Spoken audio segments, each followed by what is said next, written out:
Welcome back, everyone. 皆さん、お帰りなさい。今日は約6日目です。It is day 106, and today is level up day.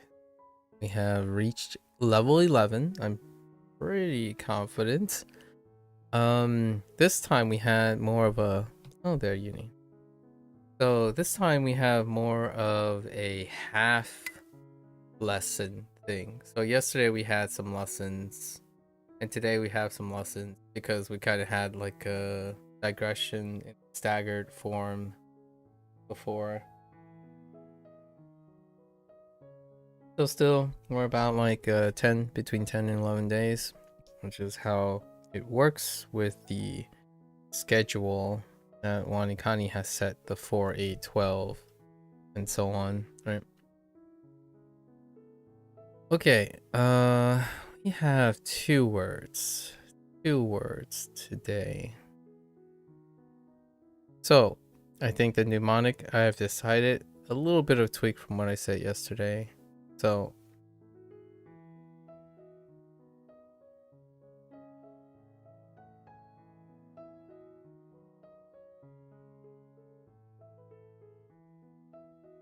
we have yoso, right? Yoso. And the thing I'm going with is yo so smart, right? Smart to find another place. So another place and yo so. And then the other one, I wasn't sure what I was gonna do, but I think this works for me. Oops.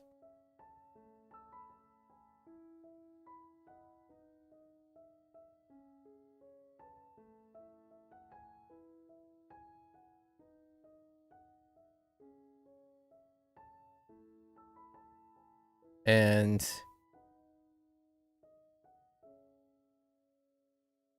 Kazu, right? Kazu. No, Kazo. So, right, Kazo. Cause I like counting. Because people like counting, actually. People like counting. And this is kind of a deep cut for me, because people like counting. You know, number goes up. Right.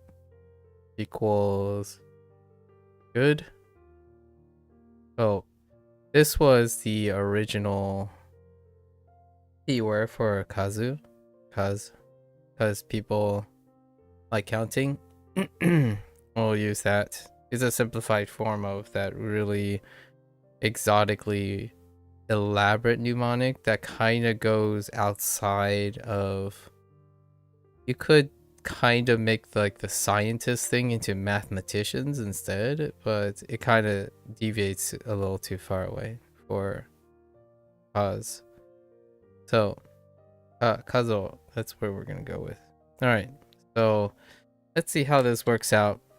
It's kind of less ideal for the Fallout day to follow on top of the 100 days 100-day review tentative takes for HanziHero tomorrow.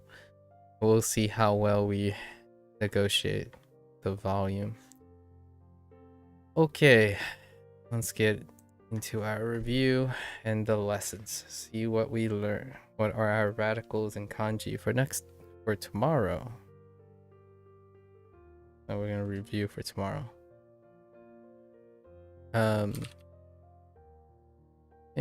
Oh, I actually have to remember to refresh first, actually.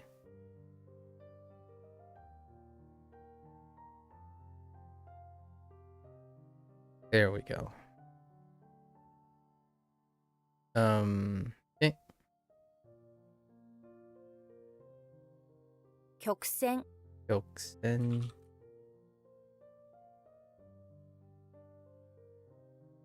開業、開業、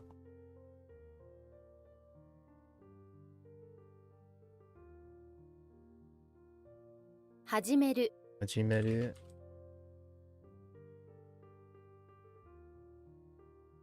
病院、病院、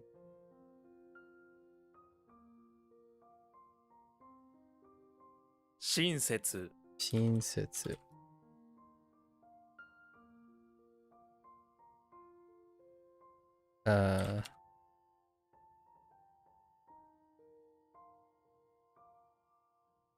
oh,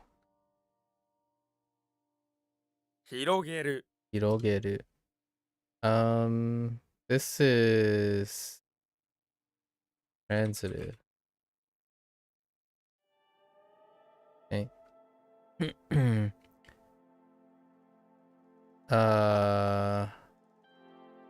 Get sick.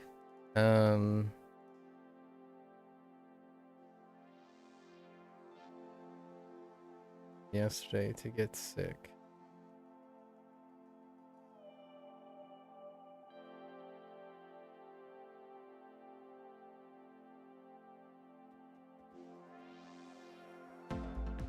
How does this one get sick?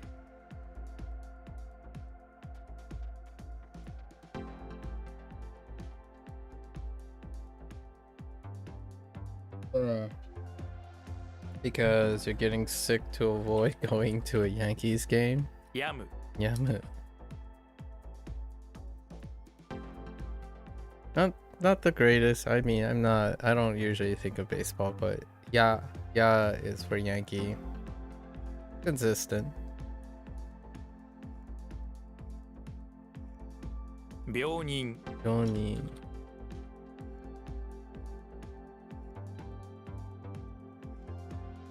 Huh.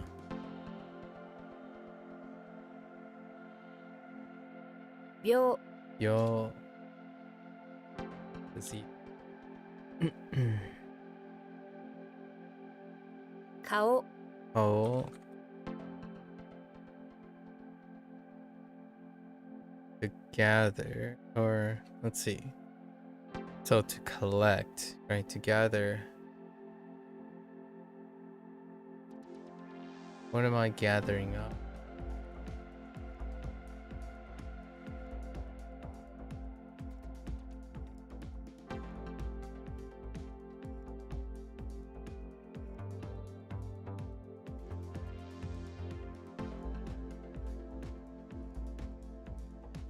If I'm gathering up, I'm not just picking up one thing, I'm picking up two things.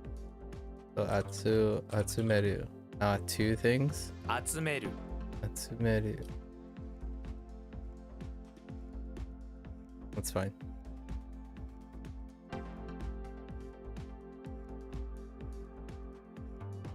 That's a typo. スペイン語、 Bingo.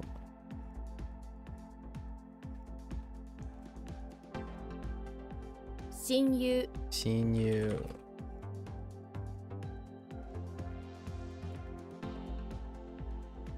Peiji. Keiji. So by advancing, right? Something is in your way. Your turkeys are in your way. So you keep turkeys are in your way. Oh wait, not turkey. You're advancing because you have to sue to advance. Right? 進む、 Sumu.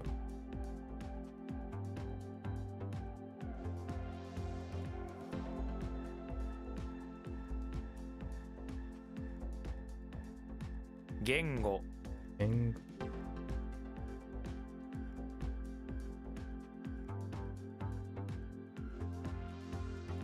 入院、 new.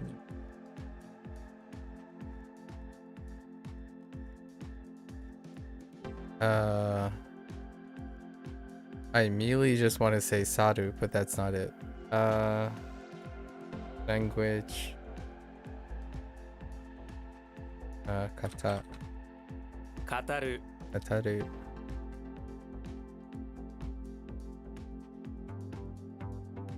大学院 大学院.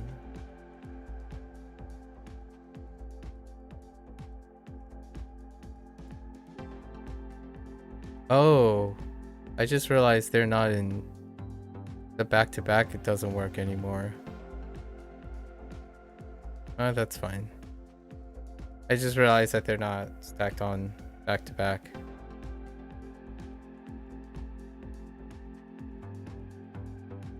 Okay, I mean that's fine. Looks like double check works.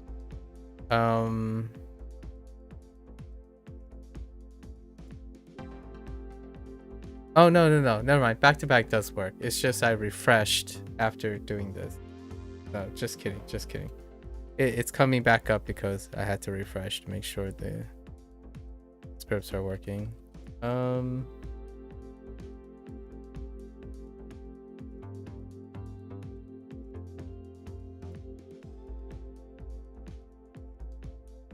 Shukin.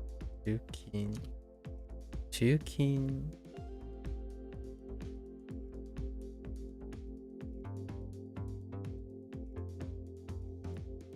Huh.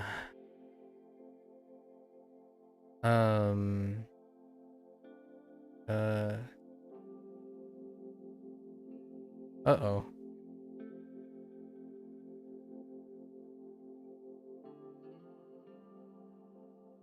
Oh. I think this doesn't have a change rate. Koichi. I see.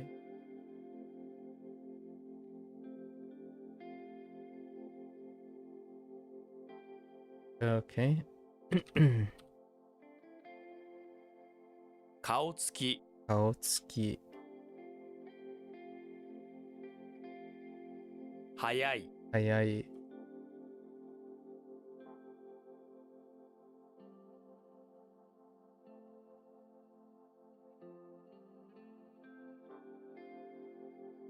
集中集中。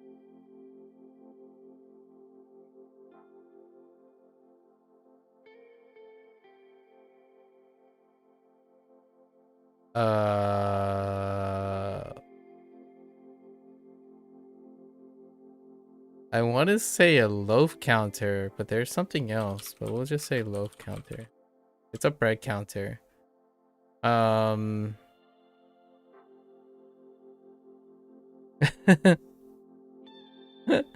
Oh, axe. They wanted axe. Okay, hang on. I gotta add loaf counter. But I default to bread loaf, so that should be acceptable. An axe? They just want plain axe. Okay, that's fair.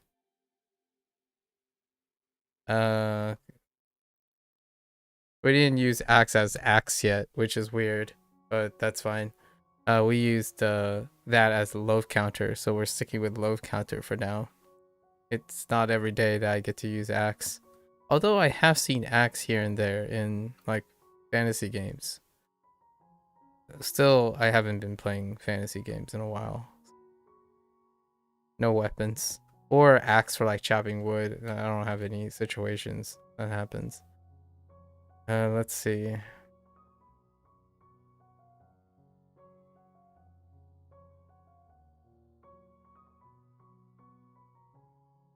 Tashizan. Tashizan.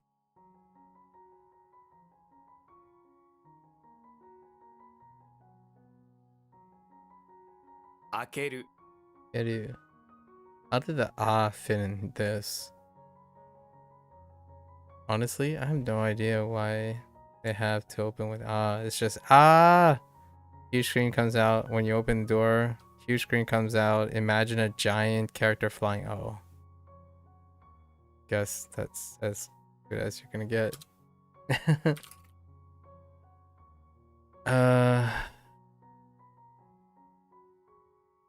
Ooh. No, this is fine. 速度 Sokuto.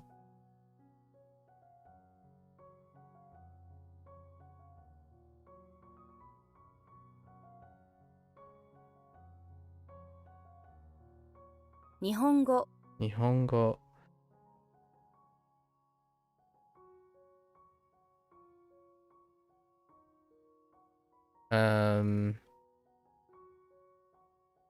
Where are we going with this? 農民 No mean. Farmers. Why that's 引き算 Izan.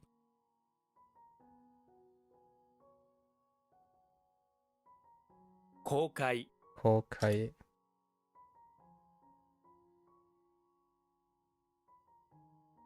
親 Oh yeah.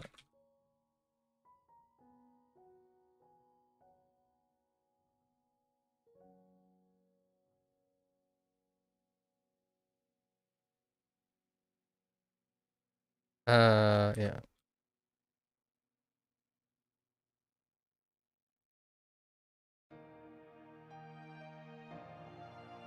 Did this change?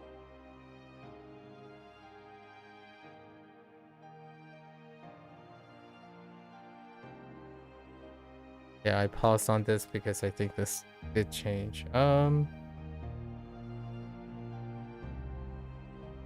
It's oh, might be like sa.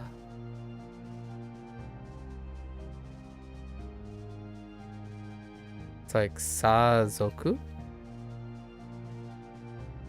Haya? Sahaya? No. I gotta think about this. It's pretty amazing how quickly I just randomly, the moment I pause, I'm like, there's something different about this. And I'm pretty sure it's sasoku. Sasoku. I think it might be going up. Sasoku. 早速 Yes. And what was this about? It's just a different read of soul, so sa, and then it gets shortened. So what was it? Satsu, sass. This is just a different read, so don't give a lot of sass about it. Yeah, that was it.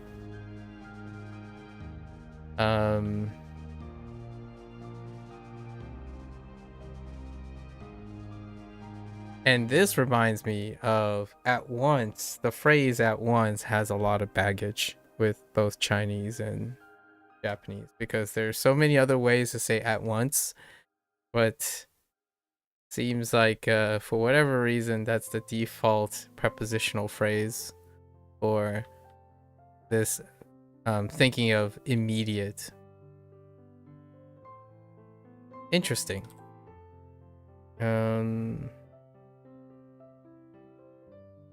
Stashi. Stashi. Oops, that's a typo. That's fine. I accepted it. There was an extra I in there. Okay.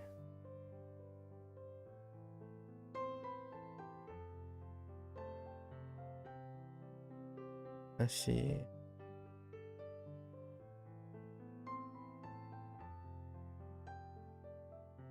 Kaihatsu. 開発. Kaihatsu. Oh, I accidentally added an E there. 線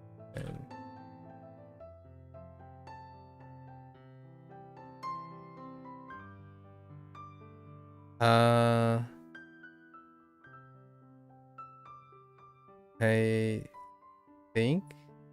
Why am I pausing on this?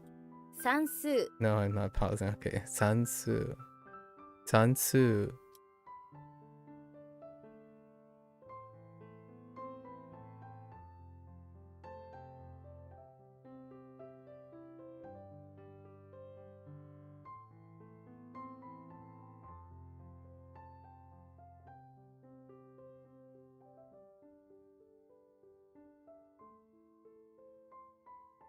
Shugo Chungo.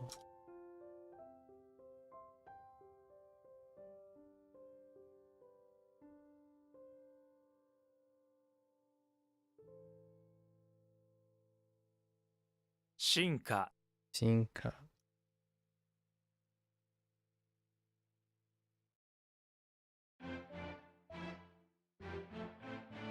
Advance change. 学院 学院。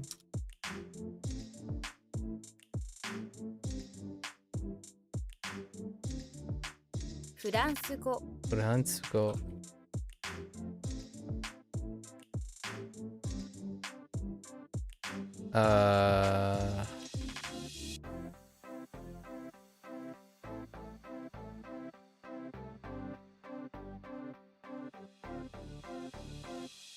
I just suddenly paused and took a closer look at that character, and I realized I haven't looked at that character closely in a while. Or Yomu.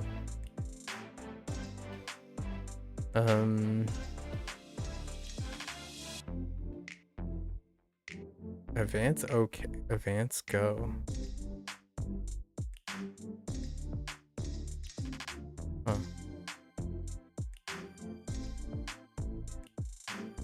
進行 Inko. Does this have any special meaning?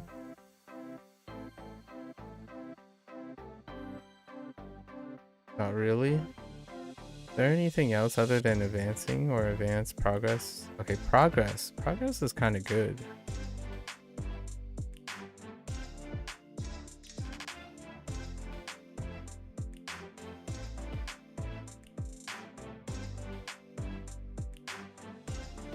Okay.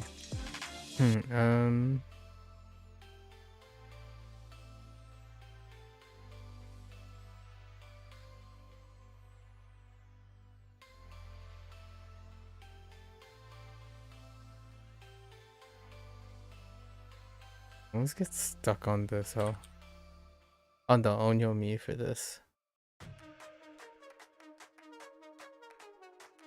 For some time now.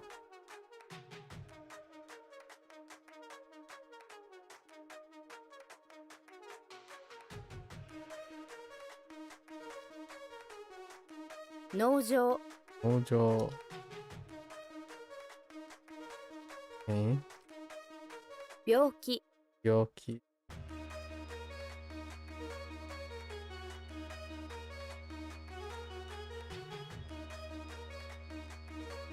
農業 Nogyo.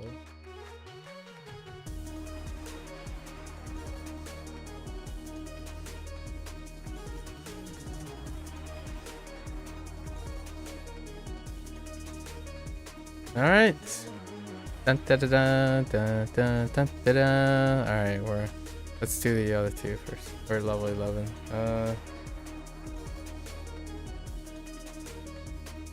Try to refresh. Okay.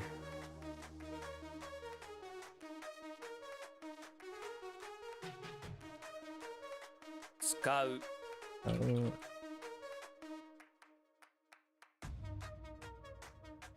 Henji.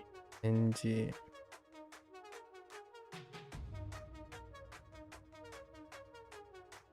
Response or reply. Okay. All right. Now we got it. We got lots and lots of lessons. Let's see how loose we can be without the context, right? Without going into context. We're gonna rely on the idea that we're gonna read context sentences if we get hung up. To distribute. No, we do not have the kunyomi for this, and I'm not entirely sure which one it is. We'll see. Kubaru. Kubaru. 配る Kubaru.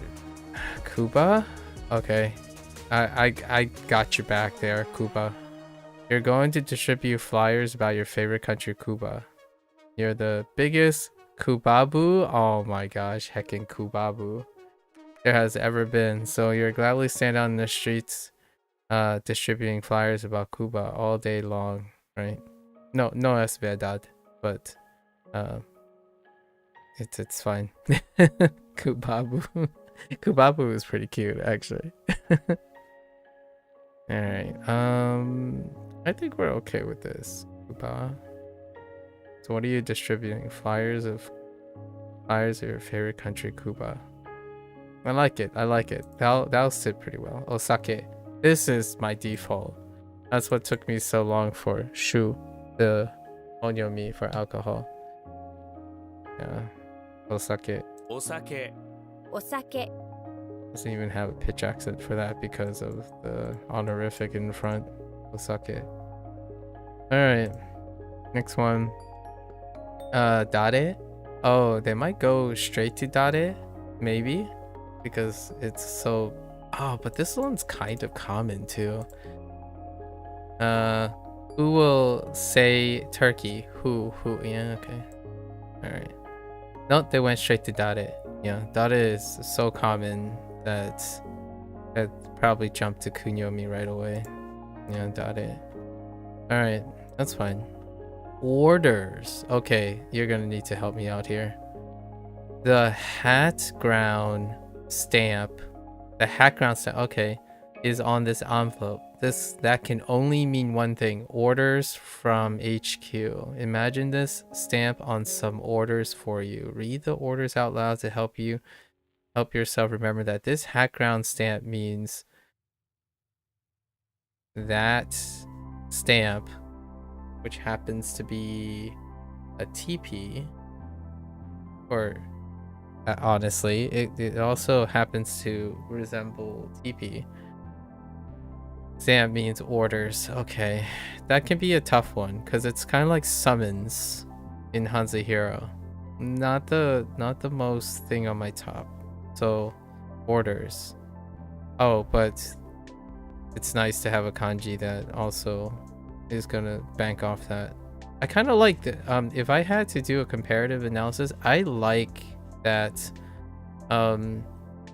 it's not true for everything, but most things they take on the meaning regardless if it's difficult to remember what this looks like as a radical.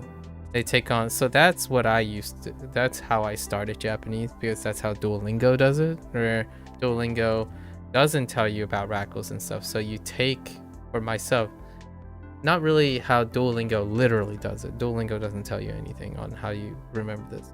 My way is I take a prototypic word or a component and associate it with all the words. So like one of the first components or one of the first characters you get in Duolingo is atarashi, right? Atarashi, and you have those, the left side and the right side of atarashi. So then it becomes attached to those characters until they gain new meaning. So new becomes attached to them, and then you start refining them over time. So this is WaniKani, while going forward, is very similar to how I was going backwards in how I was determining radicals. HanziHero takes a different approach. It's more likely consistent, or it's still like 60-40. It still does this thing where you try to bend this thing to the closest kanji, dominant kanji, or kanji slash Hanzi meaning, but a lot of times you have to remember a separate thing. So like this could have been, I don't know, a post office or something. It could be a post office because you have the roof for HanziHero. You have like a TP where someone is providing stamps under a TP. It could be a post office, and then the thing would be orders, or maybe it would be something like a mailman, and that would be related to that. So then the character, the component itself, will have more uses at the expense of having to remember the nearest character. WaniKani is a little bit hard and more into this, which makes it a little confusing sometimes. So since I use both, I unify them. So sometimes, what's a good example? Go, for example. Go, this one. Right.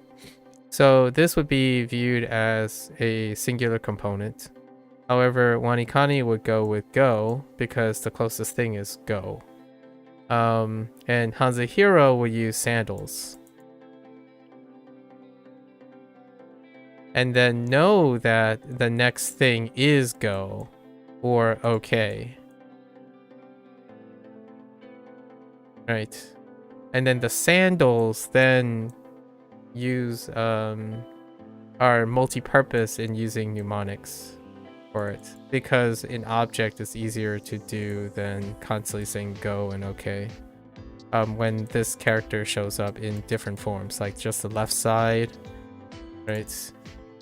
This is one of the ones where you have two parts to it that can be used in different ways. Yeah, it's interesting. Orders, huh? All right, cool. Nihon. Oh yeah, Nihon-ya. Oh yeah. This is the ya. Oh, okay, yeah. So, because we still have izakaya. Oh wait. This is izakaya. No, wait. Hold up. Oh no, this is just sake. Or what you call it? Oh, interesting. They didn't use wa instead. Huh. This is probably what's another way to Nipponya sounds a lot better than Nihonya, but it could be both. This is a special case, so and then we can still type sake way. Nihonshu. Oh wait, this is shu, not ya. Yep, there you go. I'm just like throwing random things. Nihonya. Okay. Nihonshu. Jeez. Nihonshu. Oh, they don't do Nipponshu. Interesting. I'm far more accustomed to saying Nippon for a lot of things as opposed to Nihon. Let's see. So how does that work? Then we're adding the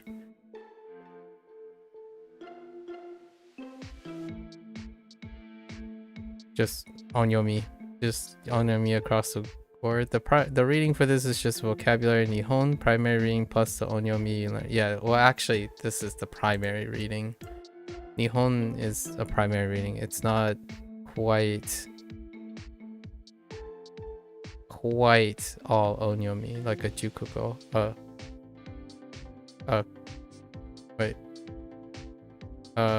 Kukugo. Whatever, I forgot what they're called. Oh no. That's fine. And then what is this? It's a regular reading, so it's not considered by Rendaku. Yeah, that does change. It could change, right? Yeah, Nippo, right? Because Nichi followed by H always changes to Ni, yeah. Or Nichi, yeah, followed by H always changes to Ni, followed by P, right? So that's kind of what I was thinking about the Nippon. And then what is this? Does not add Rendaku because it's onyomi, none of the exceptions here. That's interesting. But they added that footnote. Nihonshu.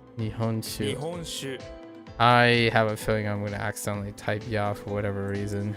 But anyways, let's go. It'll be fine.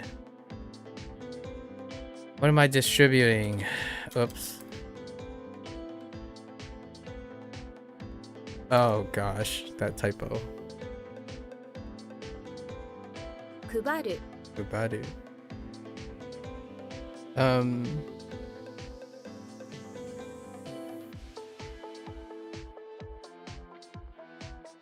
Got it. Osake. Sake. Right. Okay. Nihonshu. I just alright sake. So it's fine. To fall down. Does that make sense? Yeah, to fall down. Chi. Are they gonna separate Chiru with the mnemonic? Not really. This is intransitive. Kind of checks out. You know this word is a verb. The kanji means fall in the vocabulary. Okay. It also means to fall in the sense of failing. Failing. Oh, to fail in the sense of, okay. 落ちる Ochiru. Oh boy. 落ちる If you start to fall down, what do you yell? Oh, okay. That's not good a lot of times because oh has so many things attached to it. But oh, interestingly enough, oh, like the phrase oh is the more common one. The other ones are like obi. There's only one use for obi. And then there's like omo.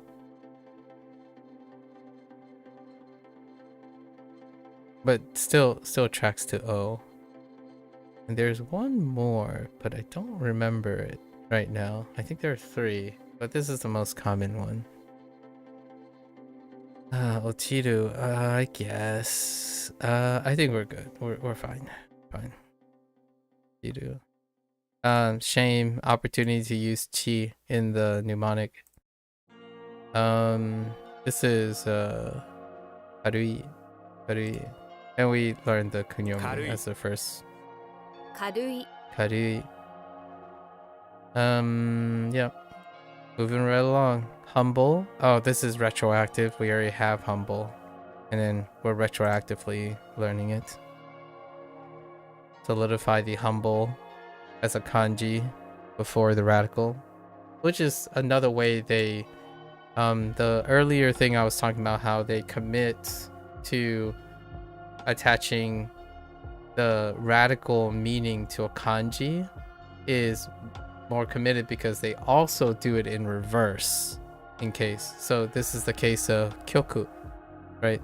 For music, shitsu for fault, going backwards, and bai for sail, right? Conflict. Right side of a lot of things. Conflict. If you keep a Wolverine in a prison with barbs, okay, they are likely to get into a conflict with animal rights groups. That's fair. Wolverines aren't meant to be kept in cages, let alone barred prisons. There's going to be some sort of conflict here, and animal activists are not going to be happy with you. Imagine you're the Wolverine in this barred prison. There's hardly enough room for you to even turn around in here. The barbs keep poking you as well. Have you ever run into a barbed wire fence? It's not pleasant. Not particularly. Soul. When the Wolverine cuts itself inside the barbed prison, which is inevitable, the conflict changes. Now there's a conflict between the Wolverine and its soul. Does it lose it and become a shell of its former self, or does it keep on fighting and try to hang on to what's left of its soul? Or, you know, if one has a soul or a heart, so to speak, you will resolve the conflict of releasing the Wolverine from the barred prison. I think I would have went with a more proactive, positive mnemonic. Pretend you're the Wolverine once again. You're already in pain from gouging yourself, but now you feel like you're in conflict with yourself. Okay, that's fine. Is it conflict though? Ooh, competition. I like it. War. I like it. Yeah, this is what I would think of. War. Sensho. And whatever reason for the right side of Shizuka. Right, Blue War, Shizuka. Honestly, I might even add war to it, but that's... And then kanji. Naturally, kanji. 漢字 Kanji. 漢字 Alright. Good. I think 軽い we're good. So when you fall, right? When you fall, wait, oh, 落ちる ochiru. I think when you're falling down, it's just be oh, like oh, it happened. Where I'm thinking more of a from third person perspective, from like a video game aspect. Like, oh, I fell down.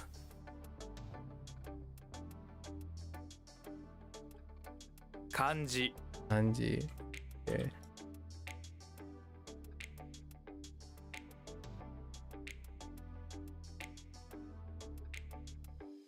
All right. Paved road. A paved road is road plus road. Oh boy. At least they still keep road.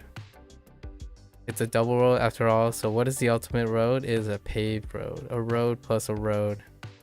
Ascend. 道路 Ascend. Dodo. Same. No change. 道路 What is it? Yeah, Jukugo. Yeah.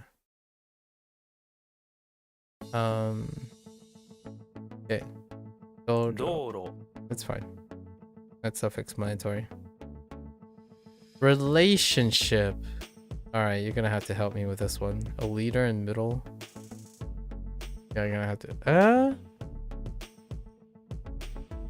About like a pair of leaders reaching the middle. A middle of the road leader is likely to have an average relationship with everyone. Okay. I like that.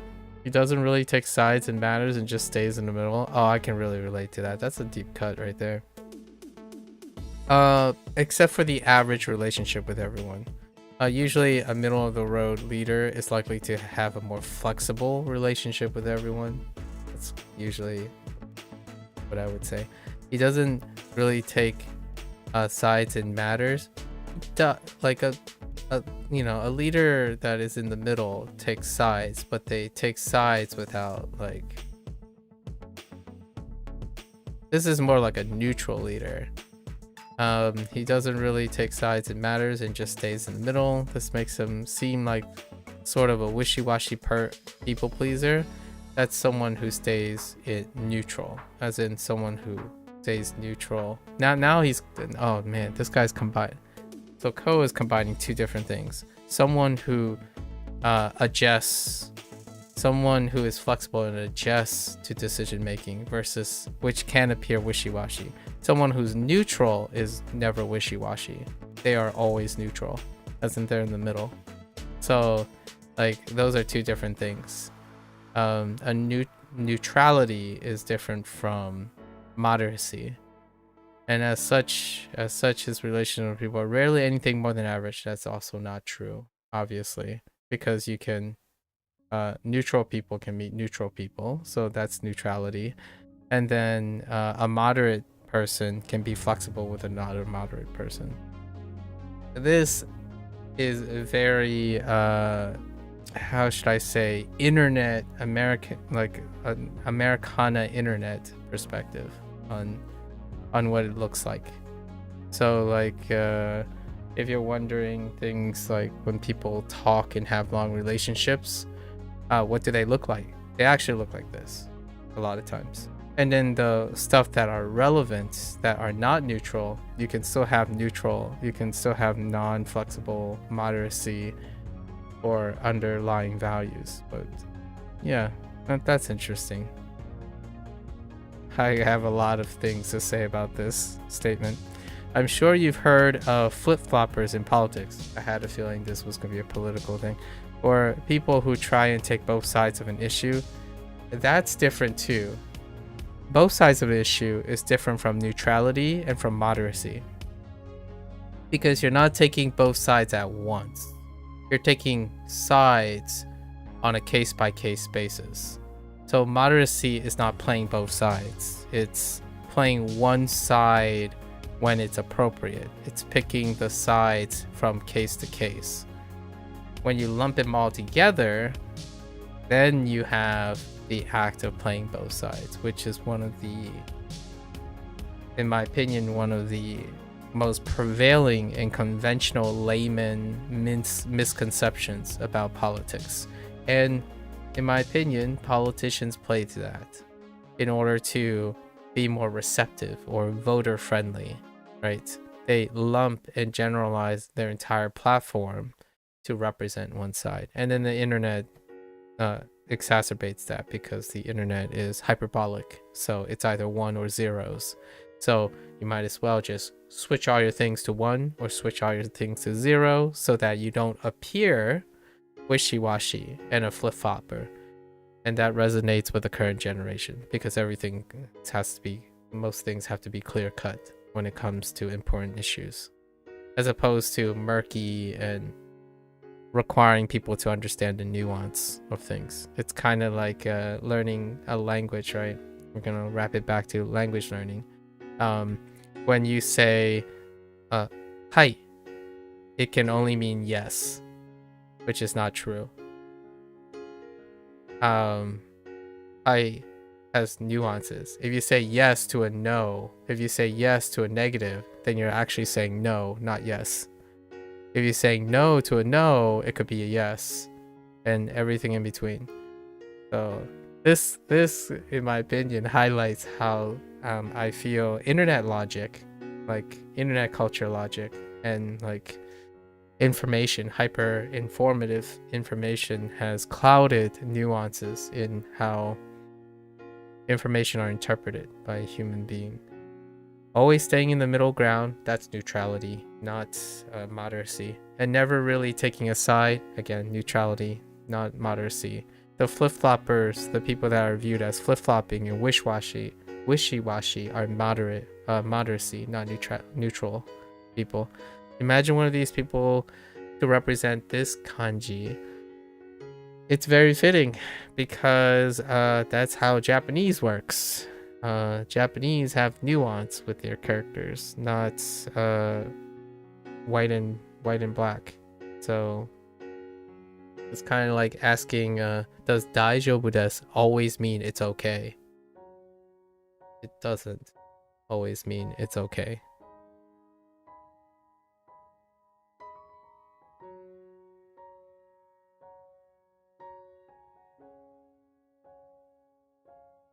The good news is I won't have problems remembering this mnemonic for the future because it bears a very heavy burden. Naka, of course. Okay, so they jumped straight. Oh, interesting. They jumped straight into the kunyomi for this one. Instead of maybe having an overlapping chu. I would be floored if the onyomi, one of the onyomi reads for this character is chu, which overlaps with the other naka, this naka.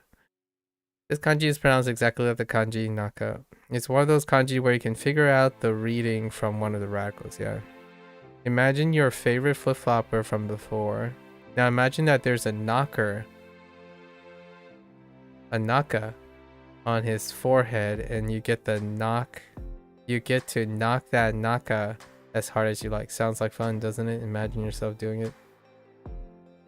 Yeah, I think this is what, in my opinion, illustrates the conventional wisdom that if you want to give away how little you like, if you want to give away how much generalities cloud someone's interest or competency in a topic, it's a comment like this. Not that I'm saying O and Co are not competent. We're just talking about this illustrates that I'm learning Japanese and I only know the super, like WaniKani can only elicit the as detailed as one character can be, right? Which it lacks context or nuance. So much like all the mnemonics, which lack context and nuance, when people who view politics, in my opinion, use generalities, it's very much similar. Not a bad or a good thing, maybe most people are disinterested, right? They're not interested in knowing the nuance between a neutral person versus a moderate person. Those two are very different things. A moderate person is often those people you seem to agree with, and they seem to always be able to reasonably agree with you while also sharing other views. And that to me is a personal statement, because that's kind of how I view things. When you talk about these things and I'm using different perspectives, reading the same mnemonic, that's moderacy, not neutrality. I don't one doesn't have to take sides and the same side consistently in order. If one takes a side consistently, then they are unable most of the time to understand the other side. Interesting. Very interesting. Okay. Are you still Naka? Are you not Naka anymore? You're still Naka. Oh, interesting. Nakama. Oh, there, Proko. Are you still Naka? Do you only have Naka? Guess we'll find out later. Railroad track. Yeah. Senro? 線路 Senro. Okay. 線路 Does that explain itself? Yeah, that explains itself. It's fine. Ali. Dochi? Or Dochi? Or Dochi? 路地 Doji. Okay. Rendaku. Wait, not Rendaku. Oh, wait. Why is that Z?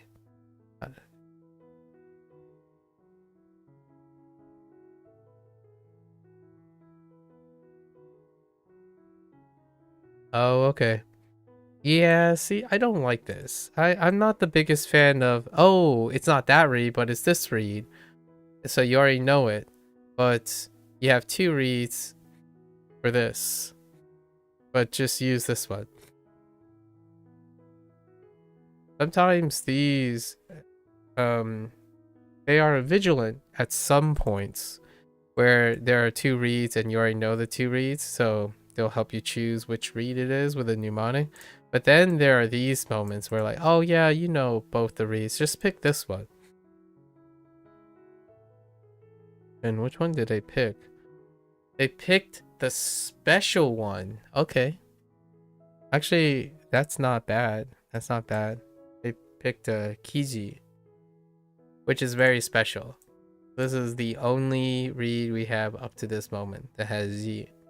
Easy for materials. Is that gonna help later? I don't know. 路地 Doji. 路地 Alright. Alright. Okay. Transmit. A cloud and a leader. Transmit. The leader has a cloud that he uses to transmit all the messages he needs to send to his people. The cloud floats around him. Or tell. When he wants to tell people something, he just whispers in the cloud and transmits the message. His message really, really loudly to all of them. Okay. Picture this special cloud floating. Alright. I have no idea what this Onyomi is going to be. Then, cloud. I see. As the leader transmits his latest series of messages to you and others, you notice a pretty large dent. Yeah, but you could relate it to den, which is electricity, as well in here. That dent is probably... Thank you, Evan. That dent is probably a clue to what this cloud is really made of. You highly doubt this is a magic cloud that can transmit messages. You inch closer to the big dent and try to poke it. Your finger got right in. You're pretty sure there's a trick to this thing. Could have done an electricity thing. I think we're fine. I'm gonna overlap with electricity, right? Then I don't even know how den is electricity anymore. What was it about electricity that had a dent in it? It's fine.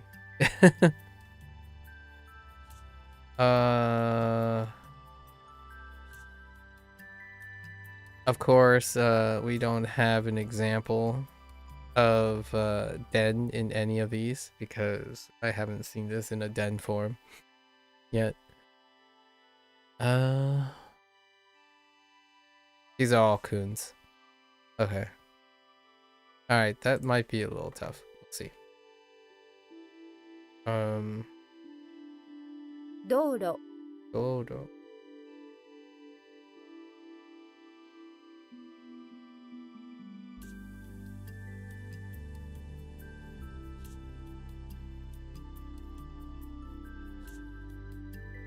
線路 Endo.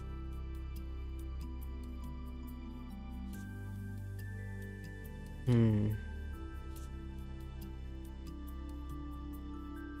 路地 Doji.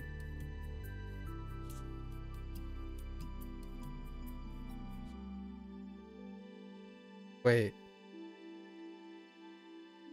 Road. Wait. Road land? What was road land for?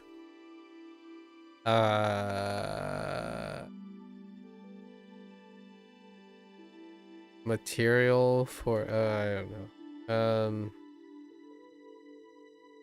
What? Was it paying attention? Earth road. Oh, dirt road. Oh yeah, alley. Oh, path. Okay.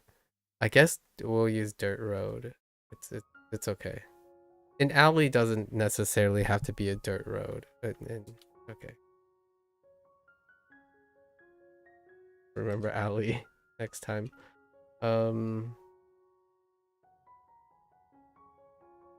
Yeah, easier to remember electricity actually. And then because electricity leads to cloud, right? Cloud which leads to leader, which leads to transmit. Alright, how many more do we have? Let's see. 83? That's actually below average. 83 plus the other one. Yeah, so 83.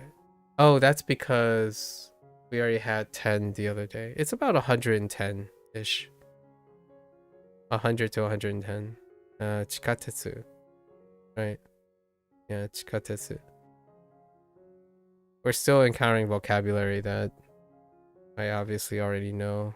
地下鉄 Chikatetsu. 地下鉄 地下鉄 No change. Just your normal things. Oh.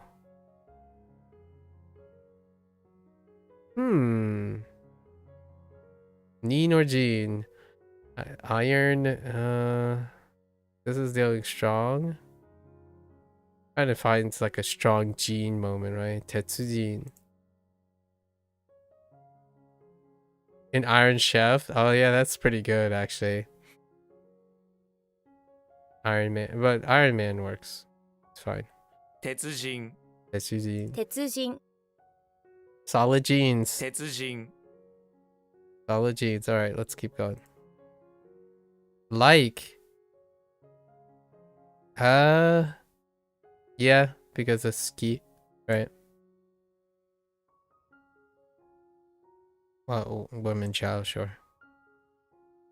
Cole. I like you too, you said the woman. I like you too. I like you too. I like you too, you said to the woman and child. They both turned their heads 180 degrees back towards you. They both have faces that look just like Ko. Okay, that's kind of a nightmarish fuel right there. Alright. And we like you too, they say in unison. And you do like them. You have always been a fan of Koichi's kanji learning method, and you feel so lucky to have a married woman who looks just like Koichi. And then this is the real miracle. Gave birth to a child that looks like Koichi. Hashtag blessed. Okay.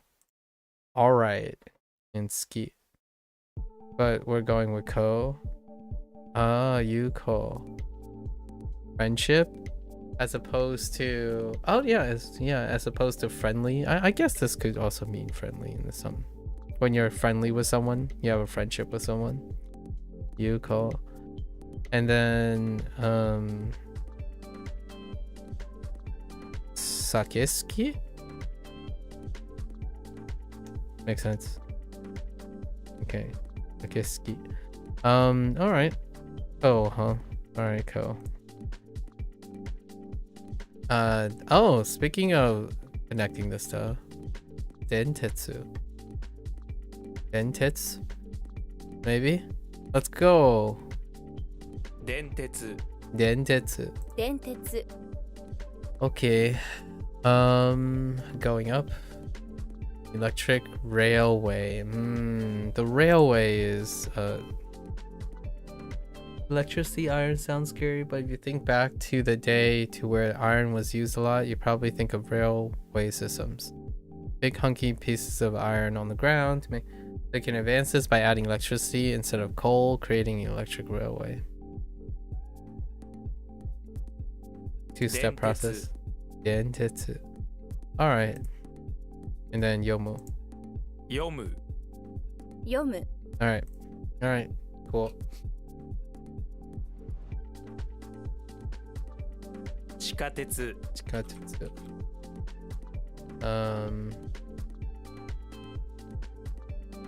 Oh, wait. I was thinking of something else. What was this? This is cool.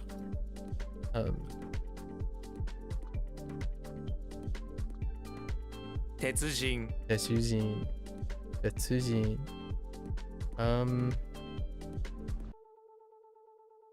Stick with Iron Man. 読む Yomu.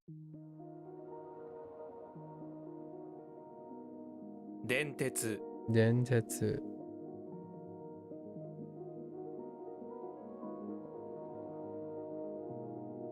Alright. Yomikata. It's gotta be a way of doing something, way of reading. Pronunciation? Oh, okay. Yeah, fair enough. 読み方 Yeah, Yomikata. 読み方 Yeah, no Renakus because yep. They're two separate words as opposed to oh, does not renda because rendaku almost never occurs on kata, even though it's a kunyomi. Okay, I forgot. There was one other instance for that reminder. Okay. Atama. 頭 頭 Okay. Elderly, that's fine. Maybe old. Just elderly. We can only use elderly. I'm gonna type old.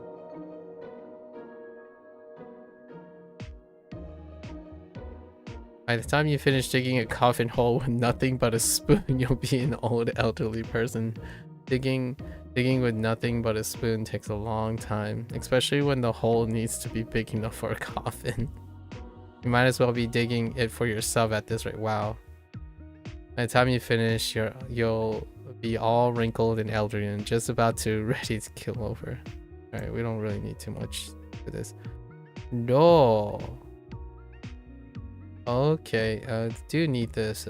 Now that you're elderly and probably about to die, you suddenly crave some delicious roll as opposed to I guess that's ryo. Roll. Have I had another roll? No. Salmon roll, sea urchin roll, tofugu roll. Tofugu roll. I see what you. Doesn't matter. You're old, tired bones need roll after all that hard work. Roll works though. Rolls. Well, row would be that, but roll. Let's see. But now that you're elderly, oh far, you really want to eat it. Okay, we're fine. So, what do we got here? Rojin? Rojin. Farsightedness. Elderly eyeballs. Elderly eye. Roll gun. Old age. Oh, add age to old, elderly. Rore. It's fine. Wait.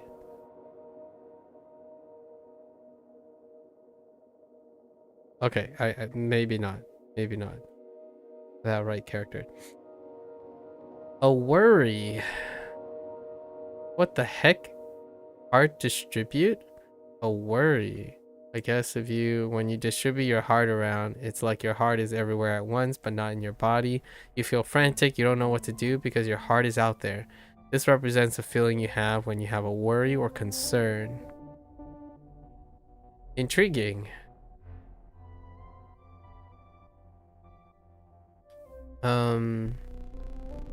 This deals with a heart, so it could be any read, really.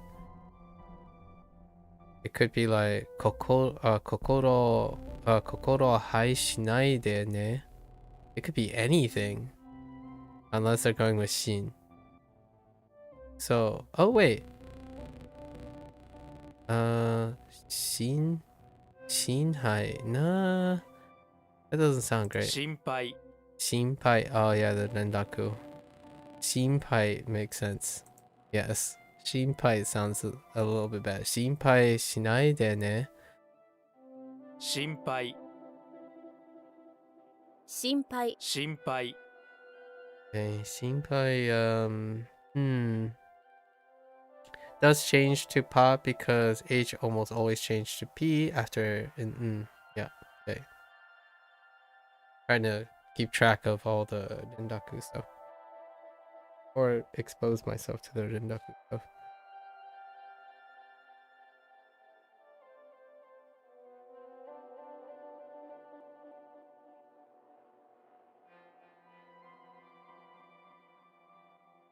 There's a phrase using shinpai, and that phrase is probably this, and it's slightly different, but I remember hearing it on Puzzle Fighter.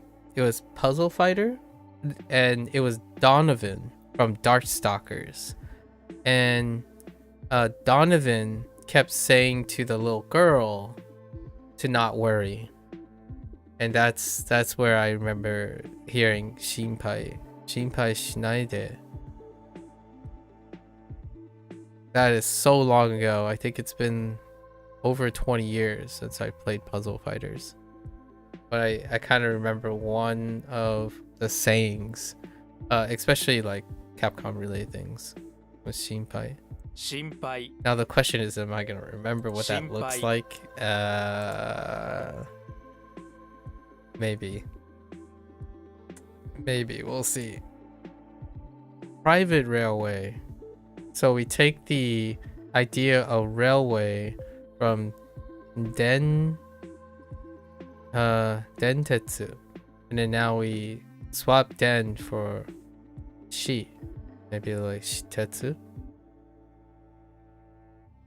Shitetsu? Ne? 私鉄 Shitetsu. 私鉄 Shitetsu. No shortening. There was a. Why are some of the alternative words just similar words rather than synonyms? Which one are you talking about? Like this one? Like a worry? The one about road. Because they mean all those words. So Japanese, a lot of the Japanese words have related meanings. It said road, dirt path. Yeah, because road is not a dirt path, but that word means road, dirt path, and alley. So like, it doesn't mean a road. It means a dirt path, alley, and a dirt path, alley, and yeah. So they actually really mean that. They mean all those things. So the nuances have to be captured in context. So like, for example, if you want to express road, you would probably use a different word. Probably road. Maybe dull would be a little bit more appropriate, but they all do overlap. So they are synonyms, but just not in English. The other way around. The other way around. I think in this case, because the English would seem like they're very similar, but they're not similar. Or at least for now, because I don't actually know enough Japanese. It's both. It's actually both. The one that we're talking about might actually be the other way around, where English is more flexible, and the Japanese have a very specific type of road in mind. Like, for example, if we took this, a private railway, it could be a very specific use, and it's usually the other way around because Japanese is far more restrictive in their they're a lot more specific about when to use certain words. In English, because we speak English, it's willy-nilly. So, like, for example, I could add a synonym. Private railway could be like a private track. But the track could be referring to a track, as in a private running track. So the question is, does Japanese use this for a private running track or anything on a track? Probably not. Usually, but it could be. I think largely from my novice experience, Japanese is more restrictive. They're a lot more specific than English is. What is this app again? This is WaniKani. WaniKani. Crab and gator. Crab-a-gator. Crab and alligator. WaniKani. So I don't know yet, Procall. From my experience, and this is pretty much because I know more English than I know Japanese. I want to state that, obviously. Sometimes it's very difficult to appreciate if a language is more flexible, since I don't know the nuances of it. You're surprised you consider yourself a novice at Japanese? Yeah, it takes I would say I wouldn't be an intermediate until like another, it would take 3 years to be like not a novice, probably, I would say. Especially when it comes to the balance of, so my Japanese has been spread thin. So like a lot of times, in my opinion, the experience that I get from other people is they like to focus. They like, here's the irony about, here's the paradox about some things. Let me write these 3 things. I think this is probably a little weird observation, but I consider myself a novice because I stretch across all the disciplines. So like a lot of times people think of language, right? And they think about a very particular goal. They would think about a goal. And that goal focuses their tendency, right? I'll get to the jack of all trades and master of none thing. That's a little different. But language, goal, focus, right? Oftentimes it makes it so that the internet often does it in a serialized manner. This is how CI works too, when it comes to CI. So oftentimes they would focus, and it would be like input, right? Input would be the focus. And how do you get input? Then you would divide it into like vocab, I don't know, sentence, then like story or something. But it would be in a serialized manner. They would do something like this in one direction, right? So oftentimes when someone talks about how proficient they are in Japanese, they would pick the highest thing that they have and then use that as a gauge of how competent they are when they're talking to other people. This is the behavior that I think happens more than 50% of the time. So when someone says, oh, what level are, like, how good your Japanese is. You take the highest level you have. So someone will say like JLPT, I'm N3. And then that's how they qualify their competence in Japanese. However, for me, since I didn't start language with a goal in mind, I started language because I wanted to understand methods. Right? Methods. And methods are divided into many things, right? So we have inputs, different forms of inputs, different forms of outputs, different forms of association. So all of these, so now I'm spread across all the methods, and all the methods do not translate to a very specific competence.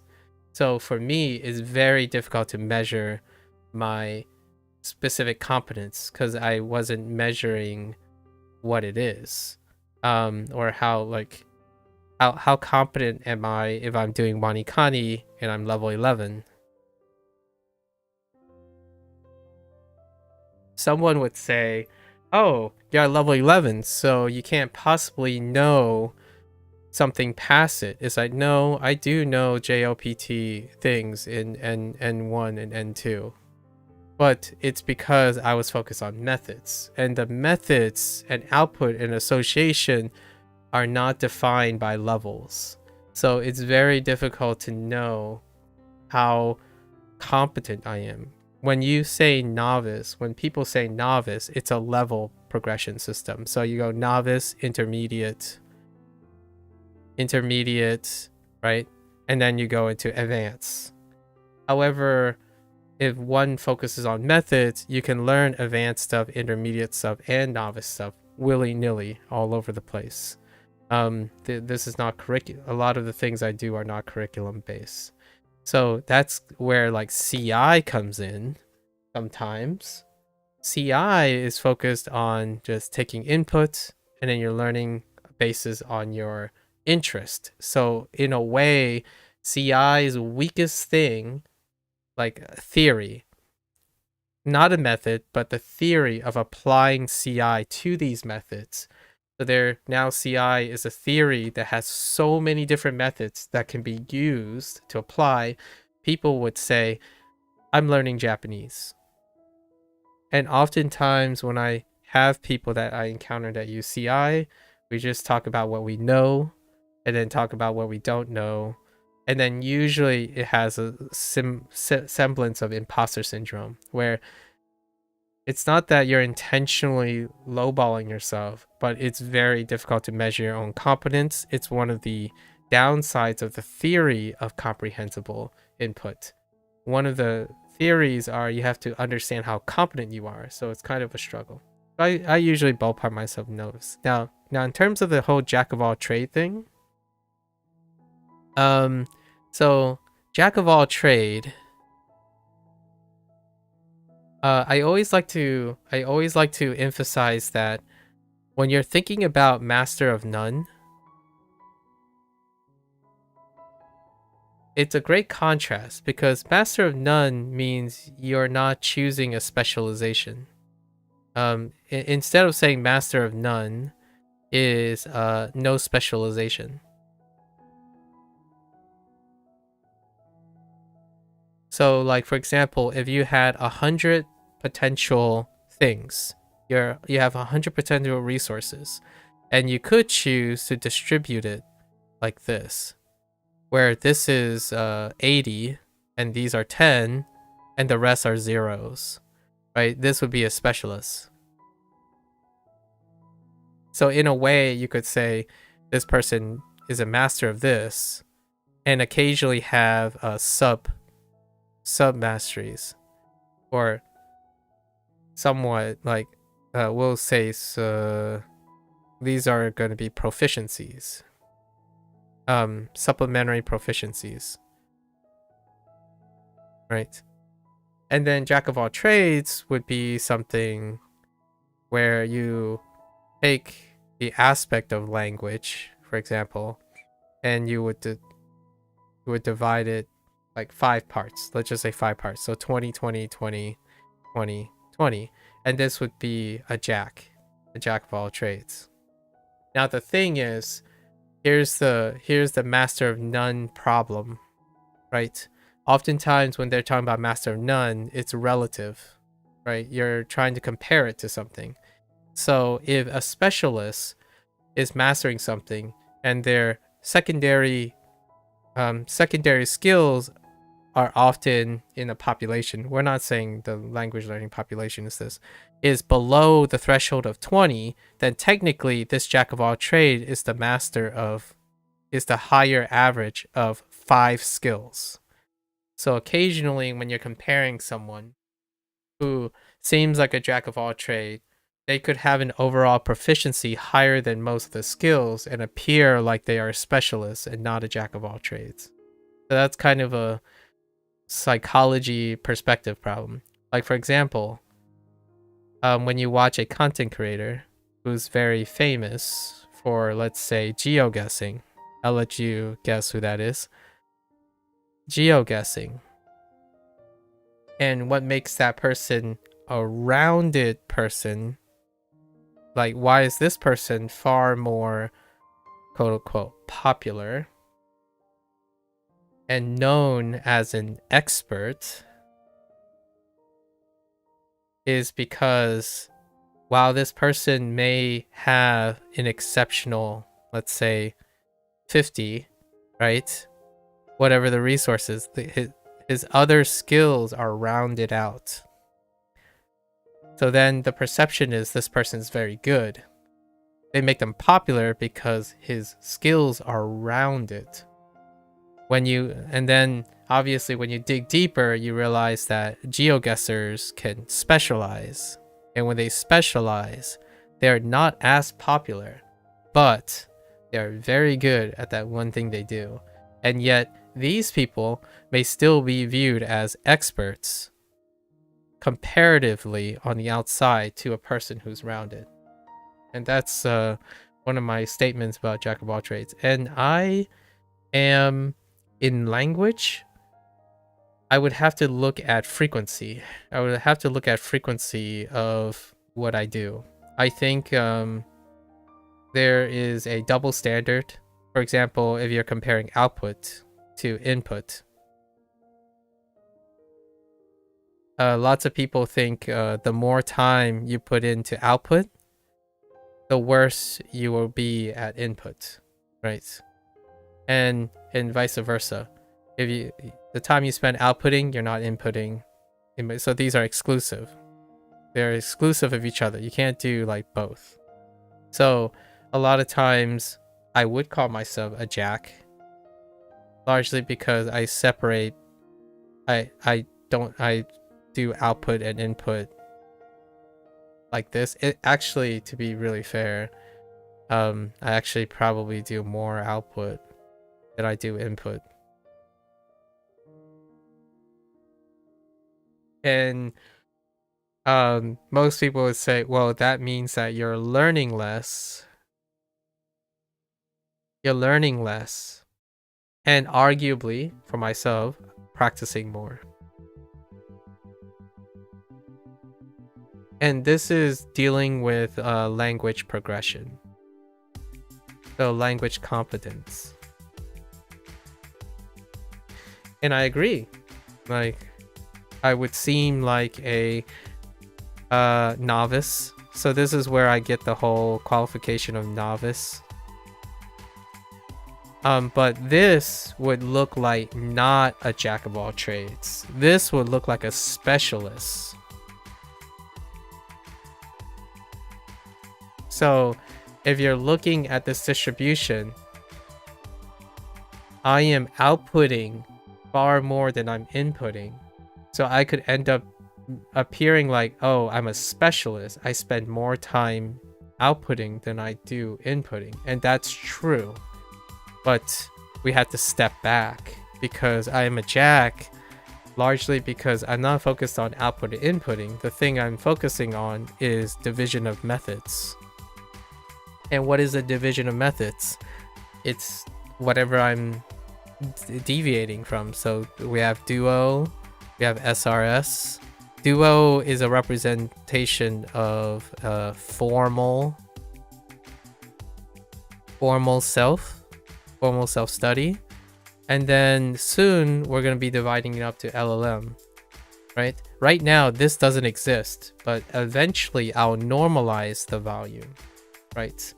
And then when we're thinking about language, if you're thinking about the language itself, from a linguistic standpoint, you would also think about dividing the output plus input things. Will lump them together, normalize output and input into one number, and then you're going to be describing language. So then we have Japanese, Chinese, and Spanish is what you're talking about, right? So that is a different area. So when we lump this and not worry about output input balance or method balance, then you would say my time is actually quite intentionally divided between these three, which is very, very intentional. So my collective time, which I've already covered WaniKani's at 100 days, and then tomorrow I'm covering HanziHero at 100 days, and then Spanish we already covered after section 1 and 2. When you look at the amount of time that I'm doing with the different methods, it's actually separated about 33%, 33%, and 33% now, because I'm slowly adjusting all my time across the three. So there's no like this becomes dominant and this, like, I pull up my weakest thing. So instead of saying I want to normalize everything,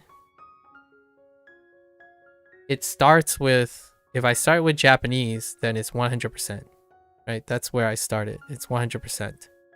But then I added Chinese. So Chinese started at some random percent, whatever the baseline is. It's like 40%, right? And then at some point over time, then this would be brought down to 60%, right? 60%. But at some point I do micro adjustments and I bring up my Chinese to match my Japanese at the expense of an upper limit. And then when the upper limit gets hit, I lower everything. So it's kind of difficult to illustrate this on a graph. But for example, if I had, I don't know, let's say I placed an artificial time on, say 8 hours on stream time, to use a pragmatic thing. And at first, when we started, it took 8 hours. I devoted all that 8 hours to Japanese. Then I told myself, okay, let's find out how I can liberate. So over time, after like 300 days of Duolingo, I reduced this amount of time down to 5 hours sessions in order to make room for Chinese. So Chinese was introduced at X hours, and it turned out it took like 4 hours. So that's exceeding my allotted time of 8 hours. So what I do in the next couple runs, in the next couple iterations, is I'm trying to reduce both of these times. So if I reduce my Japanese time down to 4 hours, and I also reduce my Chinese time down to 3 hours, then I have only a 7-hour thing. Then I readjust and bring up my weakest one, the one that have the least amount of attention. So then I add the 1 hour back to Chinese, and now they're even. And that's what I repeat. The process repeats. And you can choose other properties. Instead of hours, you can think of sources of input. Like I pick certain metrics in order to even them out. So over time, I think of my upper limit, which is what I talked about a lot during WaniKani. I think of my upper limit. What is the max resource I have? That means if I exceed this, I will burn out. Now, the nice thing about burnout is I can exceed max temporarily. And usually temporarily means, for a lot of people, it's actually not that long of a period. For myself, I would say a year. Then I would probably crash out. Maybe I can say a lot of people. Yeah, you can overclock temporarily. So I would say max of 1 year, then I would burn out and it would take me like 3 months to recover. As in, like, I would step away. I can't do this anymore. So instead, I always check my upper limit. So currently, right, what we're doing here is, on average, WaniKani is 2 hours long. So is HanziHero. And so is Duolingo now. There are 2 hours across the board, so that's 6 hours. Now, why 6 hours and an 8 hours upper limit is because every time this lines up on 2 hours, I can do another 2 hour slot, which is my video game time. So yesterday I played Tiny Folks the last 2 days. But today, so remember I drew a graph of WaniKani. It looks like this. So today is this. So what happens is I expect WaniKani today to be 4 hours long. So that means I'm skipping the video game thing, which was the option overhead, because I'm always looking at my overhead.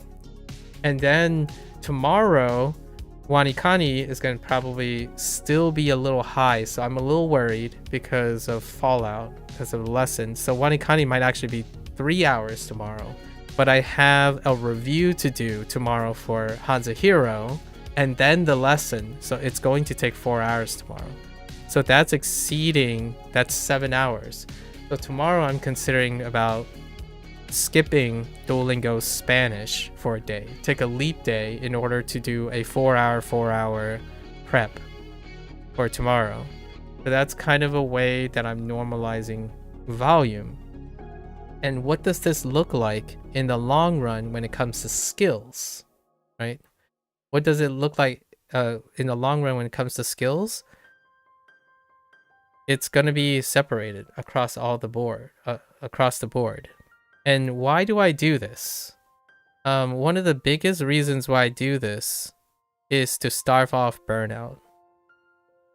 Burnout comes in many forms. One of the top 3 contributors to burnout is say me. I'm using this because I'm trying to be edgy, but I'm more of a boomer trying to use edginess. Say me stuff gets you to burnout. Say me stuff also creates diminished return in skill development, and it intuitively creates this. So when you do something samey, like if you do 100% WaniKani over and over again, it will feel samey, and that has many diminished impacts on skill development. So that can lead to burnout because of the sense of progress. And then also burning out, if I distribute this, it balances, it keeps me aware of my upper limit, so I keep adjusting constantly. And also, no one of these skills will fall behind. So I'm trying not to make the skills fall behind. And another thing that keeps this from burning out is oftentimes when you reach specialty, you have an exponential increase amount of time for a lesser progress. How do I define burnout? The moment you stop caring because you're exhausted. The moment you stop paying attention and the moment you become passive in your tasks is burnout. That's how I define it. I define burnout. If I had 10 seconds to define what burnout is, the very key component is when you become passive in your tasks. How would your total language learning knowledge be split up between the languages you're leaning? Like 40. It's usually same across the board, or I try to anyway. And then, do you just estimate your upper limit based on previous experience? Yes. So, in order to establish upper limits and all of these things like time management and like how you know when you're burnt out, it requires experience. It's experience. And when I mean experience, I specifically mean active experience. It has to be active experience. If you are not actively doing something, you can still feel it out, but it's not going to raise your awareness over time if you're passively doing things significantly. It can over time, right? Like if you do it passively, you'll know when you burn out, so you'll feel it next time, The idea is there's more to gain if you stay active in it, as opposed to constantly spinning the wheel of passivity. It will still produce intuition for that. So that means then, in order to get an intuition approach, like a passive intuition approach, you gotta burn out a lot. Like you have to intentionally continue to burn out until you feel it right. And the downside of that is you also have to prevent specializing. When you constantly burn out in the same way, then you don't understand how to burn out other ways. As in, like, if you run and you know you can burn out when you're running, that's the limit. That's the limit of it. When you start, like, I don't know, jump roping, for example, it might be related to running, but you could burn out differently and you would have to start over because you're specializing in that without trying to see how it's related, right? I think intuition a lot of times is fantastic if you're focused, if you're like focused on one skill. I don't do that most of the time. I tend to be a jack as opposed to a, what do you call the other one? A king? Yeah, I'm far more of a jack than a king most of the time. Alright, you probably get questions a lot. What made you interested in each language? How do you find energy and time to keep all three languages? And what have been the hardest aspect of each language? Yeah, that's an interesting question. So, I want to give... Okay, Spitfire. What made me interested in each language? I think the most carried answer for interested in each language is I was born into that environment.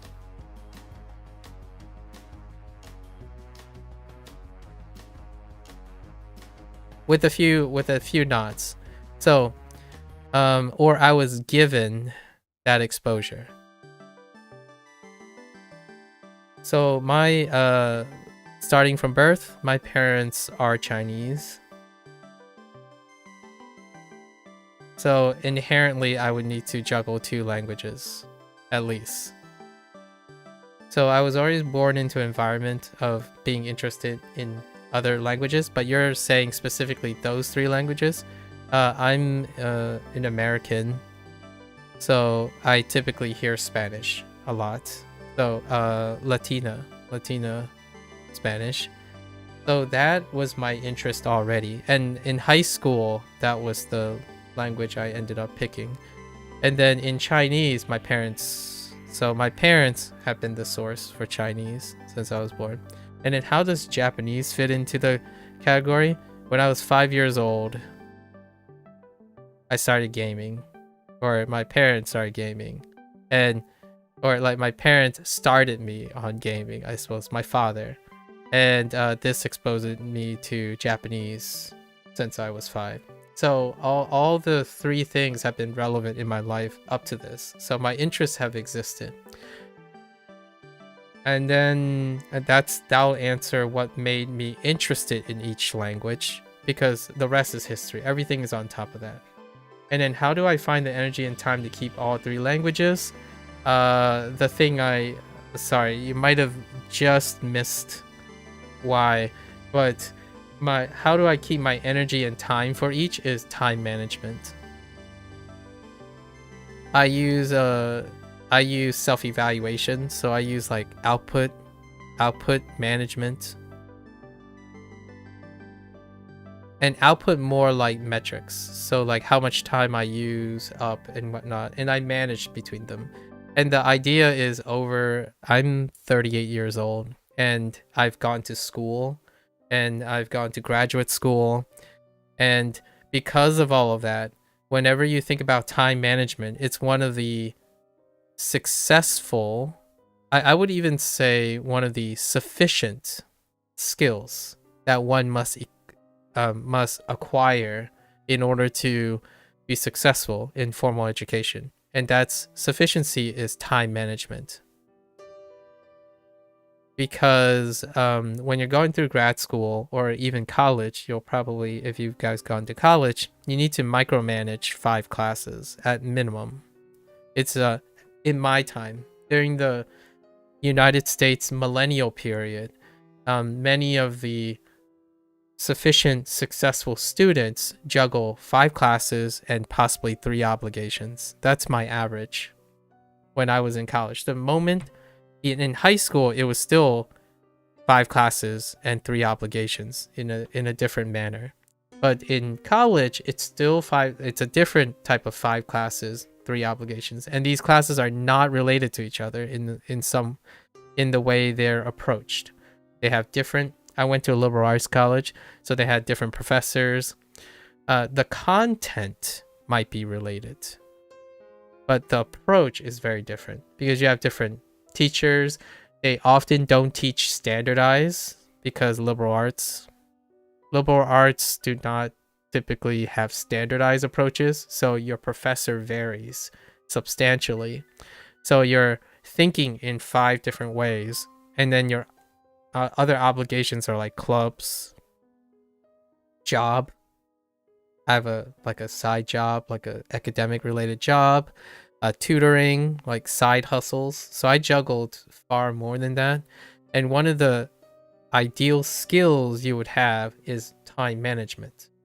And now that I don't work, by the way, Mika, I do not work professionally. So there's nothing I'm juggling outside of that. So I use the time management skills that I have for a very long time now, and some real experiences that caused me to burn out and whatnot. And then that's what I do now. So for time management, I always think of an upper limit, which is from experience. And for streaming content only, it's been around 8 hours where I start feeling like I have physical problems and other things to limit. And what I do is I start with one project, see how 8 hours feel, right? That was when I started in Japanese over a year and a half ago. Then I try to reduce it. So this is the optimization perspective. So this is where I experiment. Since I'm already at my upper limit, I must reduce the amount of time. So find ways to reach a similar output, but in less time. So eventually we reduced it to 4 hours. And during this time, I didn't introduce new projects. What I introduced were new methods or new things I could add. And then it eventually balloons back up to maybe not necessarily 8 hours, but maybe it gets higher to 6 hours.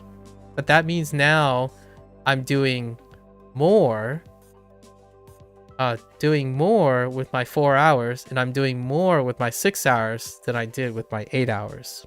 So at some point, I need to expand, right? I want to expand this. So then when I expand this, I can reduce this again and see where I can reduce. Then I reduce it back down to 4 hours. So that goes through optimization, expansion. So this is optimization and then expansion. However, I don't have to keep on expanding Japanese. I can liberate this time and introduce another thing. So that's when I introduced Chinese, which Chinese turned out to be like 3 hours, or originally when they start. So then I try to optimize this. And what I do first is I try to normalize the amount of time across the two. So then I added 1 hour of stuff. So I expanded Chinese until they're about even without hitting my upper limit. then I would try to optimize both of them. So now we've gotten to like 3 hours, say like 3 hours each. Then this gives me room to expand either both of them again or introduce a third project. And that's kind of where we are right now. So this is Spanish, and this is Japanese, and this is Chinese across 8 hours. However, now I'm in the aspect of making this. Now WaniKani is about average 2 hours, but it has a different schedule. And then HanziHero, which I will cover soon, it's generally around 2 hours. There's no change. It's 2 hours across the board.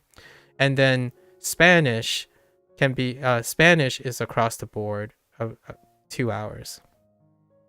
Now, WaniKani has different days. Some days it can be 1 hour or less. Some days it can be, like today, will be 4 hours. And depending on this, I can substitute a fourth activity, which is approximately 2 hours. And this will be my new testing ground for a fourth project, which is going to be the rotating project.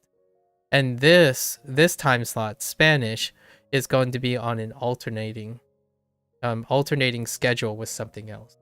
And that's kind of how I go about time management. It sounds complicated, but I feel when you get used to managing your time and organizing stuff, it becomes more of a training wheel thing. Oh, you take something, you modify it, you adjust it. And most of the time for me, that's how I would manage the energy and time. So I actually don't spend more energy over time.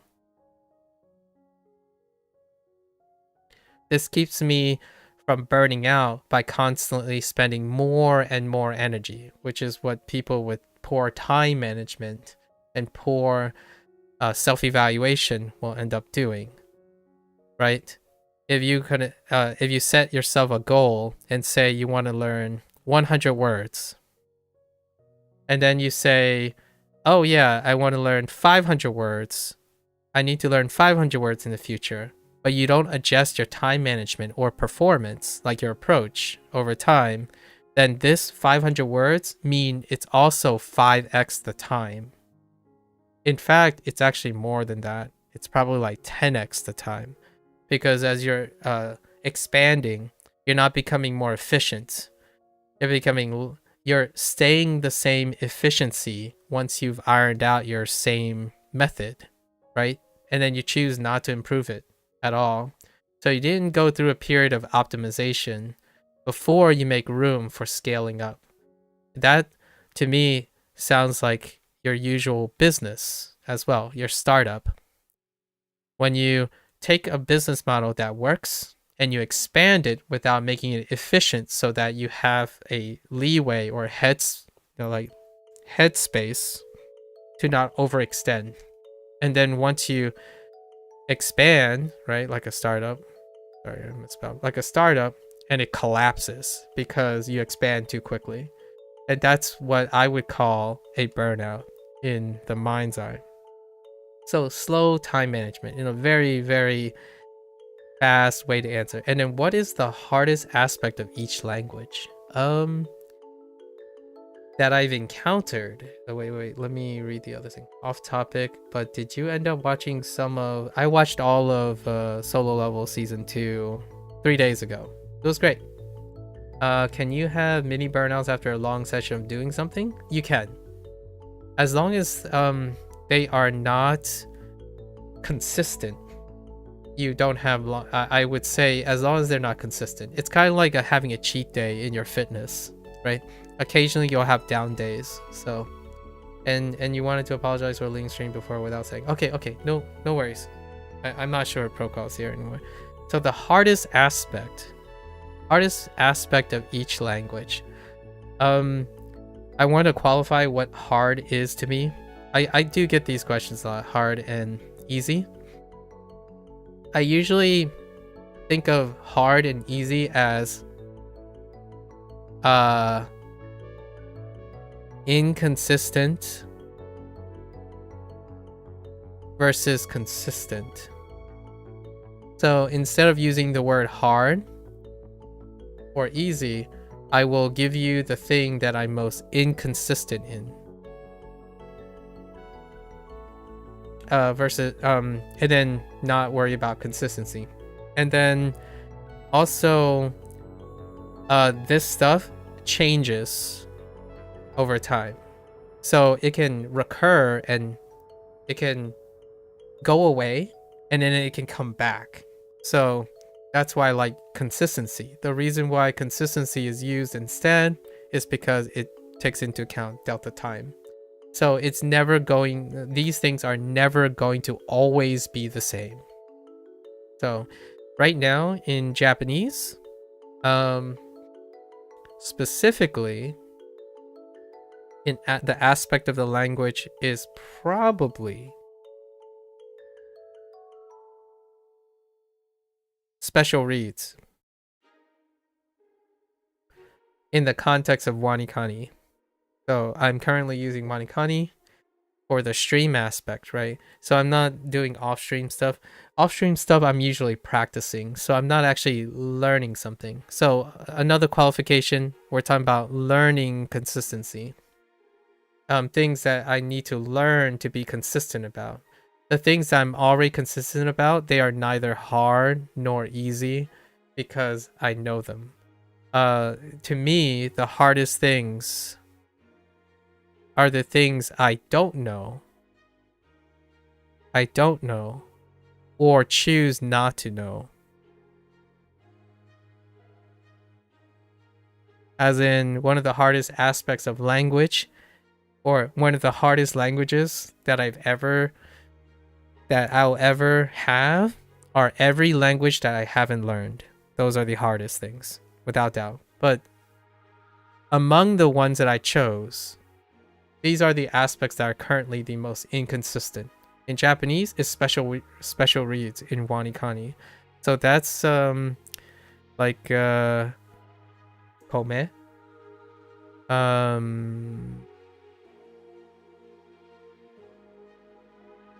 and like oto.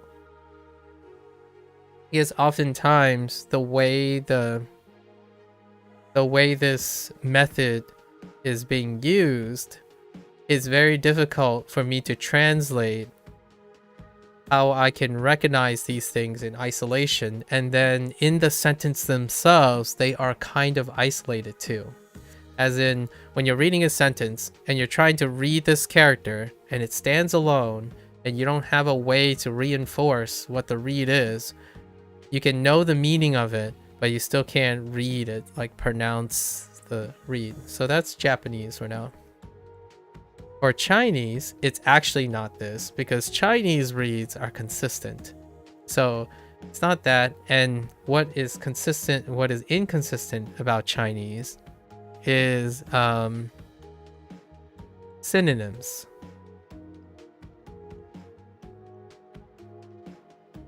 I can't spell synonyms. Synonyms. And in what way in terms of synonyms? Words that they sort of mean the same because there's no conjugation.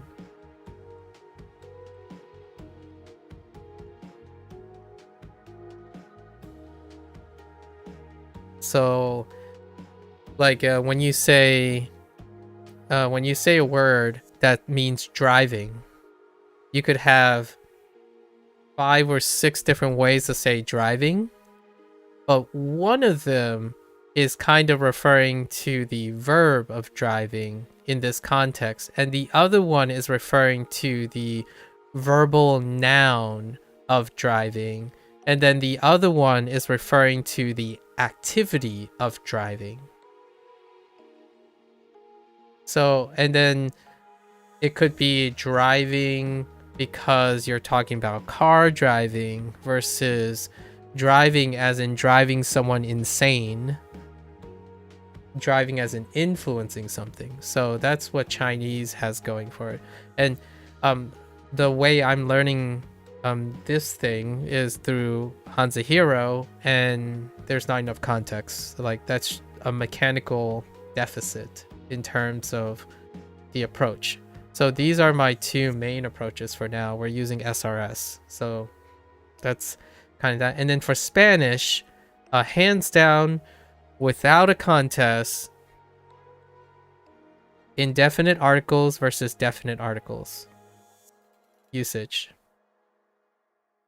It's second, probably second to the ever-present gender agreement. The rest is pretty much fine because there are rules and grammars and structure. So right now, currently, the three most inconsistent things are these three things. They may not always be it. Like in the future, so that means I'm actively focusing on these things right now. Like my time management, the things I'm focusing most on of these three aspects are these three things. So in the future, these things may be more consistent. And then something else might be inconsistent. And when they're inconsistent, they become temporarily the hardest aspect of each language. Originally in Japanese, the hardest aspect would be reads. It would be reads. On versus kun. Kun reads. But since I started using WaniKani, that has become a hyper focus. That became a focus group for me. So now I'm struggling, or like I'm inconsistent with an aspect of on and kun reads. And now it's just this part of the on and kun. The rest are consistent. And then for Chinese, originally it was reads. And not even on and kun reads because they're just onyomi. That used to be the hardest aspect. It's no longer that aspect because I realized you typically have one read for each thing, including tones. And occasionally you have the exceptions where they have two or more reads, which doesn't come up as often as one might think. And in Spanish, this goes back to high school. You can have like the special aspects of pronunciation. It wasn't really pronunciation. I think the hardest aspect was probably conjugation. It was inconsistent. Conjugation was inconsistent. Now it's been consistent since my years. Now if I focus, and then one bigger disclaimer, right, to put this all together, if I continue to develop ways to improve these things, these no longer become the hardest aspect of the language, but something else may end up taking its place. And sometimes you could view it like this way, where let's say currently I have an A in vocabulary, and like we're using the standard aspects of each language that people use, like vocabulary, let's just say speech, and like reading or something, or we can do like reading, writing. Let's say reading, writing, something very simplified. So we have reading, writing, and then we have speech and listening, right? So my goal oftentimes is to normalize all these at some point. So this is where you probably popped in for the whole like the early jack of trades, jack of all trades kind of deal. And my aspect is, how do I manage my time? My time is I take and I work on these things by liberating time on them. When I liberate time,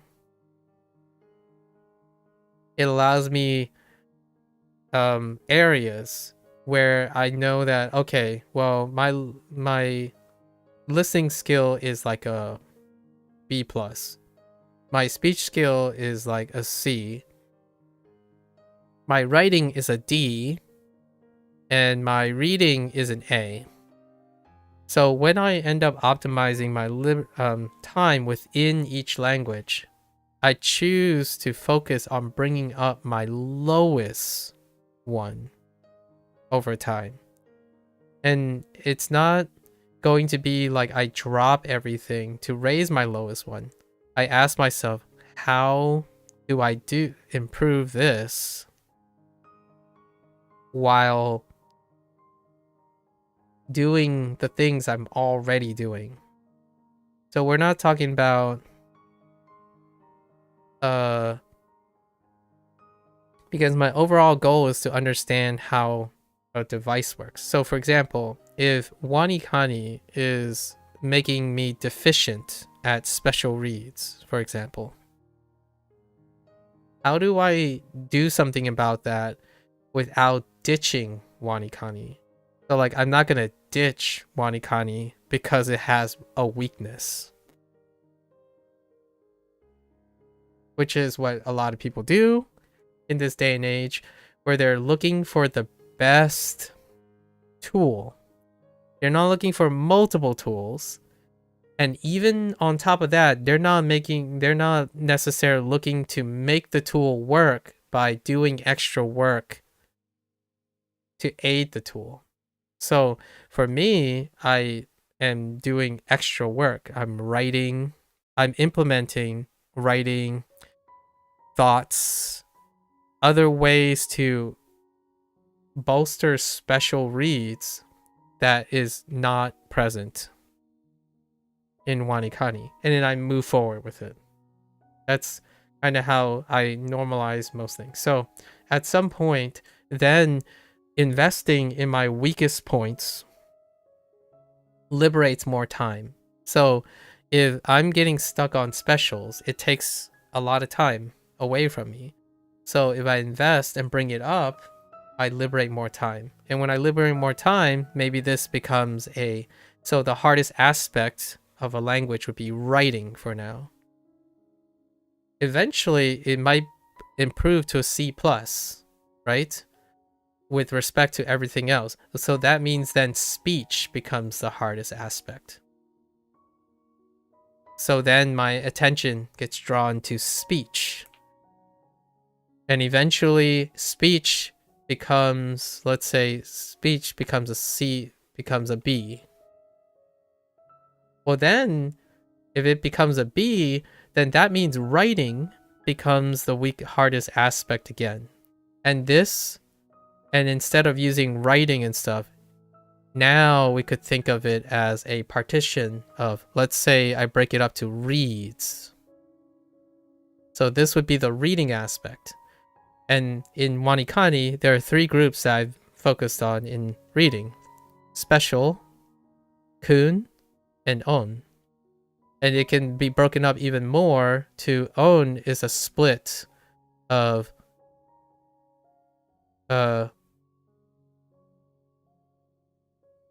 I keep forgetting what the term is. Kukugo. Like on, and then on kun. Right? So there's various versions, but what happens is I know how consistent I am on these. And I focus on the thing that I'm least consistent in. So now when I say the hardest aspect of each language is because one of the hardest aspects originally was reading, as in the Japanese pronunciation, not reading as in what the meaning is. So the Japanese pronunciation. And then of those 3, this is the weakest aspect. So I'm focusing on this because originally all I could really comprehend was on and kun. On and kun mix up. And even before that was translation. Translation in meaning plus sound. So more and more defined stuff, right? So as I become more competent, I can choose to focus on things. And it's not that I don't work on any of these. I actually work to some extent. I break them up. So if I come up with new ideas, I can tackle most of these things. And over time, that's how I go about managing all of this stuff. It sounds really complicated. I mean, I make it's not supposed to be complicated. I hope that's not my intent. But generally speaking, lots of micromanagement. Lots of micro for time. And then overall, when you step back, and this is where the Procol initiated the first conversation, the whole averaging effect. Why do I have an averaging effect? I consider myself a novice in most of these things. Largely because I'm a novice in a lot of things, not an expert in very specific ones. So when someone says, well, your Japanese is going to go slow, it's like, yes, that's true. That's true, right? I have no problems with that. Because when someone only cares about Japanese, then their picture looks like this, right? And when they think about their amount of time that they get for competency, they probably think, oh, in the same amount of time, I achieve more. Like, that's true. In Japanese. I'm not doing that. What they're missing is this. And in my opinion, this is personal anecdote. The amount of time that I spend gathering the total competency across 3 languages is greater than the competence that it takes for 1 language. So when I'm doing things, I like to keep myself actively engaged in many aspects that kind of relate to each other, because it's unpredictable. It's very difficult to understand how or predict how doing more than one thing. This is also part of the interleaving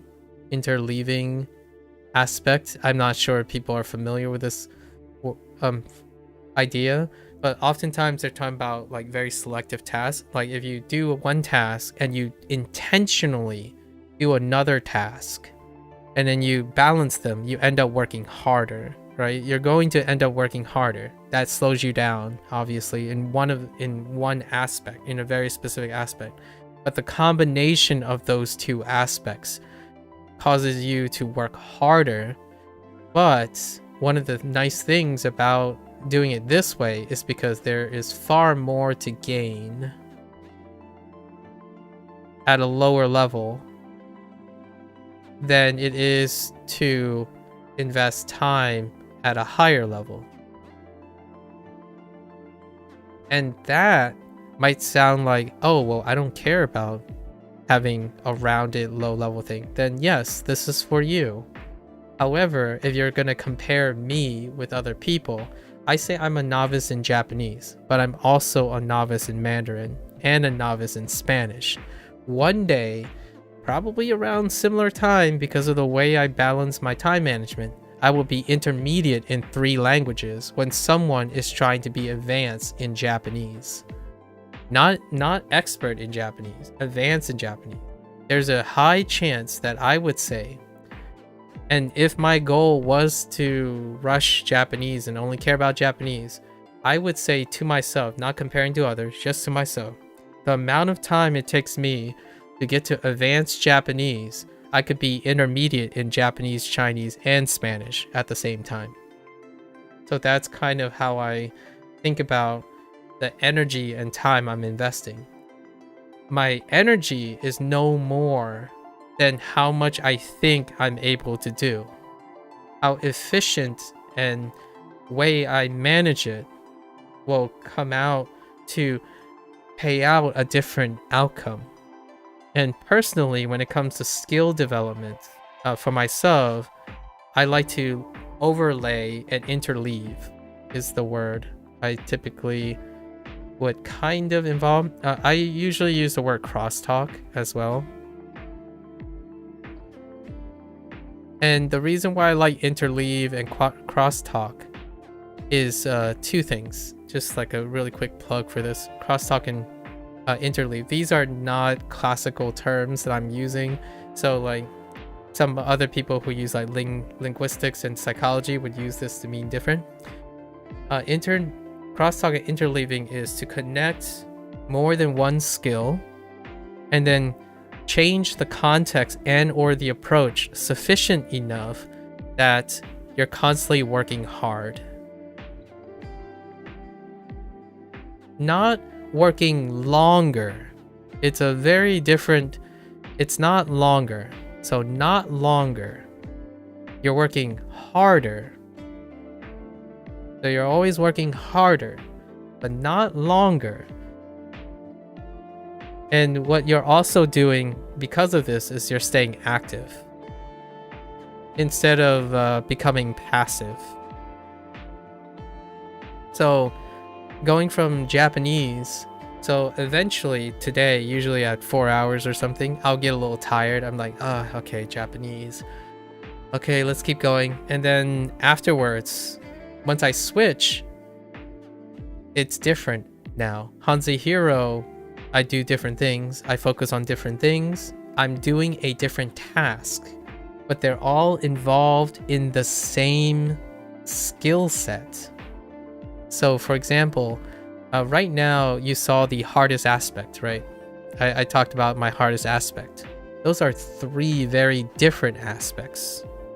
In fact, they're not only three different aspects, you can argue there's not an equivalence in those languages.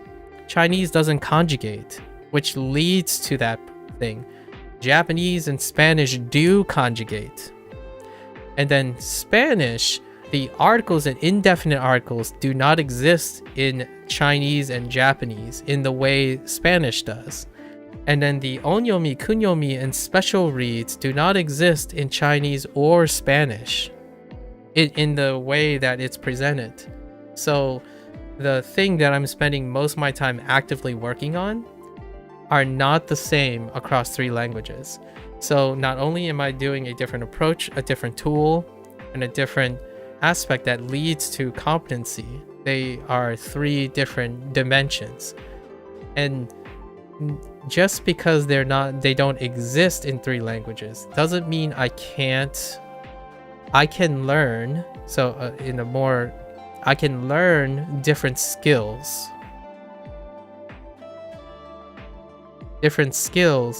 and approach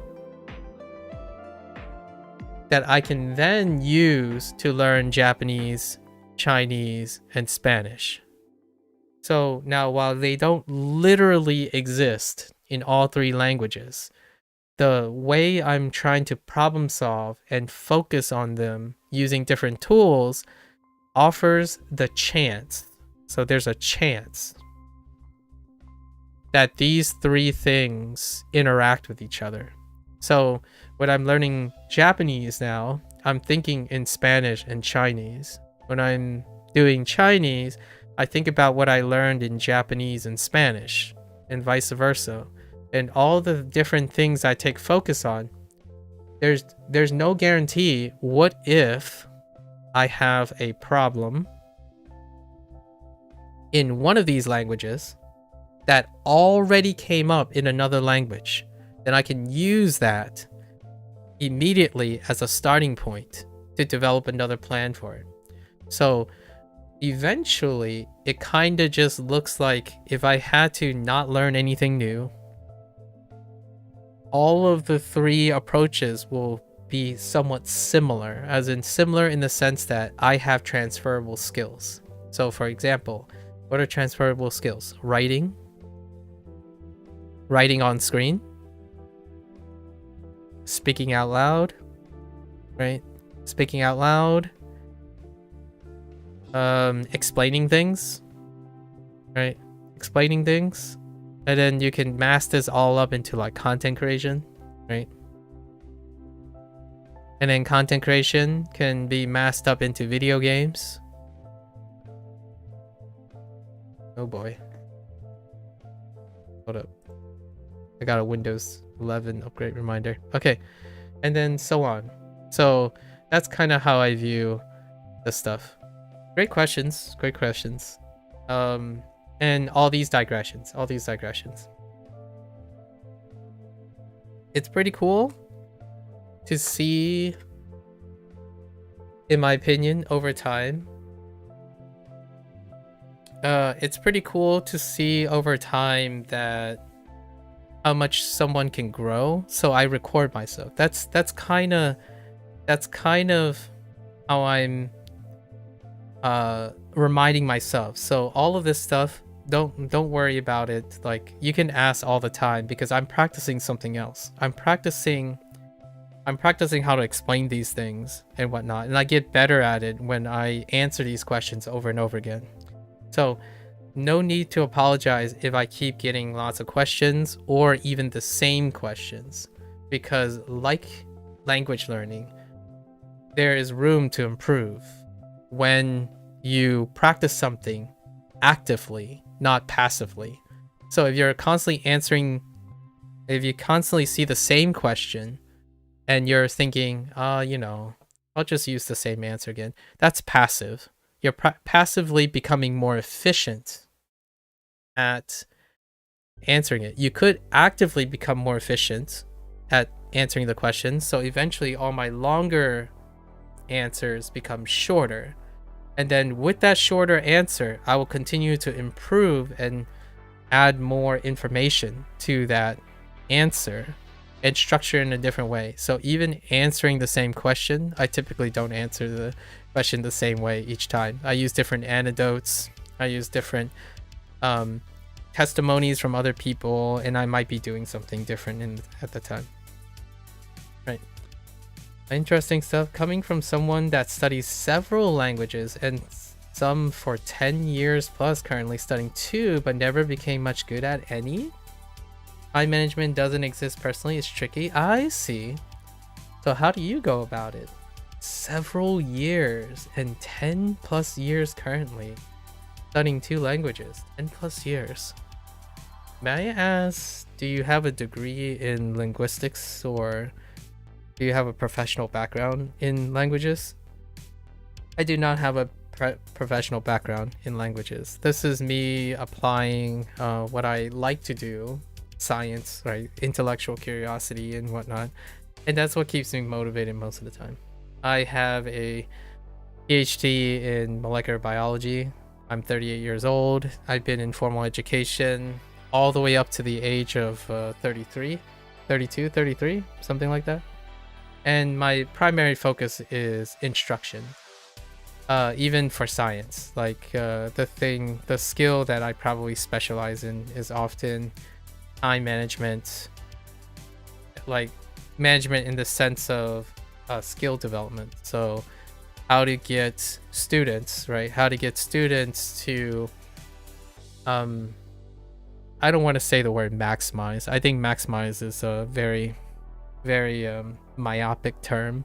I think more accurately, how to get a student consistent, and a bit consistent in the sense that they do not encounter diminished return when they're diminished return that hurts their emotional state, basically their emotional outcome. Because oftentimes burnout, when you get when a student stops showing up or a student stops trying, then regardless of how efficacious your method is and how optimized it is, the person doesn't show up and they are unable to manage and sustainably create habits for a lifetime. And that's what I've been doing for the rest. I don't do anything professionally anymore, so now I have all the time in the world. So I would say whatever I'm saying now, it takes, and it's a long run, and I don't want to make this sound daunting. It's a life skill. So you live with this skill for the rest of your life. So investing in this skill, in my opinion, I'm a little bit biased, of course, is an investment for a lifetime. So what I'm going to say now is, I would say if you don't have any form of time management or like some way of going about it, I would say I hit my stride in 10 years. 10 years of dedicated work or plus on what I'm saying now. So whatever this represents, it's at least 10 plus years in the making.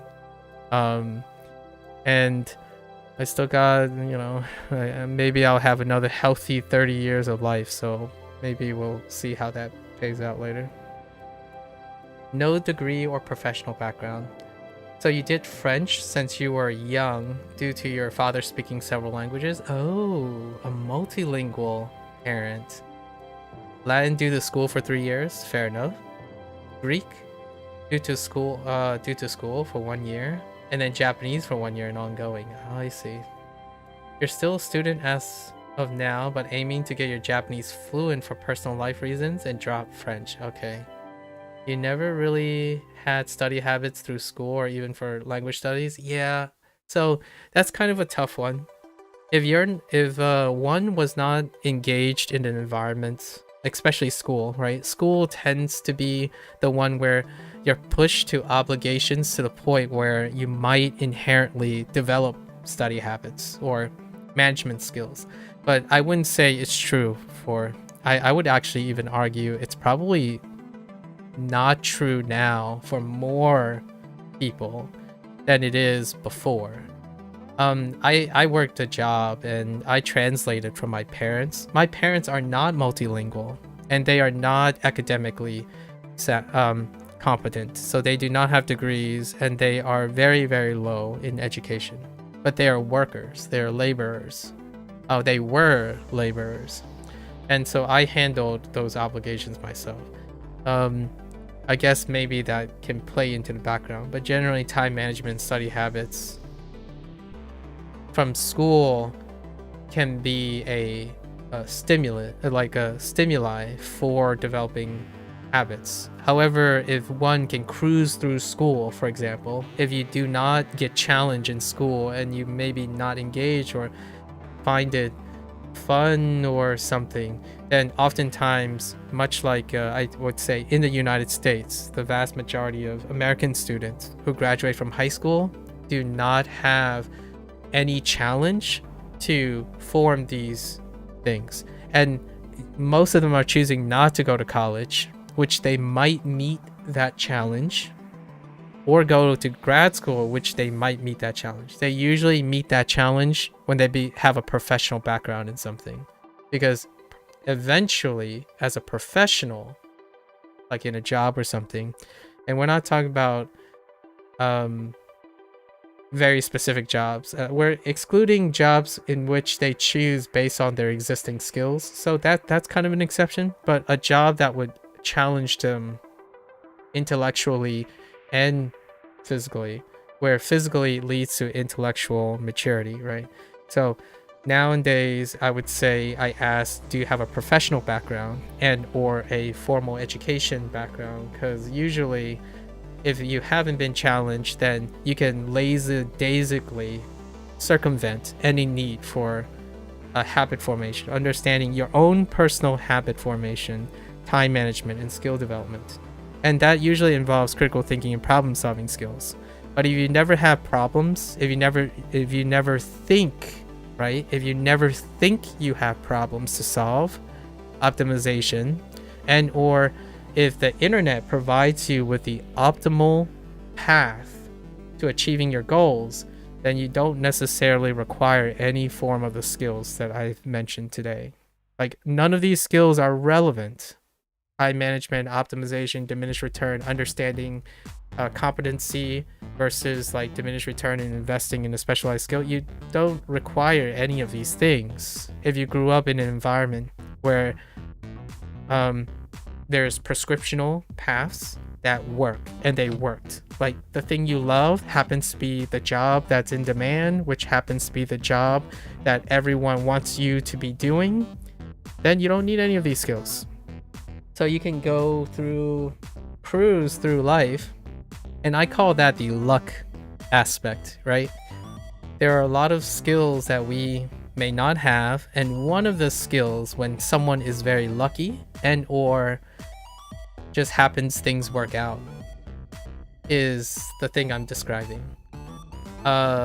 I did not do any of this in high school, by the way. It was when I got to college, when there were specific problems and things I needed to juggle.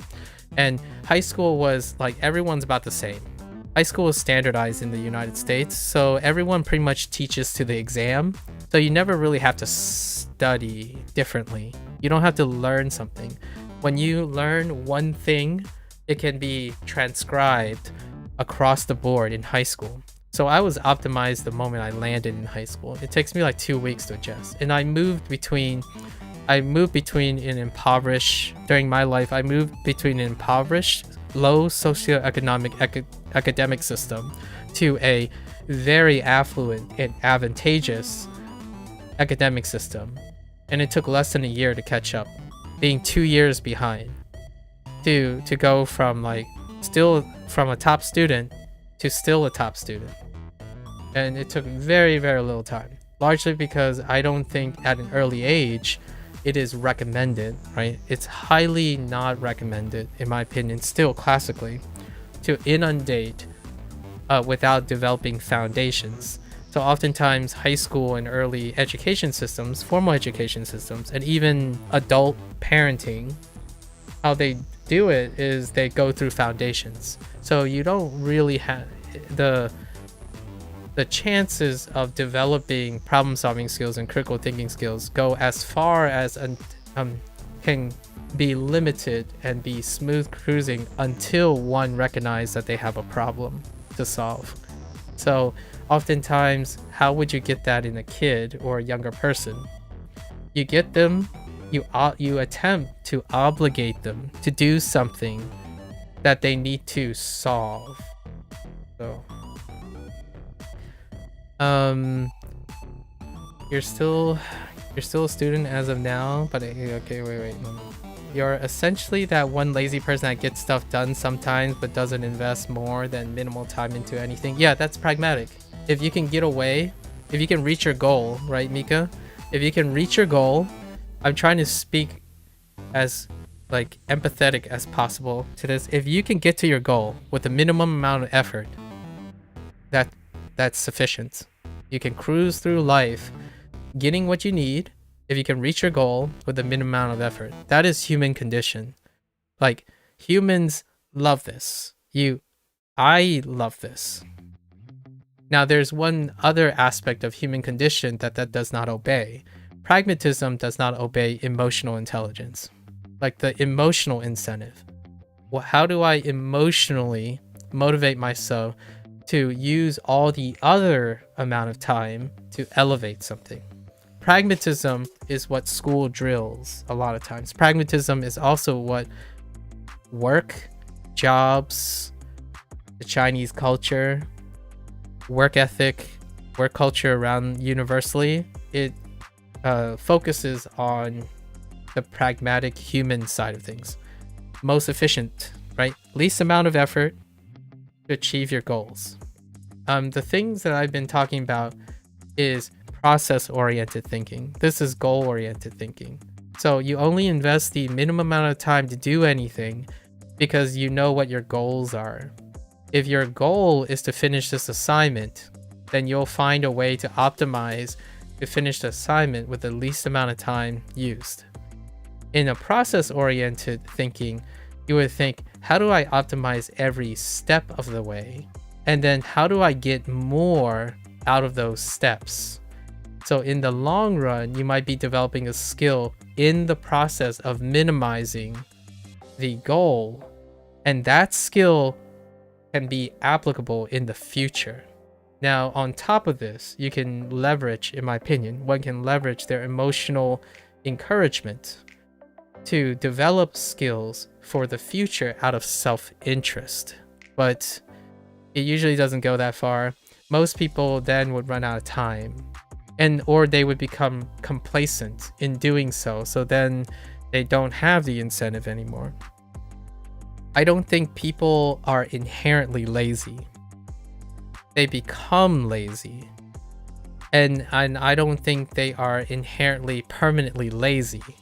I think lazy people need something to inspire them. and encourage them to be self-interested in things that aren't pragmatic at the moment, because pragmatism only comes at far sight.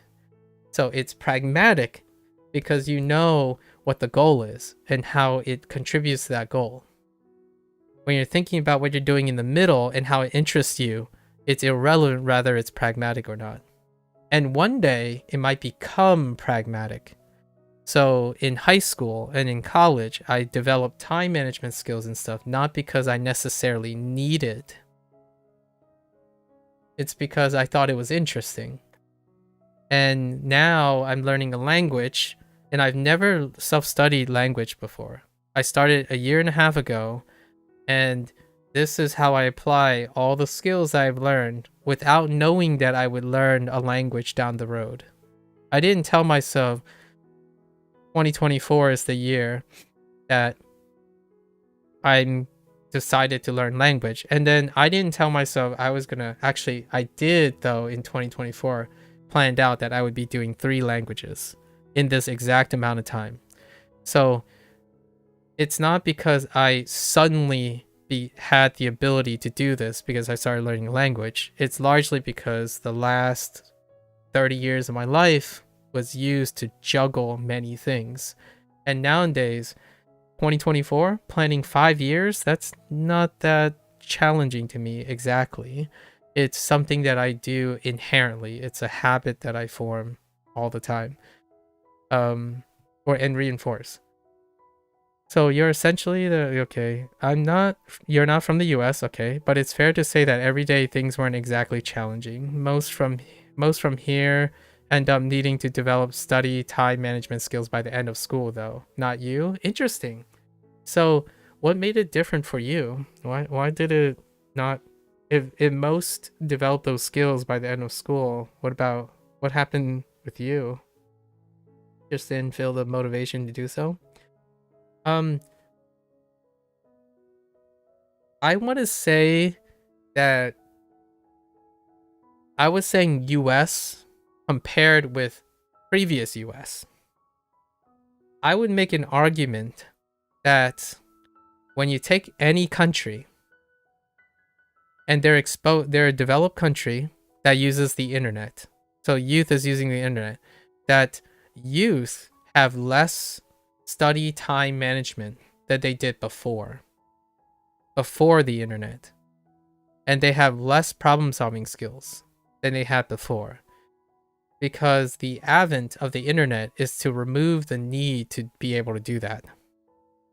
So the convenience of technology, in my opinion, is pragmatically replacing those skills.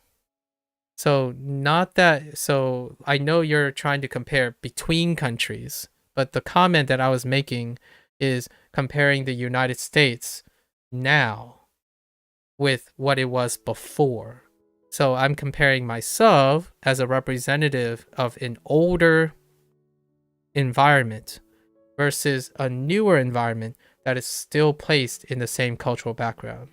So I would actually say whatever I said is probably still true about any other country that is integrated with modern technology. You do not need to develop those skills. It's less and less likely to develop those skills because technology takes care of that, or technology is supposedly taking care of that. As in, how do you solve a problem? Look it up on Google. If you're a developed country, you're a youth, you don't have to develop study habits or skills or problem solving skills. You hope that you go on the internet and you find it. If you don't find it, then you're not going to do it. Right? It's just interesting. It's like, hey, you just never needed to, really. That's all. Yep, that sounds about right. Even interesting things didn't need much spare time to be good at, let alone require any serious studying. That's interesting. Even interesting things do not need much spare time to be good at. I would probably be a little bit concerned about that. Because interesting things don't have in my opinion, interesting things don't have a cap on how good you are at it. It sounds to me, in my opinion, like this is since we only just met, it sounds to me that you can reach a level of satisfaction that allows you to require that you don't need any serious studying. So serious is subjective, right? Serious is subjective, and being good at is subjective. When you're interested in something, there's usually no cap. No cap, and seriousness is uncapped. And that's what I usually try to keep. So in my opinion, that's kind of nice that you have no compensation. It depends on what you're trying to do and definition on good at for sure. The way I'm phrasing this does not depend on it. I'm not talking about something that's dependent. I'm not on that, not on good at. When you're interested in something, that interest it would depend on that interest, but not on whether you're good at it, the definition of good at. Because when you're interested on something, there's no good, there's only best most of the time. And best is uncapped. It's however much time you invest in it. The reason why I focus on burnout is because when someone is truly interested in something, burnout is the end result most of the time. It's the lack of due diligence of not regulating how much time they use. So in my opinion, if I had to make a condition on whether it depends or not, is I'm not entirely convinced that you were actually interested in those things. I think when you come to people who are very interested in things, they're never good enough in the things they're interested in. And they're never serious enough about the things they are interested in. So it sounds to me like there are things that maybe were obligated for you and you didn't need much time to be good at it because you reached a metric that somebody else arbitrarily determined. Like for example, no one's going to stop someone from constantly taking the same approach over and over again to master something they're interested in. It's out of passion. No one asks for it. There's no prescription. In fact, when they're interested in it, they're so particularly nuanced about their skill that they're developing that it's unique. It becomes unique. It becomes incomparable to the point where they don't actually even compare anything that they're interested in. Like for example, I don't compare my WaniKani experience to other people's WaniKani experience. I'm interested in WaniKani. So I put all of my efforts and I try not to burn out, because if I do not exercise due diligence, I will overexhaust myself because I'm interested in the thing. The interest is what drives me, not the performance. It doesn't matter if you're good or bad at it after spending 30 hours. I'm interested in it, so there's no cap on it. So the thing that you're talking about, a serious studying, I think serious studying is being compared to other people's performance, not your own self-interest. I agree that I wouldn't call myself good enough for things you optionally do. I consider interest to be separate for things I'm required to do. Okay, and skills you want to become the best at. Okay, that's fair. That's fair. If you're qualifying that, then that checks out.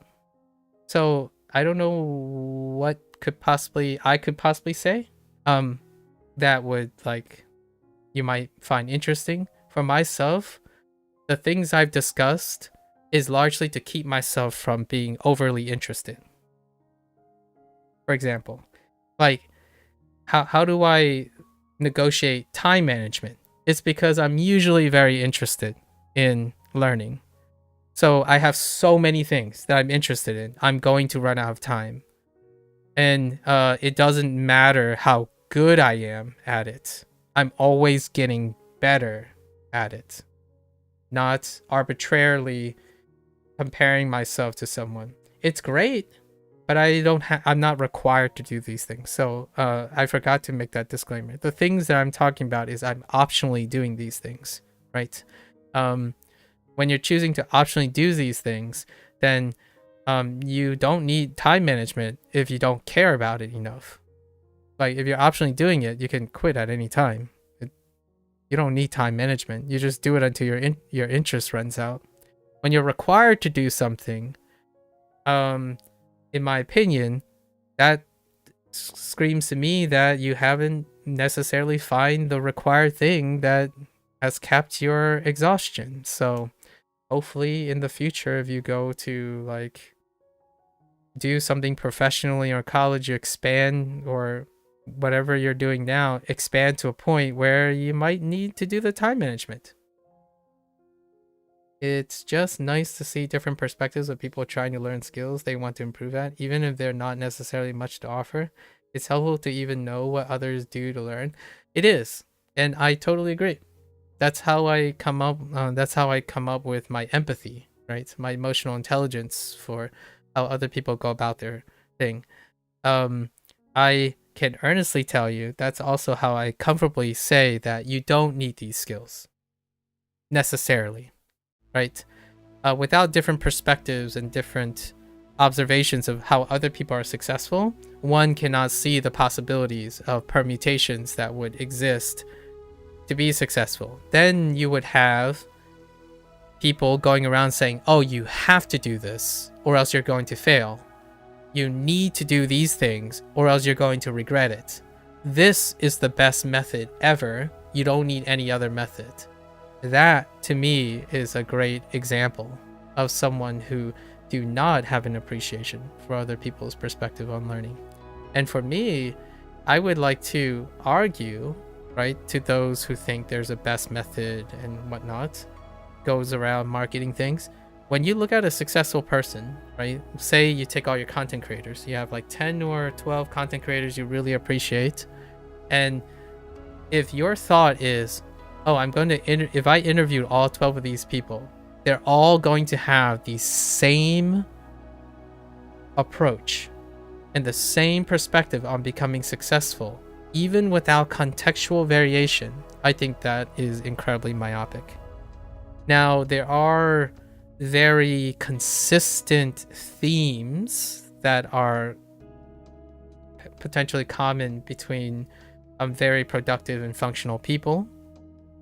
Now, those themes have been echoed in many like foundational work, and oftentimes when it comes to like explosive, expansive careers, time management is one of them.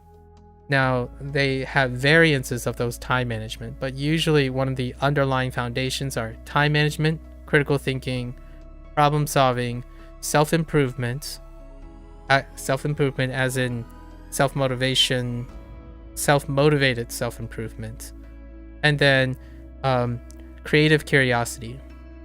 Creative and curiosity, they're usually together. So intellectual, an endless supply of motivation for curious creativity, as in no comparative analyses required, but it's kind of nice to know where their skills are in perspective with other people. So I'm not saying I don't care about other people. I think one of the misnomers about someone said this to me not long ago. They envied, and I don't talk to them anymore, or they don't talk to me anymore.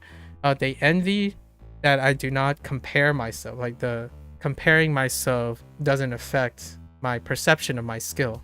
And I'm like, it does affect it. It just doesn't emotionally stop me from doing the thing. So I need comparative analyses to compare to other people. But the idea is it does not impact my motivational value system that I place on myself. Yeah. So, let's see. You used to be pragmatic with education, but your dad always told you it wouldn't stay that way the further up the academic ladder you got, and he was right. Yes. Now, it's still there. Procol. It's the pragmatism is still there, but you have to, in my opinion, I would encourage you to build on it. It's more than just pragmatism. I think when you're a kid and you're growing up, pragmatic is the best. Like what I mean is, people put forth pragmatic is the best, and that's great because you need foundations. You need to learn all the foundations. Those are the pragmatic things you want as a foundation, but that's the beginning. Once you leave high school, it's the beginning. Your pragmatism is going to flourish, or one would encourage a person to develop more on top of that. So it's still there, but it's the same but different, right? It's like you have all those things still, but they evolve into something else. And that's the whole emotional intelligence side. How do you keep on applying yourself? Like, how do you constantly find a motivation to challenge yourself and optimize yourself? It's not pragmatism. I'm just saying, it's not only pragmatism. Only pragmatism, hyper-objectivity, internet optimize, you're going to do the bare minimum, no matter what, in my opinion. Like, it is so strong. I would say 80-20, 80-20. 80% of the chance, if you focus on pragmatism and logic, you can cruise through life. You can still cruise through life for all of that. The thing that you would probably maybe miss out on if you're doing the whole FOMO thing or something is understanding the perspective of other people who go above and beyond what is required, or above and beyond in a way that's so recognizably them that no one was asking for it. Like, I'm kid you not, no one asked for me to do this like this, and no one asked me to talk for 4 or 5 hours about balancing emotional intelligence and reward with like self-evaluations. And no one's asking you. You just do your SRS and learn your Japanese. Just go for it. Use apply comprehensible input to graded readers, and then learn Japanese the fastest way so you can become fluent the fastest way. And that works for a lot of people if their goal is to be fluent in Japanese. If I ever become fluent in Japanese, which 30 years? I don't know. If I do, I'm gonna be coming to that with many years of stories, ups and downs, fun little exercises. And when someone comes up to me and say, hey, where do I start? It's like, tell me a little bit about yourself right now. Here, I'll ask you 10 questions. I will leverage most of my experience that I can possibly can to offer you something possibly that can interest you in your journey to Japanese. Not the same as someone who says, I use the most efficient way to learn Japanese. And if this efficient way doesn't work for you, tough luck, kid. Go find something else. Because this is the best way to learn Japanese and get fluent. That, in my opinion, is over 90% of language learning and learning approaches. And learning experts who say these things. And personally to me, that's like going into a formal education, and that person says, you're going to learn it my way or the highway. And for me, not so much. I wasn't really raised on that, or even educated on that. I was a product of liberal arts, so people varied. Some exams, some professors slapped me over the face. Like, they really like destroyed my vote of confidence. And that's basically humble. It keeps me humble. It keeps me trying more. Like, I love did he literally slap me in the face? No, he didn't literally slap. Figuratively, the guy figuratively slapped me in the face. He basically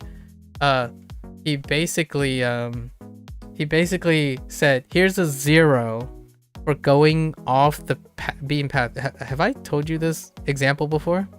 It was one of the exam questions, and the guy was talking about caloric deficit, and in his textbook, the book that he actually wrote, which was the textbook for the class, by the way, he he asked a test question. It was worth 20% of the grade, so a whole letter grade, right? Actually, a whole 2 letter grades. He asked, so what is the worst thing you can do?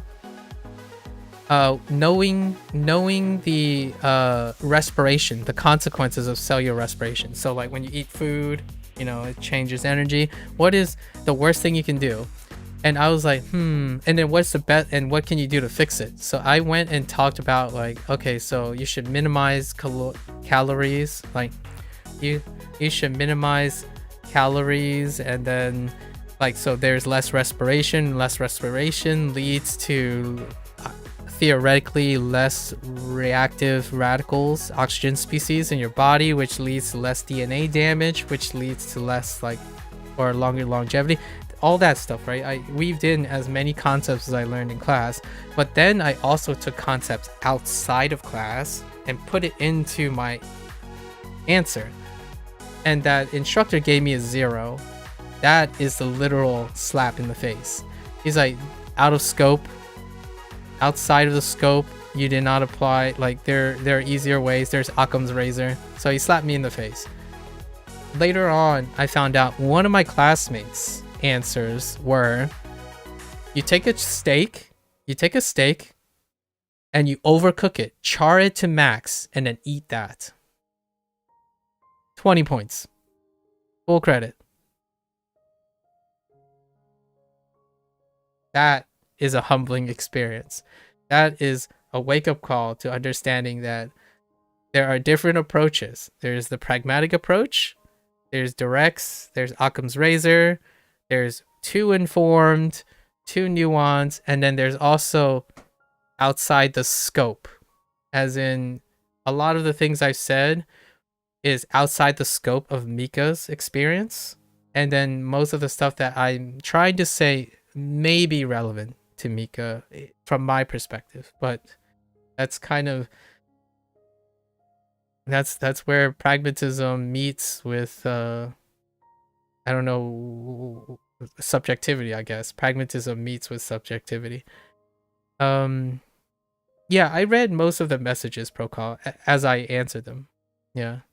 So makes sense. Okay, so what do we got? Hot take. The more developed a country has gotten, the lazier it has gotten in the ways that makes it developed, right? So the more developed a country has gotten, the more lazier it has gotten in the ways that it is developed. So for example, if a developed country have access to smartphones, they have become lazier in the way the smartphone has made those things convenient. So like for example, counting the days as your days are going by, you don't have to count it if you have a counter, right? So the more developed your skills are, the developed tools that you have as part of the accessibility of a developed country, they become lazier in those aspects. One big thing I want to highlight here is it doesn't stop there though. When you stop doing those tasks, what else are you doing with your time? The graph that I was drawing was, if I become more efficient at WaniKani, like maybe I'm even remembering better the way I'm doing it, that extra time I still use. I don't not replace it. So like if I get faster by 4 hours, I'm replacing the 4 hours with something else. It's different when you only care about certain things. If you only care about Japanese, then you're going to do all your time in it, right? And then maybe you become more efficient. And then you do more of the Japanese. You're not going to consider other alternatives. Like if you only care about this method, right? And this method is working, then when it becomes more efficient, then you're done optimize. Like it will become more and more efficient until it doesn't become any more efficient, right? Then you just keep doing that for longer and longer periods of time. That is being an optimizer and an iterator without taking in new information. And you can do that and become fluent very, very well. There are even methods that will largely work across its span. That's perfectly fine. Then you can learn your other language using the same method. You're very good at that method, so continue doing that. Now, what it doesn't take account for is what if certain languages are just fundamentally different. Your method will still work, but that person might be encouraged to change the method up a little. So you take what you do really well, you challenge it with something that makes your method not so good, and then that person starts thinking, so maybe if I invested so much time in this method, I can innovate on that method so that it can be translatable to 2 methods. Or, here's the big or. In the internet generation, you just look for the best method. So here's an example of a lack of problem solving. So you take one method, the best method, what you believe is the best method, right? You learn Japanese. It's like, yeah, it works. I spent years optimizing. As in, like, optimizing as in, not the word optimizing is bad. Practiced. I practiced this skill. And this skill will come at a glass ceiling. That ceiling will be when you're approaching an asymptote, right? This is the asymptotic efficiency. And then you're like, okay, well, it works. I got to fluent Japanese, right? And then, you know what? I'm just going to learn Chinese. What are you going to start with? You're going to start with this really, really well-refined skill. However, the idea is for a human, it's like, wait, but Chinese has some things not in Japanese.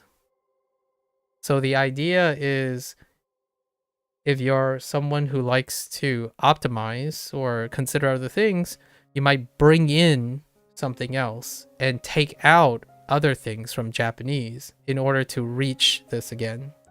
And now you have 2 non-overlapping additional skills. But that's not how that usually works. I think in the age of the internet, what instead is you start all over because it didn't work, and you find the one best skill again, courtesy of the internet, and you learn Chinese. So then you're going to go through that whole learning curve again, practiced. Now the question is, isn't that good? Because then you learn 2 best skills. 2 best skills.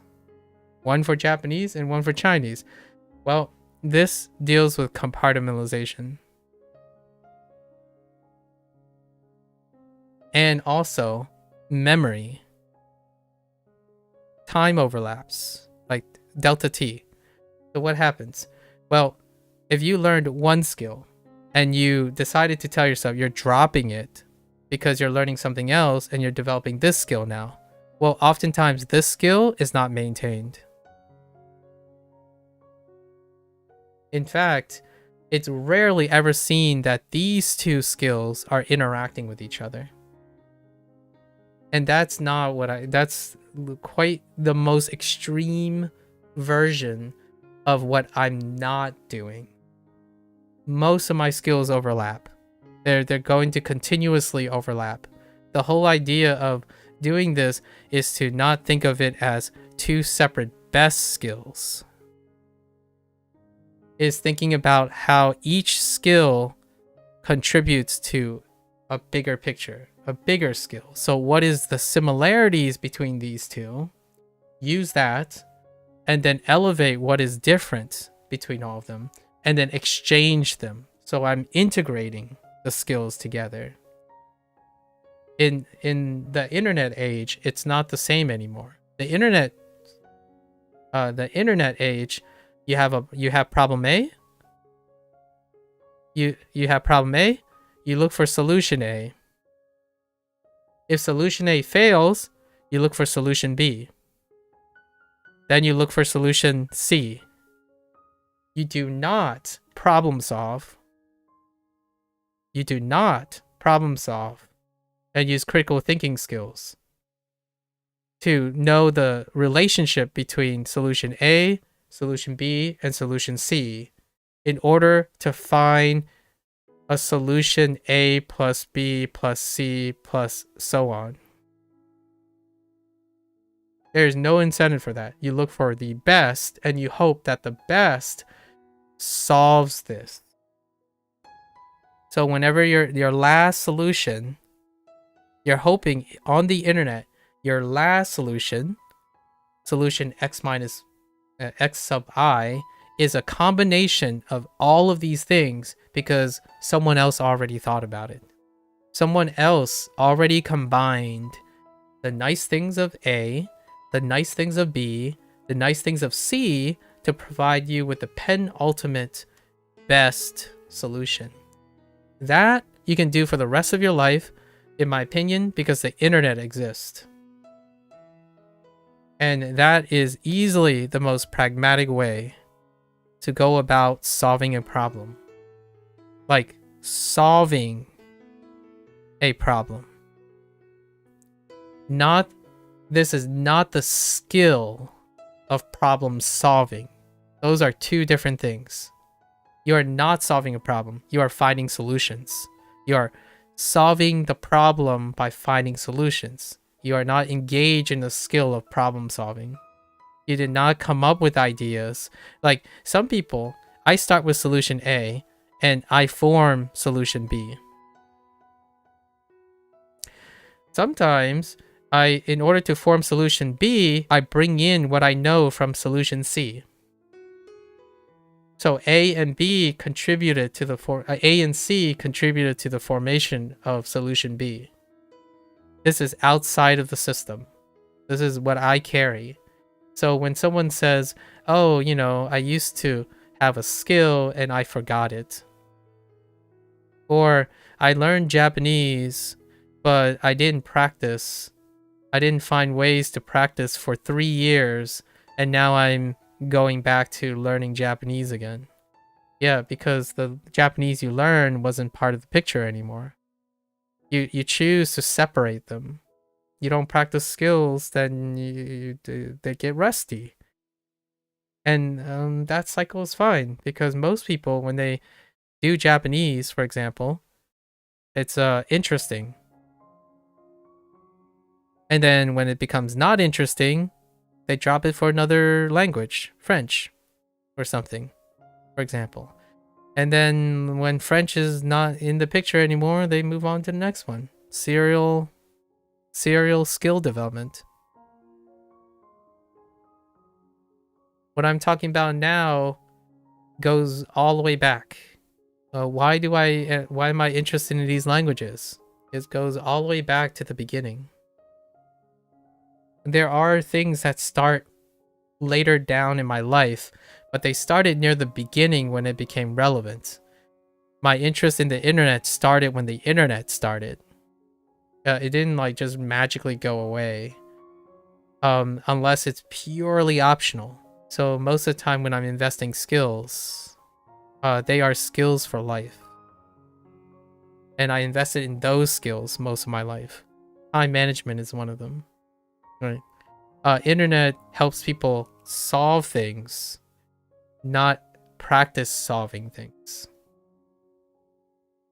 Okay. So that when we switch to numbers grades 1 through 9 in UK and you hate it? Oh, that's interesting. Oh, like the grades you get are like 100 or something? What do you mean? Like the 4-point system or something like that? You think that because we're so bound by natural behavior, one of the main ones being struggle, if we kept developing more and more, we will reach an implosion point? I'm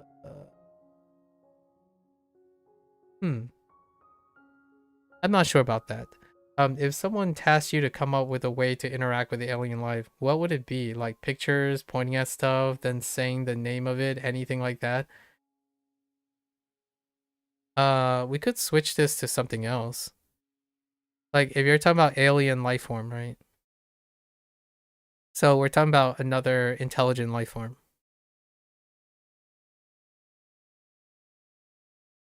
We don't have to talk about alien life form. Let's talk about AI. What do? You give all the summation data sets of human behavior and you feed it to them and see what they come up with. What would be the most effective way to communicate? Well, if it's feasible, since you're talking about most, right? So you're talking about most, as in ideal. This is idealism. So we're in the land of idealism, as in what is the most ideal way to communicate the entirety of human data, and you feed it to them like an AI. You feed the entire data set, the entire human data set. So we're no longer thinking about pragmatism here. The most effective way is to embrace the ideal way, the logical way. Which is funny because in Chinese, logical means ideal. A lot of times. So the logical way is to feed the entire data set to the aliens, to show them the entire data set. Now, if we're talking about pragmatic, so like the pragmatic effective way, I have no idea. I guess you would have to talk about the dependency of the alien life form. What form would be that data set be? I have no idea. Everything. You're asking for most effective, right? You're asking for most effective. Everything.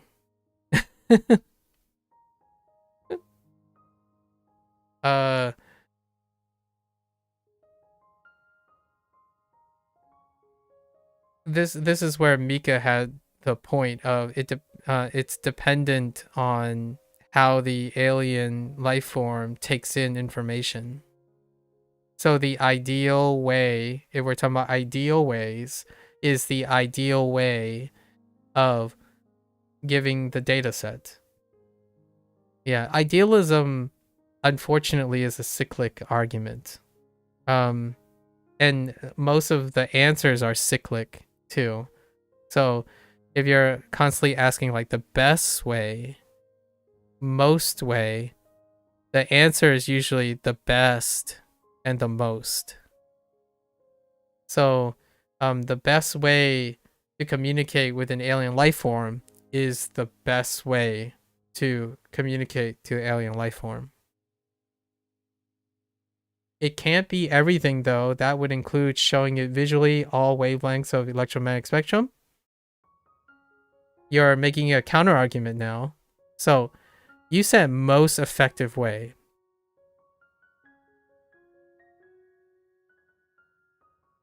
Right?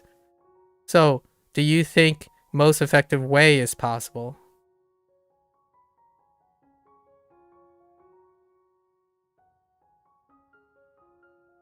If you say it can't be everything though.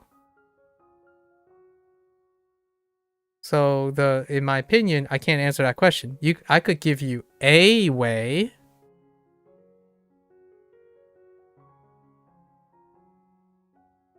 A way. Or a possibly ineffective way.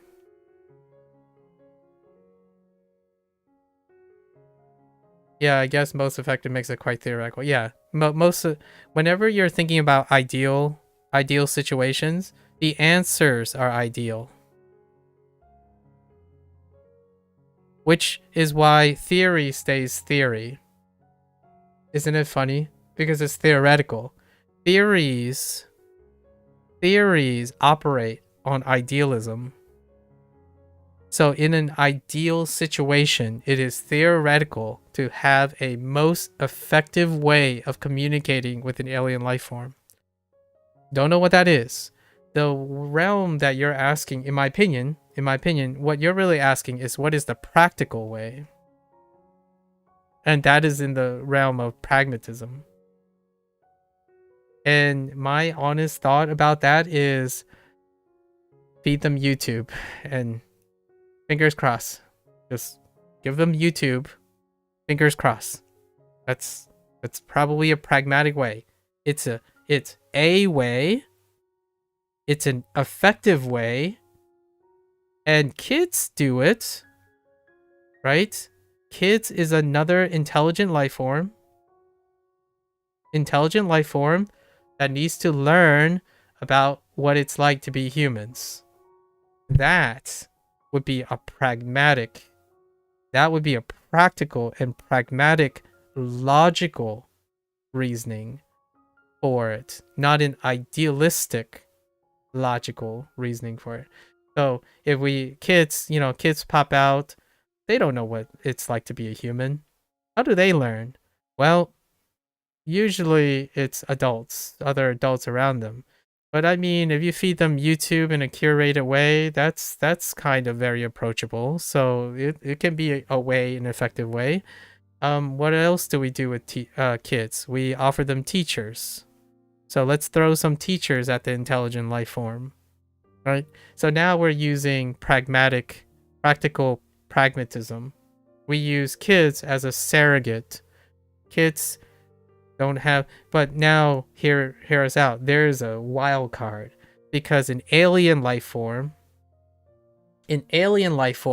comes with intelligence,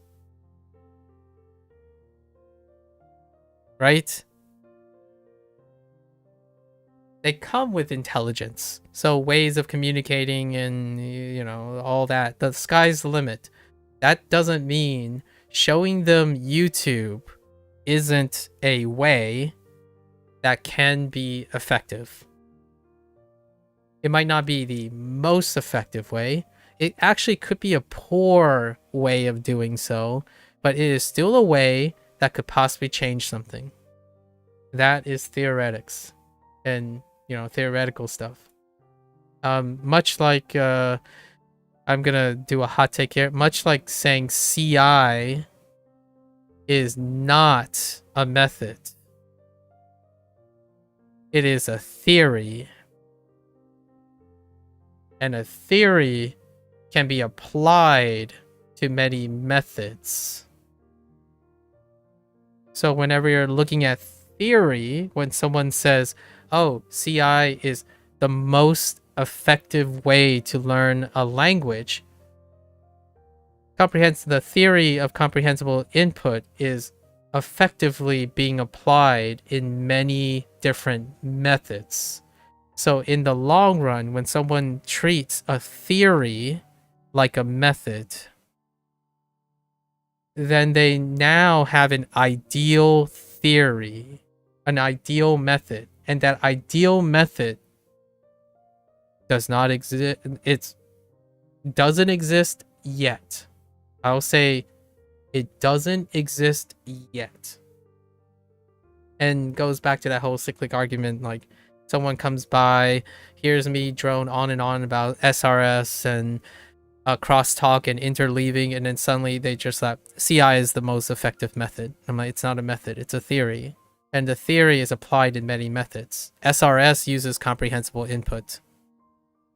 Try to think about that for a moment, right? Duolingo uses comprehensible input. Try to think about that for a moment. And then watching anime, right, uses comprehensible input. Just think about how the theory can achieve comprehensible input in these methods.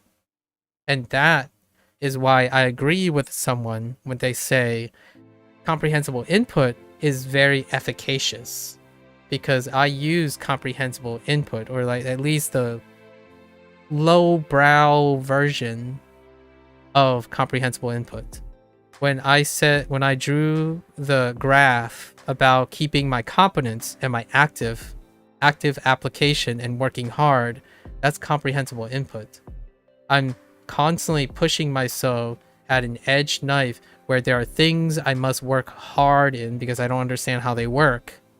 And then I continue to push that. It might not be the language itself, like Japanese, because I'm pushing my learning skills too. I'm learning different ways to learn things that I haven't learned, but I'm contextualizing it in the ways that I already know. So the things that I already know how to learn, right? The things that I already know how to learn, I'm exploring something else, and I know enough overlapping of my old skills from my learning skills to acquire the new learning skill and evaluate the new learning skill. So I evaluate things based on my comprehensibility.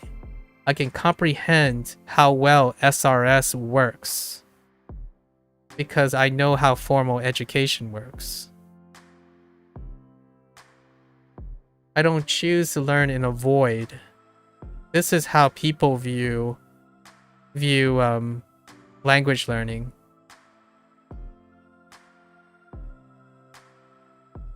In my opinion.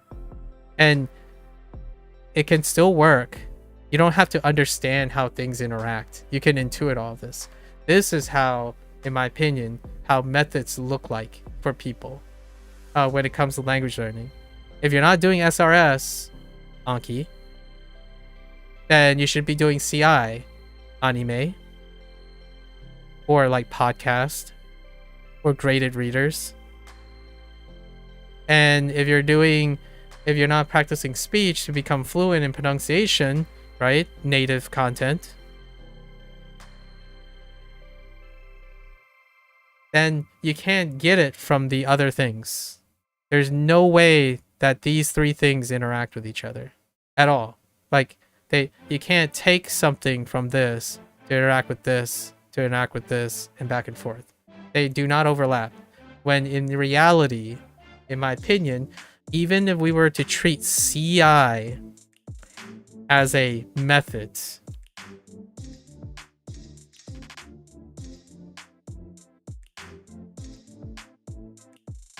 this is what skill development looks like, in my opinion. In my humble opinion, this is what skill development looks like. And the idea is, instead of viewing this as a method, let's just call this graded content, which is a method. Graded content is a method. SRS is a method. In fact, I might not even say SRS. I'd just use like WaniKani. And then conversation, I would use like, I don't know, my friend. I don't have a Japanese friend, by the way, or Japanese speaking friend. Now, if you think about it, then what is this part here? That is CI. In order to know how well WaniKani is being, how WaniKani you're using references of your experience with your friends and your graded content. If you have no XP, but it gets even better for someone who understands, in my opinion, what the underlying foundation of comprehensible input is. You put this in a bigger globular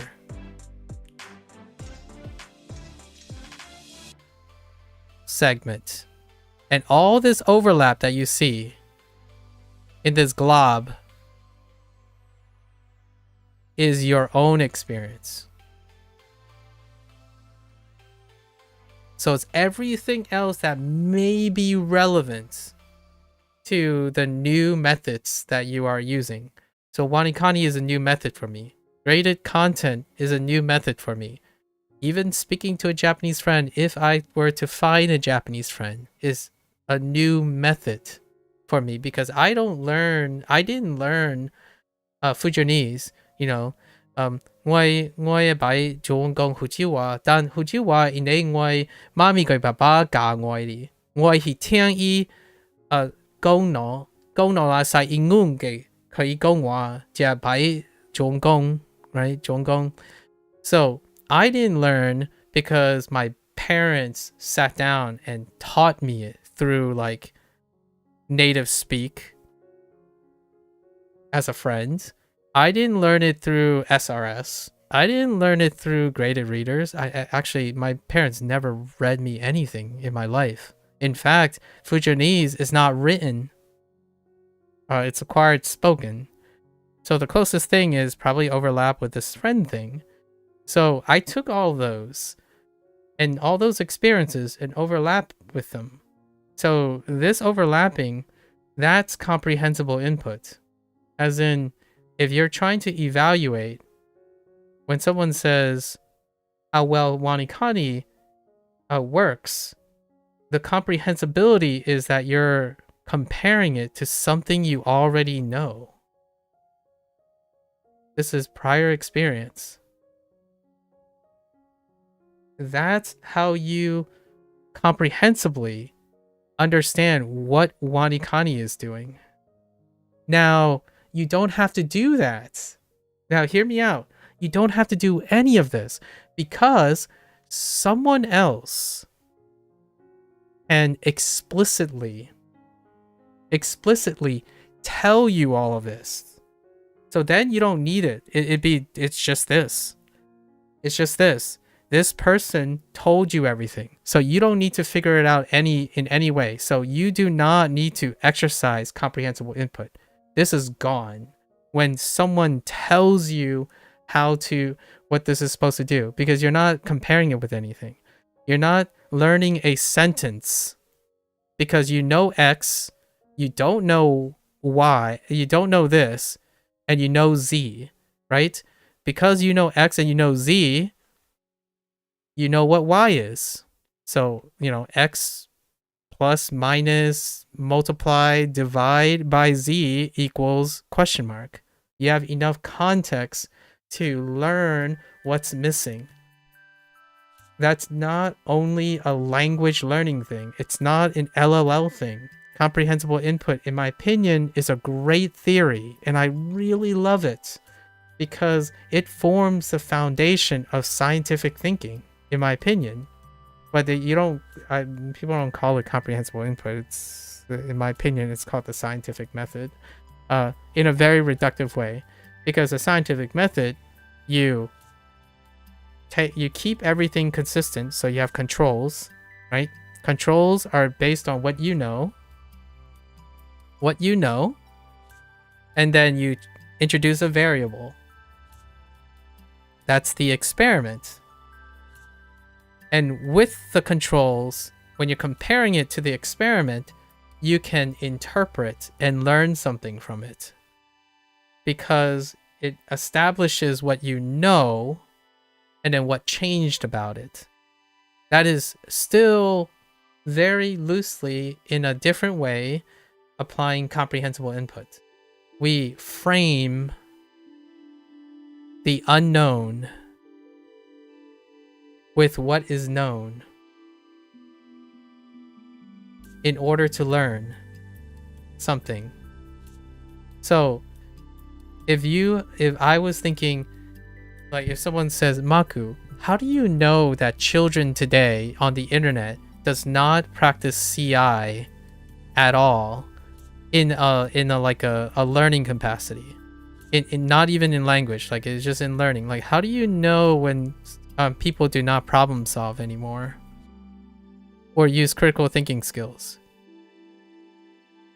One of the things from my journey, in my opinion, as a budding language learner, I'm a novice language learner in self-studying. Like self-studying language learning, I am very inexperienced.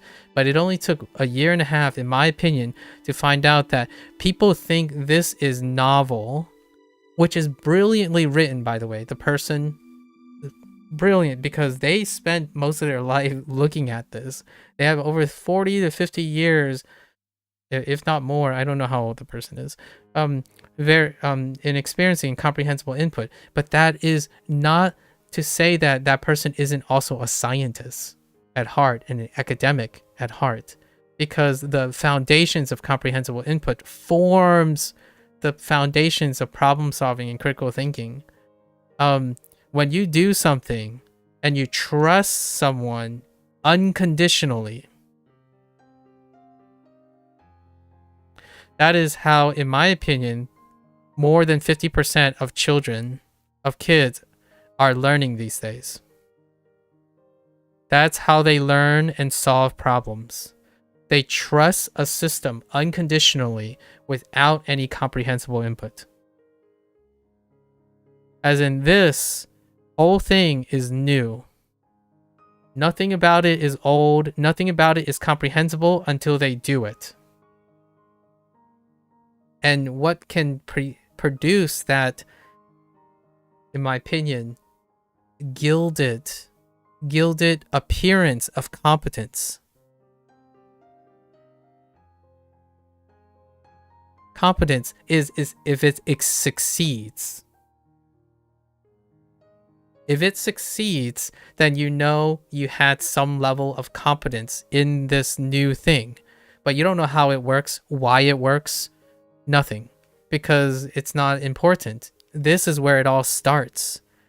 And the irony here is, lots of times people say, oh, you got to learn like a kid again. You got to learn with context in mind so that you can figure out what works and what doesn't work. The irony here is, and the paradox here is, the way they are already going about it is as rudimentary as a kid. You look up the best solution, have no point of reference for it, and then you do it, and you hope it succeeds. If it fails, you move on to the next one. You don't learn from your previous mistakes. You don't ask yourself, oh, that last one didn't work.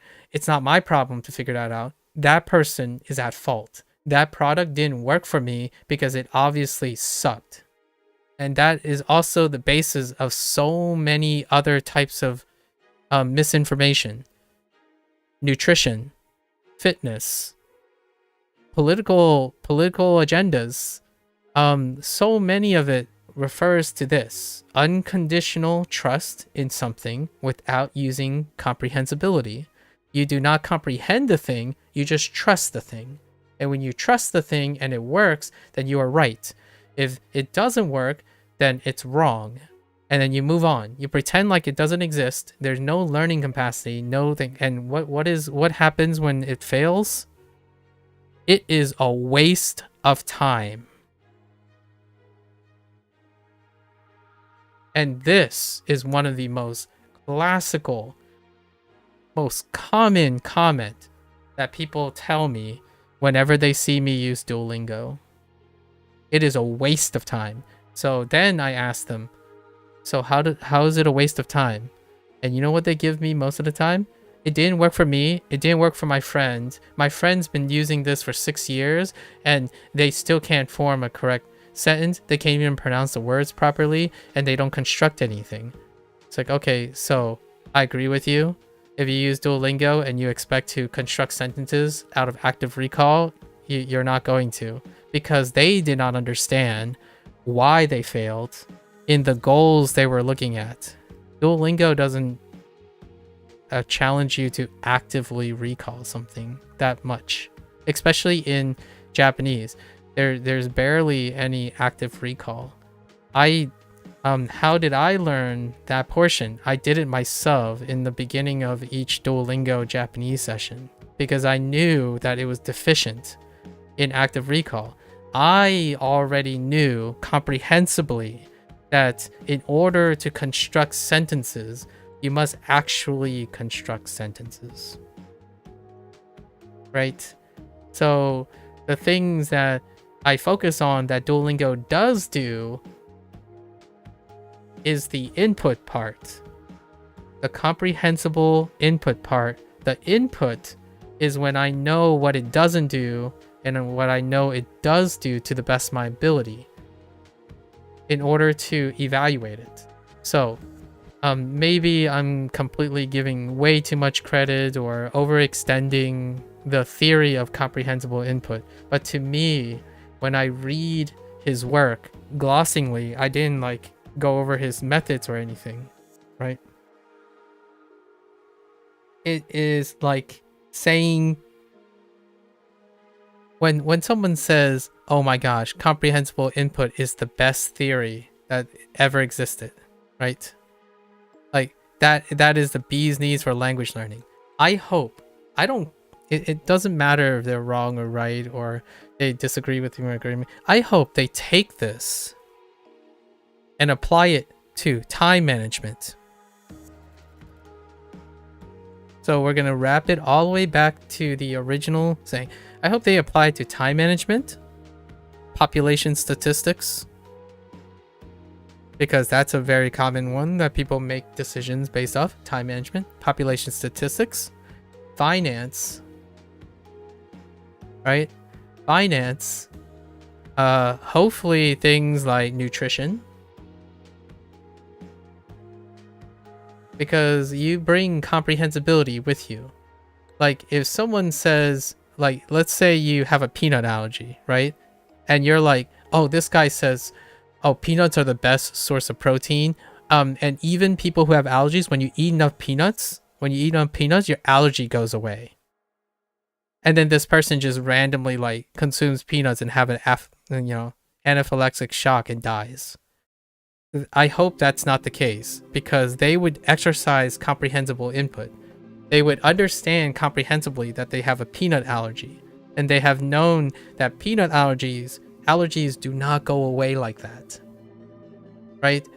But hear me out. It does make sense if that person decides to say, oh, you can use exposure therapy, which is the theory behind how to overcome allergies. And they could make an argument like it's the same thing. It's not, by the way. So allergy shots. The theory behind allergy shots is you regimentedly and very carefully moderate the dose of the allergen to the point where your system no longer recognizes it, right? And then you can like grow out of, for example, pollen allergies and whatnot. But that can be reduced to, it's the same thing as just eating peanuts and then going to the doctor and, eating peanuts and doing an EpiPen, eating a peanut and doing an EpiPen and an EpiPen, and it'll just go away. In theory,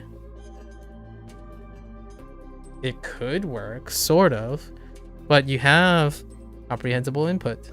You understand that there are other types of information that can overlap with this current information that helps you figure out if it may or may not work, or it's full of baloney or BS. So that's probably where I would stop with that. So when someone says, oh yeah, something is totally useless, my thought is it's probably not totally useless because it exists. Like some of the fundamental logical fallacies exist now. In my opinion, they exist now in higher tendencies, in higher occurrence. Because in my opinion, if language learners who are educated and like really excited and think, in my opinion, think that something like CI is new, that's a little concerning. And most of the stuff that I talk about when it comes to logic and stuff, I'm exercising the scientific method. Like my approach, optimization, reevaluation, they all came back from high school. Like most of the stuff. Like, what do you think exams are? Right? So they take on different shapes, but their foundations do not necessarily change. Right? That foundation comes from comprehensible input. So I apply what I do know to evaluate what I don't know yet. And I'm taking in the input of this method and understanding if the method is maybe something I'll add to my long list of stuff. So that's kind of one of my bigger hot takes on comprehensible input, which I might talk about tomorrow. We'll see if we get to tomorrow. You're gonna keep your children away from the internet for a while if you have any. Fair enough. That is certainly a prerogative that you can make. Can you tell me honestly, without trying not to offend me, does it ever annoy you when I ask a question after after a question without replying much to your answer? Not really. It tells me asking me a question tells me a lot more than you might think, whether you're saying a question or not. As you could imagine, it makes it seem like you're not probably listening to your question. No, that's probably not what I'm gonna think about right away. But saying anything provides more information. That links to pseudoscience like dowsing. Yeah, pseudoscience. Pseudoscience is gonna use this type of approach very often in order to validate their arguments. I remember you talking about chatting with someone who said a language learning site was worthless. Yeah. A language site, like any site, is worthless because it's not important to them. That's in my opinion. But if we had to make an ideal, when you say worthless, right? Worthless. As in, this is the bottom of the pit, no value. That's what they're going for. They're going for no value. But in today's colloquialism, they mean almost no value. Because we already talked about English, how English's degrees have been generalized to, when you say no, you actually mean almost to no. Like, for example, everybody does it. Everybody does it, right? They really mean almost everybody. So barring that linguistic generality on the internet, worthless, that person is saying it's worthless. So if it's absolutely worthless, which is true to this person, I do not ever deny someone's opinion, right? Or I try not to. They believe it's worthless because it's true to them. So what that tells me is they do not value whatever is on the site, or they overall does not value what's on that site. And in order to invalidate that, invalidating idealism is very tricky from a subjective standpoint, but it's very simplified from a pragmatic standpoint. You say it exists because what they're suggesting is it should not exist, but it does. So would I use this often? I don't. The reason why I don't use this often, where you do a counterexample to demonstrate how cyclic their argument is because I don't think that's like that is sacrificing my integrity. This to me is a lack of integrity for myself personally. I don't hold any other people, or I try not to hold other people to the same integrity, but for myself, if I were to tell you, to point out that when you use idealistic arguments, the counter argument is going to be the reverse and idealistic, then that's not putting in enough effort. I try not to say, well, it exists, therefore your argument is invalid because of the conditions.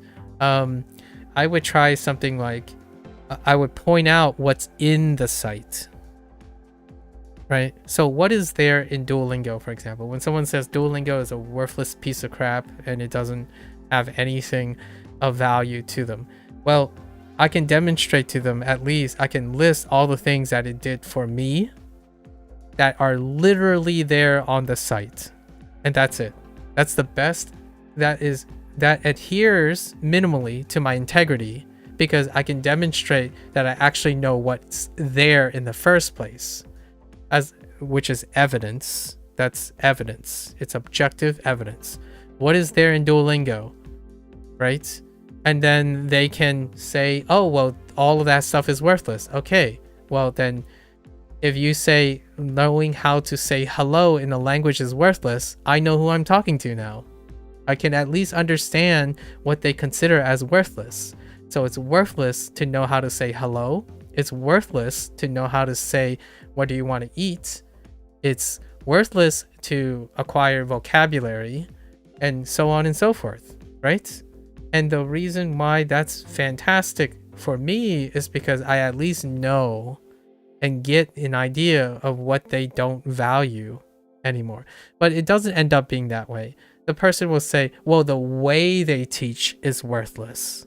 It's like, oh, okay, now we're getting somewhere, right? They're gonna say, oh, the way they teach bad pronunciation. In fact, it can make you poor. It's like, oh, I'll make a note of that. In the future, I will use Duolingo for what it's not bad at and compensate for what it's good at. It's like, but then you're wasting your time. It's like, how am I wasting my time? It's like, well, you're wasting your time because it teaches you bad pronunciation. I'm like, but what about the stuff that you don't care about, that I care about? I care about vocabulary. I care about output. It's like, well, those are worthless. It's like, so you're telling me that you care about me, but then you're telling me the things I care about are worthless. I think that's not a far leap from just saying you're doing this because you care about yourself, not for me. And then the conversation ends. That's when the logic breaks. Enough. Well, it's not really. That's when I bridge the logic, and then that person's logic breaks. And then they go off, right? They go off to their merry way. That when you say you care about someone, and then you exercise pragmatism, slippery slope, my friends. Very, very slippery slope. Because caring isn't the same as pragmatism. And if I were to be pragmatic, all I have to say when someone says something is worthless is it exists. That is the pragmatic, cold, factual, really terrifyingly insensitive way that, in my opinion, over 80%, like this is normal conversation now. This is the internet's normal conversation. Like, here's one against me. I'll use a personal anecdote on myself. You're not important. You're not important because no one's watching you.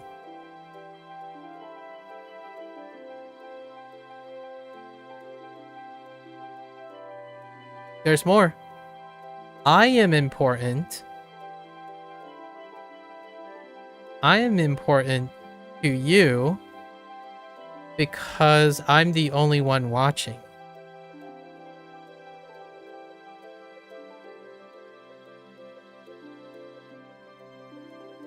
This is a cyclic argument. So, this is probably the most common comment that I have gotten over my 6+ years of streaming. You're not important because no one is watching.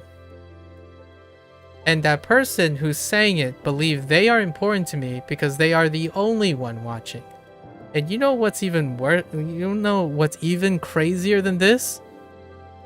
This person thinks it's true when I'm talking to someone else.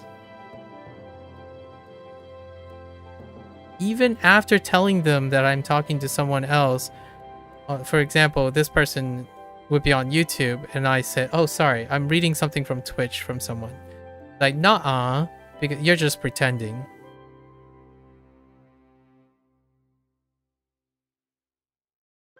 You might be thinking, so, nah, this must be some like 13-year-old kid or some 16-year-old kid. Or it could be a 32-year-old who claims to be a polyglot that also has a graduate degree in linguistics.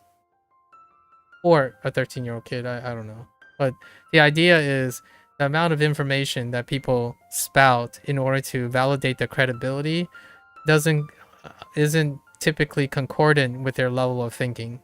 So you can be a super genius, you can be like a CEO of a multi-billion corporation, but if you talk to me like a 13-year-old, so it's kind of I don't value that other stuff. So if you talk to me like a 13-year-old, I don't have to value you, and you don't have to value my existence either. In fact, if you look at, I forgot what it's called, but the Nobel, it's something. It's like Nobel hypocrisy or something. Nobel absurdity. I forgot what it's called, but even the most brilliant minds who are like very specialized, they can be very out of their depth. And one of them could be communication.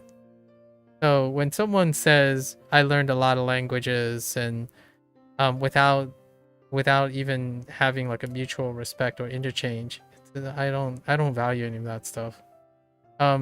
It's like the same person that came in and said, I'm a native Spanish speaker. Aha. I'm like, okay, congratulations, you're a native Spanish speaker. What is read in between the line is, I know better than you. I can speak this language and read this language better than you. And whatever I say is probably more right than you. Like, okay, but I don't value any of that because you don't value me. So if you want to exercise a waste of time, pragmatically speaking, is when two people don't talk to each other and exchange ideas. That is a waste of time. You're not only wasting your own time, you're wasting my time. I'm also wasting your time if you choose not to think it's valuable. So I don't get to choose if the other person thinks that I use my time and is valuable to them. But the lucky part for me is if I'm practicing talking to someone like that, I at least find that the value is in practicing how to talk to that person. The other person, it's probably going to be a lose-lose situation for them. For me, it's a win-lose situation, or it could be a win-win situation and that person could possibly talk to me, right? Pretty good. I think that's pretty awesome for me. When you switch to talk to someone else for a while, it does annoy you, but I know that's wrong, and I never express stuff that's unreasonably annoys you. I mean, that's fine. I understand you. I understand that it would annoy you. Now, hear me out. Hear me out. If it continues to annoy you, I've got a solution for that. Or I got something clever for that. But the thing is, one thing that I try to mitigate when it comes to like talking to someone else and switching back and forth is that oftentimes after a while people get used to the idea that I'm probably going to connect both those ideas together. Instead of talking exclusively in one, I've already talked about the thing you brought up like 4 times while talking to the other person and their ideas, and then back and forth. Because the idea is, how can you talk to more than one person? One of the ways is to bring both of their ideas together.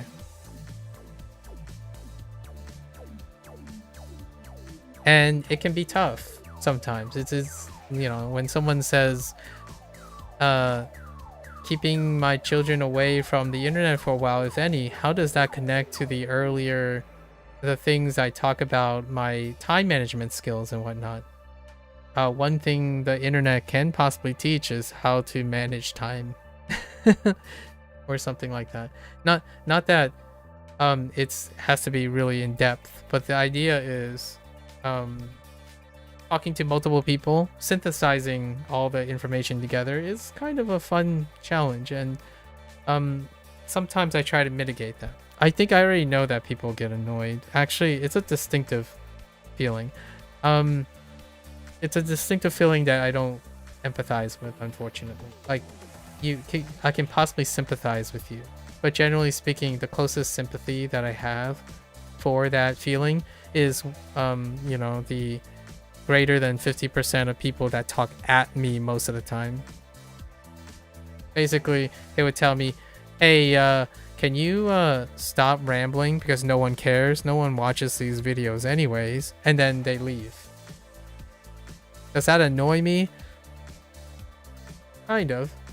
I would say in terms of the scope of annoyance, it's more annoying than most things that I've encountered when I was streaming, right? So relatively speaking, let's contextualize annoyance, right? Let's say my threshold is arbitrarily set as 100. Here's my threshold, right? If you were to say someone who like talks to me but they only believe what they want to believe, it's probably like at a 2. And then someone who like comes up and straight up insults me, let's upgrade that to a 4. Possibly. They might have. I don't know if Mika's here anymore. It's perfectly alright. We just keep going, right? We do the things without the necessary need to reach a goal or anything. And then like and then if someone just straight up tells me an opinion and then leaves right away, 6? Something like that. But it's not close to 100. And I hope that's what would happen in the future, Procol. What I mean by that is, I think there will be so many things that is normalized between you and me that you might in like a year's time, if it exists that long, right? Because we can always fall out, you know, people drift, right? But over time, it might not actually be as annoying as you might think. You might even come up with your own strategies in being part of the conversation without me having to be part of the conversation. And that's pretty wonderful. Like what I mean is you might end up leading my conversation. That would be pretty awesome. I love being in the presence of brilliant people because I just have to sit and listen. I don't even have to say anything. I don't know if you like that. Some people find it really boring, you know. Thank you, #ego. So hear me out. I know other people find sitting in classrooms really boring and whatnot. I don't anymore. Like, I like sitting in class and having someone like feed me information, because what am I doing when I'm busy listening to someone? I'm taking notes, not the notes that they're talking about. I'm busy taking notes in which how I can extract more information from them. It's different now, in my opinion, on the other side of things. So on the other side of things is like, okay, so this person just said they know French, right? What do I want to ask this person? Okay, so they said they know like 4 years of French. 4 years of French. So should I ask them how to say what's up in French? I mean, I kind of want to know what what's up is. Maybe I should ask SD how to say what's up in French. That's what I do most of the time. So it never gets boring. It doesn't often get boring if I can comprehensively, if I can find this stuff. No? I don't know how to pronounce it. You feel dumb in this situation? Nonsense, Mohammed. Nonsense. Wipe that dumb feeling off. This situation's fine. I think being like knowing that you don't know a lot of things should feel good, like should feel funny and be like motivating. Like, oh man, so I don't know this. We might as well ask the question, right? But when someone says there's no such thing as a stupid question, right? There is no such thing as a stupid question. I think it needs more. I think I want to add a few more contexts, right? I want to add a little bit more context. There is no such thing as a stupid question that you care about.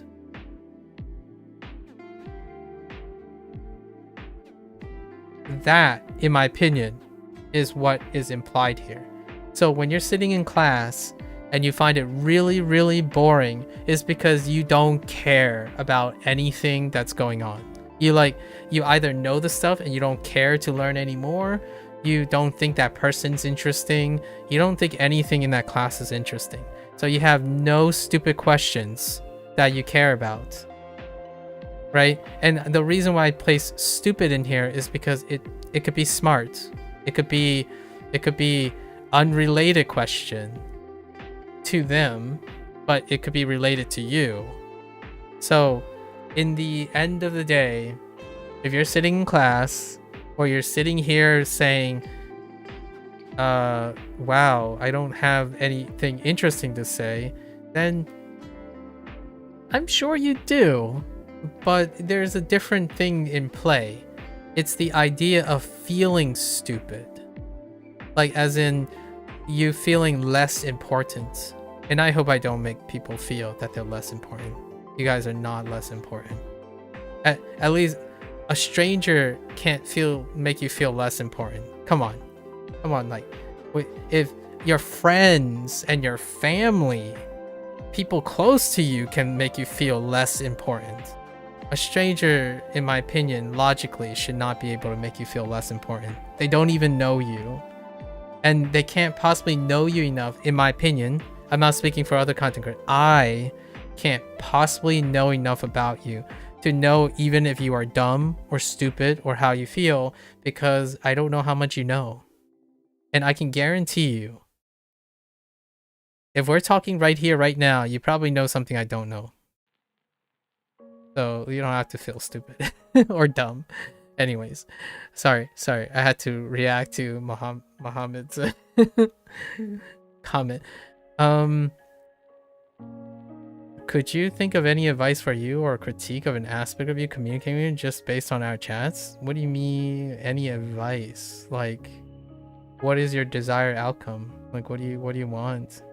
Is there something that you can tell me that the advice would be for? I think you have a very relevant aspect, and I like to contribute to it.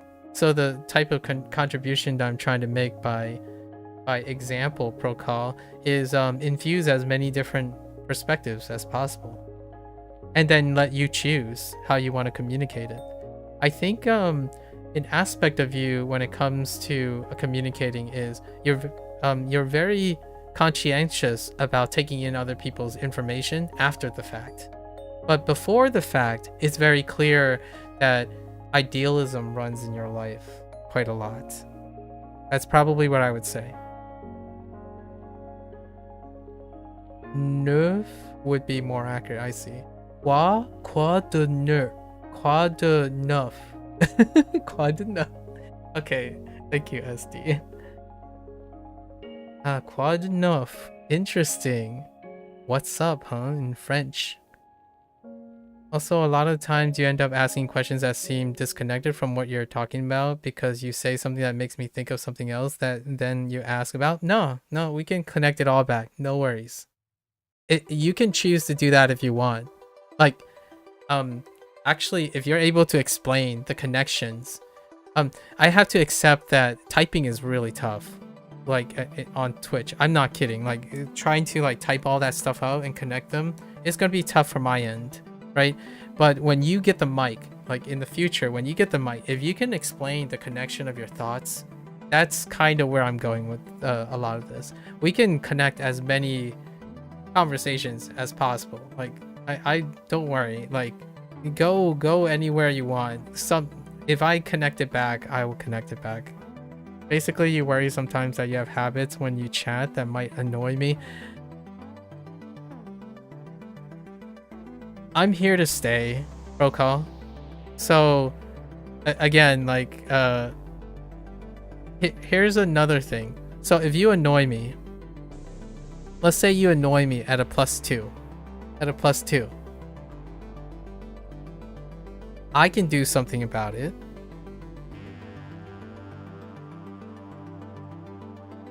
And you can do something about it.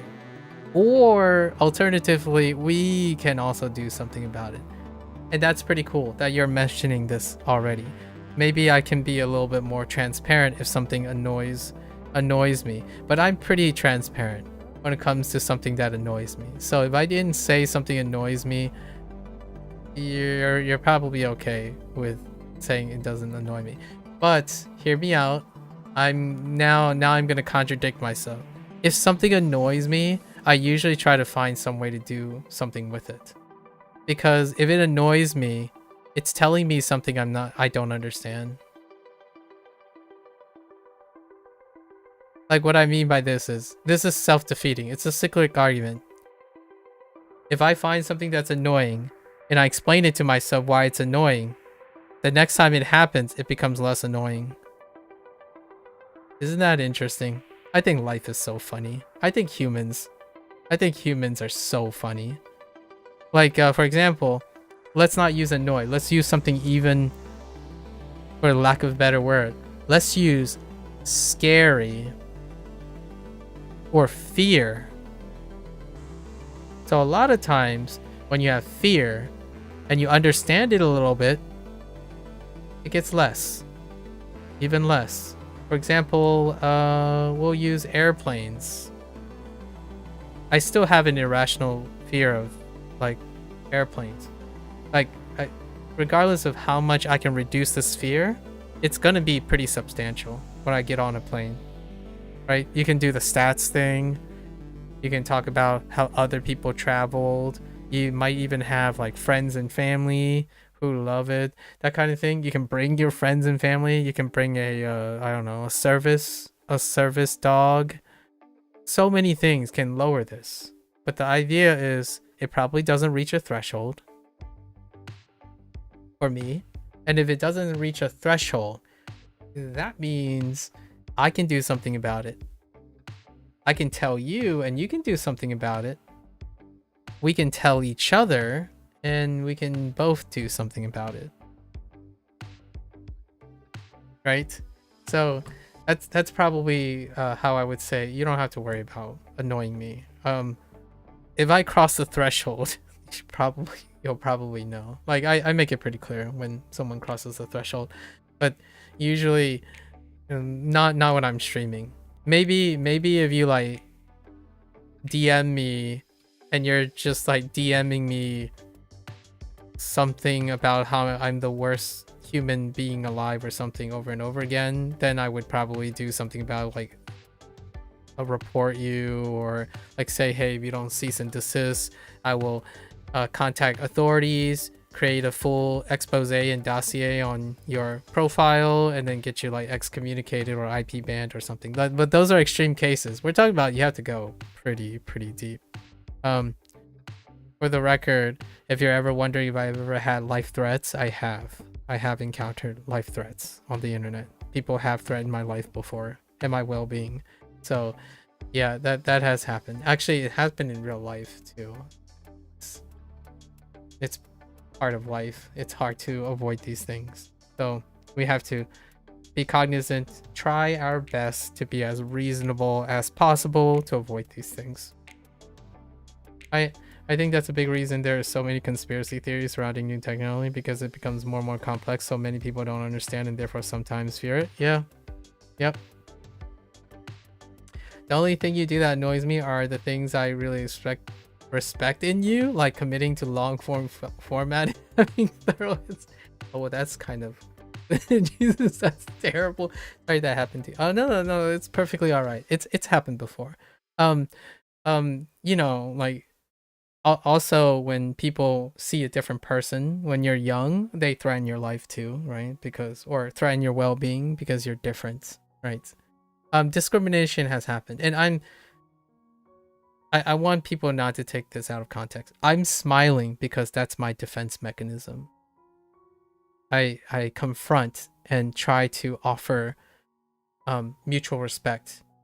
I want to comfort xenophobia with a smile, not retreat and give xenophobia victory. So over the years, I don't get saddened by people threatening my life because I'm different. I try the other opposite approach. I could even link, like, I think a good example would be Stephen He's interview about stereotypes. There was I forgot which clip, but there was a clip of Stephen He. Someone was interviewing. He's like, so what do you think about stereotypes and like doing something? And ultimately, he had an end message. This is not a direct quote, but a paraphrase of what he's saying. He said that he likes celebrating stereotypes, you know, in his humor and stuff, is because he doesn't want to give stereotypes, weaponizing stereotypes, the power you use humor. Emphatically, stereotypes are very pragmatic ways to get a starting position, and they are bound in statistics.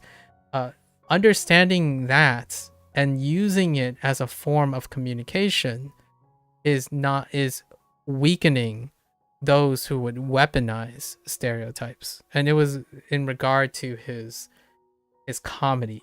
You know, like, do people ever get offended or upset about his portrayal of Asian stereotypes?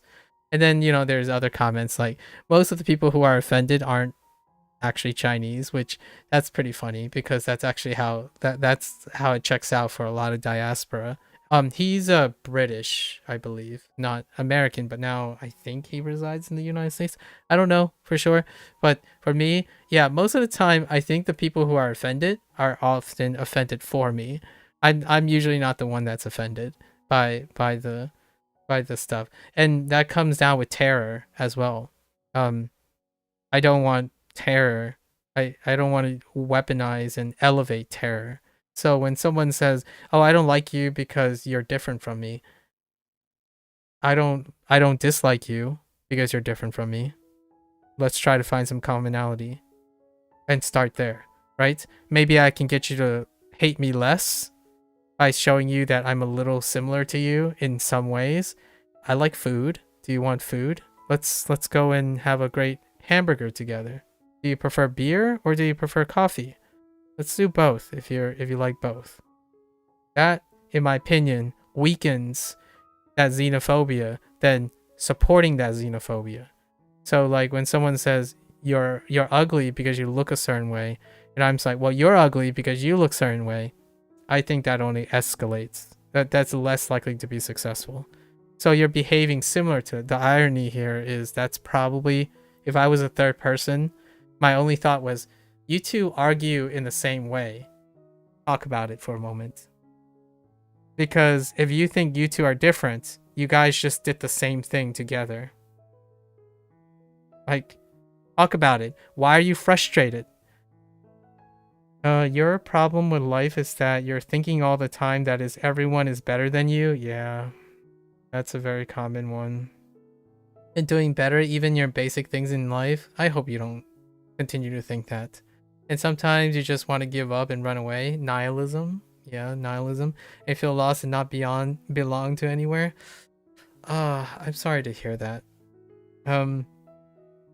Hopefully there's someone. I think a lot of times, I'm not sure where you are in your life and how long you are, but having anyone, like maybe someone close, maybe finding that one friend who kind of feels the same at the moment.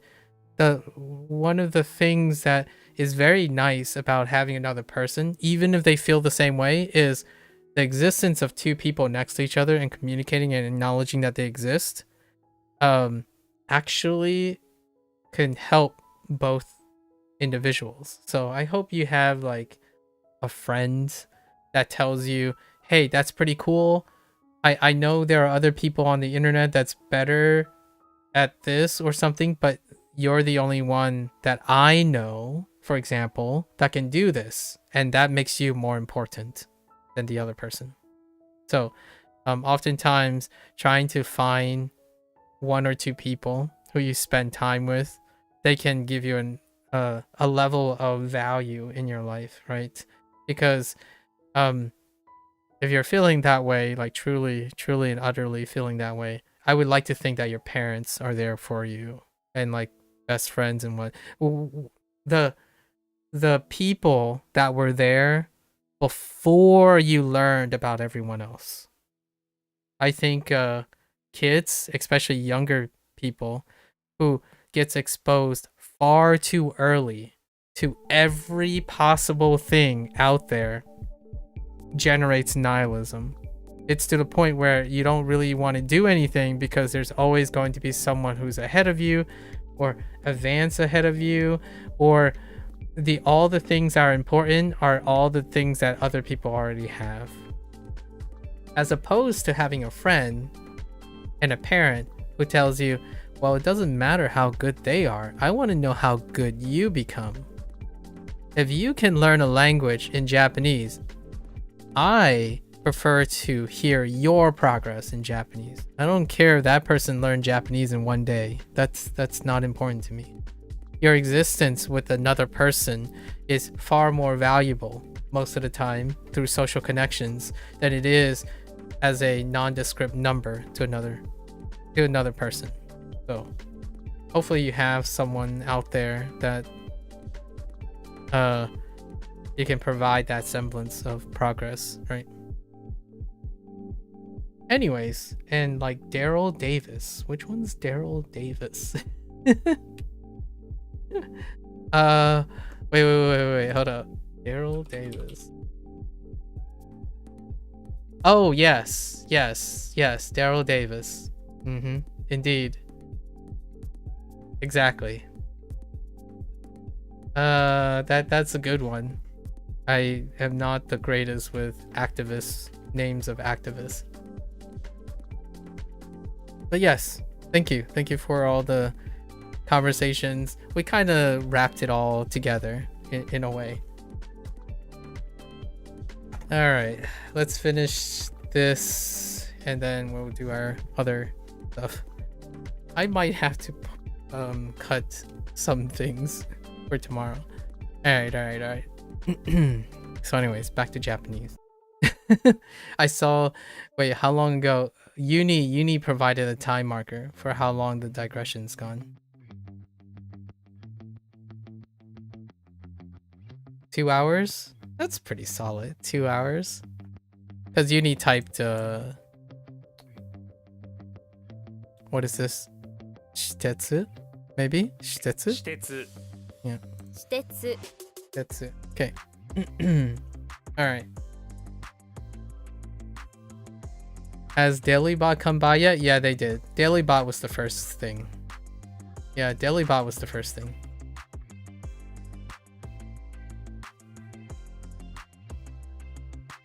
First thing today. 読み方 Yomikata.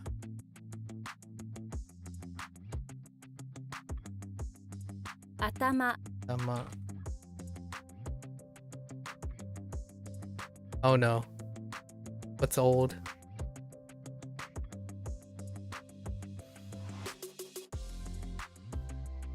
Coffin. You'd be digging with a spoon. And then while you're I don't remember actually. What are we doing? Elderly. Oh, roll. Oh yeah, you want to eat roll.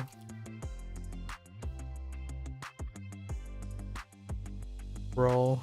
But not that roll, not R-O-E. Roll as in do.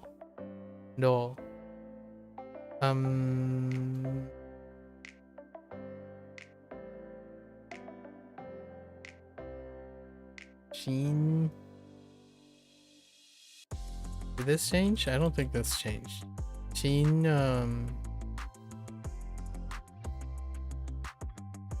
oh, Shinpai. Yeah, Shinpai. 心配 Shinpai. Worry or concern. Shitetsu. 私鉄 Private railway.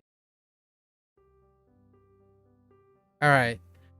What is next? To roll something. That kind of makes sense. To revolve. Okay. And then it's ga. So transitive. Oh, this is a ga that is transitive. This is a transitive verb. That means you roll something else like a ball. Or if you're a dung beetle, poop. Poop, not to be confused with... Oh, because it's su. Which is intransitive, like so many verbs ending in garu. Okay. So garu is the intransitive thing, and gasu is the transitive thing. Okay, I'll have to remember that.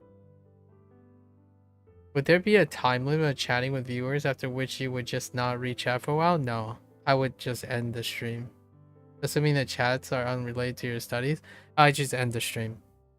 I would cut the lesson. I did it a couple times. I did it once. It was when Gecko started in WaniKani.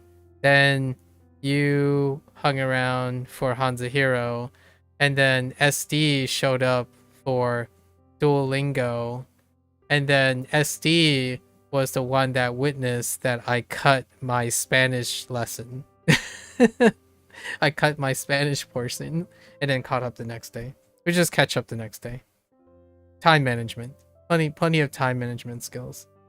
You know, you have mini burnout days, right? Mini burnout days, no problem. Cheat days, no problem. Ups and downs, no problem. If you have time management and like problem solving skills. SD was the only one, I think, to witness that in the last year and a half, that, or not really, maybe like the last 4 months. Talking with you definitely isn't worth distracting you. Nah. This is what I'm here for. It's literally what my happy dollars are. What are you talking about? You better be taking my happy dollars. Only you would make it not worth it. You know? And since you're here, it's kind of hard to be not worth it. Unless you like delete your existence. That's kind of weird.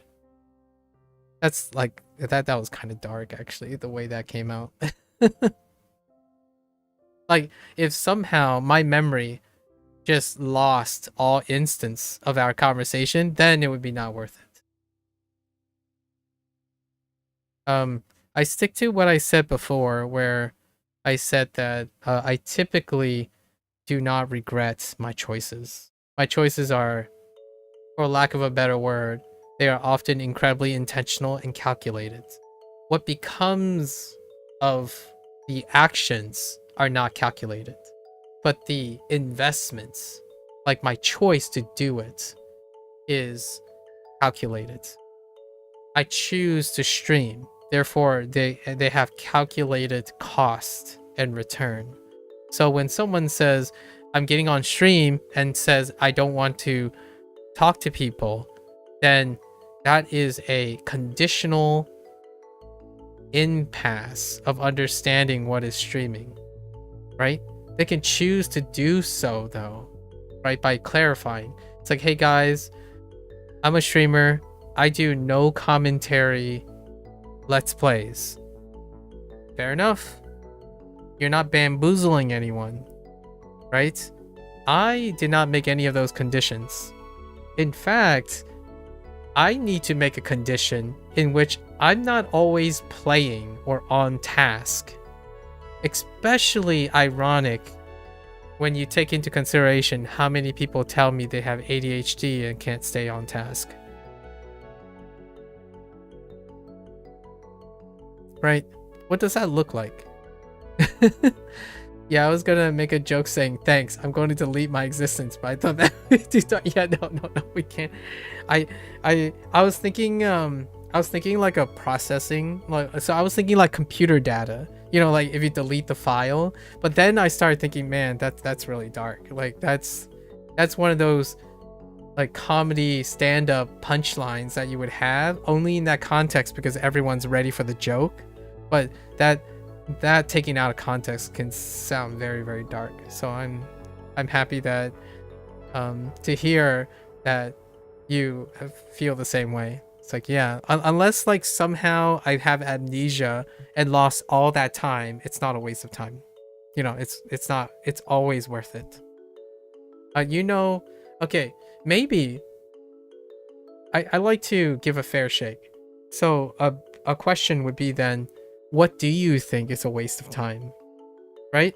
Like, I think oftentimes people ask the questions I'm used to answering, but rarely have I encountered someone that know me long enough to ask me the questions that I would be terrible at answering, because then I would be stuttering and having poor metaphors, poor anecdotes, and whatnot. And that's usually the questions knowing me well enough. So oftentimes I'll ask myself these questions so that I'd be ready for it. And one of the questions would be, so what does annoy you? Like, what dramatically, incredibly annoys you, for example, would be a question. Or what makes you feel like you waste your time? If the default is you rarely feel like you waste your time. So these answers are not, they're not like gonna blow your mind or anything. They're often pretty grounded. So what do I feel that's not worth it? Like in terms of distracting me from my study. What is not worth it is when my ISP decides to disconnect me when I'm trying to stream. That is a waste of distracting me from my study. See, not that bad, huh? Like it wasn't like some really deep response. If the ISP disconnects, it's inherently definitely not worth my time. So hear me out. The answer that I'm beating around is that things that are not worth my time are things that I choose not to do or did not plan to do, and they're keeping me from doing the thing I want to do. And the question is, are you choosing to distract me from my studies, or am I choosing to distract me from my studies? So the difference here is I often choose to distract myself from my studies because that is the purpose of the stream. And my cold-hearted self would say, if you don't want to be distracted from your studies, don't stream when you're studying. And then you might be thinking, or some people might have a valid argument and say, well, they like to stream to keep themselves honest so that they don't get distracted by other things. It's like substituting one distraction for another distraction can work, but it rarely works.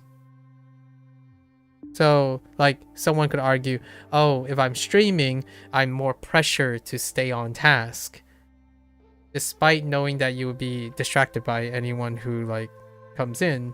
You could put it on like no chat or something. I don't know how that works, but you can like prevent all chat or something like that, and then say like, oh, that works, that's fine. Or they could argue, if I don't stream, then I'll be distracted by everything else, like doom scrolling and stuff. It's like, okay, that's I can level with you on that. It's still a distraction though. Distraction is breeding distraction. It's more like avoidant behavior at this point. And then something that scares me, something that concerns me, right? Maybe something that annoys me. Well, I'll give you an example of something that annoys me. When I absolutely 100%, it's not even 100%, when I'm like 90% sure that I'm speaking or listening or seeing an intelligent person who intentionally, harmfully manipulates someone with their competence, that is probably going to annoy me. So what I mean by that is someone who I know with a high probabilistic ability, that I know that this person is educated. They fully know that they're abusing their influence and manipulatively. That annoys me a lot. Like I can't tell you how it is very difficult for me not to feel like very distraught about it. Like all sorts of emotions. Fear, right? Fear, concern, possible anger, like fixation, mania. That's kind of it. And I would here's one that is very topical. John Green and the tuberculosis cure. He's doing something about it though. So that's kind of a way to get me to proactively do something about it, right?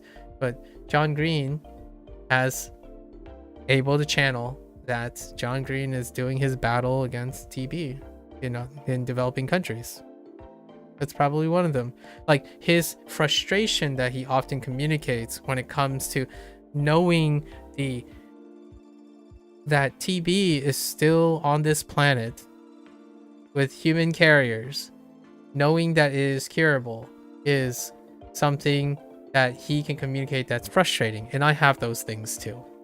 Like someone who openly, very intelligent, decided that somehow they are greedy and selfish enough to leverage all of their creative process and intellectual capacities to manipulate and intentionally harm people for their own gain. Like they gain intentionally at the expense of other people knowingly when they have excess like resources. So that is a point of annoyance. I think it can trigger me quite a lot, and it triggers me in a way that is not healthy for myself. It doesn't prod me and poke me to action. It causes me to spiral in a lot of mania and think about all the things that someone could do about it, like what else they could have done about it, and that occupies my time. So it creates self frustration. Like if I were a more proactive person, like this is where Muhammad mentioned the whole thing about comparing with others. It elicits most of that. Like, why can't I be like someone else who's more proactive and actualize this frustration, take it to those people, like raise awareness for those things? Because I'm not that type of person. So I could try and uproot everything, but then the next day, right? Then the next day emotions subside. And then I no longer have that drive anymore. And that is something I deal with, in my opinion, or navigate every single day. When I go on the internet, I see that. Now, some things are much less than other things. Nowadays. A bit like when people are suffering with substance abuse and substitute one substance with another, yes. It can work, but often it doesn't due to it not tackling the root problem of an issue with sobriety. Exactly. So still try it, right? We're talking about people who do not have any other choices. They emotionally and psychologically do not feel like they have any other choices. However, having someone who's helping you tackle the root problem of the issue, like the trigger for the substance use, while trying to physically stretch out your longevity by substituting one substance for another, is great. It's both, right? You're trying both. You're trying to extend your physical life and your well-being as hope that it will elevate and liberate more time and functionality, while also being able to address the root problem, right? That's kind of the whole idea behind that statement, and it's really good. It's a really excellent antidote, I imagine. Yeah, that boils your blood. The worst case are people with mental disabilities and animals. Yeah, pretty big. Yeah, if you recently realized that with social media, it often makes you angry but never leads to any action, and you also worry it might end up pushing you to more extreme because of how emotionally invested you become. Yes. So my this is for my personal take on this. My antidote is I try to understand as much as I can about the situation, and somehow, in my opinion, for me personally, I find that understanding more and more about the situation allows me to work on it. I'm not entirely sure if it will ever make me lead into action, but I would love to be someone who may encourage others to tackle that. That's a diffusion of responsibility, a very real psychological thing, but oftentimes I would say one of my weakest characters. Like, that's another question people can ask me. Instead of asking me what my strengths are, they could ask me like, what do I think is the weakest part of my personality? I am very prone to diffusion of responsibility, and largely that's because I feel like I often have crippling or dysfunctional association with having to take action, where it makes me the deciding factor. Like, I don't like being in a position where I am the deciding factor. And that's largely when some people would ask, like, do you ever decide to be in policy making or like lead something or be a manager? It's like, nah, I typically tell them most of the time the things I gain for not being a leader is at odds with being a leader. So there are a lot of characteristics that I have that makes for a poor leader, and that's one of the trade-offs that I would take.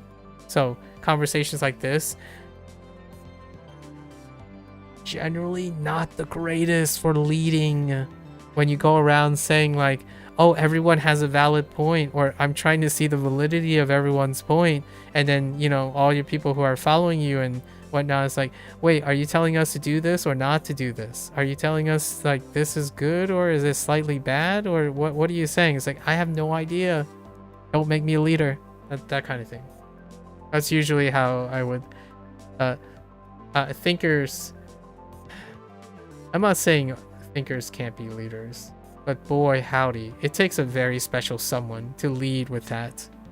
Like, what I mean is, there are very, very special people. And then there are super, super special people.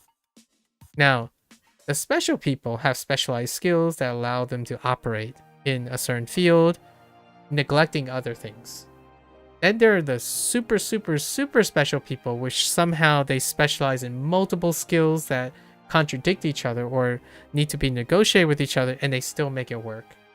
And I don't necessarily think there are many of those. You can probably count them on a hand.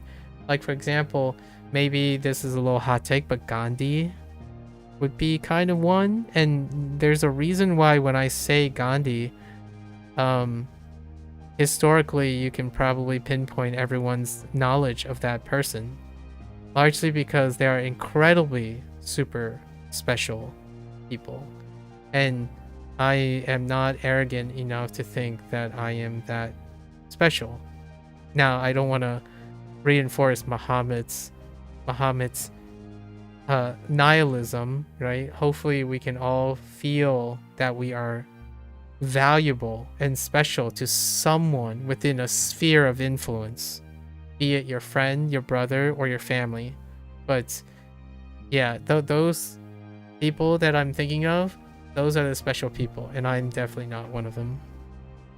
And I'm not entirely sure if I even desire to be one of them. Yeah, you've recently realized, okay, there it is. Leading others to be strong in your weaknesses means you're responsible for all the strengths you want existing in the world. That's a very interesting way to look at it. Yeah, means you're responsible for all the strength you want existing in the world. Jeez. Yeah. For me, if someone asked me, hey, would you care to do this? And all I can think about is all the potential counter arguments to me being responsible for that position. My first thought was like, heck no. But there's one really big asterisk to all of this. We're talking about voluntary things. In no way do I absolutely know, no matter what I say and do, I can never know how strong I am in something that I choose willingly not to do. So I'm telling you I am a very bad leader, but I don't know if I can be a decent leader when obligated and forced to be. Because in some situations in my life, I had started leading things out of obligation. So that's kind of one of those like big asterisk moments where, like, what if you're obligated to do so as a interaction with other things? That can be it. Like, it's not like I can't do deadlines, for example. I choose not to use deadlines. However, if I'm obligated for deadlines, we work with it. Now the question then is the comparison, right? Comparison is the theft of all joy. If I were to compare obligations, I personally would probably pick someone who's more If it's an obligation, probably someone who's more fitted to be a leader. Voluntarily, it's probably not going to happen. If someone forced me to do it, I think I can do a sufficient job. Good enough. I think it's usually good enough. It goes back to what Mika said about if you're interested, good enough. I think the word I would use for myself is I can do a lot of things good enough. If worse comes worse. And that's kind of going back to what you said earlier about Jack. I'm more of a Jack than a king. But the thing is, a king is supported by Jacks. Right? So if a king falls, sometimes the Jack becomes the king. If you know what I mean. When a leader falls, someone has to take their place. And oftentimes, you can be good enough before another one takes its place. You saw the promo Jen said recently that he views the task only on what he needs to do for a task and don't focus on how long it will take. Yes. Oh, that's a good way to... That's another different way to compartmentalize that stuff. Yeah. Yeah, so if I have an obligation, I'll do all in my power to get the obligation done. And oftentimes when I'm not thinking about how long it is, it usually ends up taking less time. And I already mentioned I'm not sure if you are the one that asked, but oftentimes when someone gives me a deadline, I work all the way to the deadline, but not in the same way that most people think. I get whatever I need to do done without focusing on time, but at least by that deadline, right? But usually it's not by that deadline. I usually get it done early because I don't focus on extending my time. I do the best. And then with all that extra time, I work up whatever up to that time because I get time to develop my skills while doing that. So whether it will give me an edge in the future, it's up to the person. Like oftentimes when someone asks me to turn in a project, for example, I would have the project done to the T of what was requested. And then I would be working on side projects, things that may be interesting to my employer because my employer may not have considered these things. But instead of overstepping my employer's authority and oversight, I would demonstrate as an initiative. So here's the task that's being done, right? As you said, to the T. It's like I also prepared alternative things that incorporate other things that might be interesting to you. The way I do it is to demonstrate that I might know a little bit more about the employer, right? Because I want to demonstrate to the employer or the person I'm talking to that I'm trying to also understand them, right? Just understand them. So when someone's asking me a question, for example, and I know the person asking me a question, the question wouldn't only just be about me, but it would have to be relevant to the person asking the question. And even with a stranger, I often ask a question back when they ask me a question. So that's kind of my default most of the time. You just searched up and jacks on playing cards are based on military knights, military heroes. Oh, that's interesting. Huh. Yeah, so I'm talking about like second in command kind of thing. Like things can happen really terribly and they can go south. But there are more safeguards. And I like to think rounded people round up the end in worst case scenarios, right? Foundation, if you will. The rocks. Anyways, all right. Let's get back to this. So what is this poop thing going on? Is it the same word? So I already know this word, right? The intransitive one, to roll. So is this koro? Korogasu. 転がす転がす Okay. When you try to roll something, the outside bits may be moving, but the koro stays still. Picture yourself making the earth roll across the floor. The outside parts where the people live are spinning around, but the Earth's core is exactly the same place. Interesting. Things spinning around you. You know what's funny about this? Usually, what they would do is, this is one of the rare examples where Ko provided a mnemonic to reinforce Koro. The reason why I already know this is Korogasu is because this is Korogaru. So he could have said, oh, you already know Korogaru, so this is the same, which is what they do most of the time, which I disagree with a lot of times, because it doesn't reinforce what is not and what it is, like if it's repetition. So in this case, though, I'm actually kind of pleasantly surprised that they have a separate thing. The one for Korogaru is if you roll a Corona bottle down the hill, that's to roll down a hill, right? Intransitive. 転がす So Korogaru was rolling and watching the bottle roll down. And then this is when you roll the core, everything is rolling around it because it's transitive. Right? They're trying to give the idea of transitive. That you're rolling something else. Do you think governments try to somewhat distract or at least talk about the fact that the common population has the most physical strength in total due to quantity of people? Do you think governments try to somewhat distract or at least talk about the fact that common population has the most physical strength in total due to the quantity of people? I don't know. I don't know actually. Just because I was thinking about what you said about if the king dies, then the ones a step below take the top spot. Oh, like redundancies. Human power, human resource is. It used to be a thing, but I'm not sure about now. Like how much redundancy happens. Like for example, there's a trade-off, right? If you have too many redundancies, then you have conflict of power. You have power vacuums.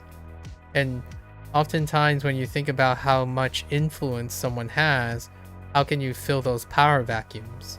But then again, you can also have a lot of social discontent when you have lots of people of the same power level.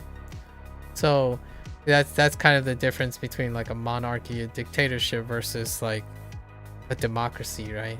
So I would say, do you think government tries to somewhat distract or at least talk about the fact that common population has the most physical strength in total due to quantity of people? Physical strength, maybe. But I think influential, like figurative strength, I think they talk about it all the time, every day. Or at least from my perspective of living in a country that's represented by a republic democracy, right? Representative democracy. Usually that's pretty much all they talk about most of the time. the strength, the physical, the figurative, which also might also include the physical strength, both the figurative and the literal collective strength of the quantity of people.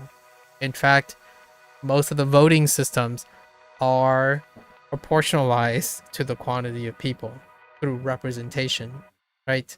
Majority rules, all of that. So I'm not sure about the UK, right? You live, right, Prokal, you're in the United Kingdom, which is still a republic, right? A republic. In the United States, it's like baked into every discussion. It's about how many people wants this, how many people agree with this, how many people this. In fact, the internet is all the time this too. So like if something is popular, it has power, it has strength. So like influence is calculated by power, the quantity of people. Power is nearly proportional in social media to the number of people. And that is even defying country boundaries and cultural boundaries. So I'd probably say no and yes at the same time. I think the government tries, maybe like other governments and whatnot, tries to understand or just like downplay how big the internet is as a collective. Like, what I mean by that is when a government is concerned with domestic policy, it is still going to likely be smaller than the population of the internet. And that, I feel, does get downplayed and does get distracted. Not for long, though, because YouTube and, YouTube, Facebook, and stuff are being challenged on the scale of the internet now, on international scale, where multiple bodies of governments are tackling the exposure that entities now have influence over multiple bodies and populations of people for collective strength. So that's kind of a thing, right? Ground news is an interesting take on trying to talk about quantity of reporting based on like political alignments and whatnot. So there's quite a lot of that. Challenge for having a monopoly. Challenge for having a ability to manage information. It's probably what I would say. Because if you're thinking about how information is being transferred nowadays, political power can be established really, really well or stripped really, really well by establishing how information is made available or served to the larger human population, which is the internet. The internet collectively arguably has a larger quantity of people than any singular country. So I would say, yeah, they're probably distracting in the sense of that, because a government body from any one country might not be bigger than the collective strength of the internet. And at the same time, it might not be, it's no, because it's not relevant as well, because the policy of one's government is excluded to the domestic affairs of one's government. Then someone may argue, again, globalization is a thing. So the policy of one's government affects other governments. Why should not the weight of the entire internet be weighing on the domestics of a country? I'm not saying any of this is true or like should be or should not be. I know that these things interact though. So in a way, I would say yes, of course they think about that and do that to some extent. And then yes, they would do the other thing too, to serve their purposes. I think that might be a reason for Trump's surge in popularity where he first ran for president. Yeah, he was everywhere for a while, either in news about him or memes. Yes, exactly. And you might be thinking, oh, this is unprecedented for the internet. It's not. How do you think FDR became so popular? When, like, to me, sorry, this is being a little bit ethnocentric, but I'm using presidents to match another president. FDR, during the time, fireside chats, the radio. FDR, federal, that's one of the most celebrated presidents during the beginning of World War II, and the Great Depression. FDR was one of the celebrated presidents who, like, arguably set the foundations to overcome the Great Depression and the entry into World War II, where Eisenhower followed him. What's his full name? FDR? Frederick Delano Roosevelt? FDR? I think it's Frederick Delano Roosevelt. He's the guy with polio. FDR was the president with polio. And it was very, like... No, Teddy Roosevelt is his father. He's the one before him. FDR is after. I think... Wait. Hold up. I'm pretty sure Teddy Roosevelt is related to FDR. Hold up. Oh, no. I think they're two distinct. Never mind. They're not related. Teddy Roosevelt is his fifth cousin. is his fifth cousin. So they're technically not related in that way. So Teddy Roosevelt was 30 years before, like on average, 30 years before Franklin D. Oh, Franklin, not Frederick. Franklin. Franklin D. Roosevelt. I knew I would get this messed up. Franklin D. Roosevelt. But most people refer to him as FDR, which clearly I have forgotten his first name. That's great. You think Teddy, mainly from him getting shot and carrying on speaking? Ah, yeah. So, the reason why I say this is the radio in the United States, the radio was what reached the larger masses. And then television, radio, then television, and then the internet. And I would like to say probably in other countries that was mirrored too. But the internet kind of just superseded all of that in many places now. There are places where they jumped, they didn't need to transition. They didn't need to transition from radio to like radio to television. They jumped from like television straight to internet, right? So it is paralleled. The more voice you can, and before, what do you think? But what's before radio? The printing press. Newspapers were before radio. So you have newspaper, radio, television, internet. So this is not unprecedented times. I don't necessarily think now the scale of the internet is unprecedented, but the idea that when you have your hands on information has often existed since written things were available, right? You can go as far, I would say as far back without like breaking too much continuity in terms of like technicalities and stuff, probably go straight back to the printing press when things were able to be printed. And even then you can make an argument literacy was the next thing. So even if printing press was great and people could read, or like people could get that, newspaper and stuff, literacy could have been supersede that. So access to education might have been the next thing, in my opinion, a little stopgap between printing press and education, because then education led then to other things. But radio kind of supersedes the need to be able to read, because radio you can hear, television you can see and hear, and the internet you can do all of the above. So the internet has culminated in executing the exchange of information in every form.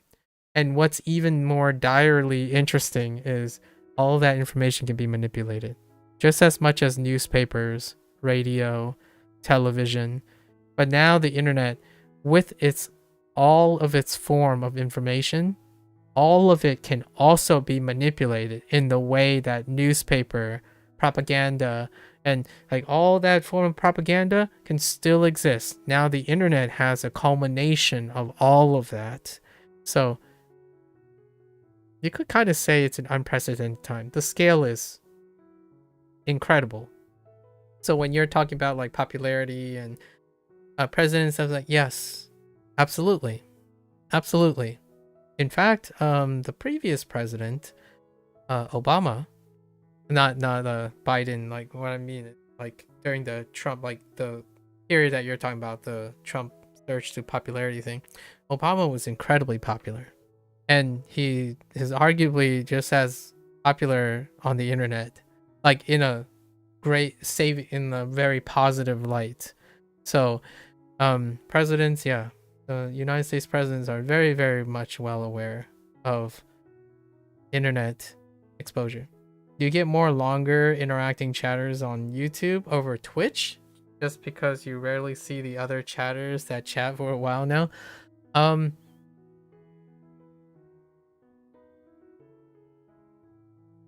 No, if you're talking about the longest.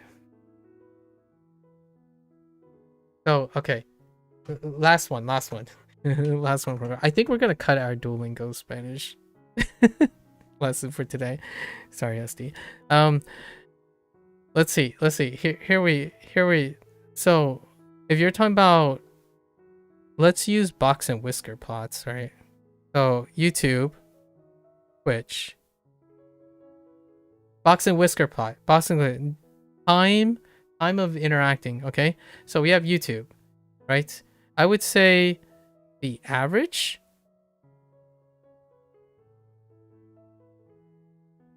is represented by this line. It doesn't matter what the scale is, right? Because they're relative to each other. And then Twitch would be, okay. And then we have a distribution in 1SD distribution.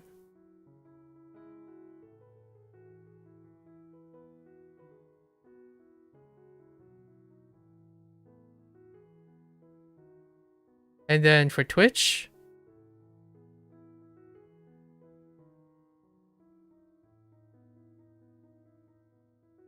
and then for range, we have range.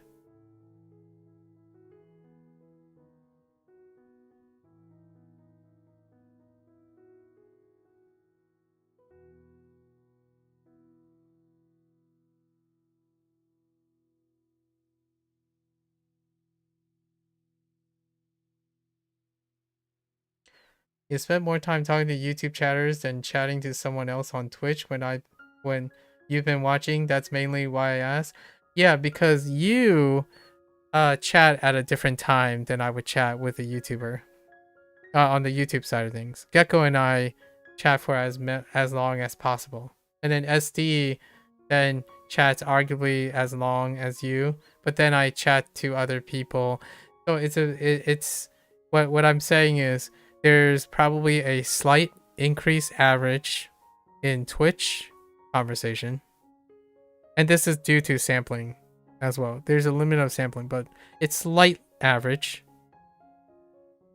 And then the distribution is that lots of the distribution, most of the time the average is pretty consistent, but it reaches a little bit low for both. About the same. So you can't really tell the difference between like the amount. The amount is usually distributed across the same range. And then the best scenario, as in the longest, and the shortest are the same. They range for this. So up here, it would be Gecko. And up here would be you. The difference how this is possible is because if you look at the average, the two of you are not average. If you understand like how this graph works, you two are not average. So if you're comparing yourself with someone else, unfortunately you're not the average interaction. The average interaction's here, which is another magnitude. These are another magnitude in difference. Most of the time on YouTube is hello, question, or skip straight to the question, maybe a response for both. And even if the distribution is more, so we have to also say that Twitch has a higher sample size. So Twitch has an end higher than YouTube. Higher than YouTube, right? And the thing is, when you have higher sample size, the average does not change not significant. But what it does do is it forms an average that's far more, like this average with more people, this average actually drops. So for both YouTube and Twitch, the average time of interaction drops as sample size increase. So in the future, you and Gecko would be less and less comparable from your perspective. So if you're ever using your sub to compare in the situation or like feel in any way, like when you're watching and whatnot, it's probably going to be a misrepresentation. Like you have to keep in mind that no matter what you think, it's going to be different from the actual average. And that's a great question. I'm not, that's what I'm trying to validate your question. Your question is very valid from a person who may not have an average length of interaction with me. Now, I'll do one that is relevant to you, so I don't want to make it feel like I'm walking around how this is important to you. Now, if I were to take anyone who spent a tolerance level of 10 hours, let's say a tolerance level of 10 hours, what does that mean? So the delta t has to be greater than 10 hours, as in the person that I'm talking to that's in this sample, the n must be a delta t greater than 10 hours. So someone that I have interacted with for more than 10 hours, and then now we're using magnitude in a way, in average magnitude. Let's just say magnitude per day. So hours per day is when we're talking about stuff. So basically for every instance that we meet, what is our average amount of time per, I guess we're just going to say per instance.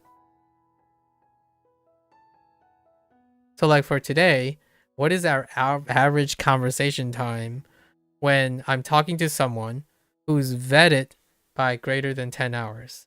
So any one of that, right? And some of those people are not here anymore. And if I'm going to use YouTube and Twitch, and remember that YouTube is like 600 days now, and Twitch is over 2,500 days. So we're also having a sample size and duration. It would take the average time for that, if all of this makes sense. I would say they're about the same. The average interaction time would be 3 hours. And then the range, though, the range could get a little hairy. I think the range is fairly disproportionate. It's like this.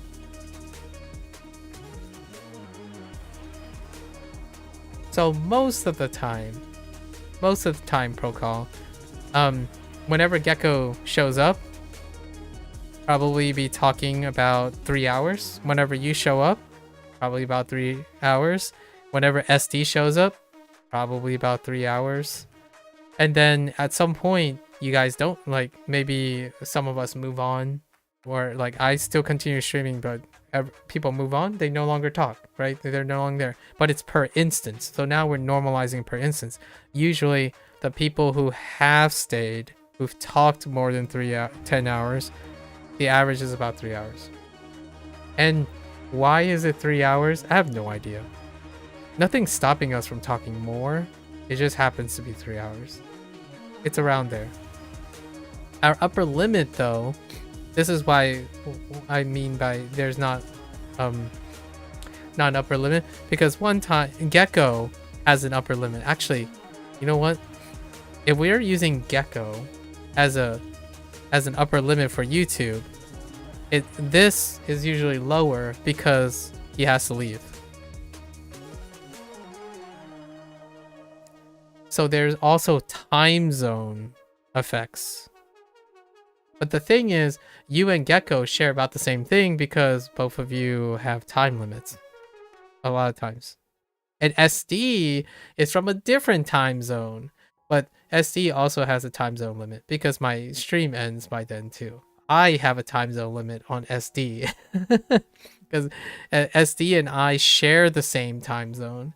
So whenever it gets really late for me, then I end up limiting that. So in the end of the day, if you take the 10-hour vet, the limit, we hit an upper limit problem. That's usually how I got these numbers. The reason I'm more confident in these numbers is because most people hit an upper limit. As in, Chief, we gotta eat, we gotta sleep, and you guys go do that. We'll have a conversation another time. Like, hold on to that thought, write down your favorite thing. We gotta get going. So, in the sense of the thing, not enough. We don't have enough sample size. But I can tell you that in terms of all the averages, they're about the same. Not that interesting. Or maybe it is interesting. Is it interesting that you found out it's about the same? Or is it interesting that you find out that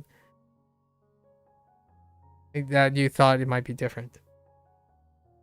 Have you heard about that in either World War I or World War II? In the Air Force, they measured a load of pilots' body measurements, then built a seat for aircraft based on average, and none of them fit in the seat because no one was the average. I did hear about that, and that is hilariously comical. You thought it might have been different? I think it's noticeably different in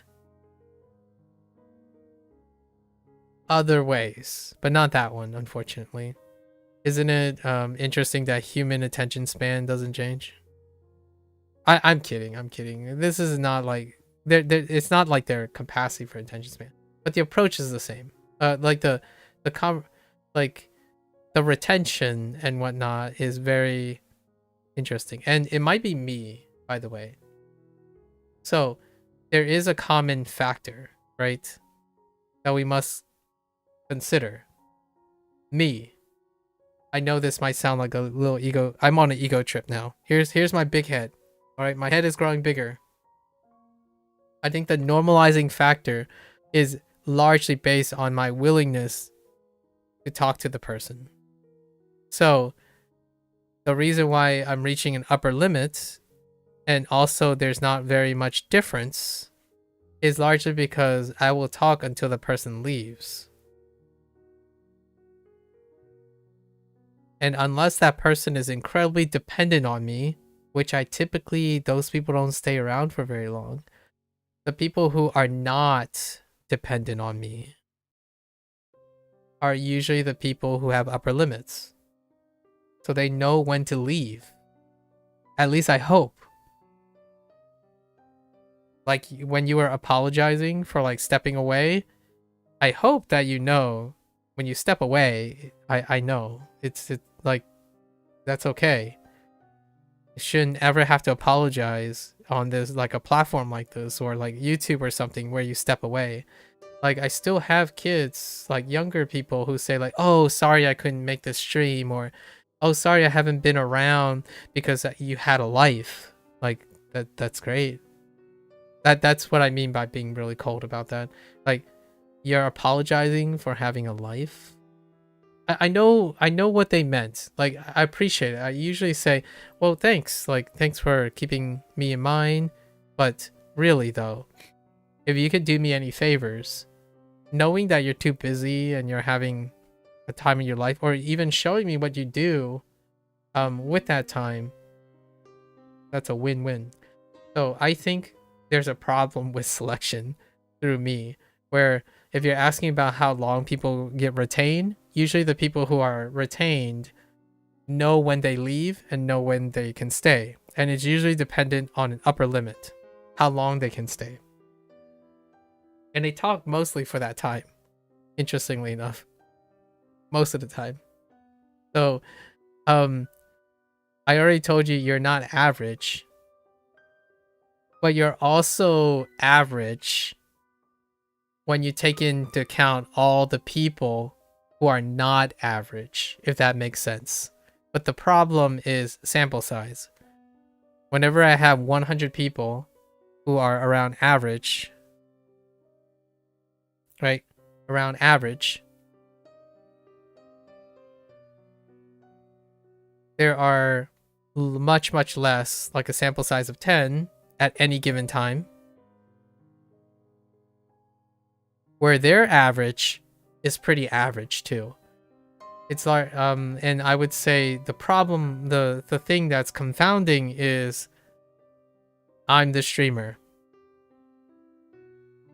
So in order to make meaningful things about this, I would have to tell you about other streamers. Right? Other streamers. And this is where I would say I totally just sat there in other people's streams and calculated and did my complex algorithm and used machine learning in order to computationally data mine all the retention rates and like per word interactions, and then go back and check out, hand out some flyers, recruit some 100 other streamers to conduct this social experiment. But no, I do not have this information. I don't have that much influence. So I can't tell you if this is meaningful data or not, largely because I am the streamer.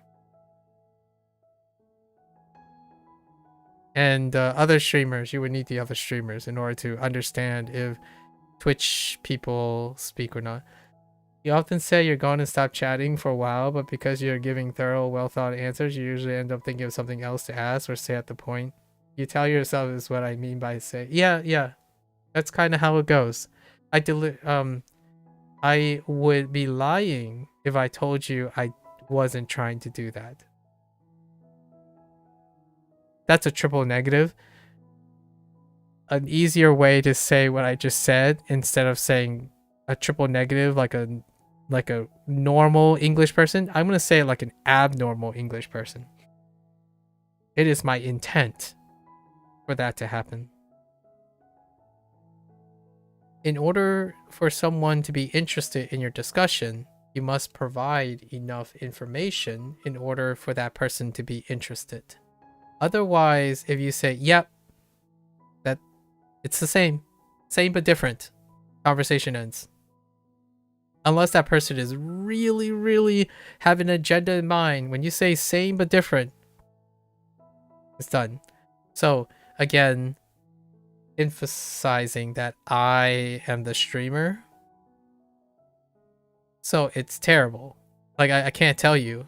I can't tell you anything meaningful thing other than it's probably me. I'm the upper limit. So the question is, am I just an average streamer? I'm kidding.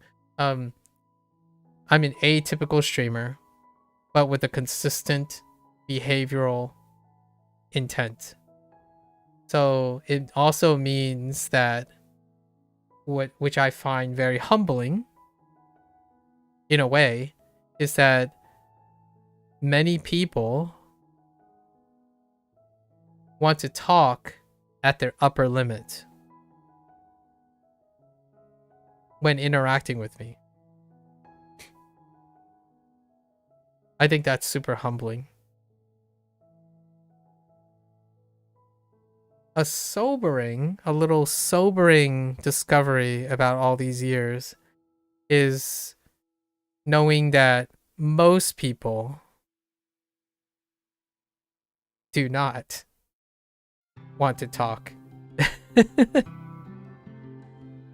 And that forms the basis of why I stream. That's what I try to do each day.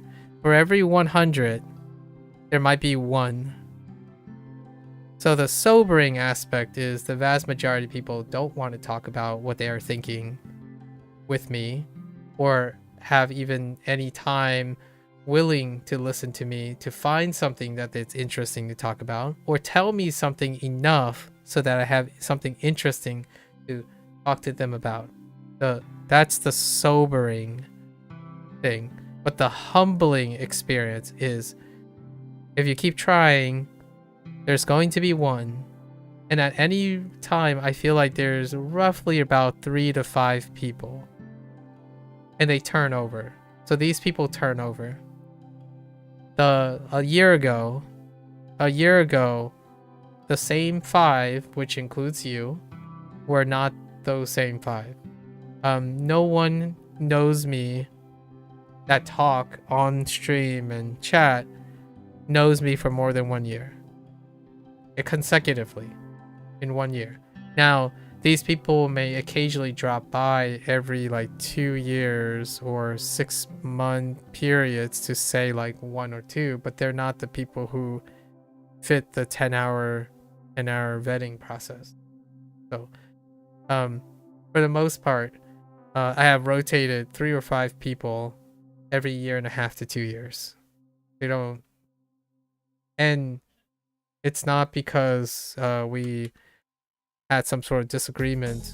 Sometimes it is, but most of the time it's falling out.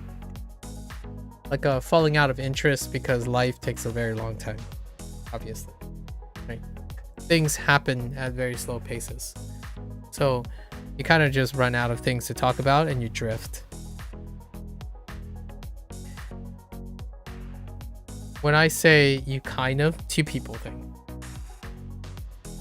As in do I run out of things to talk about? Not really. But do we have any mutual things to talk about? That's usually what happens. Either that or the person asks enough questions where they're going to enter a conflict of interest, and that conflict of interest was enough to break up whatever small, like tenuous relationship we have. Usually, I would say smart people, like intelligent people, like successful people, for example. I'm not saying that we can't have successful people who are dependent on each other. Generally speaking, the people who stick around that do intellectual conversations, they get better, they get healthier. At least this is my mind telling me. I'm naive in this situation. Over time, they get better, they get healthier, they get more ambitious, they go on with their lives, and that's what happens. Their life gets really busy, and I'm all for it. That also means that we don't talk to each other.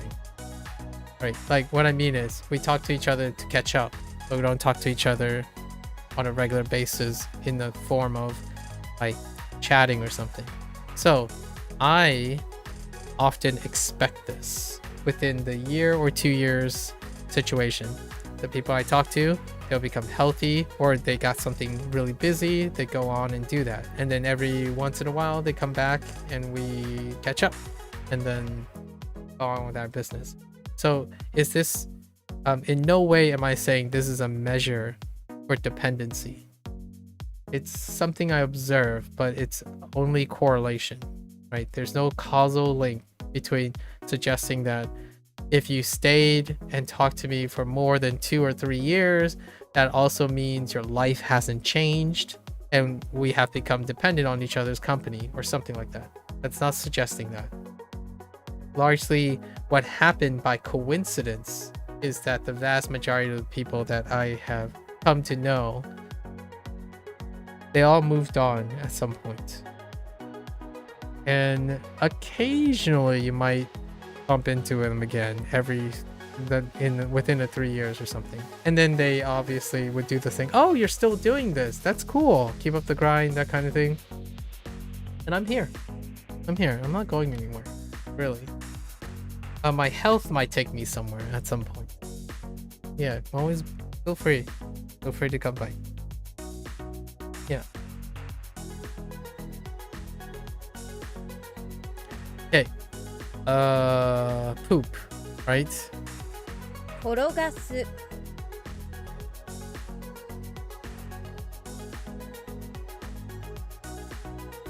But its core stays still. Picture yourself making the earth roll across the floor, the outside parts where the... Yeah, I'm not the greatest on this mnemonic, it's fine. Let's move on. Korogasu. To advance something.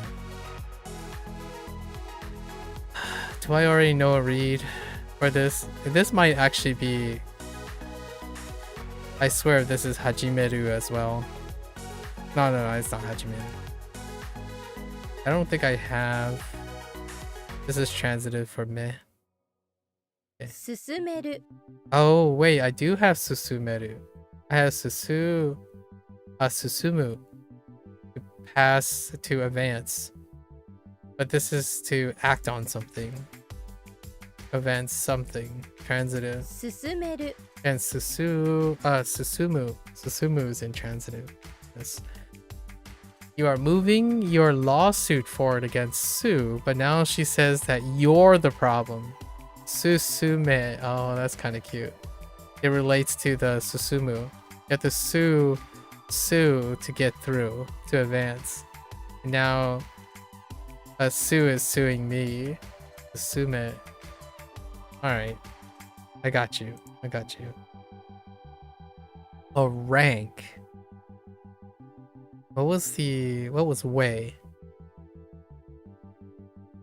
Wei was location or position. Oh, I can see how this is rank. I can see how this is rank.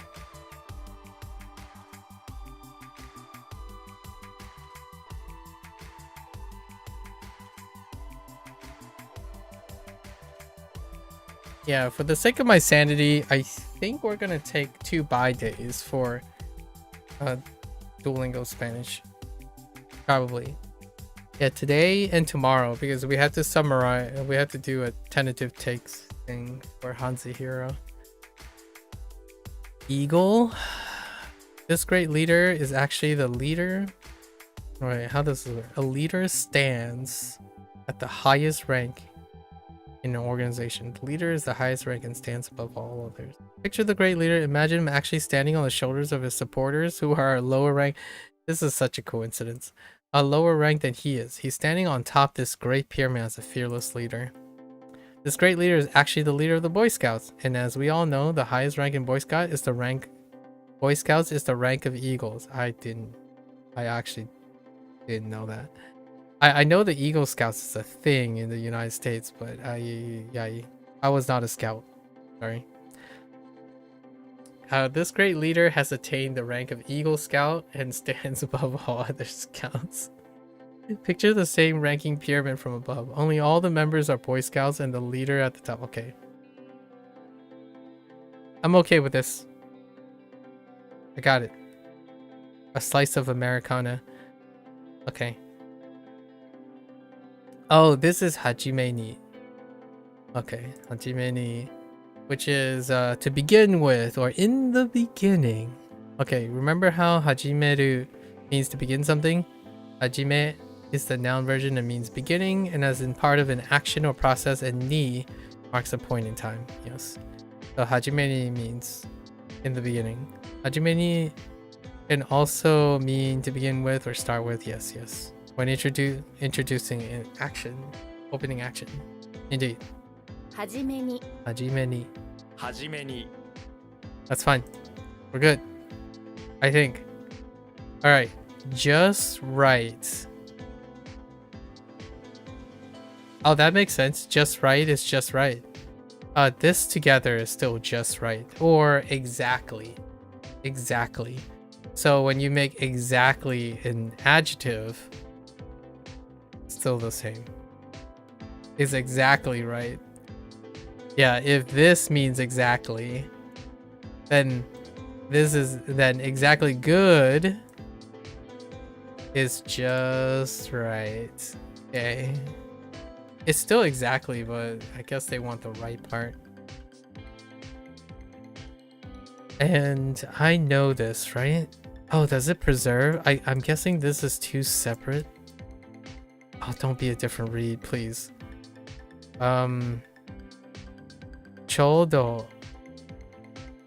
Chodo is the normal. ちょうどいい Okay, chodoi, 2 separate words. Okay, ちょうどいい chodoi. All right, we're going. We're going. Whoops. 進める Susumeru.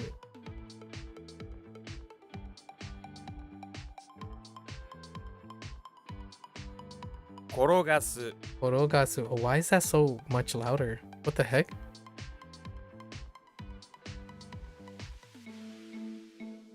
Leader, rank, Eagle Scout. Okay. Hajime ni. はじめに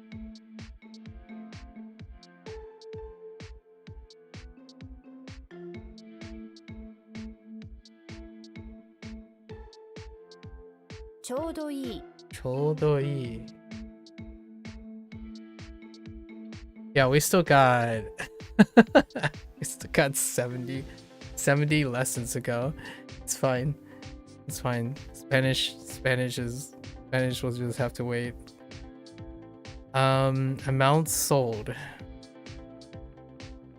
It gives me an extra day to practice the Spanish, I suppose. I do Spanish in the evening because of the Duolingo exercises. So when I'm walking, I'm actually doing Spanish.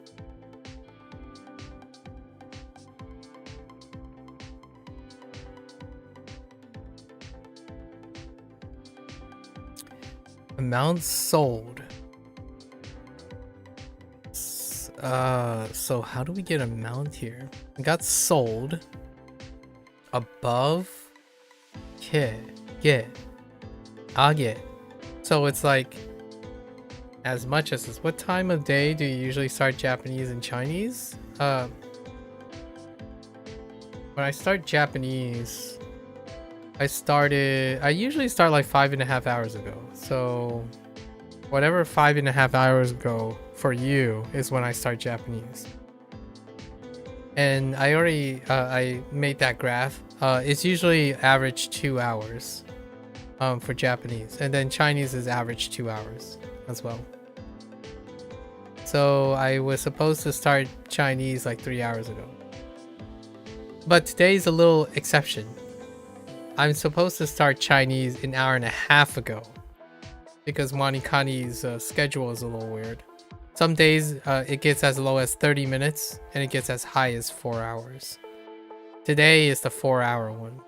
So I was supposed to start Chinese an hour and a half ago and then be done with Chinese. At this point, I should be starting Duolingo Spanish, which would take 2 hours, which takes me to midnight. My time, midnight. So it's 10 p.m. right now. At this very moment, I had planned to start Duolingo Spanish and then complete it. And tomorrow I have something special, so Spanish wasn't going to be part of the schedule already tomorrow. Largely because I have to do 2 things for HanziHero. But we're just going to take a bye for both of them. For now. Let's see. So amount sold. Uri? Uriage. Probably uriage. So the selling that you raised was...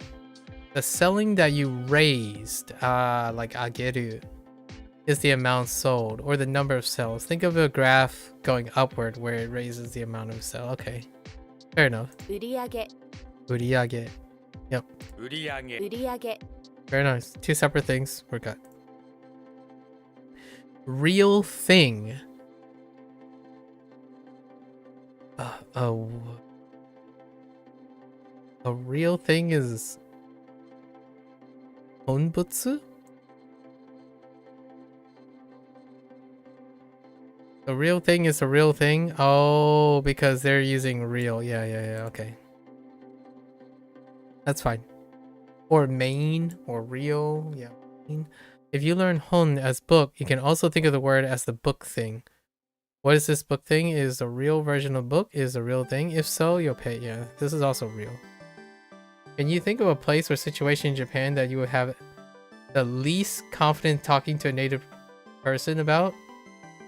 Can you think of a place or situation in Japan that you have the least confidence talking to a native Japanese person about?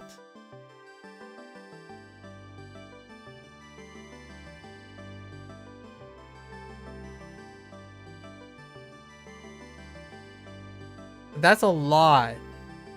Are we going too hard on this? I think least is probably the problem here for me. We're talking about idealism again, right? So this is an ideal case. There are a lot of ideal cases, but they're not pragmatic cases that I would find or encounter.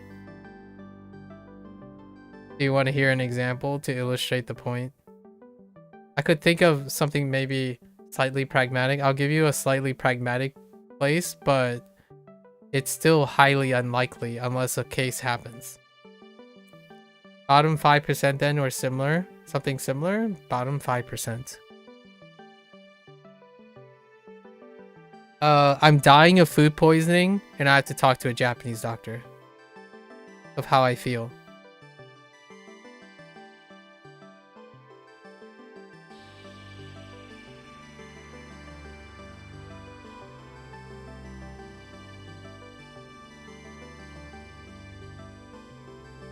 Oh wait, I might have read your thing.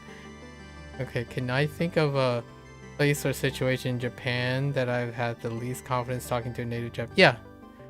If I had a medical emergency and I ended up in a doctor's office and that person is a native Japanese person. Now, hear me out. You could make an argument that the native Japanese person who's in a medical field will likely know how to speak English. It's like, that's okay. But I'm talking about, you're talking about bottom 5%. So it would be the least confident talking to a native Japanese person in a situation that is reasonable, as in a place. Because otherwise, the sky is the limit if you're going to be like, oh, it's anything. So the rarest case. So we could just look at the rarest case and it'd be like, accidentally using the wrong bathroom in someone else's apartment because you entered the wrong room. That would be really, really uncomfortable, but it would be highly unlikely. Or like accidentally sitting at the wrong table and eating the person's food and then trying to resolve the conflict of interest between the restaurant sitting me in the wrong place and the customer who thinks they're at the wrong table or I'm at the wrong table. That could be something that's least comfortable. Like, I wouldn't know how to do anything. So, well, I would say a possibility is maybe like I got sick when I'm in Japan, right? When I'm visiting, I got sick and I need to talk to a doctor.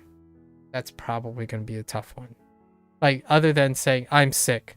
Like, I feel sick. I feel awful. Or this hurts. You might be able to, like, point and stuff, but probably least confident talking in that way. The alternative is somehow I got invited to the Prime Minister's chamber. Like, these are the absurd situations. Somehow I went to Japan on the business trip and I was asked to speak. And somehow I had to end up in having an audience with the Prime Minister of Japan. That probably be a great place to feel least confident talking to a native Japanese person. Probably. And it's still plausible. Or alternatively, somehow I'm in the JET program and I have to represent the JET program while talking to the president of Tokyo University in a public debate about Japanese education system. I can actually see that happening, but it would be very uncomfortable because those are all specialized situations. So if I had to be a little bit more general, probably any specialized situations where it doesn't involve sharing like random pleasantries. So anything beyond random pleasantries, think of a situation, probably not the least confident talking, but less, the word I would use is less confident talking. Because I simply will not know the vocabulary. Like, I just simply, it's not in it. You can't. It's very, you can't. There's no way I can even bridge that. And I probably won't. And the nice thing about those situations is I think those answers will stay the same. Or probably forever. I'm more likely to be able to talk about organized crime than I would be to talk about the government, the education, or medical. Like, I'm probably less likely to be able to be confident in talking about those 3 topics than organized crime. Because I play video games. So that's what happens when you have specialized conversations. Like, for example, here's something really interesting if you haven't ever considered it. Do you think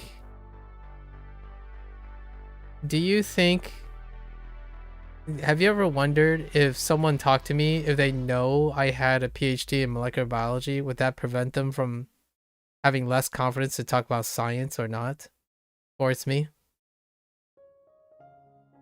That's probably the same situation now, only I'm taking the role reversal. I'm providing an antidote. And I can tell you now, people's demeanors change when you use status a lot of times, especially status in competence.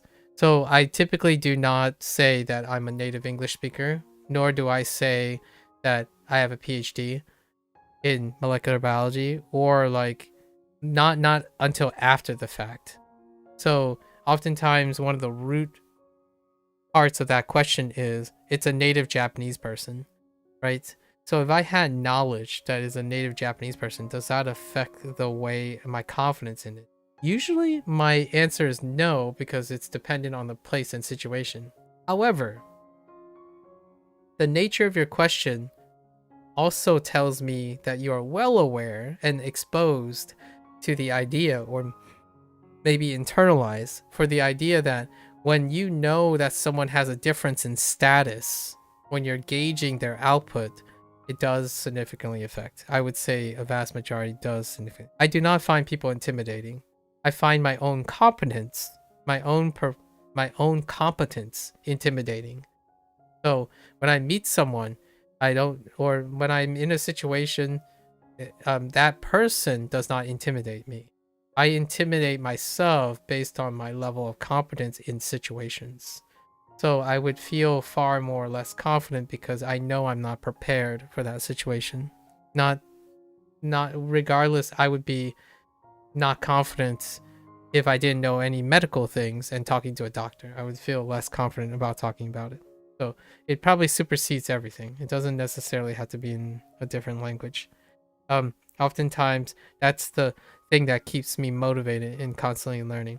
What if that person started running at you with an angry face? I run away. I know lo siento, sumimasen, right? 对不起, sorry, my humble apologies. You start with that. That's far more confident than trying to figure out how to say I have a stomach. I think I have a stomach ulcer.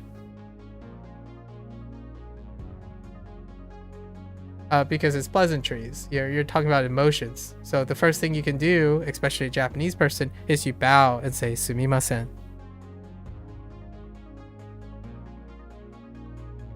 And then you start from there, right? If it's an angry Spanish speaker, or however, I don't know if I can even determine that, you just come at me and it's like, I still bow my head and say lo siento.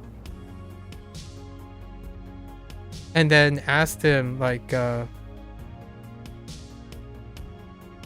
probably ask them how are they, or what's the problem, ¿Qué es problema? ¿Qué es el problema? Genki desu ka? Or like something to the aspect of asking them how they're feeling. What does the lowest degree and highest degree bow mean? Bow? What does the lowest degree and highest degree bow mean? Wait, where are you seeing that? Where do you wait.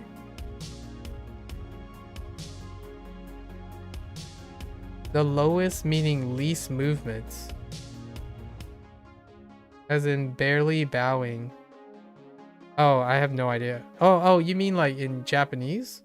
There's different levels of bow for like respective status differences. and I probably bow the hardest. Yeah. You have levels of degrees about a difference in status. I usually bow quite low already though, most of the time. In fact, it might actually be interpreted as, I would say, my habit of bowing or like nodding and whatnot. It could be misinterpreted by Japanese people. Like Japanese people might get the wrong idea, or they might also get angry a little bit by lowering my status a lot of times. So like sometimes when you want to do it just right, and I think Japan is one of those places. Not that it will like people will flip tables or something, because I'm not Japanese, but in a Japanese society, among Japanese people, there are levels in which you bow to illustrate the proper order of hierarchy. So you can bow too low, you can bow too high, and you can bow too not appropriately. For me, I always bow the lowest. I actually am one who very commonly bow when I'm accepting things too, like the Korean aspect as well. And I often hand people things using one hand. I don't know if you already know this, but since Taekwondo, I often receive things with one hand. I don't like hand things with two hands. I usually offer things with one hand.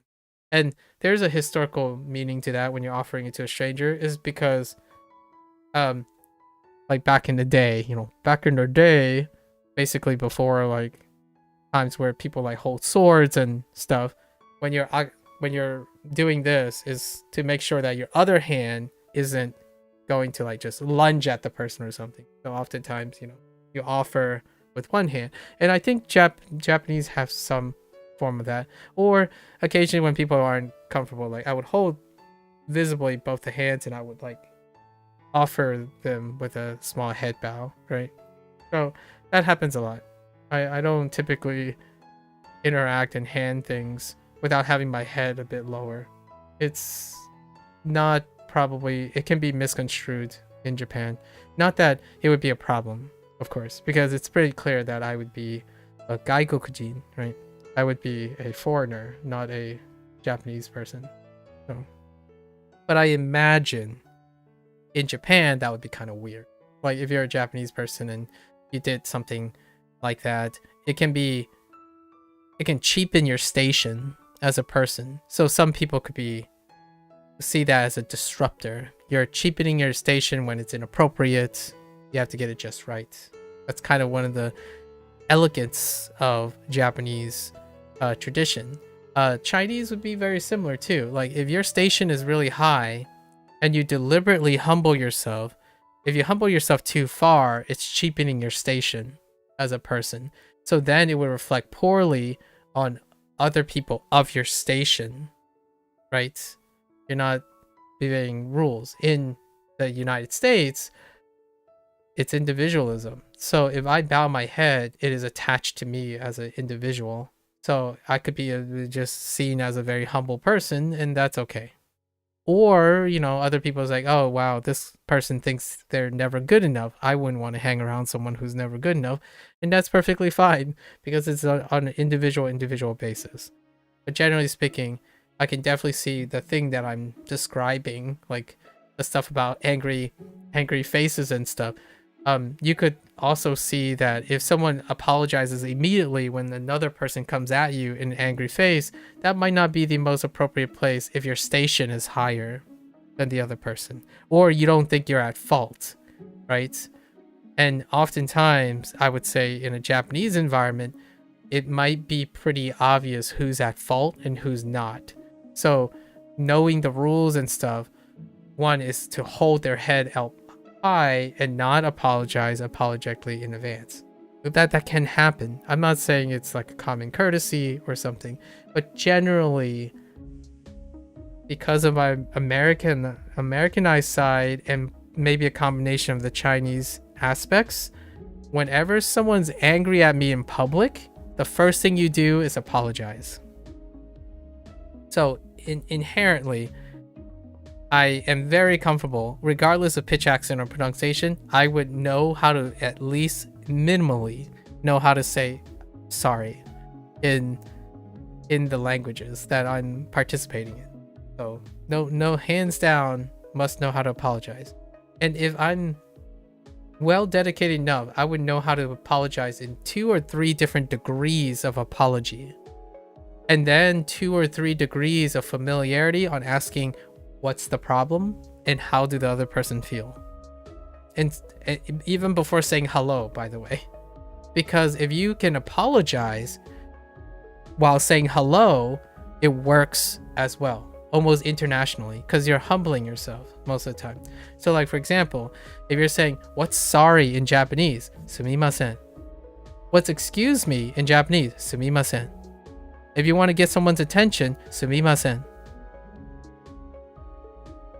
In Chinese, like for example, I could use Fujianese. It's like, how do you say thank you? Kirang. How do you get someone's attention? Kirang. How do you say please, may I have something? Kirang ni. It's still the same word. So oftentimes it even supersedes saying hello.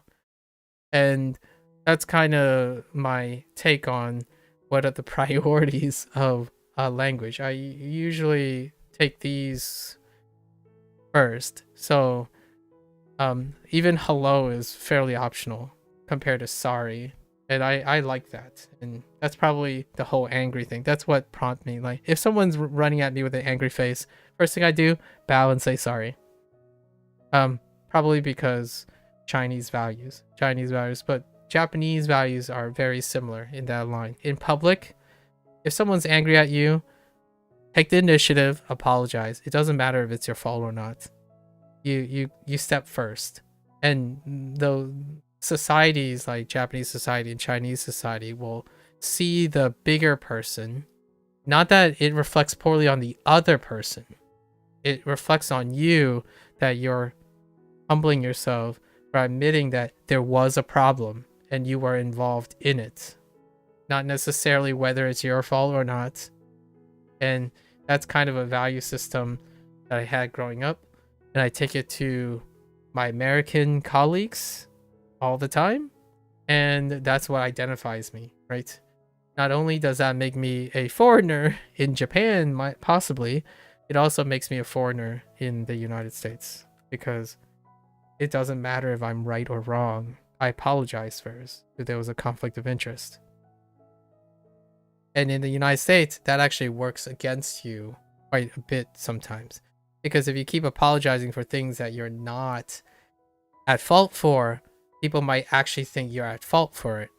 And that is something that doesn't really fly very well because people can abuse it. They can take advantage of it. So in order for me to still keep that value system with me, I choose my people. I choose people that I want to work with and be around carefully. So instead of giving up that value system, I spend far more time compensating for it. I choose my people very carefully. So the people around me do not take advantage of me.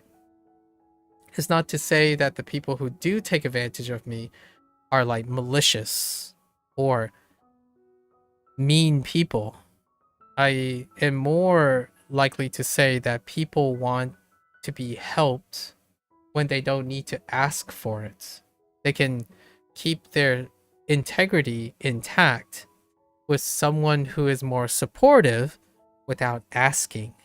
So that in myself, I like playing that role with moderation. Early in my life, it was not that case. I didn't understand how to moderate myself. So that's the downside of being a yes man, right? I think the yes man is more of a Western concept than an Eastern concept. In Eastern concept, especially in like Chinese or Japanese culture, in public, you're always a yes man. Like that's what you're trying to maintain. You're the yes man. When someone in public tries to request something, you're doing your best. It's as much yes, and if you do, You're suggesting a soft no. As in, oh, I'm sorry, I'm very busy right now. Sorry, right? That is probably the least amount of rejection you're going to get. The softest you can when you ask for help is, sorry, I don't have time. Formally, right, that I am unable to help you. It is my fault. I am unable to help you at this time. That's not that you're requesting something, but I am unable to fulfill your request, right? So when you ever ask, like maybe me, possibly another Japanese person or a Chinese person, and they can't help you, they would apologize. It's like, oh, sorry, I'm unable to help you, which it's also true in the United States, but the meaning might be a little bit lost in translation on like what the motivation is, right? Sometimes it's like, no, that's not my problem. For example, in Western culture, right? So you might be saying, oh, there is this feeling in Japanese and Chinese, but the thing is, no, that's not my problem. Or it's more like, no, I can't address that problem yet, because when it becomes my problem, I must address it.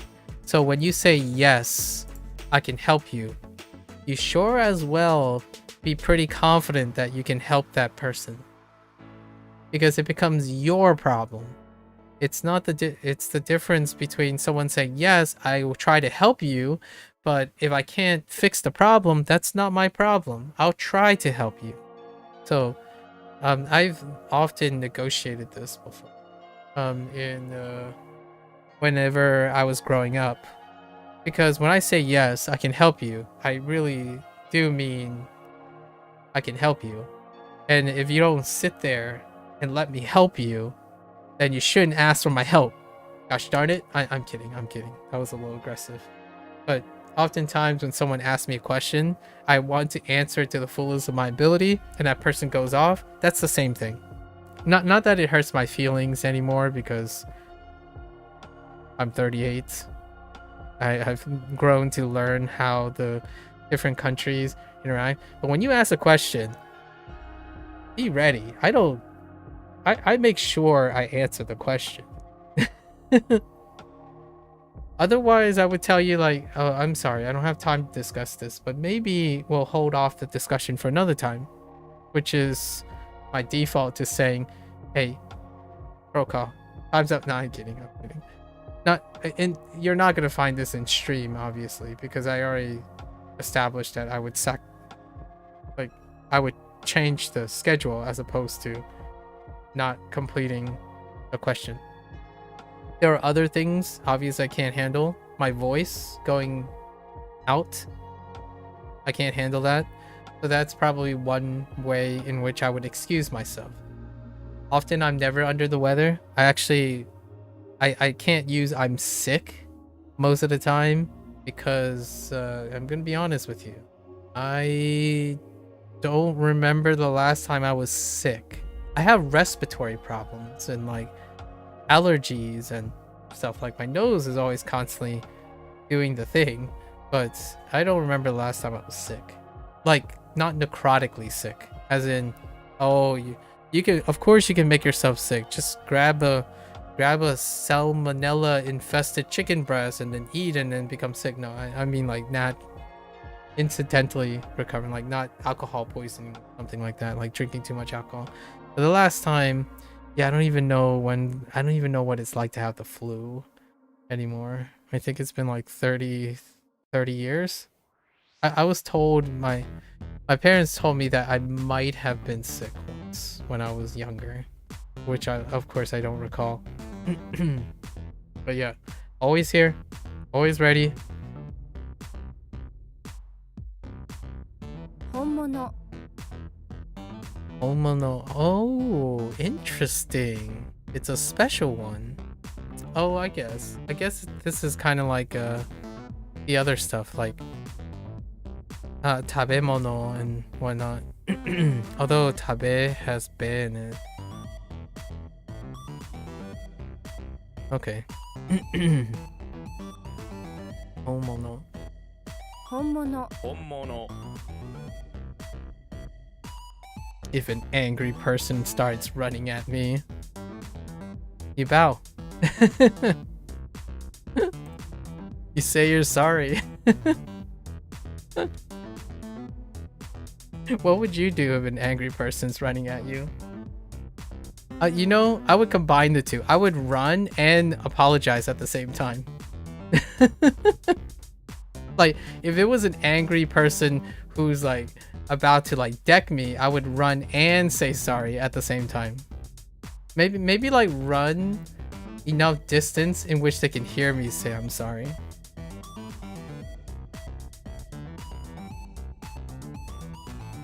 I'm thinking of this comical scene where like, no, I'm gonna be like the main character of an anime and like slip right past this angry person, deck him, and then just walk away looking cool, edgy. You're polite, but not polite enough to think about anything other than Yeah, fair enough. I've watched since I watched Solo Leveling season 2, right? You asked earlier, right, about Solo Leveling season 2. I watched all of it in one evening. It was like 3 days ago, and then I also watched Sakamoto Day season 1 the following day in one evening. There are 13 episodes and 11 episodes. It's pretty fast. And all I can think about now is whenever someone resolves a conflict, you just deck them. I enjoyed them quite a lot. They're very similar though. Like what I mean is, it's a power trip thing. It's neat. It's an MC thing. I think it's really entertaining. I think the animation, both shows are extraordinary. Although they're power trippy. And Solo Leveling, have you watched Hunter x Hunter? Roko, have you watched Hunter x Hunter? I described this to someone else recently. Season 2 of Solo Leveling is like watching the 30-40 episode arc of Hunter x Hunter regarding the ant. Like really literally the ant. It's a literal ant and evolution thing. There's a parallel arc. It's one of the highlighted arcs in Hunter x Hunter, the series.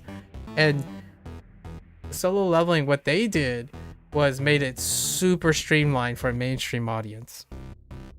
About that. The other thing, like becoming more powerful, and then that's still in there. Hunter x Hunter does that too. It's a shonen thing. I'm talking very general, but it is a literal ant, and it's about evolution. Evolution, being hunted down, and second season of Soloing touched upon it a little bit. Like the elves, the orc, and the ants are programmed to be hunted, right? But they also want to be the hunter. And they deal with like advantageous adaptation.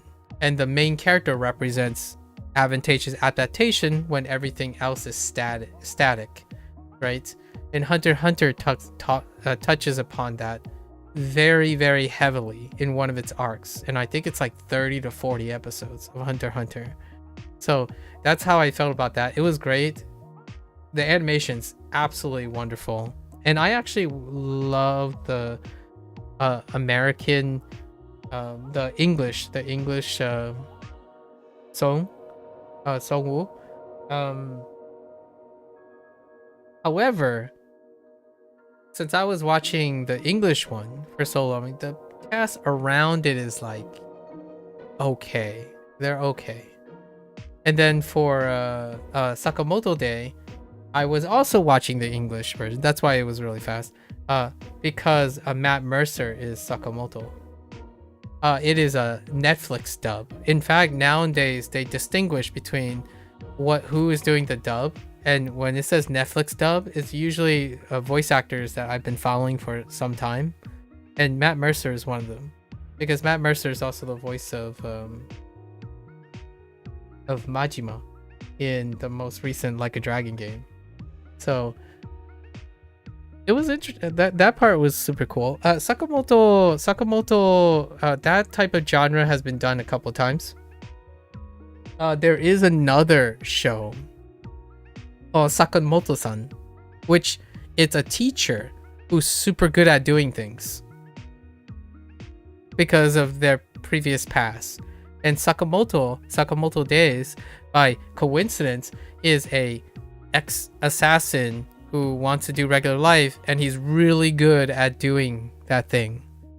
And one of the OG versions of these is a show called Full Metal Panic by Kyoto, eventually by Kyoto Animations, but someone else. And they did great animations for that. And they did a Fumofu spin-off. That's where one of their Fumofu spin-off, Full Metal Panic Fumofu.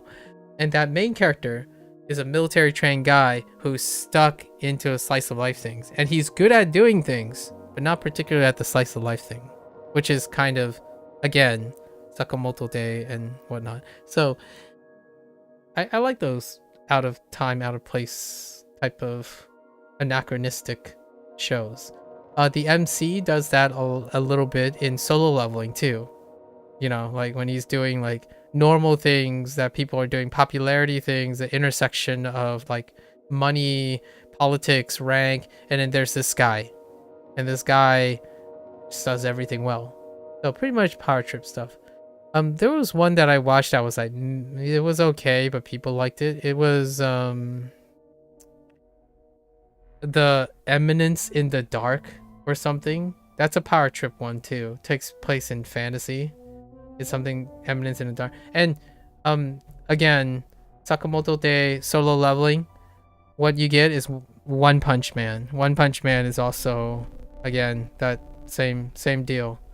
And if you splice One Punch Man with SAO, you probably get something as edgy as Sungwoo in Solo Leveling. So really entertaining stuff. Very entertaining stuff.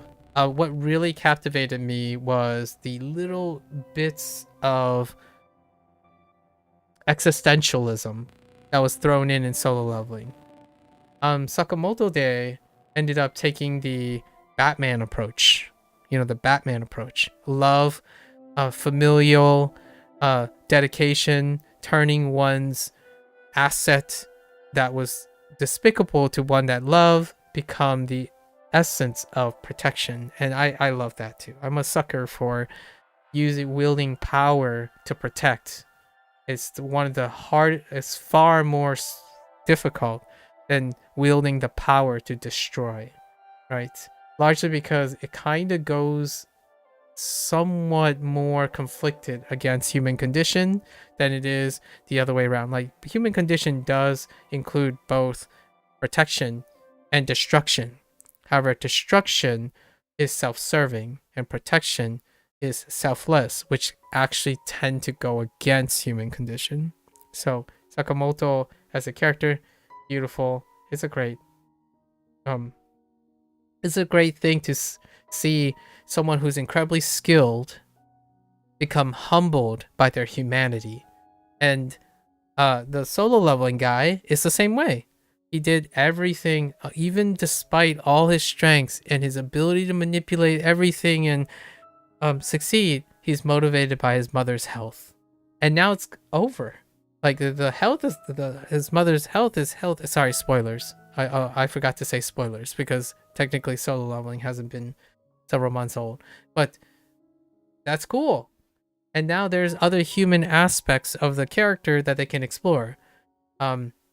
Which, by the way, in case you're wondering, you might be thinking, oh, there's no parallels. What are you talking about? Why you keep saying One Piece and Hunter x Hunter? Do you know what the motivation of Hunter x Hunter's Gon is? Gon has a father, and he wants to find his father. What is the next arc of Solo Leveling going to be involved in?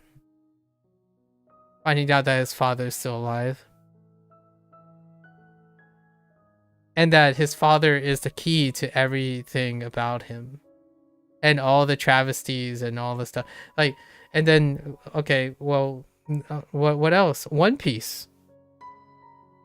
He's, you know, he's Luffy is gonna go out on his expedition and stuff, and he's gonna find about his father.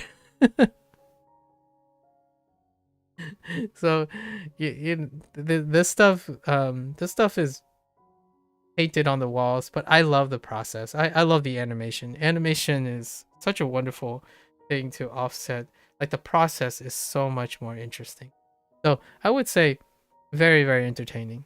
I recently watched the 627th episode of One Piece. I'm watching like the concluding arcs of, I think, the 12th arc in One Piece. So there's a lot of material to comb over now. Anyways, I'll be watching Orb soon. Orb is on the docket now. The reason why I'm watching Solo Leveling is because Blair likes Solo Leveling. We talked about Solo Leveling a couple of times already, and then I talked about Sakamoto Day before I met Gecko, because it was airing, and then now Orb is on the docket for Gecko, to like talk to him about it. And then Click, gotta finish Link Click. There are two seasons of Link Click, and I'm watching that in Chinese because I'm actually very accustomed to watching things in Chinese. Probably even quicker than English a lot of times. Chinese has this way of saying a lot of things, but a lot less, if you know what I mean. So yeah, Link Click or Click Link is the one after that. Catching up on a lot of things. Lots and lots of things. So what is this low? What's low?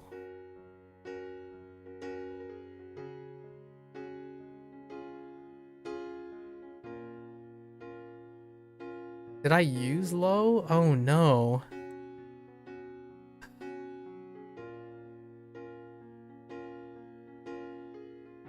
I don't actually know what this is.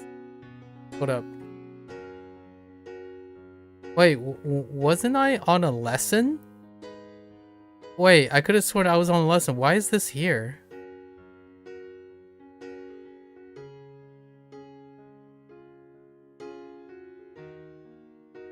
Wait, why is this here? Do I even... Oh, maybe I don't. Hold up. Did I skip the lesson on this? Wait, hold on. I totally forgot. Hold up. It's fine. We're gonna go back. Oh, I skipped the lesson on low. Sorry. I skipped the lesson on low. That's right. Okay. All right. It's fine. It's fine. We're fine. Older brother, this is retroactive. Okay. Low. What is low? The leader of your clan wants to live close to the ground, so he demands you get low. Low with your belly to the ground. There you go. I don't make this stuff up, Prokop. Here's your example of rank. You gotta get low to the ground, the way you're always below him since he's the leader. Picture yourself, face smushed into the ground, and you can hear the leader shouting above you, get low. Okay. What is the leader doing in the... Hey, tater tots. Second tater tots. So low people like you can only eat low food like potatoes? I'm okay with this. I'm totally okay with this. But that's boring. So you low people learn to make tater tots. Absolutely. You roll them to each other and eat them without lifting your heads. Dude, I'm all about this. If low people get to eat tater tots, I'm all about this. Get low to the ground right now and ask your mom or dad to roll some tater tots towards your face. Eat them up. Okay, alright. Tater tots. Wait, but that's onyomi. You gave me an onyo. Okay. Saite. This is Hidoi or something. No. Yeah. Hikui. Dang it. It's fine. Tater tots. A seller? Same deal. So we have maybe Urishu. 売り手 Urite? Oh man. The reason why I say shu is because it's a person, but that doesn't check out this time. This word used the kunyomi for both. Okay, the ri, so it overrides. Okay. One hint is that this kunyomi is in the center, so it's two separate words. Okay. So that overrides the shu. Okay. 売り手 売り手 Alright. Now I can do this lesson. Wait!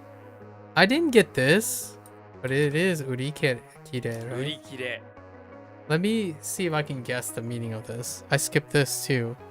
A cut? Sell? To cut a sell?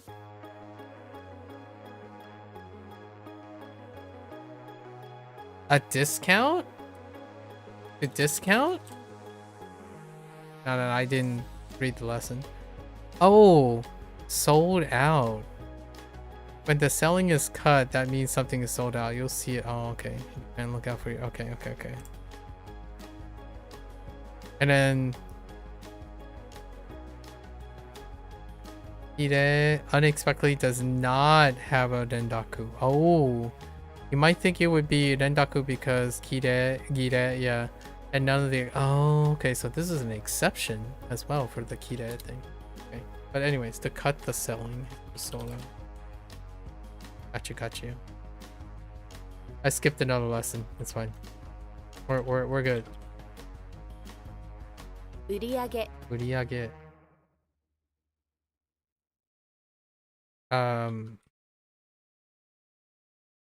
Amount sold.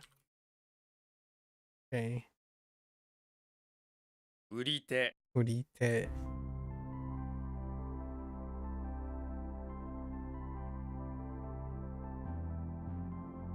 What was it? Tater tots? Lo. Okay. Oh, okay, we're back. Okay, real thing.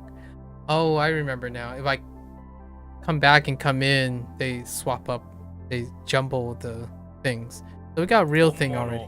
Onmono. 本 Right? 物 And then norimono. Interesting. Vehicles. That makes sense. 乗り物 乗 Norimono. り物 That's fine. First. Oh boy. You're gonna have to help me out on this. Spirit and sword. What's this first? If you want a spirit sword, you have to be the first one to find it. Do you really think the first person to come across a spirit sword wouldn't want it? No. So if you're any place but first, you're not getting anything. Imagine it's like commenting on YouTube or Facebook. If you say first, well, congrats, you win the internet spirit sword. Show.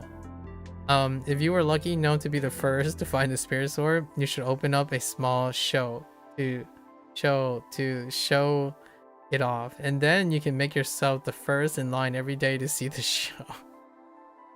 That's can I think of a show? Oh, Saisho. Oh. Saisho, that's good enough actually. Saisho. Escalator. Oh, now we have stairs with a kind of like a slide, a complicated stairs. I got you. Escalator. Fair enough. You're good. You're good. Rich people. At one point I knew this. It's probably ooh. Is it Kinmachi or Kanemachi? Kanemochi.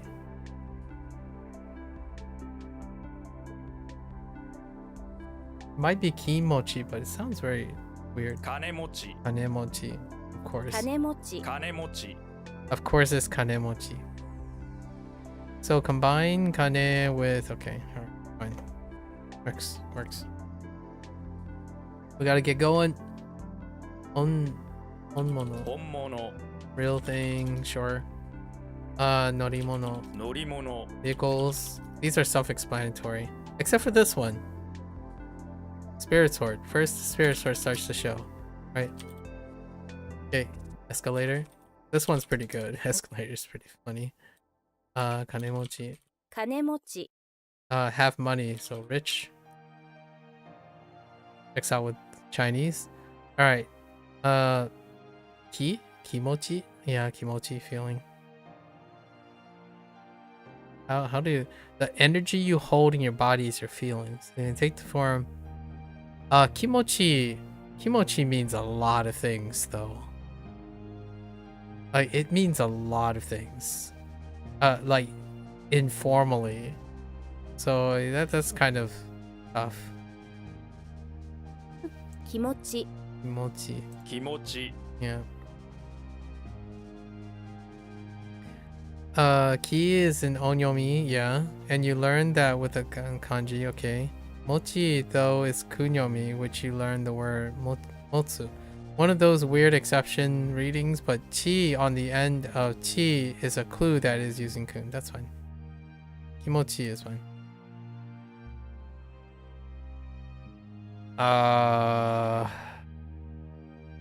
Butsu? Butsuko? Ain't no way that's Monogo.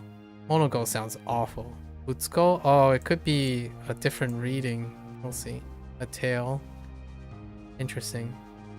A language about things. This is a confusing one. Just think of it more like someone talking about things. Okay. Anything, really. Someone who just talks about something. Okay. Tale, story, legend. 物語 Monogatari. Oh, Monogatari. Oh, I knew this. I didn't know that's what this looks like. Monogatari. Have you seen the Monogatari series, Roko?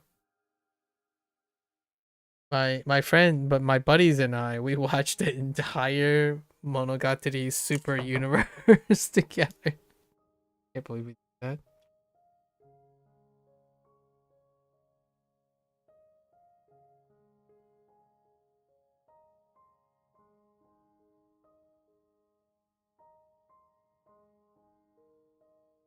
Okay, sorry.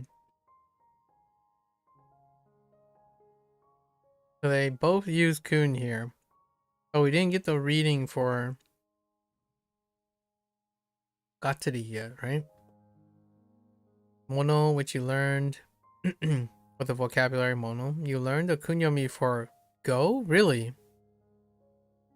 With the verb? Oh, I did. Kataru. So this is gatari because of the rendaku. It becomes gatari because of rendaku, and the ri is tucked in as a noun. Monogatari. That's word. Maybe you've already heard the word monogatari too. It is in some films and book names. If you haven't, you found this reading hard to remember. Think of a story with the infamous gatari guns that wander the land, mowing everything down in its path. It's a terrible legend, but what if it were true? It's actually not really a legend. Gatling guns did kind of mow down the land when firearms were introduced.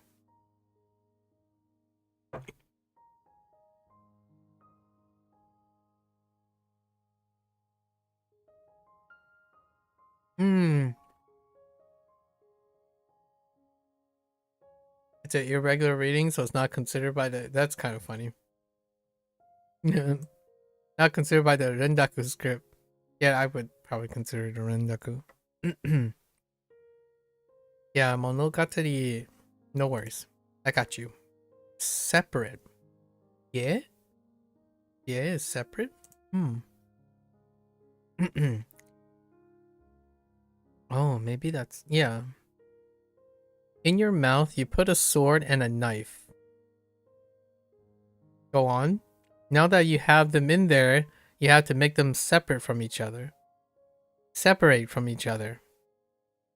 Anyone can put a sword and knife in their mouth, but not everyone can make them separate while still in your mouth? Okay, that's a little... You could do a little better than that. Betsu? Oh, okay. Yeah, Betsu. Yeah.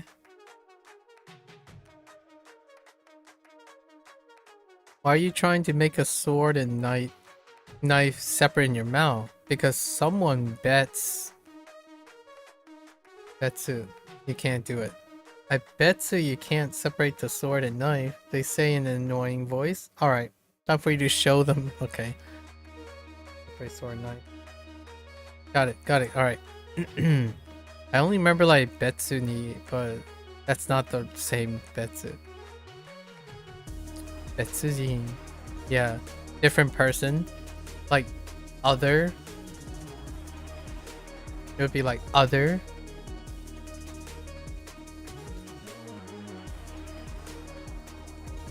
Oh, is this Betsuni? Oh no, just kidding. That is the same Betsu. Betsuni, not particularly. This one is what I was thinking of, Betsuni. Not particular. And they took Betsuno for separate.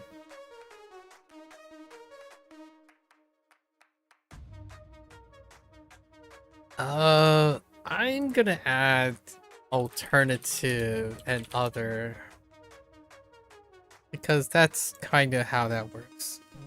Like that's an alternative person, a different person, or the other person, another person, or like another.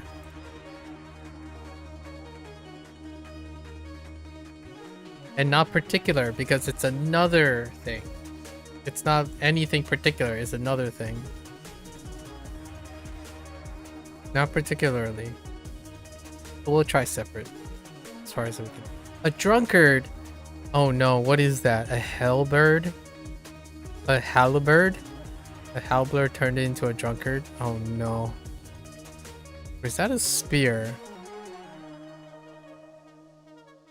I think that's a halberd. Fine. Just gotta remember what drunkard is.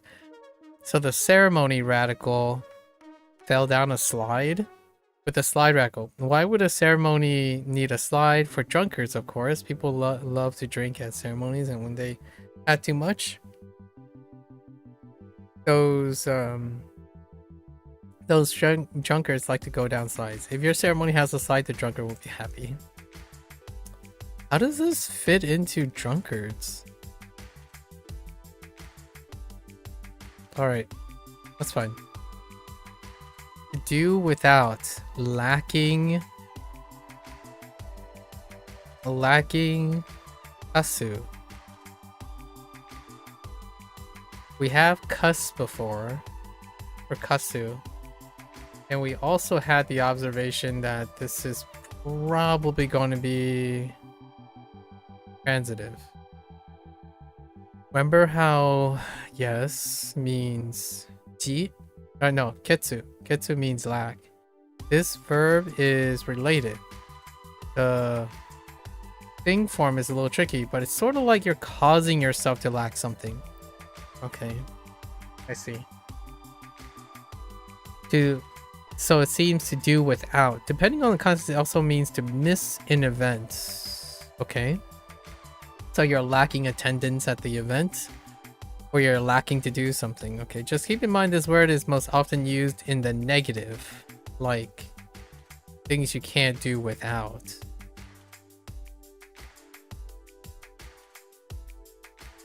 Okay, or never go without morning coffee. I see. If only I know what the read is for this yet. Oh, there's the cuss.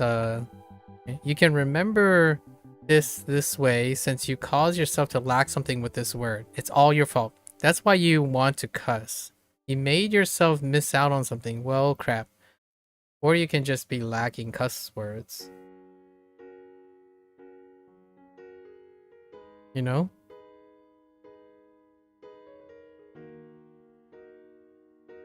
I could be lacking cuss words. I can do without I can do without cuss words. Let's see. I don't know. かかす Kakasu. Oh, do I have kaka already? Or ka? Oh, they're lacking a car? Oh, it goes from the car thing. Okay. Kakasu. Fair enough. かかす All right, we're good. 気持ち Kimochi.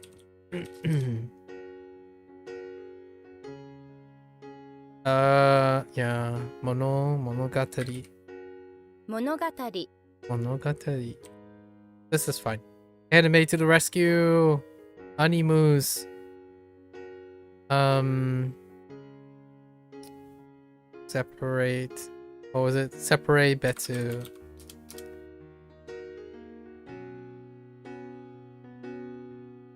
Kakasu Akasu.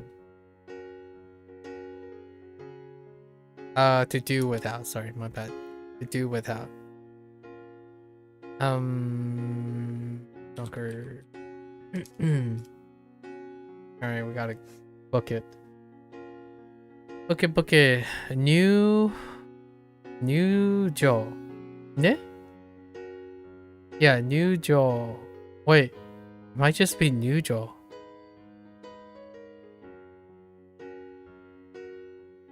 Okay, so you're entering a place that used to be entrance, right? And then there's facility, so admissions, that's fine. Internship, imprisonment, entrance, okay, imprisonment, internship. You enter a facility, so this is your admission or entrance into that facility. Let's just say Nyujo. Nyujo is for entering facilities or institutions, often those with names ending in sho. Like a, okay, I see. Ah, okay. Kenkyu, Kenkyu sho. It's also used in prison context. You might gain admission to prison for not doing your WaniKani reviews, for example, at least. Okay. 入所 Nyusho. Okay. 入所入所 So no rendaku. Because I guess 2 onyomis is not rendaku. Okay, fair enough. Good. To compare. Okay, so this is beru, right? So this is probably the transitive.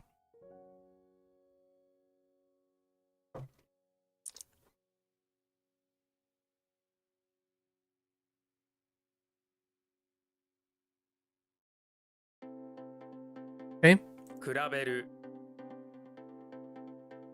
Kuraberu. Oh no. Okay. I didn't learn this yet, that's for sure. Look at this. Kula. Kula, cooler. Kula. Okay. Kulaberu. Now look at the other cooler. We need to compare the two coolers. Think about the features each one has and really compare. Like you have a list or something. Okay.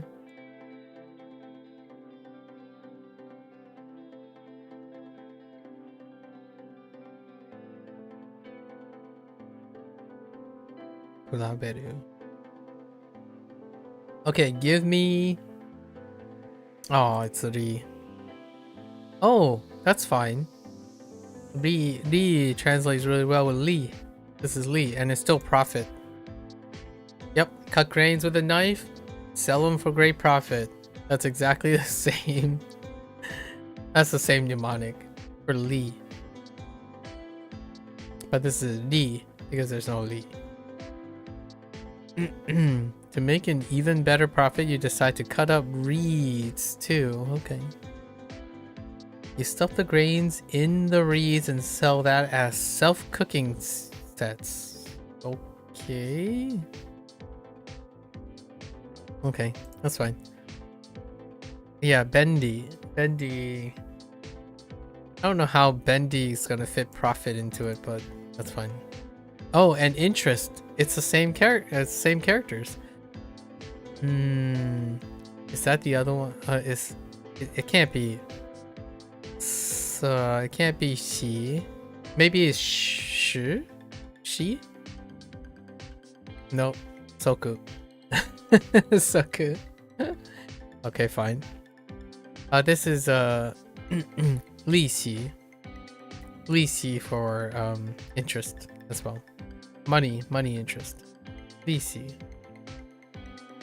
Okay, D. Alright, sure. Skin, retroactive. This is a retroactive example. To concentrate. That's to take focus and to do focus. Yeah, to concentrate. And I'm sure it doesn't change. So, 集中する. ね?集中する not 集中する. 集中集中する I screwed that up on pronouncing. Reads profit.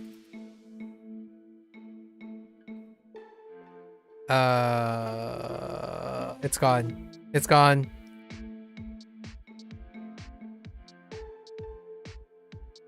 Kuraberu. 比べる Kuraberu.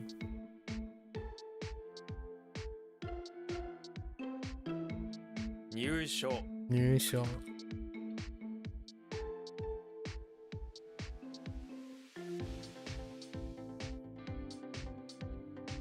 集中する」集中する.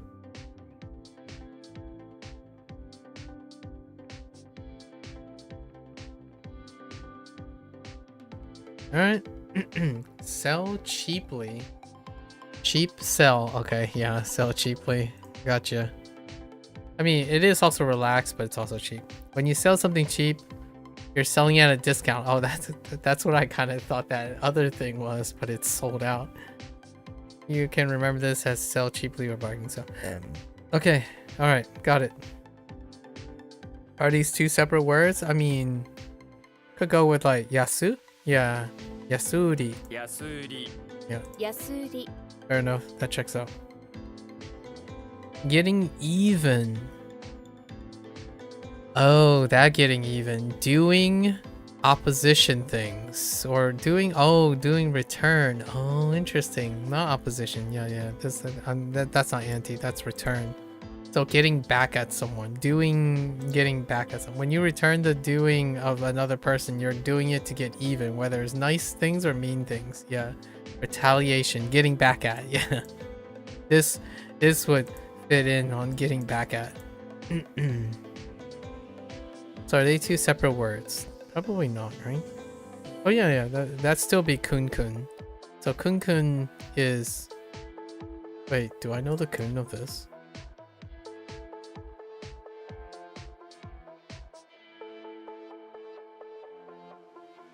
I don't actually remember a kun for this. Do I have a kun for this?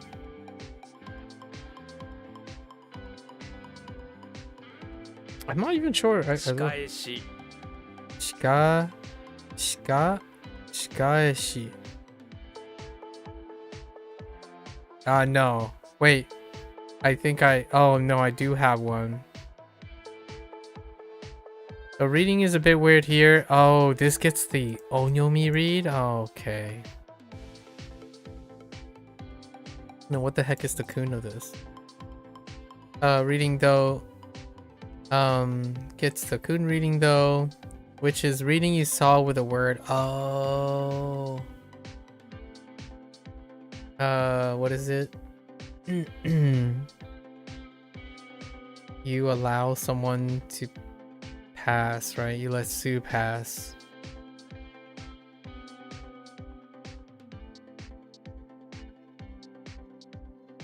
I don't remember. It's eh? Oh, kae?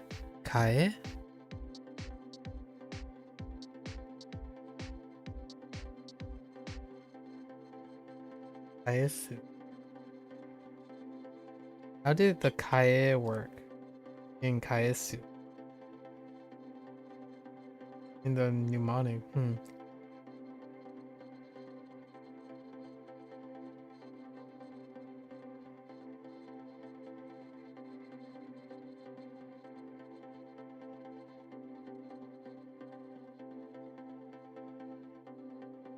I don't remember. We'll have to reevaluate that. You can tell this part using the kunyami wakara reading because it has the hiragana attached. Okay. That's fine. It does not nendaku because it never occurs with kae. Oh, interesting. Almost never. Okay. Oh, there's another. Okay. Toil. Toil is still toil. Nice. No. No. A woman of power sits on a stool. Same setup. While her servants toil away in the kitchen. Okay, in the kitchen this time instead of having Naruto training by pulling the woman around over and over again in the basement. They're toiling away, preparing a feast for the woman of power while she kicks back on her cozy stool. She's a queen and deserves to be pampered. Imagine you are in a position of power, can relax on a stool while your minions toil away in the kitchen to prepare you a feast. It's good to have money. You've got it made. Imagine how smug you feel. Note, there are a few other kanji that have a similar meaning to this. This kanji is used in words that refer to doing work. Yeah, the focus on making concentrated effort. Oh. Do. Ooh, okay. The servants are making lots of food for you and your doggo. You're really hungry? Alright. So I'm a pampered queen? Alright, sure. I guess. With my pampered queen dog? Alright. Doryoku. Alright. Oh, roots. Oh no, instead of silver. Okay, in the sun, you kick the ground, you'll hit a root. Roots try to come up when the sun is bright, but if you kick too hard, the root will trip you, so watch out. Please tell me this is a root. It's closer to good, and it also is part of silver. Alright, okay. It does help with the tree thing, though. I can see why they use root. I'm gonna place silver just in case. Just in case. Okay. So this is a do, right? To return. So this is probably intransitive.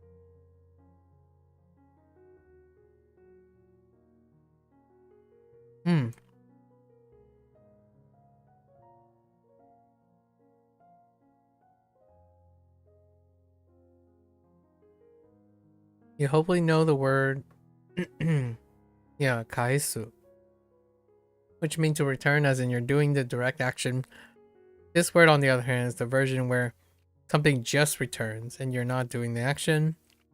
Use the do to help you remember this. Do, the kangaroo is returned to you. You don't do any of the returning. It just happens to come back. Note this word is often combined with kudu, come, which reinforces the aspect that something is coming back to you. So is this still kaisukuru? Kaisukuru? Oh wait, how does that work? I do.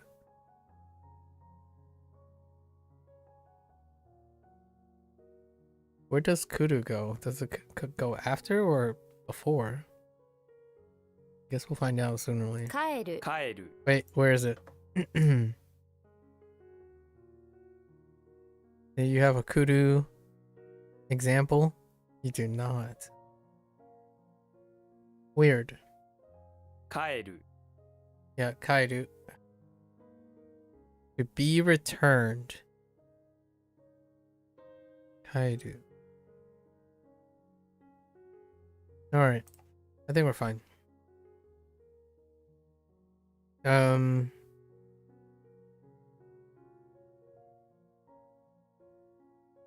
Yasuri. Yasuri.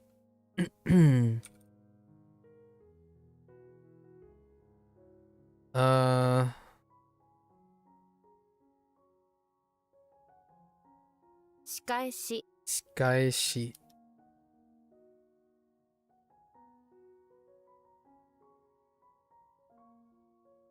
Toiling for a queen. Kick the sun's yeah, okay. Kaeru. I do. Hey. A bus stop? That makes sense. I never got this one. I got baste. Baste instead. So what is this? Noriba? Oh, I got Noriba as well, actually. Right? Noriba. 乗り場 乗り場 Okay. Fine. Noriba is fine. Sky kata? How to use? I mean, that is a way of using. So, sky kata. 使い方 Sky kata. 使い 使い方 Stays up. Sound is sound retroactive. Okay. Labor. Sword, forehead. Oh no, that's a Viking's helmet. Sword and Viking. A Viking in the position of power does not need to labor in the fields. Or actually the other way around sometimes. Labor is for the weak. Well, labor is... Okay, that's kind of out of character. A Viking of power takes what he wants and need not labor for... Okay, that type of labor. That's fine.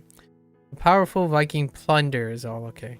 Imagine yourself as a powerful Viking. You have the power... Man, Vinland Saga would have a lot to say about this. You have the power to take anything you want, pillaging and plundering in your heart's content. To your heart's content. Imagine, okay. I got you. And what does the labor? A lot of labors to harvest row. Oh, now I have 2 rows. That's fine. They reinforce each other even though they don't relate to each other. Row in elderly. We got 2 rows in a row. For the lack of a better word. 2 rows in a row. Not that row, but the other row. The other row is ryo. Ryo is for row. And this row is for row. No. No versus ryo. So that is what the vacuum Vikings decide to take. Roe is delicious. I mean, yeah, especially salmon roe, which we can connect to a Nordic location. Fun. I don't have the next one. Rodo. Yodo. Ooh. Hardship. Uro. Labor. Rodoshu. Sha. Rodosha. Do. Dosha. Alright, alright. I got you, I got you. A job? Yep. How does this gonna work? It can't be as simple as Shiji. Can it? When you're doing things all day, what are you probably doing? A job, work. 仕事 Shigoto, of course it's shigoto. Oh wait, I already knew this. Oh well, I didn't know that these were the characters, but I knew shigoto is job. I see. This word uses the onyomi read of shi and the kunyomi read of koto. But koto gets rendaku'd. Please note that is the reading koto, which you didn't learn with the kanji.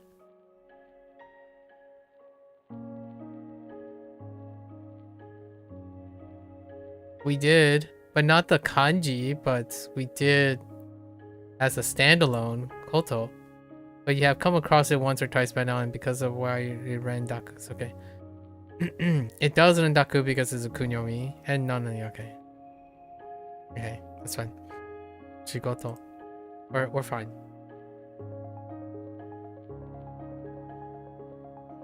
使い方 Tsukaikata. I disagree. Oh, well, I guess how to use. Oops. I meant how to use. Not how to make. Oops. Noriba. 乗り場 Noriba.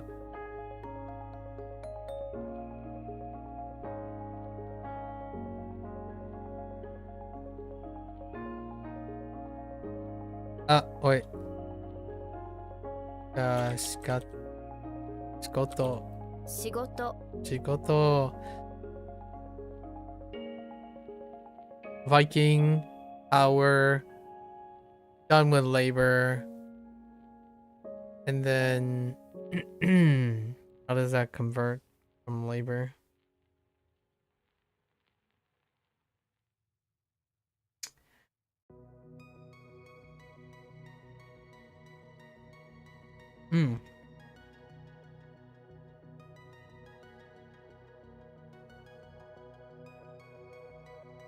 Roll.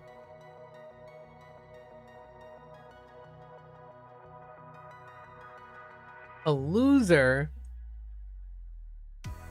How's a lost dog? Dang. You'll hopefully come across this by now, which means to lose. Yep. Right? Make. So we have Makeinu. Really? So I figure out this means losing dog. Well, calling someone a dog isn't so nice, so you're probably just calling them a loser. Makeinu. 負け犬 Yeah. 負け犬 Last time. Victory. Kachi? Probably Kachi. From Katsu. 勝ち Kachi. Is this also a win? 勝ち Kachi. 勝ち Kachi. You. I think that's retroactive. Wow, we're getting like lots of free passes. Oh, this is not a free pass. I do not know what the heck this is the one I'm looking at here. A mountain, a cliff, and dry. The mountain on top of the cliff is dry from the coast below. Just from looking at the raging shore below, you think everything would be wet. It's splashing everywhere. Oh, okay. I like that. It kind of paints a picture. A shore. Speaking of Gandhi, wow. I was expecting Gandhi to come into this, coincidentally. Of all the people to pick, they picked Gandhi.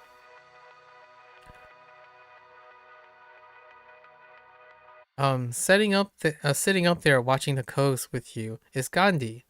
Gan. The world famous Gandhi is just hanging out here with you, looking down at what you now realize must be the coast in India. Okay. Sit down next to Gandhi and close your eyes. You can hear the water hitting the shore below. The coastal birds are screaming. You crack open an eye and see Gandhi, still sitting perfectly still. Yeah, I know, right? Chat topics just keep coming up.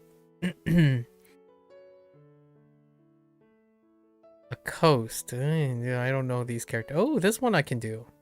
Kaigan. Seashore. Kaigan works. Nice. To decide, which is decide, determine, to decide, determine, to do. To do, to decide, to determine is to decide. Okay. That if there's any doubt in this phrasing, this is to do, to decide, to determine. Oh jeez. Okay. What was this? Kete, right? Kete suru. 決定する 決定する All right, we're good. Oh, we're hitting some extra 勝ち like redundancies right now. This is nice. Whoops, that's a misspell. 負け犬 Makeinu.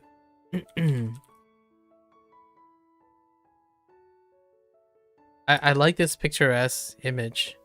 It's great.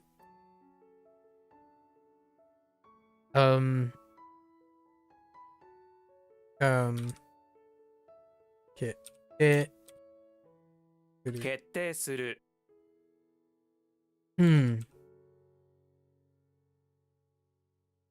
Is suffer. That's just suffer in verb form right there. I wonder if they give me anything for Shimu. I'm gonna go to sleep now. It's been good chatting. Hope you regained some lost time insight. No worries. That time is not lost. It's forever ingrained. You know? We'll be fine. Take care. It's always been a pleasure. And not get... Can... Like, yeah. Alright. Yeah. No worries. Take care. Take care, Procol.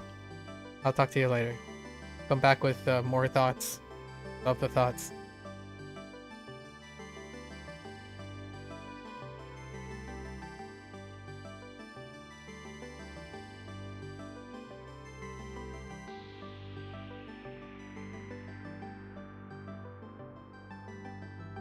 Yeah, so Kura, Kuru.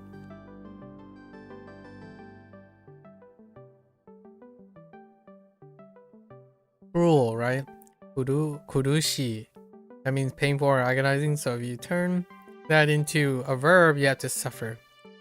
So, kurushimu. 苦しむ 苦しむ Kurushimu. Alright. That's fine. And now we have... Oh, now we have...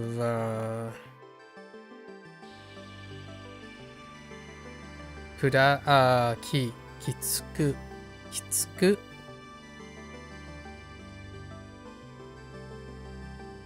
Kitsuku, we had the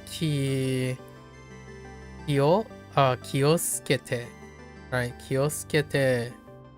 Oh, yeah, yeah. So when you attach your energy, imagine someone suddenly looking up at something, attaching their energy to it. You have noticed or realized something. That's why this word means to realize or notice. Okay. It's kind of like the way you attach your eyeballs to something and you found it. Got it. Don't confuse this with Kiyoskete. Kiyoskete, which is similar in that it has all the same kanji, it just looks a little different. Try to remember the difference before moving on. Yeah, that's fine. We know. 気づく Kizuku, an unexpected rendaku. Jeez. Okay. Oh, it could have been Kiku. Kiku. It could have been shortened as well because it's tsu, but and yeah, it's kunyomi. You might think it should not be rendaku, but rendaku almost never occurs, yeah, on tsu. But even though, yeah, so this is one of the special ones. Key is fine, and the word which you should know by now. Combine this together, and you have to read this. Take note that is rendaku, yeah. Itsuku. Okay, that's fine. 気づく 気づく Kizuku. Alright, Kizuku. Can I get, what is this? Position? Or release? Release. Nice. Okay. Or direction. That's fine. Release is good. We can do release. When winter comes your direction, the tree must be released their leaves for the coming call. Right, got you. Oh. The tree releases all their leaves onto your home. Checks out. We've used hole before. Hole for treasure. Right? Slowly you watch in horror as your home is consumed by released leaves. Honestly, it's kind of a terrifying thing for Americanized housing because of the gutters. Your hecking gutters on your tradition, like the cul-de-sac like houses. They have like these rain gutters, these drains, and when you have leaves, oof, the dread cleaning out gutters. They enter through the windows, doors, and the chimney. Not even that. Gutters, man. Gutters. Release my home from this leaf prison. You shout out. Okay, okay. And of course, oh wait, this one uses it. Hole. Oh, this one does too. Also. Interesting. Oh, because it's onyomi. It's not kunyomi, so we don't have to worry about that. Nendaku. Most of the time. Simple. Oh, I'm thinking of something else. This is yeah, simple. Fair enough. There's some stuff growing out of the rice paddy, and there's a cross guarding over it. Go on. This rice paddy is owned by a simple family that lives a simple life. They grow their rice, pray to their god, and everything is nice and simple. I got you. Oh, yeah, there it is. Han instead of Dan. Okay. Han. To see off. Checks out with Chinese. Dian Song. Dian Song. And then add it with the do to make it a verb. So it's to send off, to see off. Yeah, send, see off. You know the words miru and okuru by now, hopefully. Here you're seeing the sending. You're seeing someone off. So this verb to see off, which is transitive because it's a ru.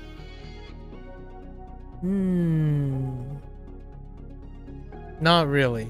This is I'm just gonna have to remember that. Transitive.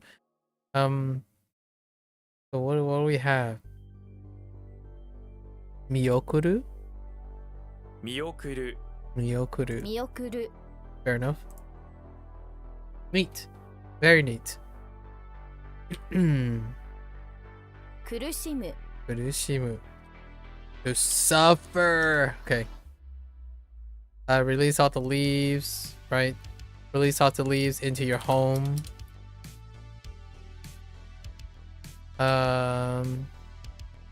Rare. 気づく Kizuku.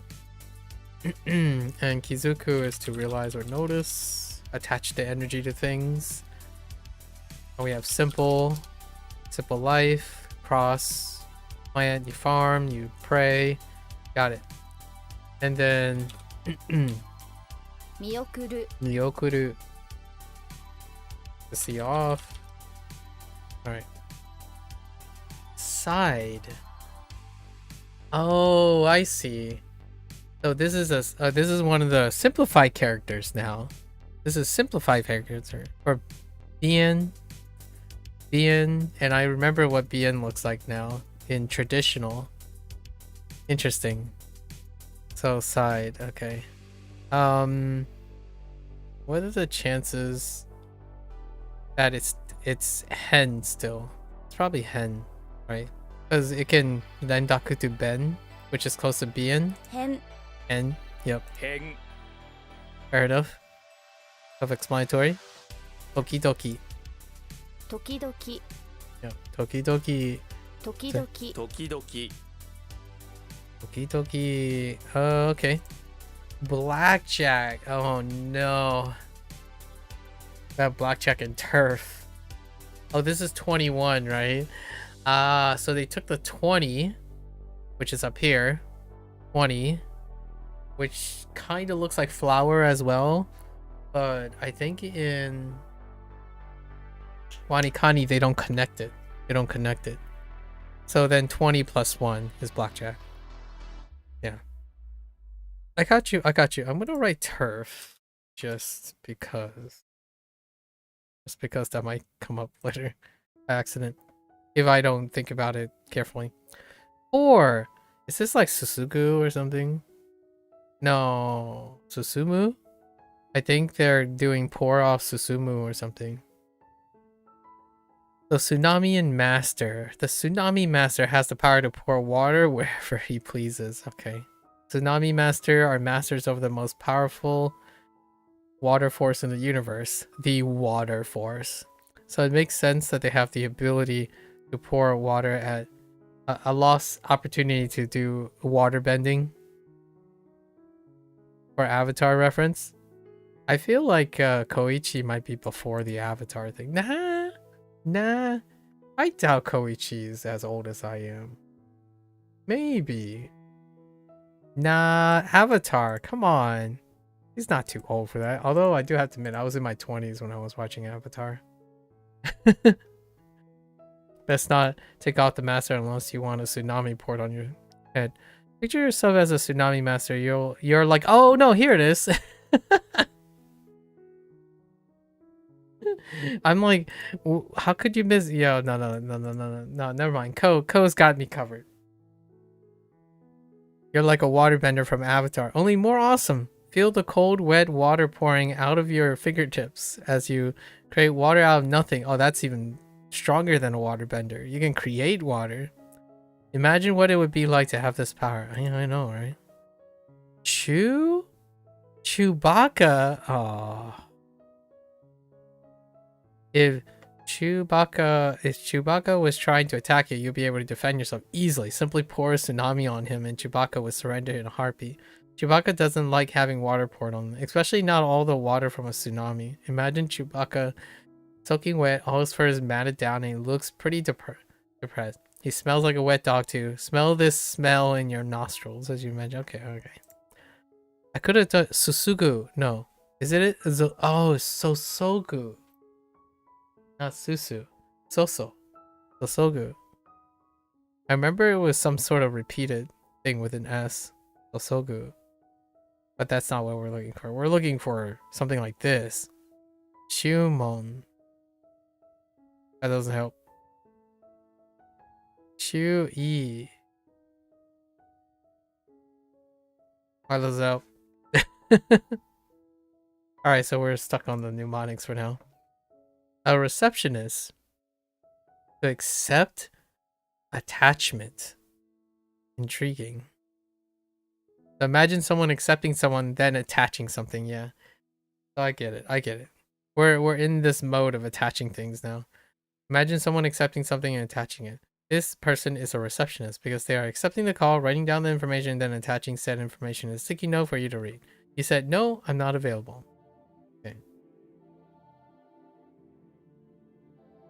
Okay. So how did the accept work? Is that still cleats? I think. Cleats. Forehead. Folding stool. And then attach. Which was tsu, but we got to, right? So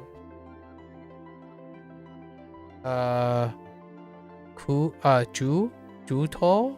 受付 Uketsuke. Oh my goodness.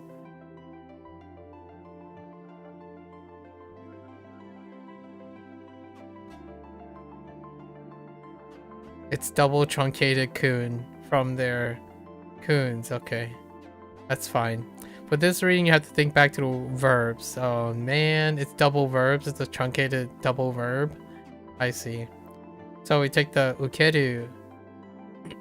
Ukeru of receiving something or taking something. Ukeru.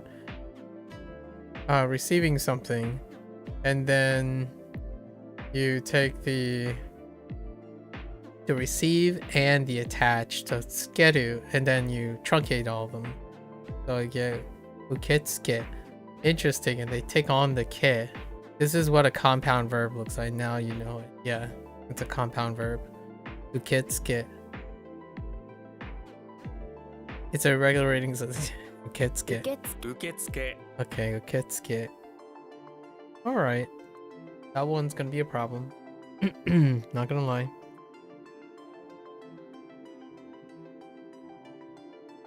Oops. 時々 Okidoki. 変 And 受付 uketsuke.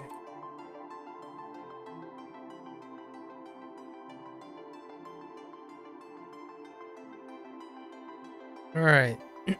Shopping. Kaimono. 買い物 We're just gonna move along. 買い物 It's fine. Hard to deal with. Kurute? Ain't no way it's kurushu. Kurute? Oh, but do I have anything else? This is gonna be a hybrid, right? Don't you kun me. Do not kun me. Oh wait, I'm already doing kun. Kurute is kun. What was suffering? Was it? I actually don't know. 苦手 Oh, is Nigate was the kun. Yeah, just kidding. Yeah, Nigai. Not Kuru. Kuru is the on. Or was it?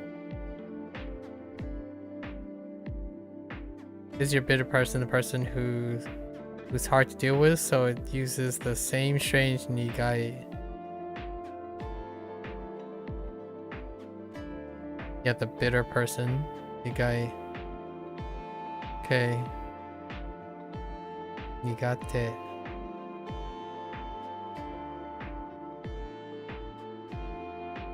Never occurs with te. Okay. Nigate.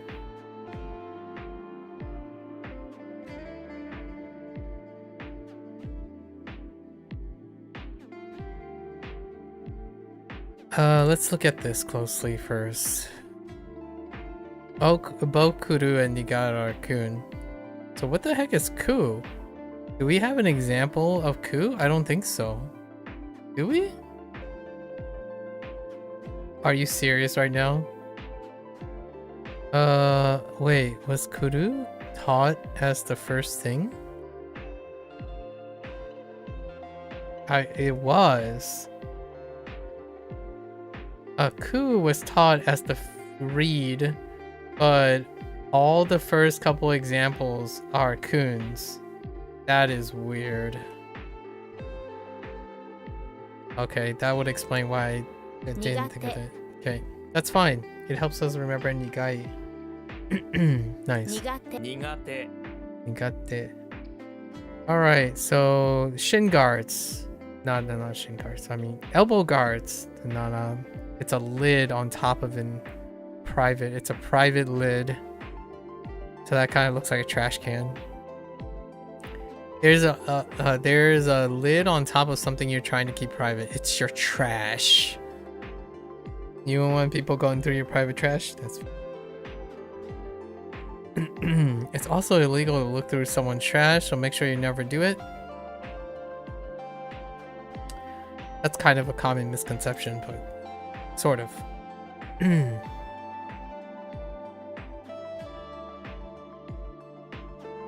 There needs to be conditions around the trash. Hey, that's fine. Pick up. I don't think we got this character. Wow, I didn't get this character in HanziHero yet. Intriguing. You see something that would suit. Sure. Suit you. So your fingers. So you use your fingers and pick up the thing you want. You pick out anything you think suits you. A shiny rock, a new pair of pants, anything. Okay.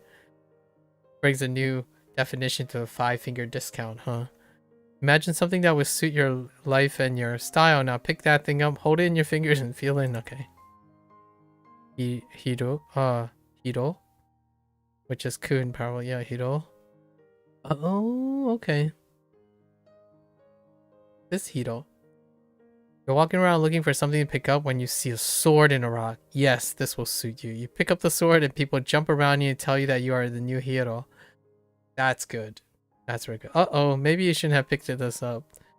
You picked up the hero saber to save the world, and now you're the new hero. Time to go kill a dragon. Good luck. Try not to die. Try not to die, hero person. Yeah. Hiro. Okay. Alright, we're good. What is this? Department. Is it still boo? Club. Category. Fair enough. It actually means that too. You're attached to other words like cells or tennis. When you see this, you know it's a department. Ah, I see. Making this word, okay. Boo. Okay. Boo. Fine. We're fine. 買い物 Aimono.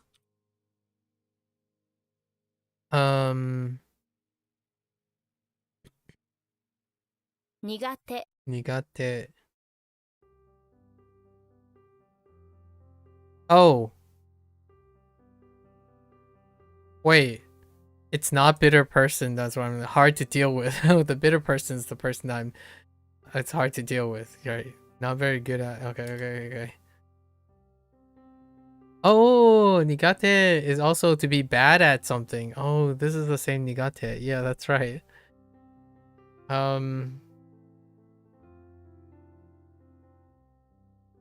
Yeah. Yeah. I got you. Suits you. You pick up everything. Pick up the sword.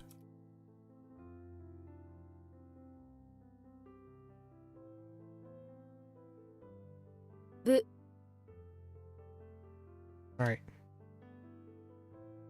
Okay, kimochi. Yeah. This is the one that I got it confused with kimochi for a while. I'm like, wait, isn't this like good feeling? But it's kimochi. With a long E.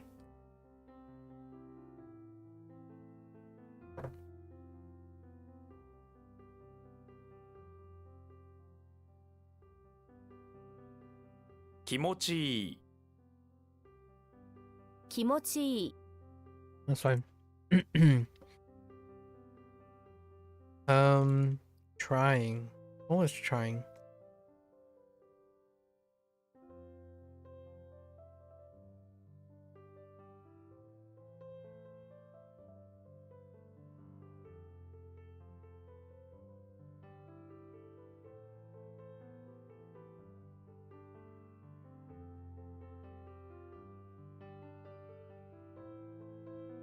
I'm not sure if I have a coon for this. Not sure. This word consists of...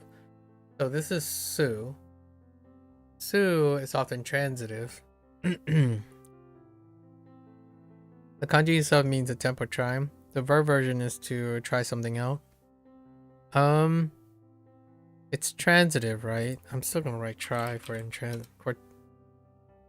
for transitive stuff.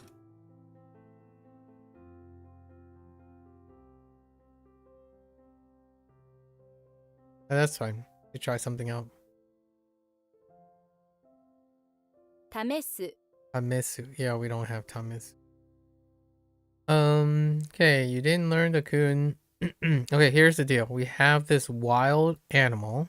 I want you to attempt to tame it. Oh, this is... Do they take attempt? They don't.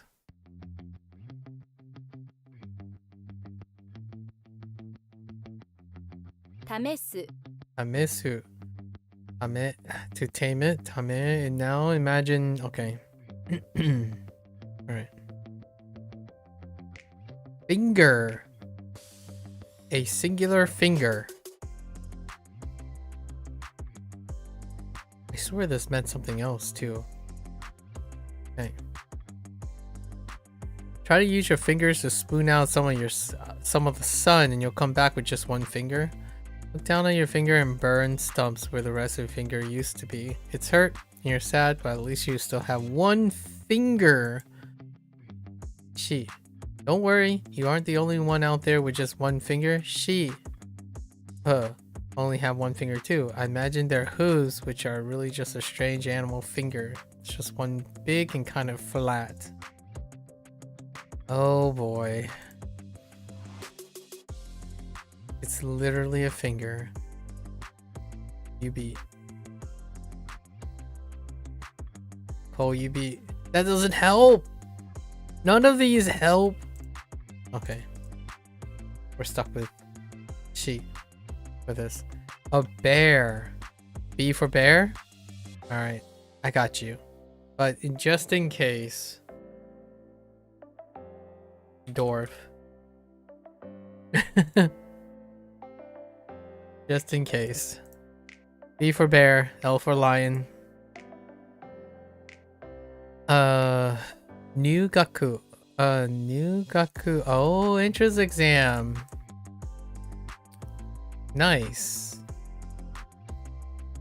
So to enter, study, exam. So maybe nyugak shigen. Nyugak Skin. Wow. Hold? 入学試験 Yep. Nyugak Skin. Oh, with a Rendaku. No, with a Rendaku. Gaku is still Gaku. What am I talking about? 入学試験 入 Nyugak 学試験 Skin. Okay, sure. That's a really long one. Long ones are good. Long ones help.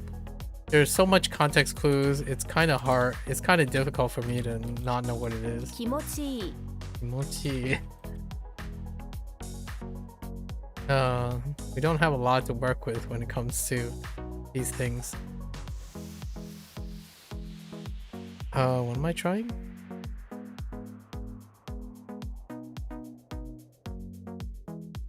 Rip my life.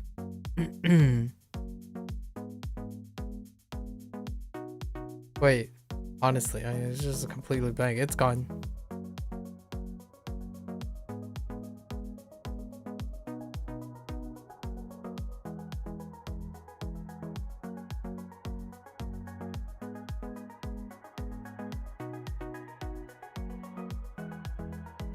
Attempt to do something, right?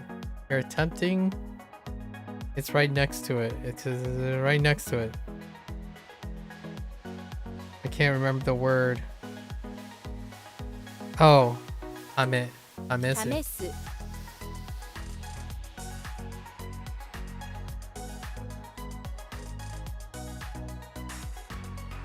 Got a single finger. Okay.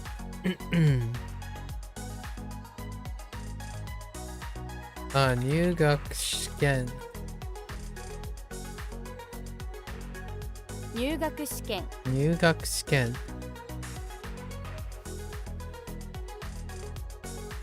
Oops, I missed the O. B for bear. My bladder is telling me I need to go to the bathroom. Do I have anything to review at the end? No, I gotta go to bed.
Man, lately it has been so much fun being able to read the vocabulary. It's just like taking guess. So much Okay, including. So we're gonna attach key. Oh my gosh. Is that really ski as well? Including? Attach furnace with attached to. Okay, you know that kanji means attach in words like tsuku means to be attached. This has the same idea. When you see this attached to another word, for example, you might know that something is attached to something else, or perhaps included with. For example, if you stay at a room, maybe it is a breakfast ski, including. Okay, 好き yup, it's ski. 好き All right, fair enough. Western style. We took a sheep and throw some tsunami on it. All right. I think I've seen this, but I don't remember what it's pronounced like. For clothing, Western style clothing is what I saw it. A sheep rides a tsunami in classic Western style, and by Western style I mean the sheep is dressed in a cowboy outfit and put on a saddle on top of the tsunami wave to ride it. The tsunami rodeo. Okay, this kanji also means ocean, because presumably the people from the west who have Western style came from across the ocean. They're the ocean people in this sense. You want to be familiar with this meaning for vocabulary. Okay. Imagine how ridiculous a sheep would. Okay. Yo. Yeah. Yofuku. Yofuku. A whole day of riding this tsunami, the sheep is hankering for some Western style food. The sheep loves yogurt. That checks out. Yogurt.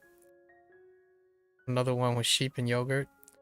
And its favorite flavor is Western style apple pie yogurt. Americans loves its apple pie, and this sheep loves Western style apple pie flavored yogurt. I do like me some apple pie, but elevate it even more, apple crisps, you know, like an apple crisp with a scoop of vanilla ice cream. Imagine yourself eating that piping hot apple crisp next to the cool, softer, like slightly crunchy apple crisps, and next to the smooth, cool vanilla ice cream. Only creamier and fruitier. I mean, with the yogurt, it's fine too. Yogurt is fairly close to ice cream, I guess. Yowa. No, yofu. Yeah, yofu. Yeah, yofuku. Oh, big flat western or ocean. Big flat ocean. Oh, I see. That makes sense. Yeah. Taibeyo. Taiheyo.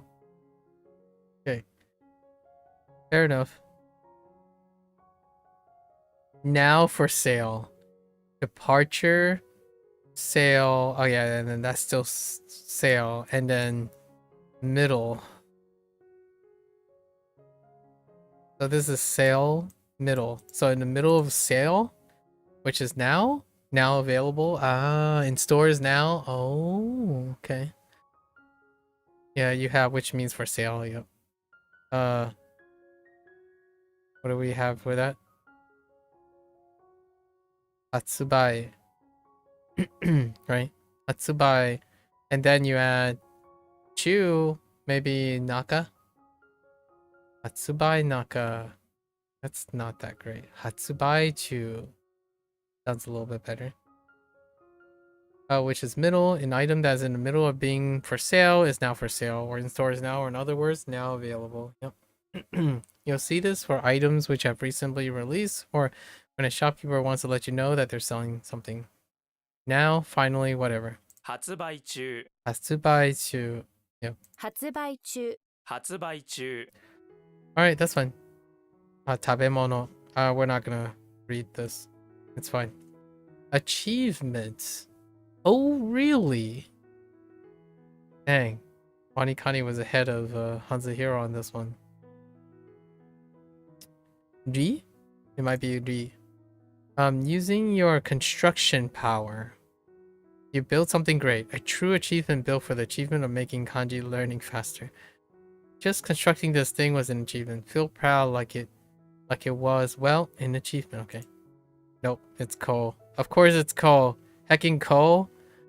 This achievement was made possible by coal. So of course, this construction project is a giant statue of the man himself. Alright. What an achievement of statue. What an achievement of an achievement. Thanks, Koichi. Now everyone will know of your achievement around kanji learning inside out Earth theory. Inside out. Hint. When you see coal, yeah. Fine. We're good. Sure.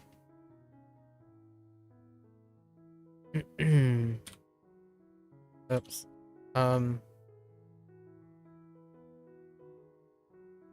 For sale now? Now for sale? Now for sale works. Okay. 発売中。発売中。好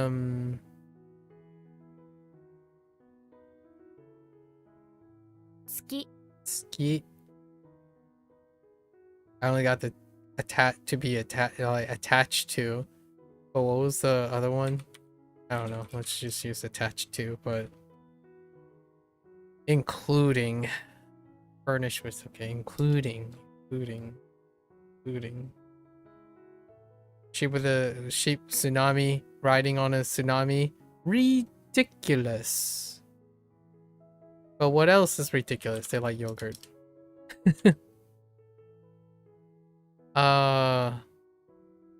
Western style, but let's just go with ocean. 食べ物 Tabemono. Food. Cool. Power. Achievement, right? We're almost there. Way over, but we're almost there. Preserve. Oh, to keep. Yeah, oh yeah, to keep. That's literally to keep. Keep. Suru. Suru, keep. Okay. Yes. And,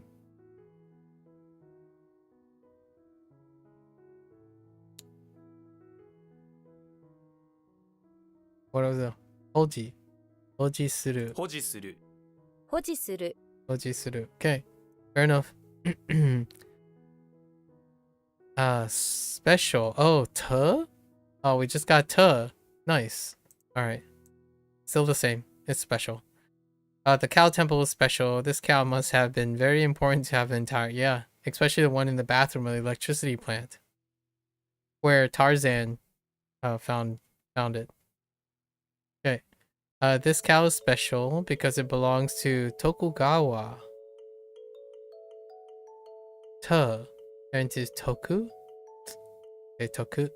Yeah, Tokugawa Ieyasu.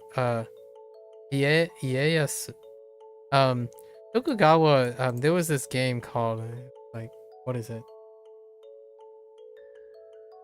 Send something. I really liked that game. It was revolving around the Tokugawa shogunate. The first shogun of the Tokugawa shogunate, yeah. And uniter of Japan, yep. He's a super important figure in Japanese history. You should absolutely look him up and read about him or play a video game about him. You walk up to a statue of the special cow in the temple and see a collar around his neck that says Tokugawa Moo on it. How special, okay. Toku, huh? Tokugawa. The cow is special because it belongs to Tokugawa's Moo. Okay. And of course, Tobie for special. Tokubetsu. Tobie for special. Same deal. Is this still Toku? Is Toku Onyomi? Yes. Oogie. Different use of the right. Okay. Alright. To commute. Oh, we have two of these now, right? We have tosu to allow something to pass, and then we have toru to pass through something, to pass, and then now we have commute, which is to probably. This word consists, yes, you know that we already know toru, which means pass through. This means a different kind of passing. Like how you pass through the halls of your... But we don't say to pass through school, we say to attend, commute. Go back and forth. 通う Nope. Of course, it's a different one. Since the word consists, okay. You didn't learn this kind. Okay, here we go. Here we go. You live in the middle of 3 different school districts, so you need to decide which of the 3 school districts you want to attend.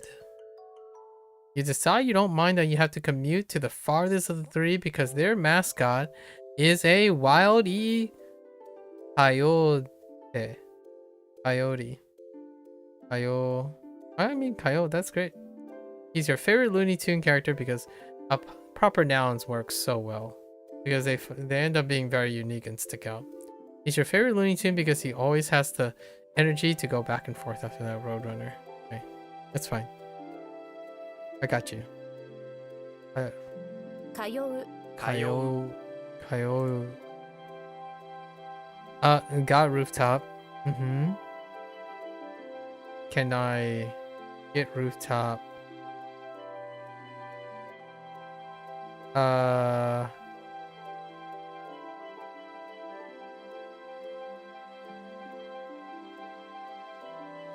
It's not that. That's not how you say it. It doesn't sound right. How about we do...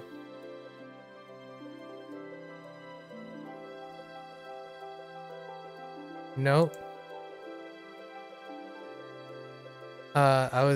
It's not ya. There's no way it's ya.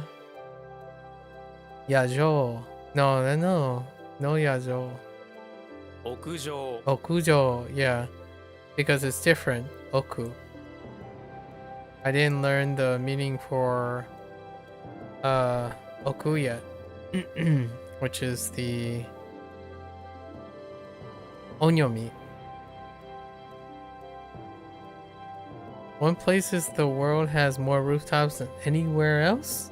That's Oklahoma. Not true. Fake news. They get so many tornadoes that they... Oh, okay. Actually, that's a fair point. They need extra rooftops when they first blow off. Okujo. Yeah, I totally forgot it's Oku. 屋上 屋上 That's fine. Convenience. Alright, Bendy. So this is Ben.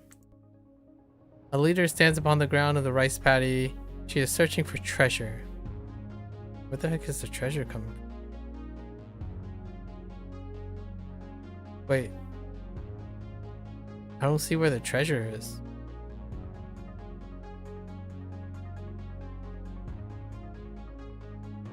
Oh, right. They don't have a broom. This is considered an extended treasure. I see. It is said that this treasure here in the rice paddy will make things much easier for the leader. That's what leaders really want, after all. If she gets this treasure, it'll be great convenience for her, because convenience is everything when you're the leader and you want to be king of the pirates. Imagine the leader looking around the rice paddy. She keeps saying, ugh, it would be convenient if I didn't have to walk around here looking for the treasure that's going to make things more convenient for me. Ugh.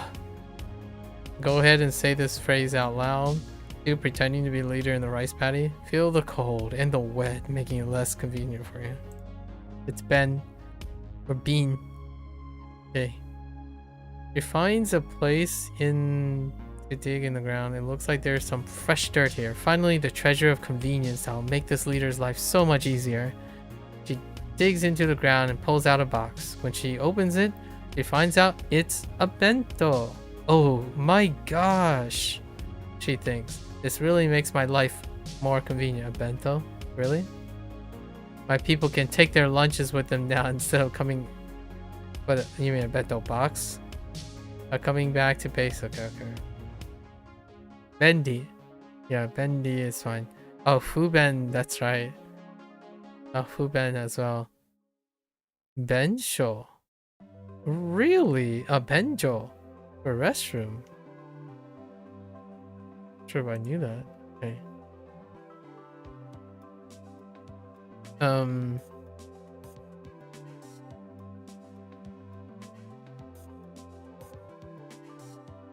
Uh.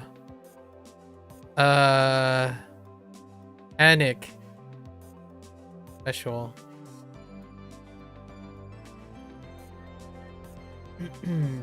What was special about this? Special cow toku?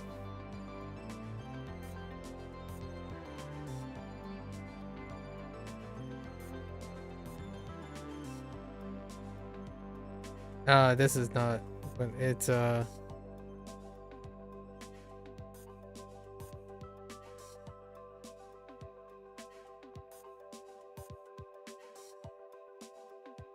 commute the furthest away because you want to commute to furthest away because of what? The mascot? What the heck was the mascot? Oh, coyote? Oh, I misspelled. That's fine. 通う Coyote.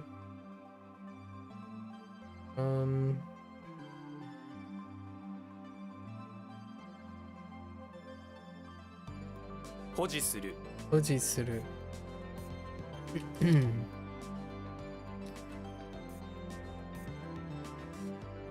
屋上 屋上。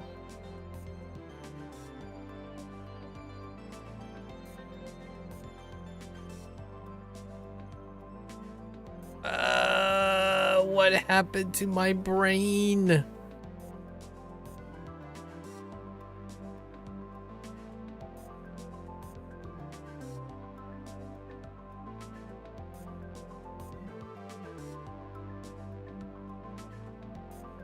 No, right. Oofta.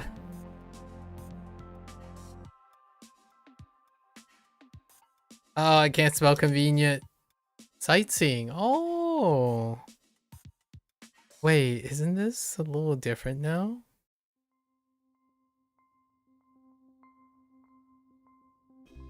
Mibutsu is not it. It's not Mibutsu. I mean, it's not. Oh, wait. Obutsu. No, wait.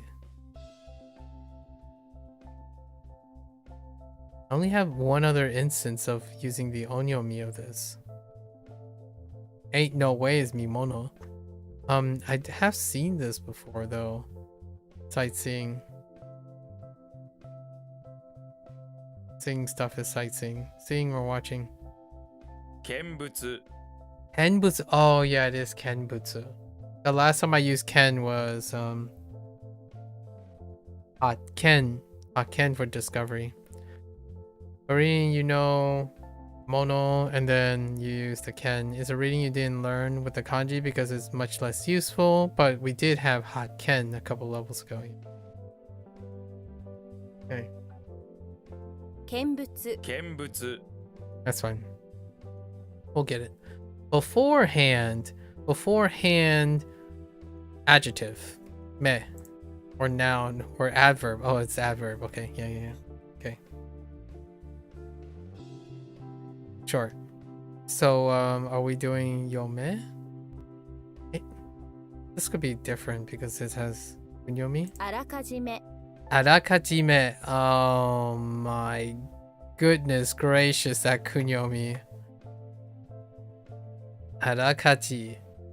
Oh, what do you do beforehand? You had a raw casual encounter. Arakajime.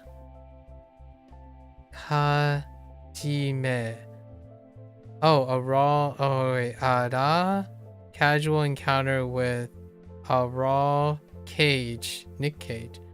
Arakaji.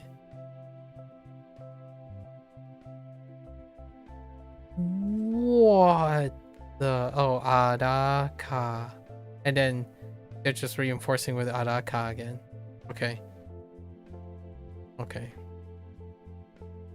あらかじめあらかじめ。 This is probably gonna be like bottom 5% for sure. Arakajime. Work. Again. What was this? Yo. Soul. A leader with a lot of power can move heavy things with hardly any work. By power, I mean a lot of strength because this leader is very strong and moving heavy things is a problem. Her power allows a leader to move heavy things with little to no work. Okay, picture this powerful leader muscle flexing as she picks up heavy things and casually tosses them aside. How does she maintain so many muscles? Note, there are a few other kanji that have a similar meaning to this one. There are a few others. This kanji used to refer to doing work. The focus on movement, which makes sense because it has movement in it. Or physical operation, okay. Do. Oh, it's not Zo. It's not Soul, what I was thinking. Do, yeah. That's fine. Do, which is, this was probably Dong.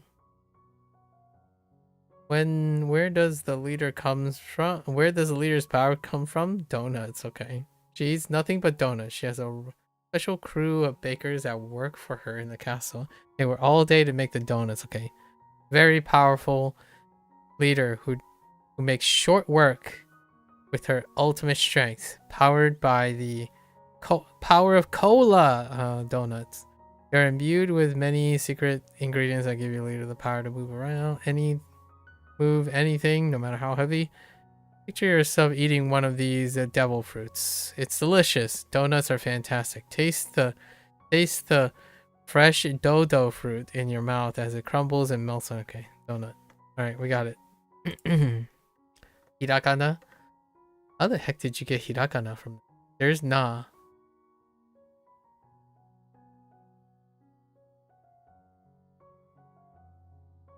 What? Where's the? What the heck?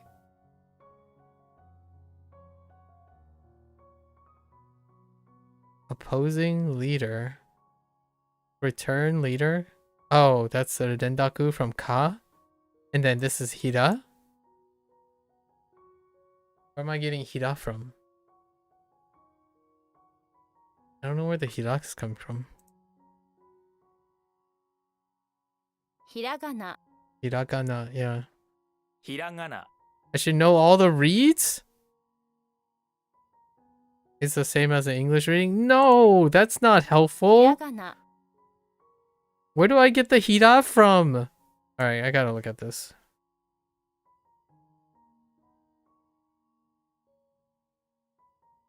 It's Kun. But I don't think I got a Hira. Is this my first Hira? It's my first Hira. And they're just gonna say it's the same as reading as the English. That's not oof, I don't like that. That's lazy writing right there. Hiragana. Hiragana. Hiragana. Alright, that's fine, I guess. We'll just know that it's Hira. As a this is probably gonna be a prototypic read for another thing that turns this into Hira. Literal. Okay. Is that Moji? Probably. So Moji Ori? That sounds weird. Moji Tori? Okay, remember how you learned the word Moji, right? And Tori. Well, an avenue made of letters is literally to the letter, wink. Literally to the letter. Okay, I see what you're doing there. 文字通り Mojidori. Oh, no, this is Do. My bad. Oh, wait. No, it's a combo. Heckin' combo. Oh my gosh, this is a combination of word Moji and Dori.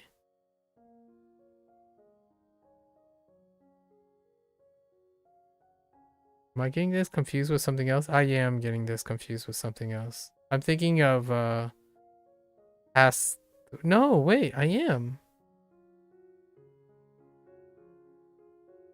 Oh, they're taking the kun. Yeah, kun. No, wait. This is the own. I'm so confused. Okay, so this is the this is the own, right? No, it's not. Oh, yeah, I'm confusing it with another one. It's this one. I'm confusing it with hen.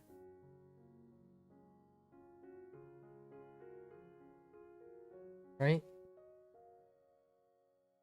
No, wait. Hold up. No, I'm not. Hori, yeah. No. Dendaku. Dendaku. 文字通り Mochidori. Oh, yeah, Dendaku is fine. Fine. Which you learned already, so you should be able to read this one. Just okay. It's just not considered Mochidori. Alright, fine. So, okay. Letters in the avenue.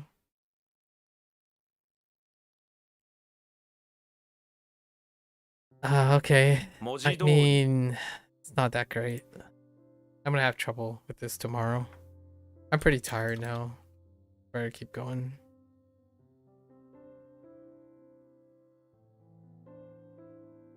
Later, move. Lots of power. Where is giving power? Work. Not that.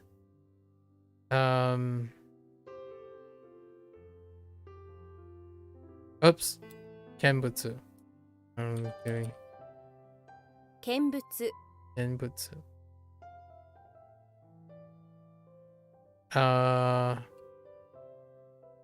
To see things is to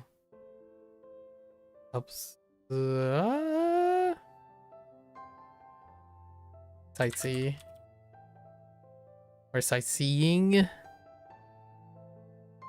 Oh no. Okay. Arakame, right?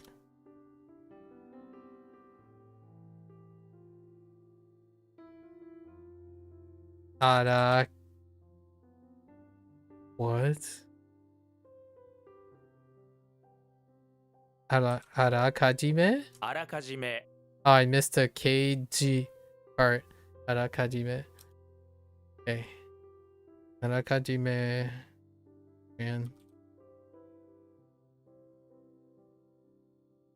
Ojigori. Ah! Oh.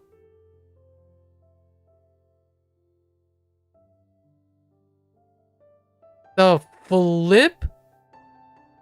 Did I write this incorrectly the first time? Oh, Dori. Whoops. I'm thinking of ice.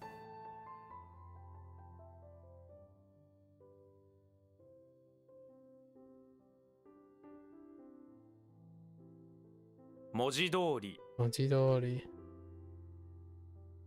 Again, one of the features that I would like is to mark where the missing thing is. That would be fantastic. What is this, literal?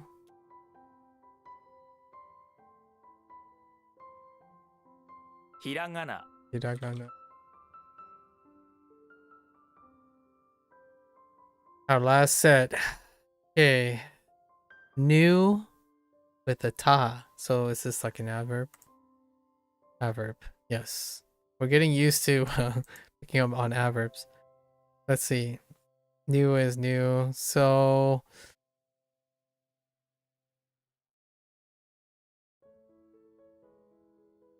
shita. 新た Arata. Oh wait, yeah, that's right. Kunyomi. So arata. It's different though. I didn't learn this. Okay. Your parents put a newly wrapped present on under the Christmas tree. You don't want to wait to see what new thing they got you. You ripped it open to find you got a raw steak. Ara steak. Getting a new steak is cool and all, but ara steak is pretty gross. It's dripping blood all around. Oh my gosh, ara. Okay, arata. That's gonna be tough. Feelings. Oh, the other feelings, not kimochi this time. But now we have Shimochi. Does it get truncated? Because of the Maybe not. Mochi is kun. 心持ち Kokoromochi! Ah, fair enough. Yeah, Kokoromochi works. Because it's kun. Because that's it's standalone, yeah. 心心持ち Totally forgot it's standalone. Splendid. Oh, this is Ripa. Oh no. This might not be Ripa. Oh my gosh, is this Ripa? Ain't no way that's how you spell it. How you're gonna write it. Are you? Don't do this to me. Learner, if you see a thing, then it must be splendid. You saw it after all, so of course it's magnificent. You only see the beautiful thing in the world, and that's an admirable quality. Now this isn't it. So let's take a guess at this. Ji and Kenji and Kenji is okay. 見事 Migoto. Okay, that's fine. It's not what I thought it was. The splendid to me is Ripa, but I was just okay. Oh no, okay. So it's double kun with a rendaku. That's fine enough. Mi and then koto, but koto. That's fine.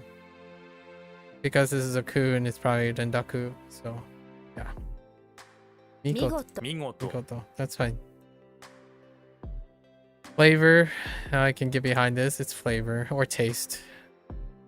Do we need no, we don't need anything for meaning. How are you gonna get way? Wa. Do me a solid and say wa. Me. And what has more flavor than a big slab of meat? What is the jet of your mouth? It's flavor. It's what shoots your mouth off, which explains why it hurts so much. Imagine how your favorite fruit tastes. And what has more flavor than a big slab of meat? You love meat, its flavor nearly as much as you love the flavor of its juice. So many good things to put in your mouth. Okay, that's a little... Of course, you're vegetarian. Imagine the flavor of the meat being terrible. Up to you. Make the mnemonic, okay. Meat. Okay.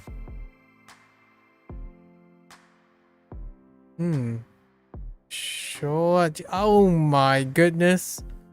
Oh, Imi. Of all the things, the flavor of meaning? The flavor of ideas? Imi? Oh, jeez. Okay. Of all the choices. Biology. Oh. This makes sense now. Seibutsukaku. Oh, it makes sense now. Biology. Because seibutsu is living things. 生物学 Seibutsukaku. 生物学 Alright, fair enough. It lacks something. Wait. So I have to be lacking. Okay, we need to cover this. So we got to get chipped, which is unrelated, right? Kageru. Then we have to do without. Wait, what was to be lacking? Oh, that's using ketsu.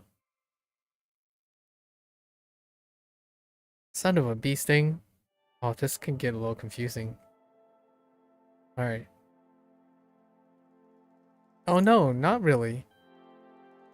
No, not really. Is it? Oh, now, wait, hold up. To the side. Is it the side that deals with lacking? No. Wait, what? I swear there's another... Maybe not. Oh, maybe this is to be lacking. Is that why? Oh, to get chipped is to be lacking. Never mind, just kidding. So I guess to lack something, we're doing transitive. Okay, lack, which is pretty simple in English, but it's actually kind of advanced and formal in Japanese. So mostly it's just used in writing. Okay. Also keep in mind that this is a transitive. The text of direct object. Maybe someone lacks knowledge, for example, or you lack concentration. Okay. Ugh. 角 Kaku. It's still the same kaku. Kakeru. You never know when you lack something, like a car. Did you plan on it break? No, but it happened and now you lack a car in a big way, not ku. Okay. Kaku. Oh, I see. か 角 Interesting that they added that. Okay. What the heck is C stuff? Migoku. Migoku. What was that for?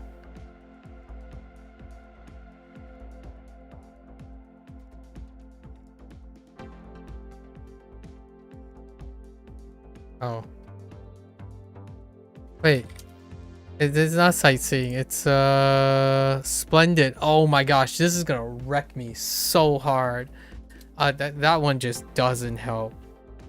This is gonna wreck me so hard. Migoku. Jeez. Wait. Oh, me. Oh, me. Oh. Me.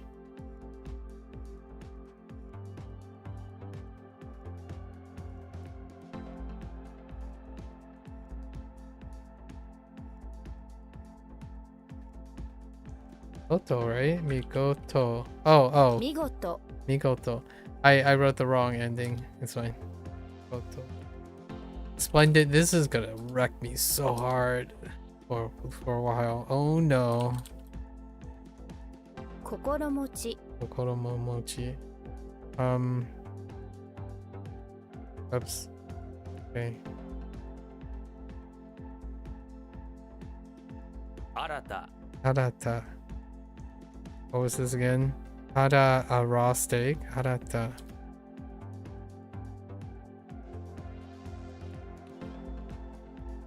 Oops. Okay. 生物学 Seibutsugaku.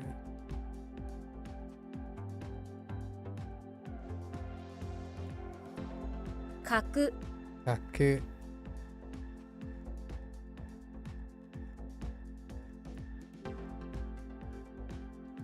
Oh, okay, let's do the 41 reviews. Alright.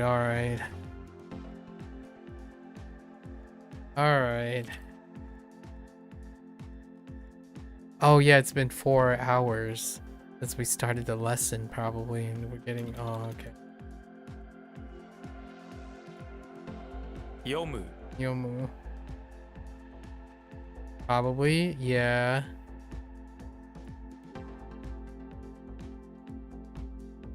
Dentetsu. Dentetsu.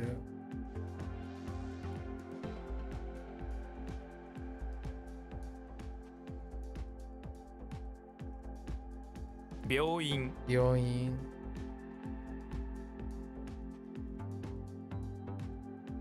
That help? I should really refresh for the context sentences, but it's fine. I guess we'll try to power through this. Cloud. It's like transmit, right?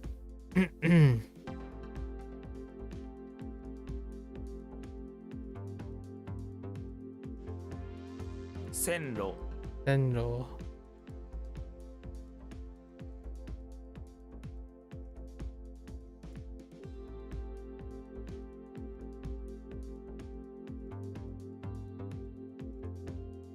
War. Wolverine trapped in the, okay.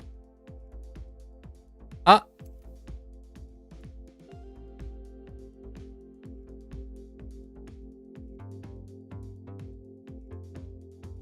Soul trapped. Battle? Conflict? Oh, they want conflict. Still war though.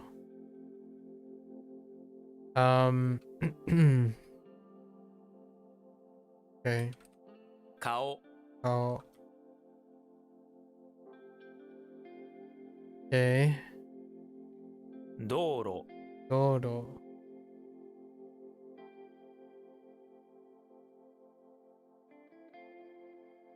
Spent so much time chatting that the one we learned, the stuff that we learned today rolled over.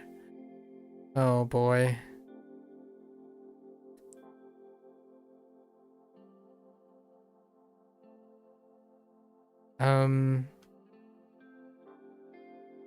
速度 Sokudo.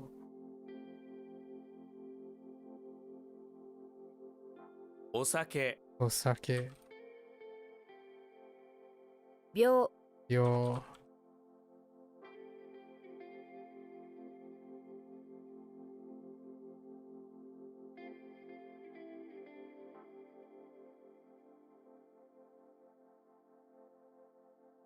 Ain't no way this is Minami Kata. Right? No, it's Toho. 東方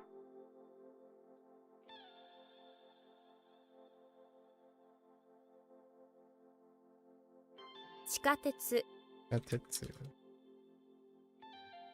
Oh gosh, the fall.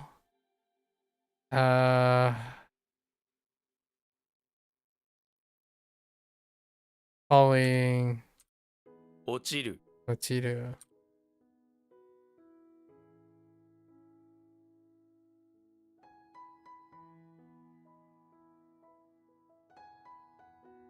病む Yamu.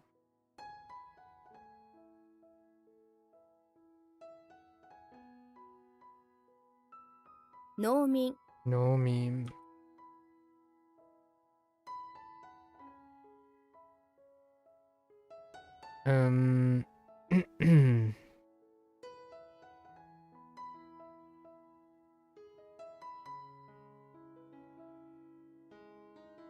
集金 Chukin.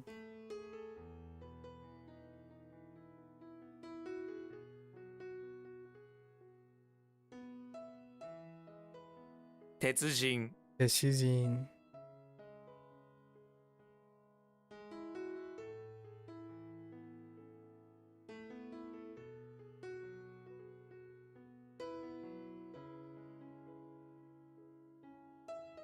Wait. Oh, no. This is fine. 顔つき Kaotsuki. What was this? Attached to your face? I'll attach an expression to your face. Okay. Got it.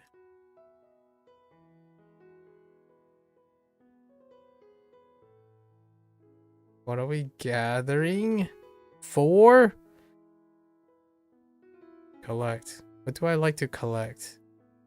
I think that's what we were going for, right? I like to collect things. Or is it not? Oh, no. It's just collecting 2 things. 集める Atsumeru.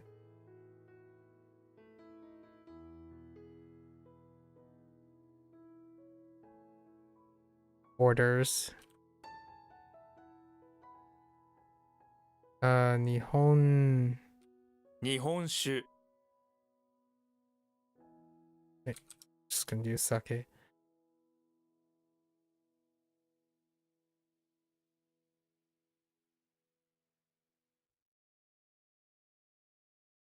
路地 Doji. This is special. Doji.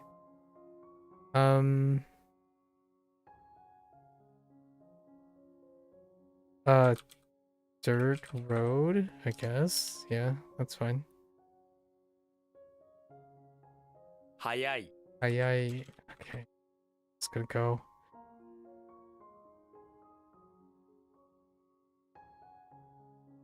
病人 Yonin.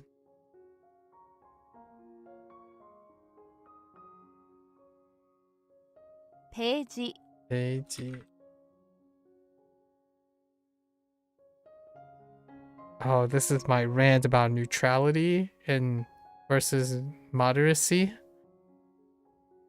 And how does that work? Sheep in the middle. I think I ranted so much about it that I just completely forgot. Oh.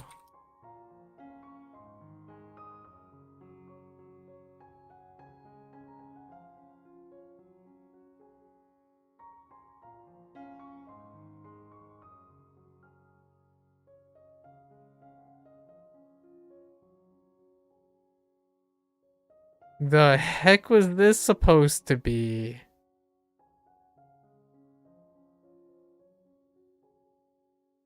It's like,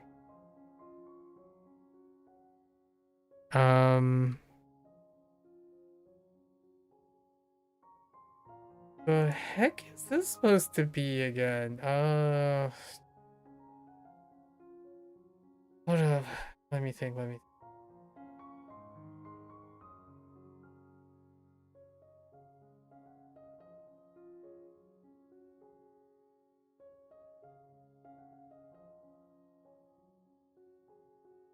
Goodness gracious.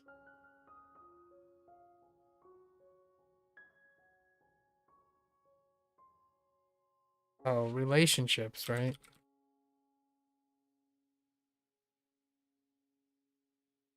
軽い Ari, 頭 Atama. 読み方 Yomigata.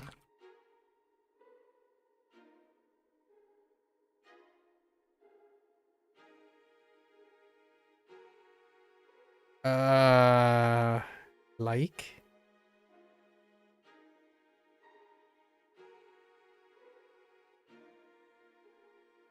No. Oh, this one's gonna. Actually.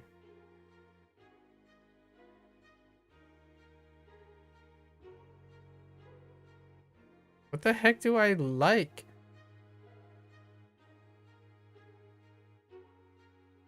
Huh?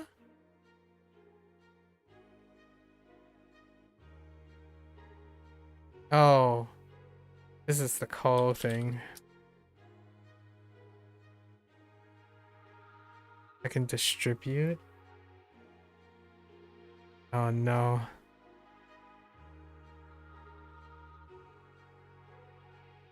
No. Oh. Okay. It's a rue to distribute.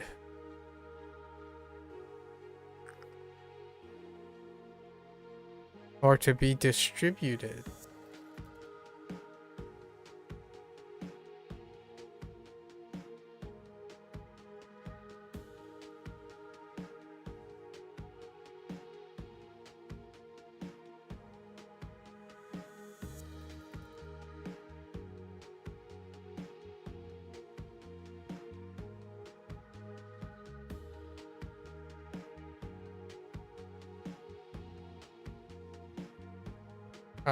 This is what I have to do tomorrow before.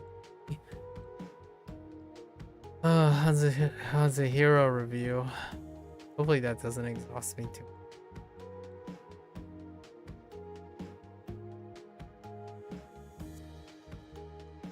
Oh, I'm distributing flyers on my favorite country, Cuba. 配る Kubaru. This is wheat.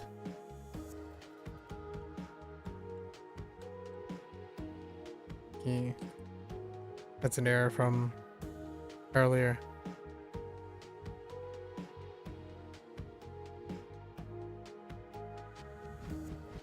Tetsu? 私鉄 Tetsu, private railway.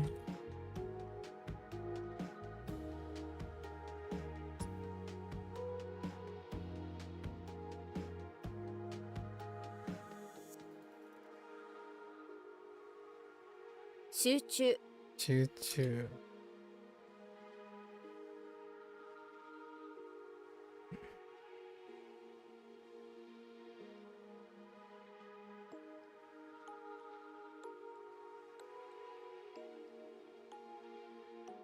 Meant hard distribute. Oh, this is like worry. Turn.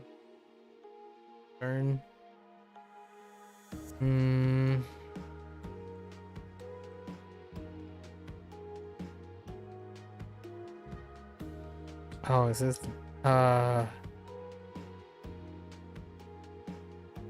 team pie? 心配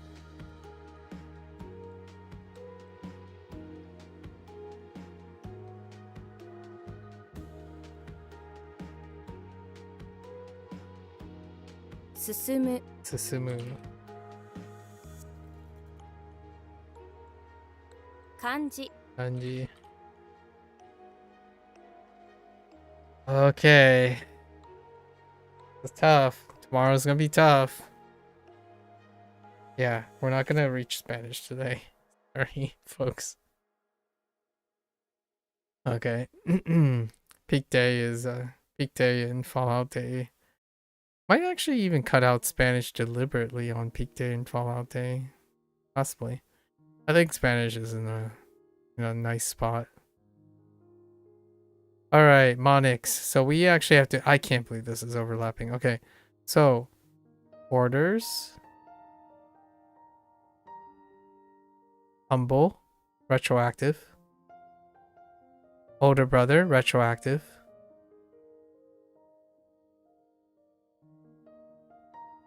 Escalator.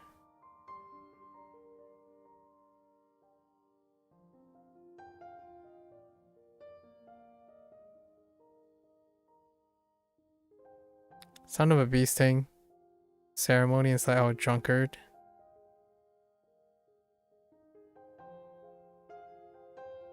Skin, retroactive.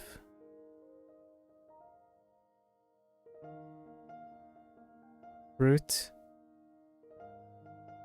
Sound, retroactive. Hue, retroactive. Simple. Blackjack. Or 21. I don't know if 21 is successful there. Trash. Like trash the mnemonic. And then B for bear. Okay. Okay, keywords for this. Oh, I didn't pay attention to a lot of the keywords because I already know, like date. I don't know what date is for. I think date is, we're just gonna use dare for keyword. I actually am very curious what they ended up using. I just skipped over this. Oh, it is date. Okay, so is it, how dare you? Okay. It's still dare. So that makes sense. Works out. Still dare.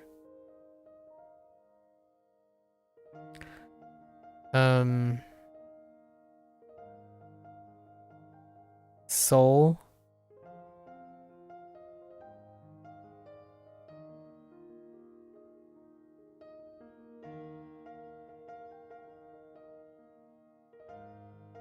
Son of a bee sting. Takes me so long to get this leader push.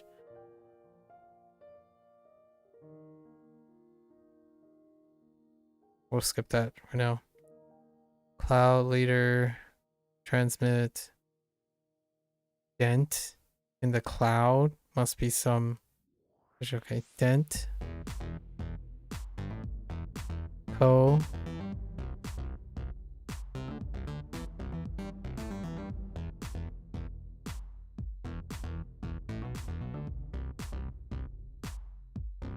Row.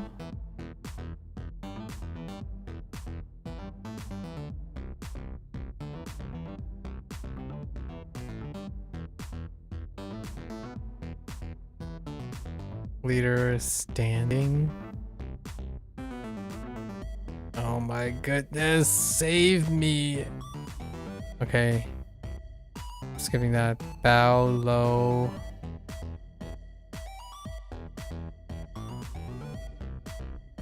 Tater.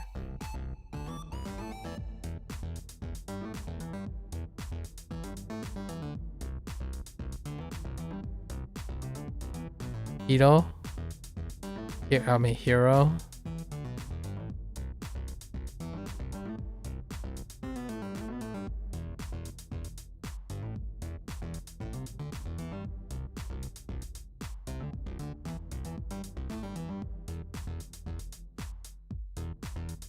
Bets.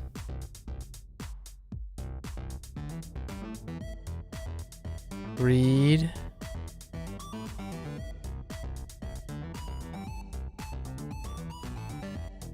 Dog.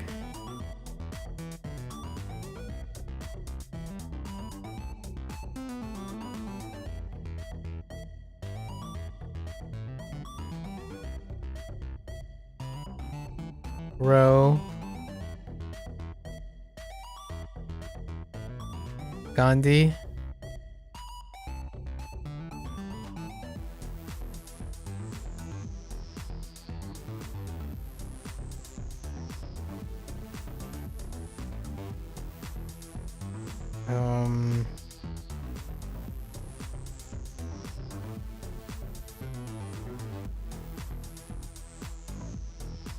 Home.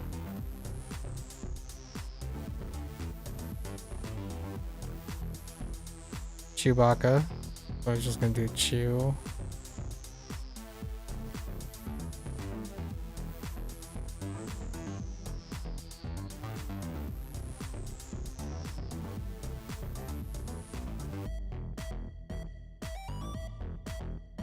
You just pick up everything.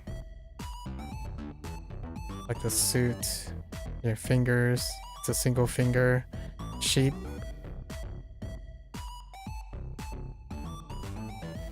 Oh, no, wait.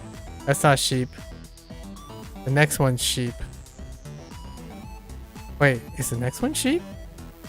Yeah, the next one's sheep. This one is...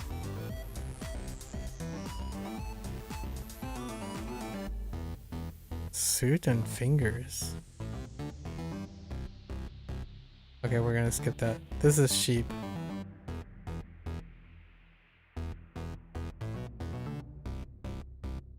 Tsunami. Yogurt.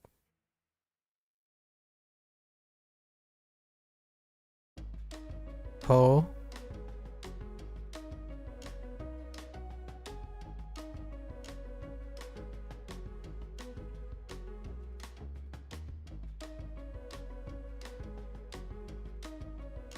Temple with the sheep.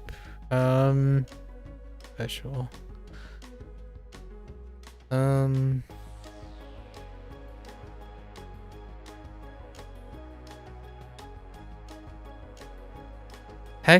Heck? It's fine.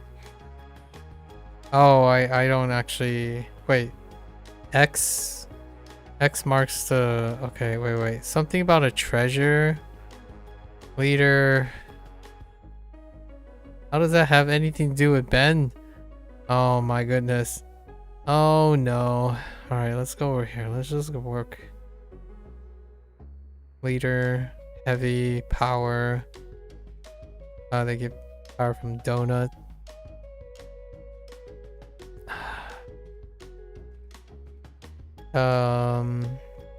Something that deals with me. Mouth and a jet. Oh, meat. Okay. I don't actually... I just skipped over Ben. What was this?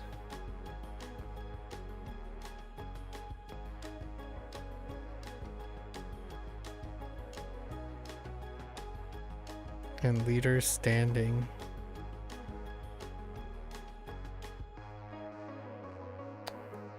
I don't know. Oh, that's because they went with Naka for that. And everything shifted. Thank you. Thank you, plugin. So this actually has little to no bearing on the keyword. So Naka is the keyword. Yeah, it's one of the rare ones. So Naka. That's why I couldn't figure it out. What about this? Stand. Rank. Oh, eagle. That one's gonna be tough. Eagle is tough.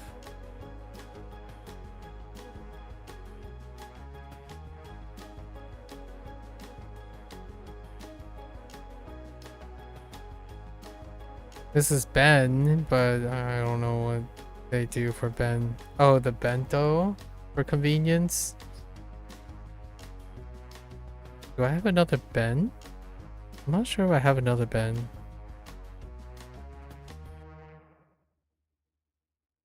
And I don't know why this... I don't know the keywords for these. Oh, right. The special cow. That's right. Special... Toku special. I knew it momentarily. So Tokugawa. Oh jeez. And then finger suit. Pick up whatever you want, right? Hiro. Oh yeah, pick up the spirit sword. That's right. Oh, and wait.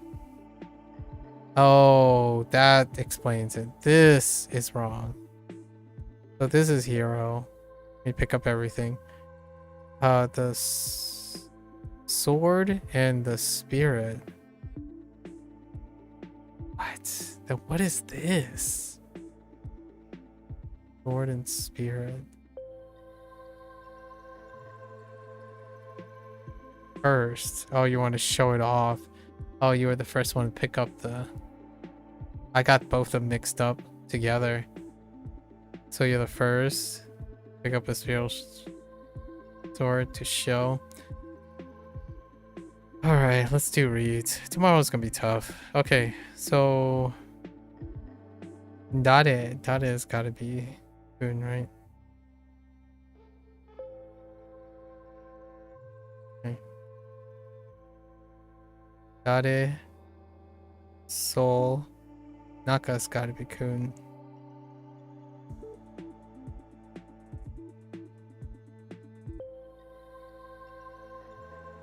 En, ko, ro, I, te, sho. Betsu. Oh, Betsu. Okay, Betsu's own. Interesting.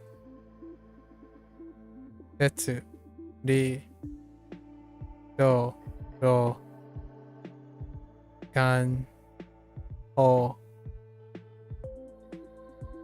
chu, hiro,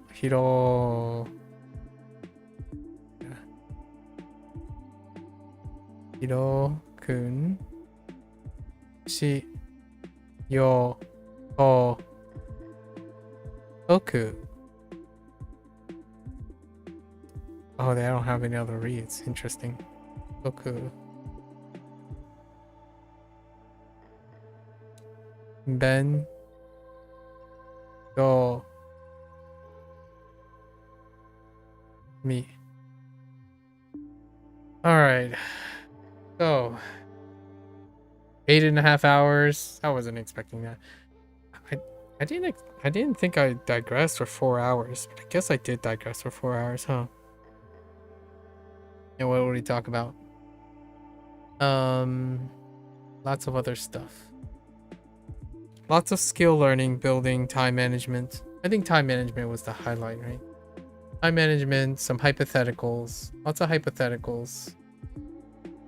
Got a lot of chance to talk about the theory of, in my opinion, my theory of time management, going through patterns of optimization. And when oh no, I got 6 more reviews. We got to keep the 0-0 cycle going, right? But this is fine. This is probably good.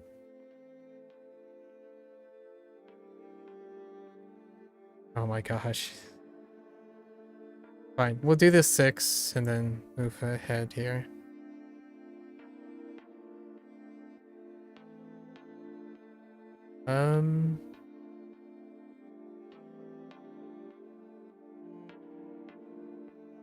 What? Oh. 農場 Nojo. Okay.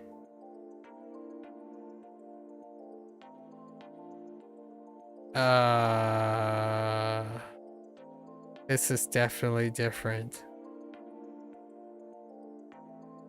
Right?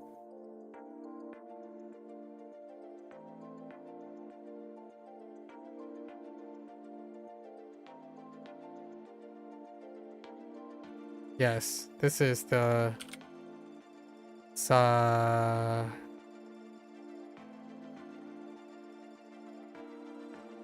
no, sorry. What?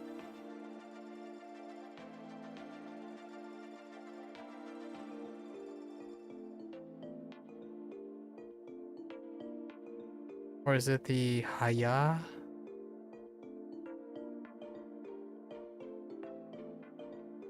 What did I type differently? I could have sworn. Wait, I can figure this out.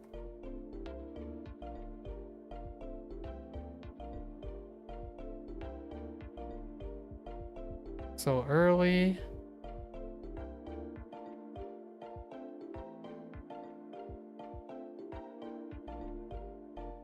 What's the meaning for this? Early plus early is at once, right? And at once.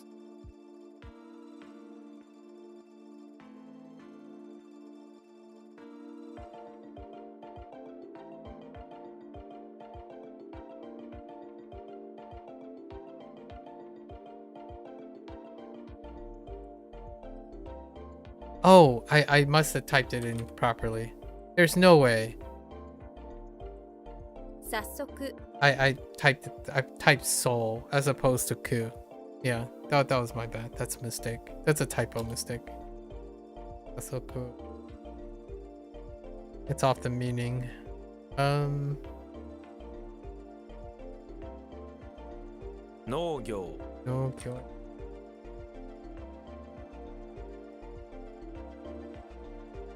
病気 Yoki.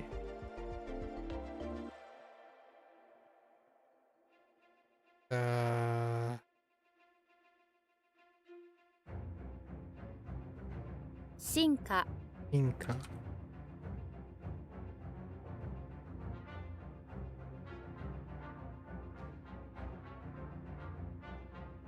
Oops. 進行 Cinco.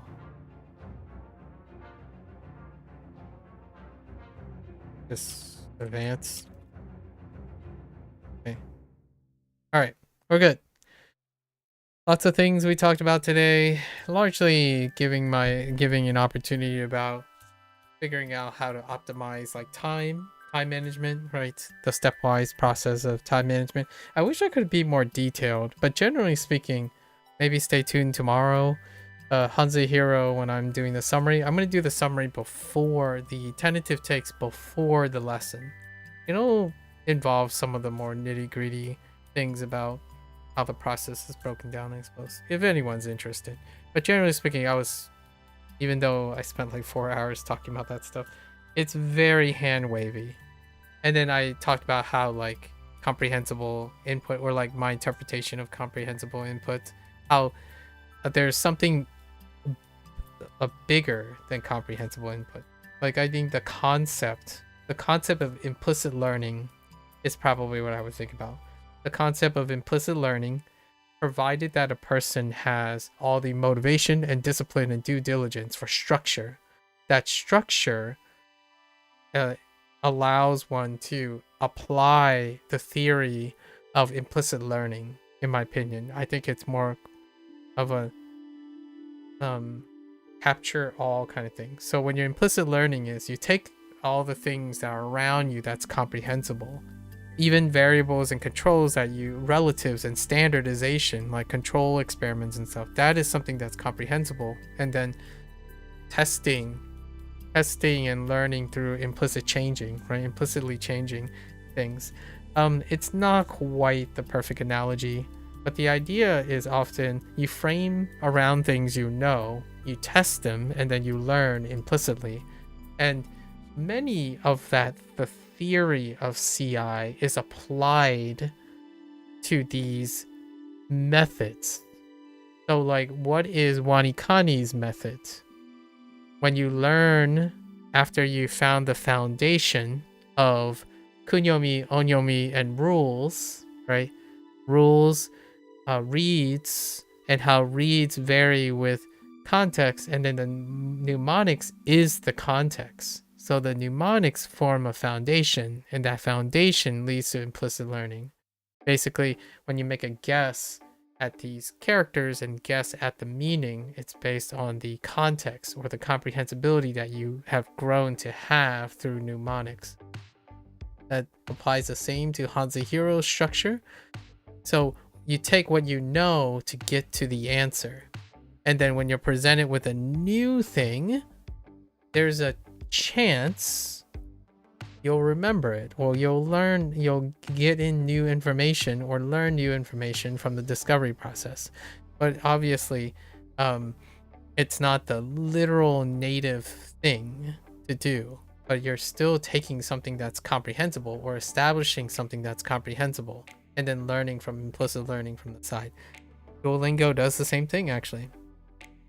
They take a synonym, turn it, and then implicit learning doesn't have to be semantically inclined as well. It could be visually inclined. So you have 5 objects, right? You have 5 objects, and you know that you have to use 4 of the objects. So implicitly, you have to rule out the one you don't need. So you learn something comprehensively, right? Sliding boxes into if you have 4 spaces and you have 5 pieces, one of the ways you elevate your comprehensibility is you know at least 4 of the 5 things have to be included. Process of elimination is also a way to get to a input learn, and there are many other variances, but honestly, I think I'm gonna attract some heat for this, but I'm using it in a very general way. You take, I think the biggest bulk of my digression today is taking your previous experiences and forming a foundation around it in order to evaluate other things is different from saying I'm unbiased and I'm not going to refer and forget that I know anything, and I'm going to review this as though I'm from zero, which that's perfectly fine provided that the system you're working in is actually from zero. Well, in language learning, I don't see that as ever from zero if you're learning a second language, because you have your first language, right? You might learn 2 languages simultaneously, and those languages are not necessarily from zero anymore. When you learn 2 languages side by side, they interact with each other. So in my opinion, it's a little bit of an understatement to generalize a theory that applies to so many things to some sort of exemplary method. The theory influences lots of the methods.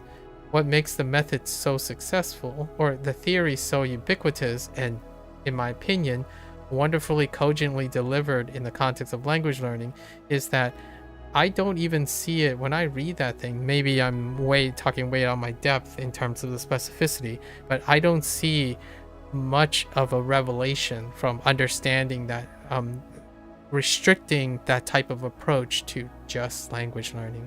It actually applies to so many things. And I do this all the time. When an antonym provides the context for its antonym, in which it provides context for its synonym, that these aren't complete contexts, but they all deal with the element of taking something you can comprehend and using it to bolster something that you need to acquire. And saying that things like SRS, for example, I still feel like it's comparing 2 methods. I drew that Venn diagram, or lack of Venn diagram, where the spheres are not interacting with each other. The popularity of using mnemonics like WaniKani and HanziHero is that it combines the aspect of comprehensible input in the form of SRS. Like your context sentences, your mnemonics, they are something that brings the tapestry together. So you end up investing in a smaller system that applies to a larger system in order to produce consistency of comprehensibility. Like when you're saying, like, you look at this character and you think, oh, it makes sense to have those characters. That's comprehensible. Now you can take a guess at it, and eventually, with enough other things going around it, it leads you to the fixed like meaning or association. So over time, these characters then become comprehensively associated with all those meanings, at least in my opinion. I might be taking a little too many liberties, but that was the bulk of our digression today. It might not look like different things, but I really like the opportunity to distinguish between what is a theory and what is an actual method, right? The methods incorporate many theories on how inputs are done.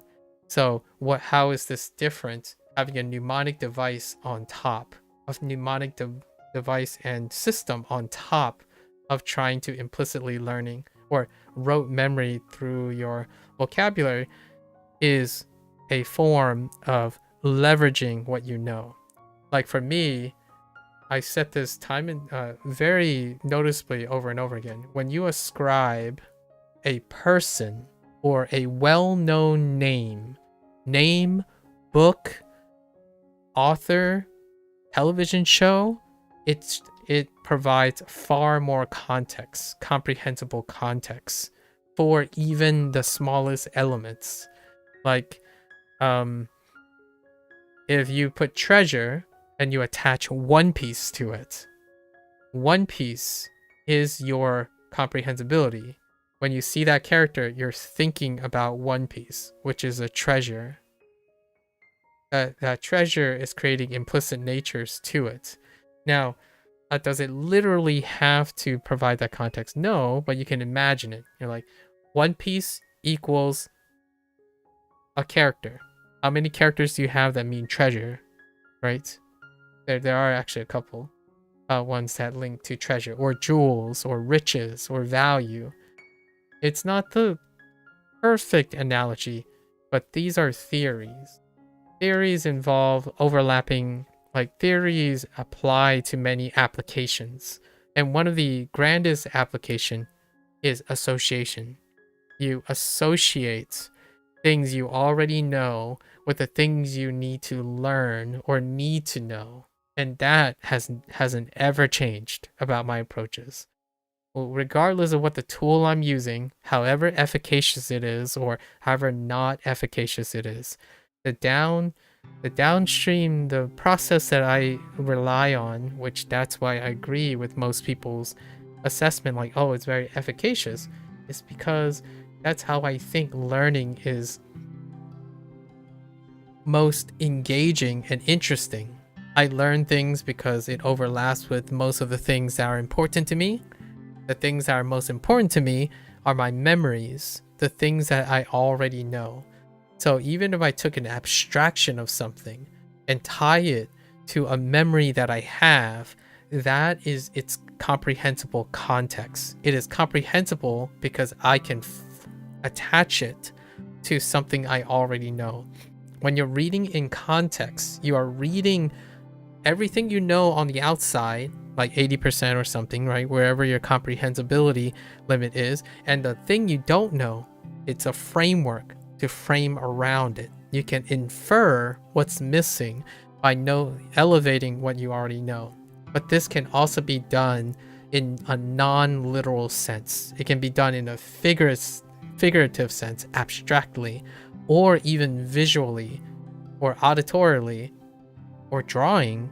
So when I think of Superman, I actually think of Su now because of HanziHero.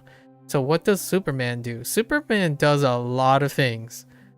And one of the things it can do is Superman is very casual. So Shui is casual for Superman. Now, it's not the literal context, it's the abstraction of context, because written language is an abstraction of expression. Those characters and combinations of words and stuff represent meaning that is not the literal thing. So you can do it with so many different abstractions, provided that you have enough comprehensibility of your mnemonics or your association.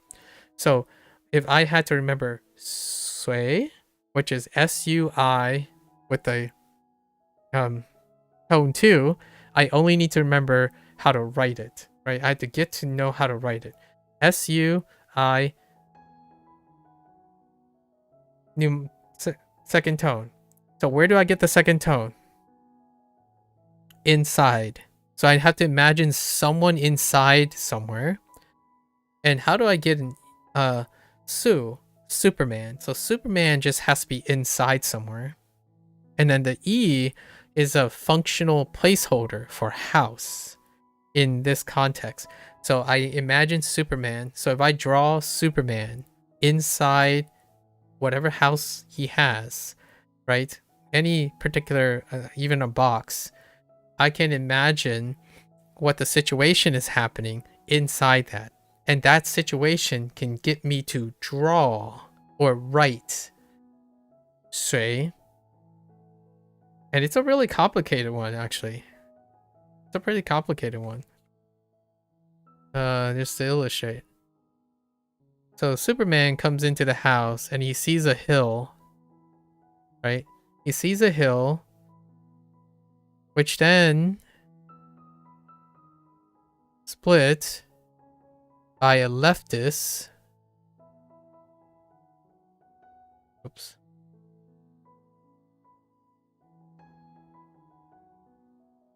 With a moon. Sorry, I think that's a road. It's supposed to be a road. I should write these first. So you have the leftist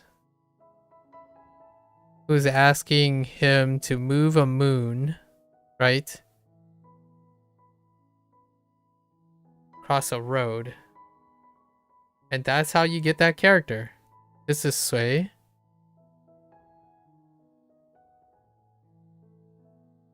And this means sure, or let's like go along, or let's so, or so let's, or casual, or sure. Like, okay.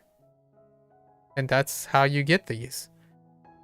Mnemonics is a form of comprehensibility. It's an abstraction of comprehensibility. So what makes all of these things very efficacious for memory and for retaining is how well you can contextualize all the things around it. And it can be abstractly attached to things. Now, still, you can still kill more birds with one stone if you're reading the whole sentence, because then you know sentences in their patterns. So yes, graded readers reading stories would help you read stories and graded readers, for sure. Listening to people speak in a specific pattern where you know most of the vocabulary in a specific order will help you with hearing and whatnot. And then this, what does this do? It's actually a really wonderful skill in learning abstraction of concept. So like, how would you know what ultrascopic, like ultra microscopic silica volcanoconiosis is? Well, you could learn what ultra microscopic volcanoconiosis means by abstraction and then put them together, or you know that it kind of sounds like a disease, and if you put it in a sentence, it's like, oh, it's something bad. You can describe ultramicroscopic silica volcanoconiosis, and then you'll know about it explicitly. There are many ways, and then, or you can draw it. You can draw the stuff. So graded readers are fantastic because books also come with visual aid. So integrating all these. So when someone comes up and says, oh, have you considered comprehensible input? It's like mnemonics is a form of comprehensible input, in my opinion. So like, it's not like I haven't tried comprehensible input. Comprehensible input is it's not solely a method. There are methods that adhere and try to maximize that theory. There are other theories, as in like the output theory, or combining output and input to inform. So those are theories that are applied to application.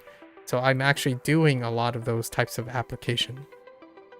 Just to clarify, I don't want people to say, like, go around and headhunt me for saying, oh, something doesn't work. All of it's part of the bigger picture. The less you do of all the existing theories that are very popularized and effective is not necessarily because people are ignorant of it or they don't know it. They come in many forms. Theories can apply to many applications. Methods can apply many different types of theories simultaneously. The argument or the conflict of interest here is not whether those theories are true a lot of times, is what is a way to apply the theories most effectively. And in my case, yeah, I can argue that I can definitely see things vary, but applying a mnemonic device is context. Using mnemonics is you're using the context of your own ability. When you start creating your own mnemonics, that is the context you carry. When you're reading a sentence, what are you carrying? The understanding of the sentence with you. If you can't comprehend even the simplest sentences, you can use mnemonics, or you can use your primary language as an active context for the comprehensibility of initial comprehensibility of a foreign language. At some point, you can transition away from not being able to say anything to learning within the language itself. At least that's in my opinion. So beginning to end, or wherever your goal is, the process is going to vary, and it varies in stages. For me, I like my foundational work, so I acquire a bunch of foundations, and then the rest I get to enjoy. I think I agree with most people when it comes to efficacy. Oftentimes when people say efficacious, they mean the easiest way to do things, not the hardest way to do things. And I totally agree. When you get to finally learn all the immersions, like all the foundation stuff, and then you just get to immerse and do whatever you learn, sapping up input as you're doing it, that sounds very attractive. It's actually fantastic. Now, here's my counter argument to that. I don't work very hard when I do that, and I expect if I don't work very hard, I get less results. So I combine all of that. At the end of the day, when I finish these sessions, my reward is to engage in immersion and comprehensible input. Like the way that people think it's a method, as in watch anime and watch an anime that I can understand most of the stuff. That's a application of comprehensible input. But to me, it's a reward because it's efficacious while being low effort, in my opinion. And it's great to be able to learn something as low effort as possible and have your enjoyment. I work the hardest this way because it's something I haven't done before. The other way, I do that all the time. How else am I going to explain to my parents what Medicaid was today? Like me and my father had a talk about Medicaid. What is Medicaid? How do you explain Medicaid in Fujianese? I don't even know if Medicaid is even a term in Chinese, or they even have a Medicaid system. The closest I can think of is 老人, right? 老人, 保险, like 老人 as in like life insurance, right? Old people preserve self. You slap it together and you try to tell them that. That's kind of like how you go about it. So you take all the things that's comprehensible to you, you use it as a tool to learn and acquire new things. And then my father would say, oh, you mean this? You know, like, how do you say, oh, like, now knowing volume would be the old people insurance. Old people insurance, and that's what you get. And just throwing it out there, guys. Throwing it out there. Going around. You gotta understand learning, in my opinion. I don't have the answers to like what's the best and most efficacious way, but I can earnestly tell you some of the stuff that are really edgy and a one-size-fits-all thing, they're probably not as one-size-fits-all as you think.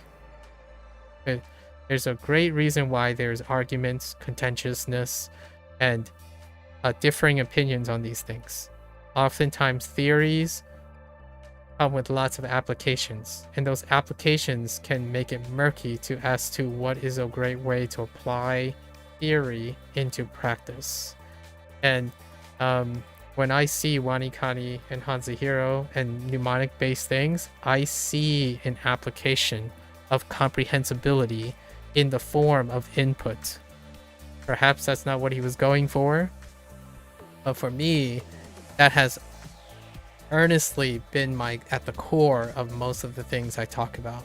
That deals with conversationalism, how to develop more fluid conversation. You take something you're interested in, so you have context of what you can speak, and then you focus on the mechanic of delivery from that other person's perspective. How do you communicate to different people with the ideas you already have with you? So you take the context of what you have to express and attempt different projections and outputs to other people in order to gain their response for input. And how you regulate that. You take context as you know, apply them to unknown situations, you learn from them, and you rinse and repeat. That is still, in my opinion, not called comprehensible input, but more implicit learning. And implicit learning is something that, without saying much, children learn very well because they don't get to make conscious decisions to avoid it. They're constantly implicitly learning, right? All right. And with that, I'm going to quickly get up, stretch a little bit because it's been a while, and I'll be back for HanziHero. We're not doing Spanish today. All right. So if you're going to watch this later, arigatou gozaimasu, right? If you're only interested in Japanese, minasan, mata ne. Gonna stretch. I'll be back for HanziHero. Thank you, thank you.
Alright, folks. Welcome back, everyone. Hoang 大家回来。今天是第99天。It is Day 99. So tomorrow, the 4-hour lesson, we're going to do our 100-day tentative takes. It's supposed to be a companion piece, right, for WaniKani. It's a great way to draw contrast between two different models and how I'm going to adjust them. I actually think I ended up preferring, in a way, through the bootstrapping, very specific changes that I made to the WaniKani way of interacting in order to liberate some time. I feel HanziHero has become a very inspirational design. There are very specific design choices that allows me to liberate a lot of time, but still get the engagement that is required, so then I can expand to other things. Unfortunately, today I kind of went a little ham on the whole talking thing on the side of WaniKani, so after this we're pretty much ending our session for today with HanziHero. Tomorrow will be the same. We'll do WaniKani as quickly as possible, which is going to be a little tough because today was level up day, so we leveled up to 11, which causes a huge peak time. So hopefully we can. I'm still a little. I will have enough energy to go through the tentative takes in HanziHero. HanziHero will be probably like 4 to 5 hours long. These type of things tend to be incredibly taxing, physically, not necessarily mentally, just physically. And that's for tomorrow. You know, that's for tomorrow. So what happened yesterday? Let's see. So Turf, Slenderman, Bart Simpson, bathroom, rack, on a rack, he falls out off the cliff into the turf or something and it escapes, right? Hey. I gotta read this again. I'm not quite sure. But all those things lead me to Bay, which is prepare. And then this one, ooh, this one was rough. So we have Goofy, bathroom, pawn shop. Ghost comes in, has a necklace around it. Soul comes in, has a necklace that they bought from the pawn shop around it. Goofy's like doing his own thing. He's accustomed to seeing ghosts and being clumsy about cleaning, right? So custom. Then we have Wanquan. Wanquan is, we're operating on the idea of completing. So you complete all. So you're all completely, right? Or wholly. Everything, the complete package. You're throwing it all in. Wholly all in. Alright. Let's take a look at this for a sec. What do you have? Bart is in the bathroom of the beach house, but wearing some swim trunks. He is tied to a rack in a bathtub. And Slenderman, as he's preparing to take him out, Slenderman gets some turf and holds his over his mouth. But Bart Simpson struggles and he's able to fall out down the cliff. Yeah, I don't even know where the cliff is in this character. Guess I can kind of see it. But the rack and the cliff are one thing.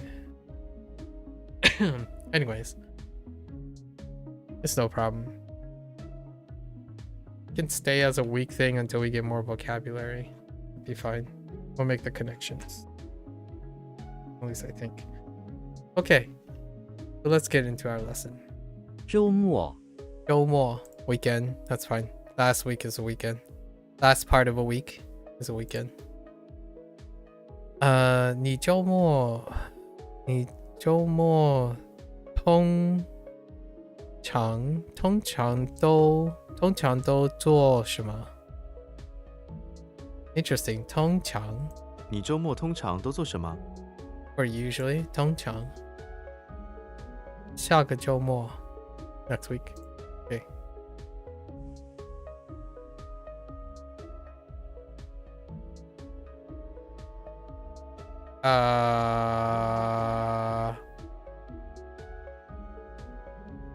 周末 I forgot how to write more.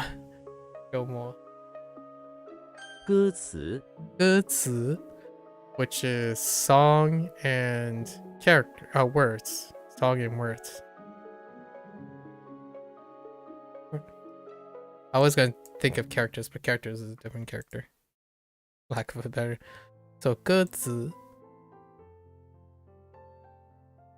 Oh no. What is neck? That's a counter for song. The neck 歌的歌词很好很好。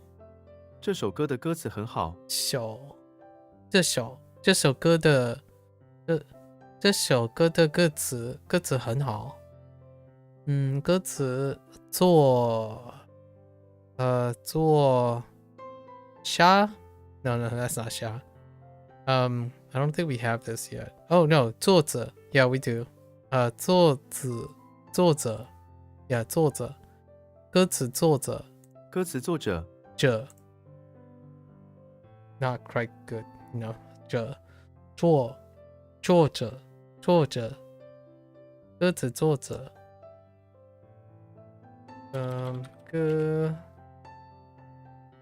歌词 词 was Casper defending the house, words squirting around. Okay, yes.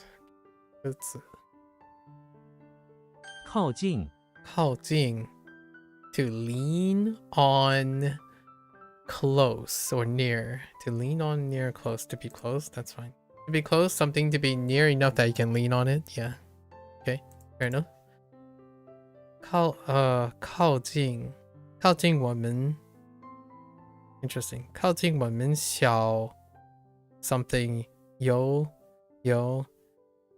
一家 something 是靠近我们小区有一家超市。小区超市 Oh yeah, 超市 supermarket 超市小区超市他的房间靠近厕所 Maybe 厕所 It's probably 厕所他的房间靠近厕所。Oh, it's 4, not 2. 厕所 Okay. 靠近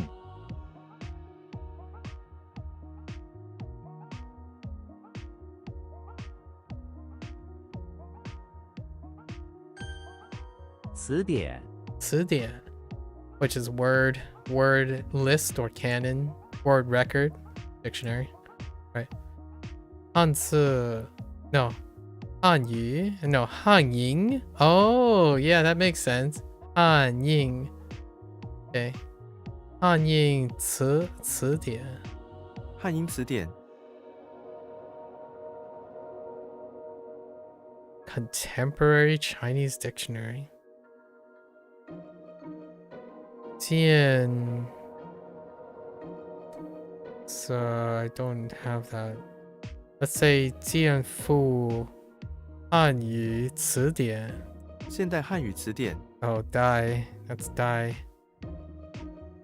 现 Oh, it's not 见 现 Whoops, my bad. 现代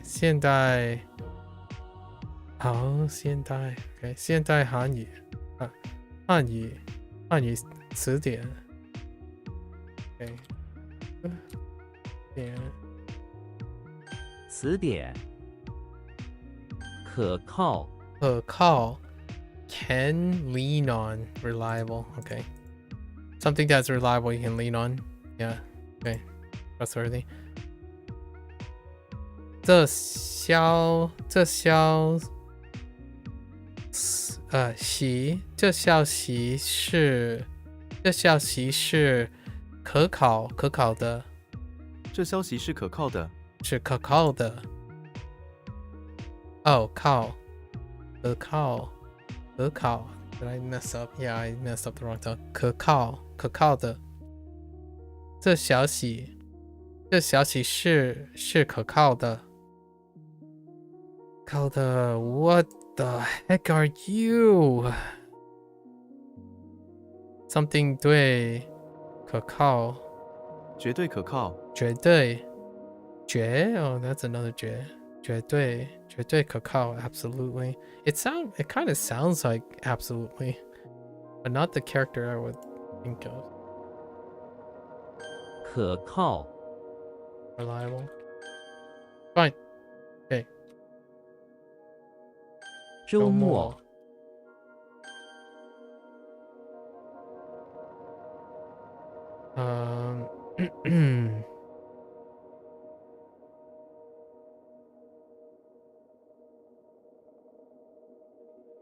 靠近，靠近。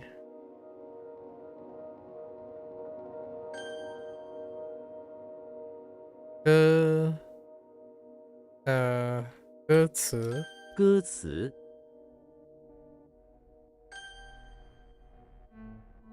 词典，词典，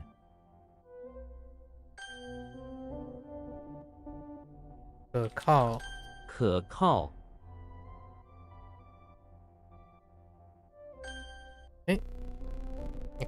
Next one. 下周 I haven't seen it that way, but 下周 that's right. Below also means next. Do I have next written for this? No. Yeah. But that's part of the character meaning, next. So it's used multiple times for next, actually. 他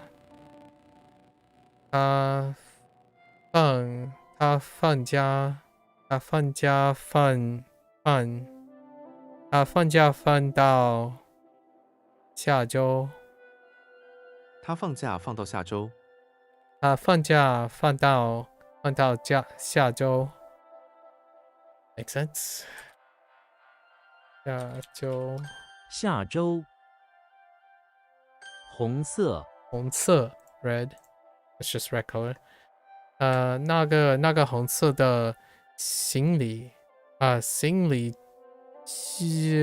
don't know that one's, but maybe it's 招 maybe 肩那个红色的行李箱。箱jeez 箱 oh like 冰箱 oh yeah that's right 冰箱 for refrigerator 冰箱icebox 冰箱 right 那个红色的行李箱以太 or is it Thai? 以太 this is Thai. In Chinese. 以太红色的车 right yeah 以太it's 一台红色的车一台红色的车。So it's 2 not 4 instead of die, which is in Japanese. 红色，药水，药水 liquid medicine. Yeah, that makes sense. Medicine liquid. Medicine water. A medicinal liquid is kind of nice. Okay. 一瓶药水 Yeah, 一瓶药水一瓶药水。yeah, 一瓶药水 whenever E is often before a 1, 2, or 3, it ends up sounding like a 4. So 一瓶药水这瓶药水很苦。这瓶药水很苦。It's 3, but the automator, the synthetic voice, likes to have a higher pitch than me, which I think I'm just gonna come to accept as my idiosyncrasy. 不要喝太多，不要喝太多药水。不要喝太多药水。药水。上周。上周 we should add last to this. Yep. Okay. 上周 okay. That's fine. Just last thing. 上周的风 oh no, that's 风 not who. That's Japanese. 上周的分 I don't know what that is. 上周的风暴。暴 wow, that's 暴风暴 okay. 上周回顾 return. We're returning to to the what is that page to look back. We're returning to look back, so to review. That's fine. To review something that happened is to return to the topic and look back at what happened then, yeah, or to recall. Ooh, recall is good. And then it's still to look back. 回顾过去的 experience. 经 Oh, I have this, don't I? No, I only have the Japanese. 回顾过去的经历。经历 Okay. 经历 experience. Oh wait, no, I have this. I have Li. 历史. Yeah, I should have known Li. It's been a while since I saw Li though. That's kind of scary. How does this work? We have a toe. 2. No, do I have Li? Maybe I don't. I think I just know I have Li because Li shares history.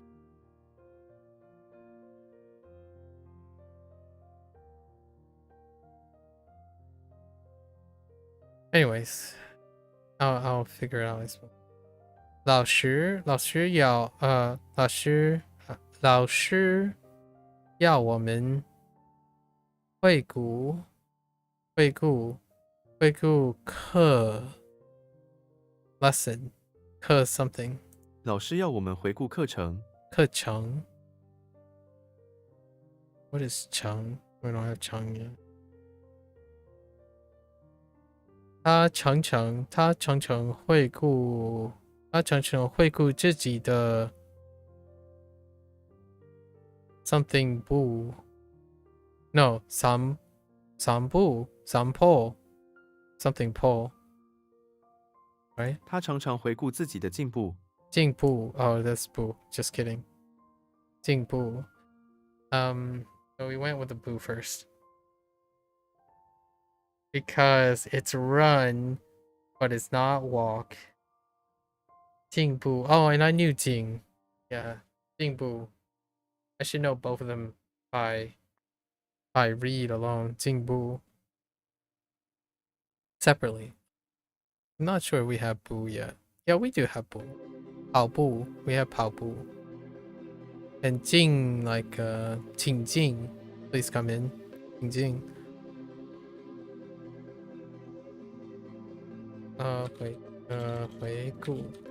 回顾 which is to review. That's fine. We're fine. 下周上周not 上周 Actually, I don't like 上周. It's a little too ungy. 上周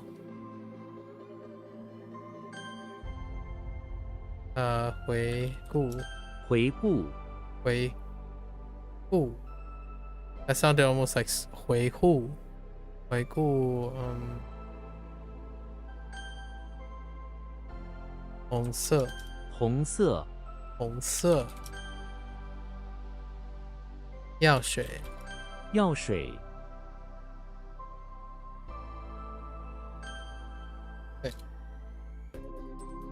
Next one. 相 Next one. 让，相让，相让。Mutual one another. Mutual one another. Oh, one another. Word. How did this work? You had dressed. It's Robin Hood. Yield. Yield one another. To make concessions, yield to one another. Ah, I see. To make concession, you must yield to the demands of one another. Okay. You don't have to make yield to demands, but you could like yield to opinions to make concessions in opinions to concede. Yeah, that's fine. I almost feel like yield is also to concede. Maybe I'll add concede to this character. Because this character embodies all of the concession. Not this one. One another is targeting the peeps. What do we have here? Kissed. That might be yikes, it's not her. Could be ke.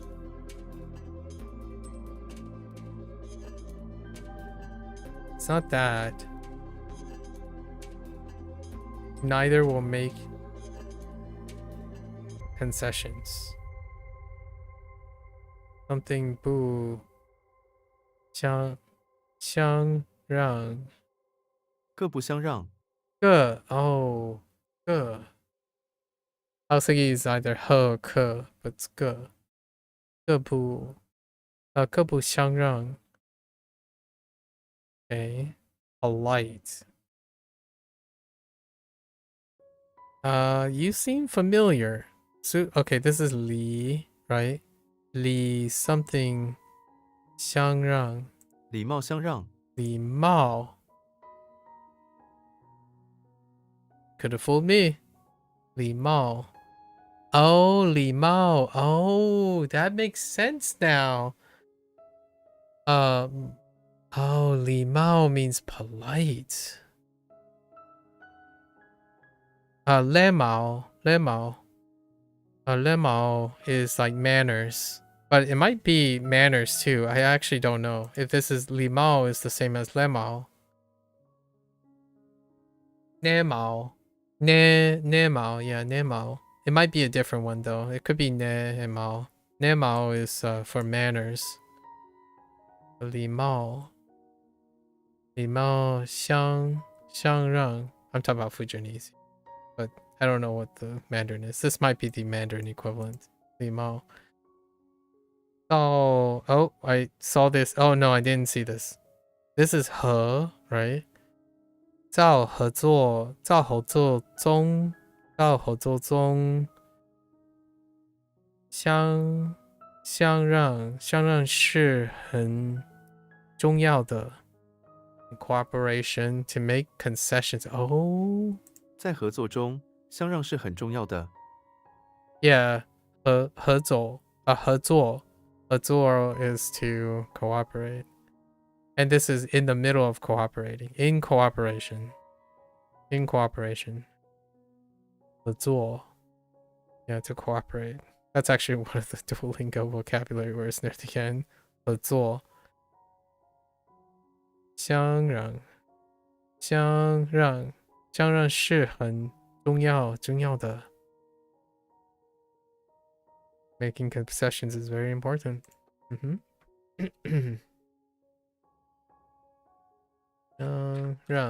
相让，草药，草药 herbs, grass medicine. 草药 okay, I got you. 他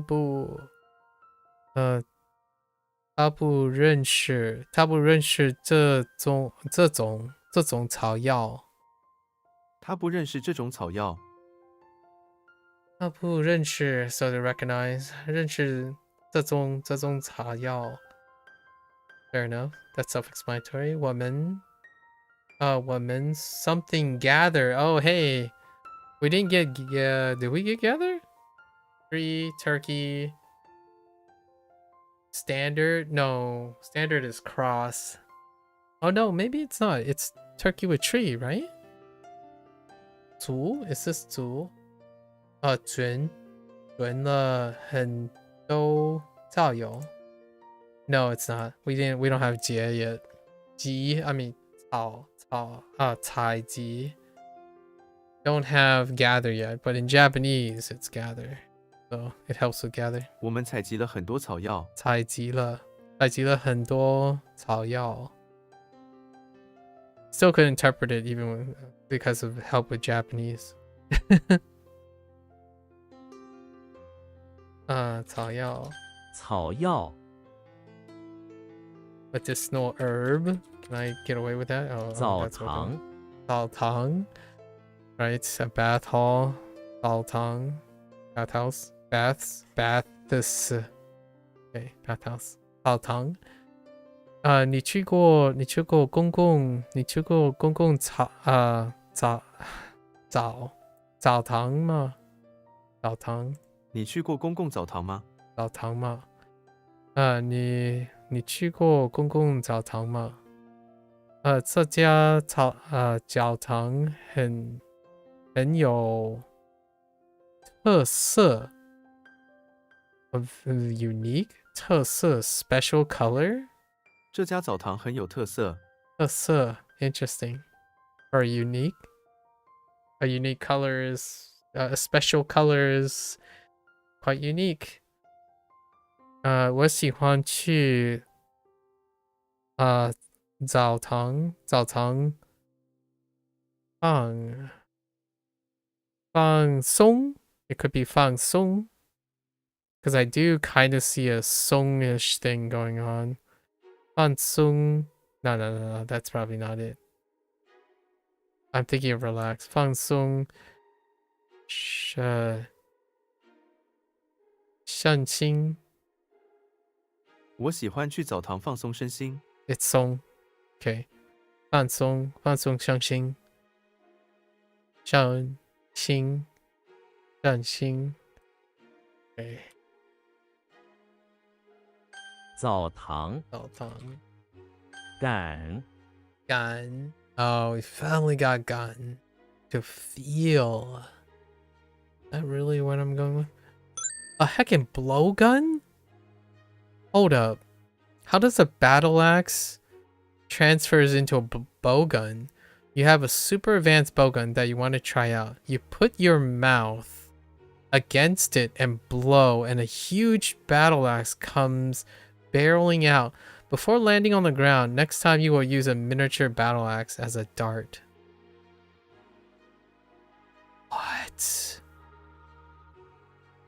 what please tell me this is a blowgun how do we get to blowgun I mean how do we get to fill oh my gosh this blowgun it's gonna be a little absurd okay I mean use your mouth to blow out a blowgun and it hits the ground sure at the ground sure all right sure 感 gun okay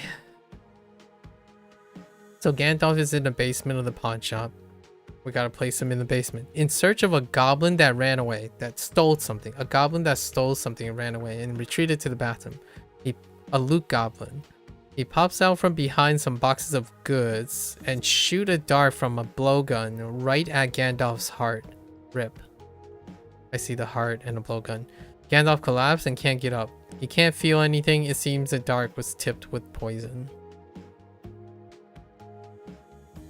okay so he can't feel anything so let's see Gandalf is in Gandalf was pursuing a loot goblin that stole something admittedly maybe was there to go and steal something right And he was hiding. He shoots a blowgun right at Gandalf's heart and collapsing.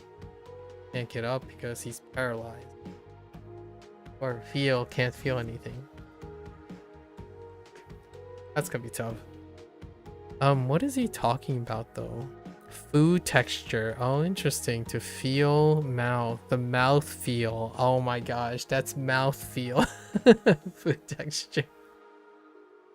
Mouth feel. Kogan.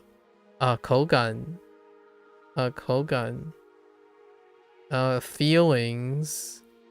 Ganqing. Feeling plus feeling equals feeling. Alright. To feel feelings. I got you. To catch a cold, 感冒. To feel cold. Or to feel kind of meh. Sensitive. 敏感. Or is that 敏感? Oh no. Perception. 感性.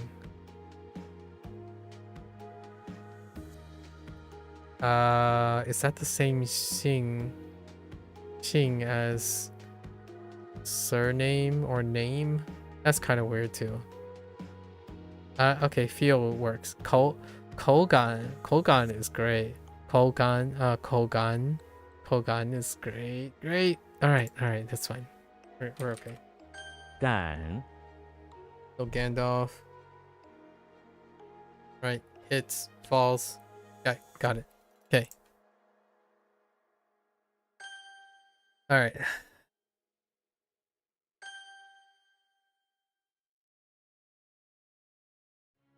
草药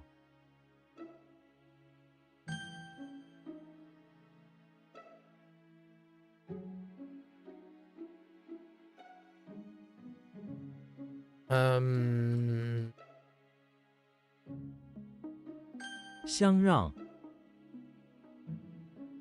相让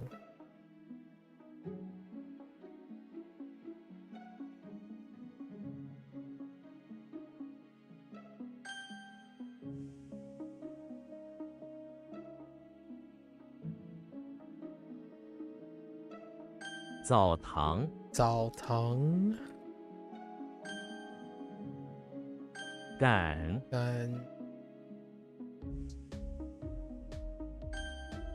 Alright. We got a lot of characters today. Okay. One. It looks suspiciously like one. Oh no. How is one different from gun?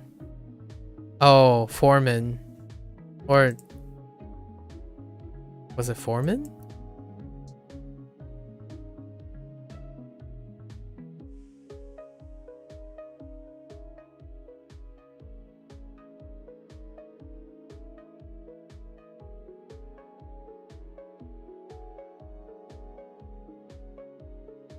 Oh man, I'm not sure. Hold up, I gotta look up this dork thing.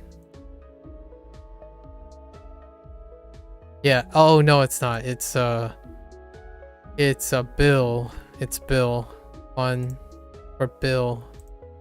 That's right. It's the stork was delivering a bill. Okay. All right. One. Goofy is in front of the pawn shop where he is trying to slack off from work. The problem is that there's a stork in the sky as well as a walking eye in the pawn shop disguised with a flannel and jeans, both observe his every step. Okay. Alright, so Goofy is slacking off. Goofy to be doing goofy things. There's a stork in the sky that works for the pawn shop. We're gonna place him in a pawn shop. The delivery stork that works for the pawn shop.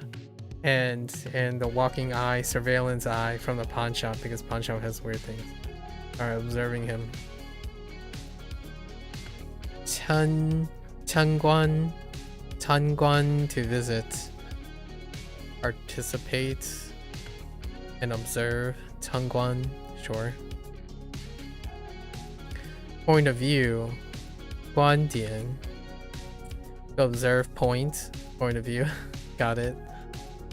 观众. No idea what the right thing is at the moment. 观枪.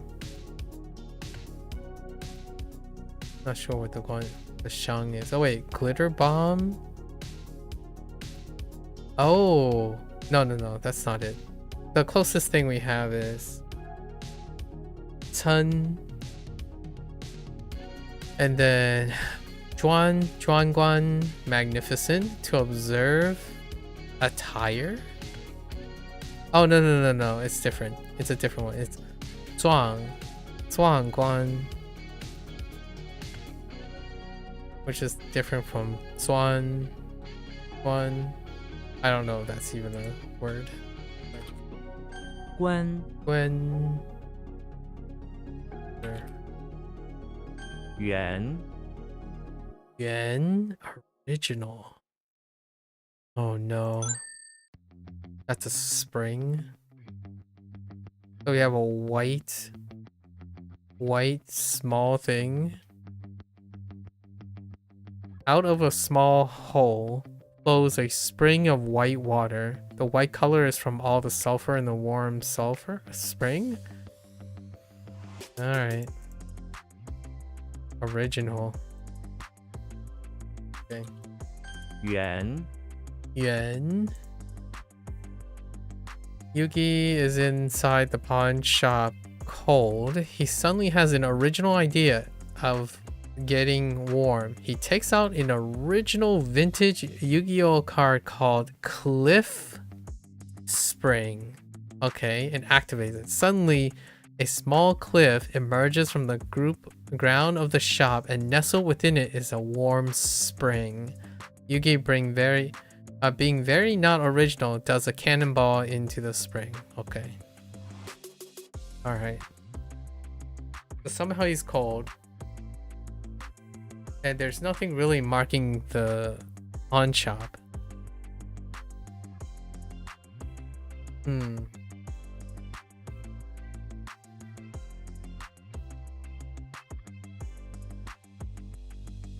Yeah, there's no way to tell if he's inside the pawn shop and where he would do it and why inside in the middle of the pawn shop.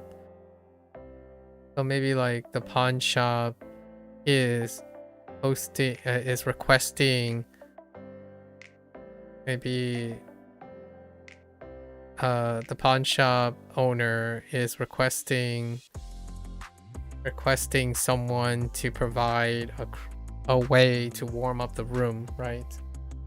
And Yu-Gi-Oh decided, what an original idea, by summoning a cliff spring. It activates it and create a warm spring in the middle of the pawn shop. Maybe. And he gets paid for it or something like that. Maybe we add a little bit more there. Yuan.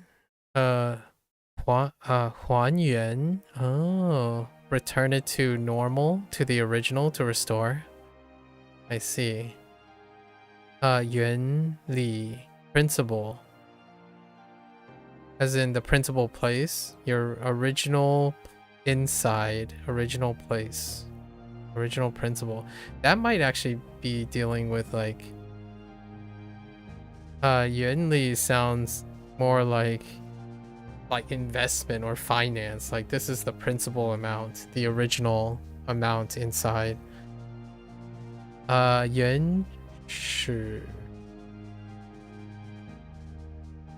Glove and girl. A woman in glove. Sure. I don't know what that is yet. No. Yuan Ze. That might also be principal. One of these might deal with finance. And one of them may be the person, maybe? Raw material. Yuan Lao. Original stuff? I don't know what that is supposed to be. Yeah, it has a ladle. No, it has a measuring cup and some rice. Okay. Okay. So somehow, for whatever reason, he's in the 元 pawn shop. They're offering payment to warm up the middle of the pawn shop, right? With a very like attractive centerpiece. So Yugi had an original idea by creating a warm spring in the middle of the pawn shop to attract sales or something. That might work, actually. What an original idea, right? 结 Jie to tie. Jie. Soldier mouse silk. Alright. Jimmy Neutron is once again inside the electricity plant, where he is trying to sneak in to steal some electricity for his experiment. Okay. Just as he gets near one of the generators, a soldier comes out of nowhere and captures him. Then the soldier ties him up and his robot dog with a piece of silk. Jimmy keeps on yelling to the soldier to let him go, so he gets his mouth tied shut with some silk too. Okay. Bind. Alright. Tell me it's tie. Oh no. Oh no. To combine. 结合 to tie fit. I can keep, yeah, to tie fit. I can see that as combined. 结论. I don't have anything on 论. Maybe ending, to tie up endings for conclusion. To tie in, to tie ideas together for conclusion. Untie. Oh, to unite. What the 团结? Maybe the left side is to cooperate or something. 结束 the end. To end. 束 what the heck is 束?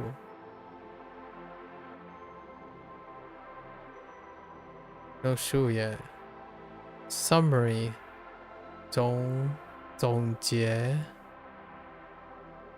Okay, this one's gonna be tough. I don't have any references. There's no combination here. Other than fitting. So you're tying to fit. If you're combining, you're tying together so they fit well, right? They fit together. To tie together, to fit together. Okay. Yes. 结 Trying to steal this the ties the dog up, he keeps complaining. Also tie up the mouth. Okay. Alright. 选 Shen. Shen. So we have 2 snake skins. Want a modified snake skin. 2 snake skins and a seaweed. I totally forgot about seaweed. Seaweed and road. Shen. To choose. Professor X is in the basement. Sure. Of the pawn shop. So many pawn shops today. Where he's trying to choose. That is choose in Japanese as well. Right.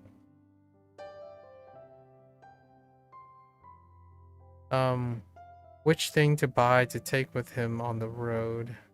One is a priceless snake skin of an extinct snake, so priceless. And this is pawn shop's basement stuff. The other is a piece of seaweed that looks quite tasty. Which will he choose? Also, he did get down here with a wheelchair.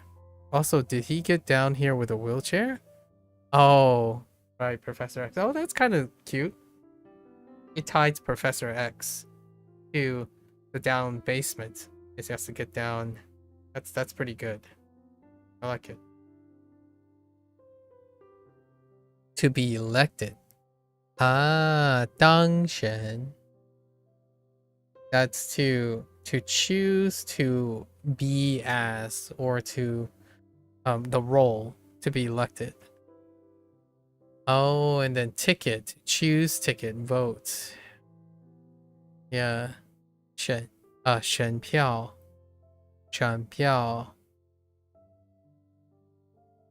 to select. I'm not sure about the left thing. What does it have to contribute to select? 选择. Not sure. To run for. 竞选. I feel like almost all of these deal with politics. 选选. Alright, I think we're fine. And it's gone.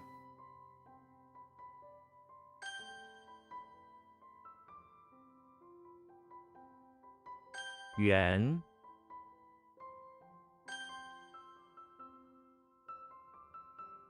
结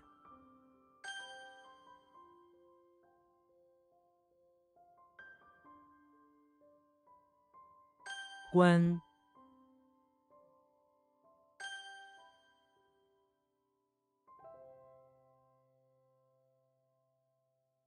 选 Alright, that wasn't too bad. Alright.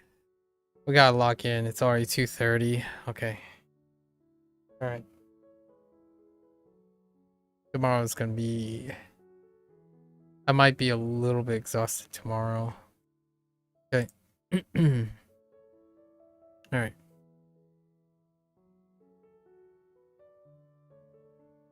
早就他早就知道。 For a while now already. Long ago, yeah.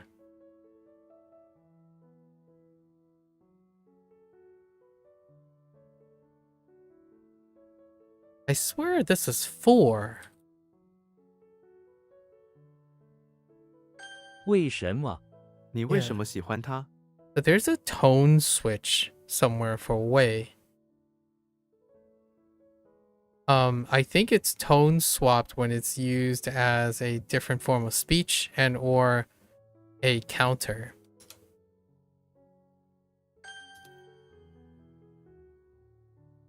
Truth. No, not truth. Great.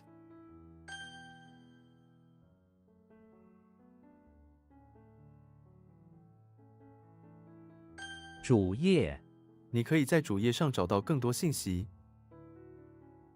信息.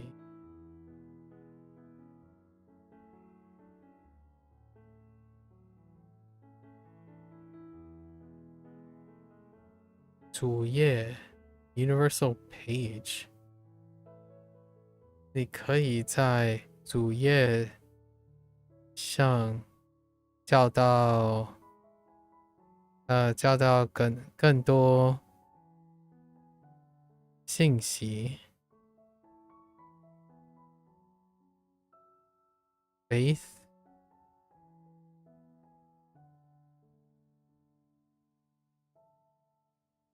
Of confidence.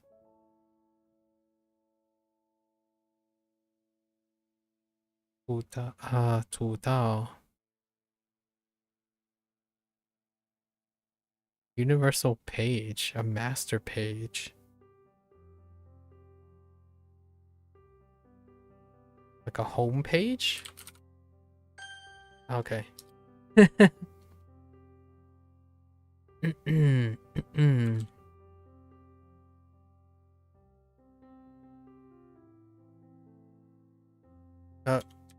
That's wrong. I hit the wrong tone there. It's fine.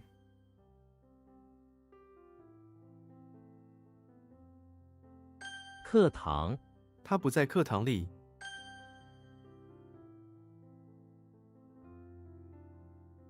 Yeah. 入 That's it. That's true. I entered the wrong thing there. 可能他可能迟到。 It's really actually or be able to possible, right? Possible, maybe, yeah. I guess can is a little bit too strong than may. I should have used may there. 红酒他们在晚餐时喝红酒。差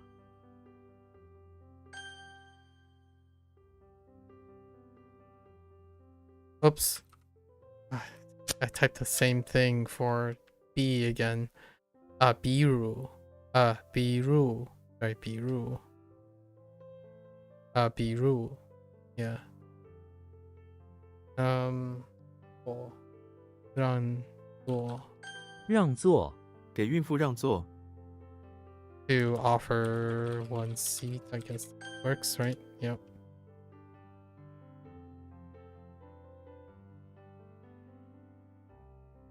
照顾，我们会照顾你的。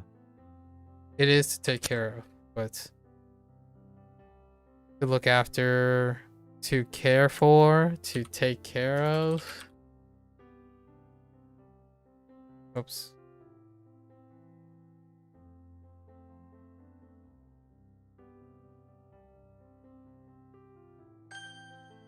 Okay. 网友，我有3个网友， Yeah. 座位，这个座位有人吗？ 收， Or receive. Yeah. Okay.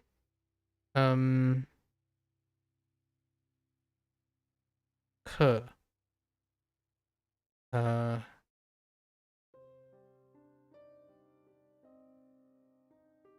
顾客，我们的顾客很重要。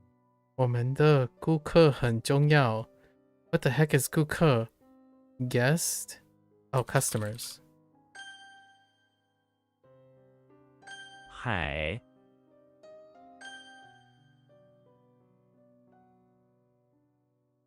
地点，开会地点，开会地点 or place, site, area. Oh my gosh, scene. Scene is a little too much, I guess.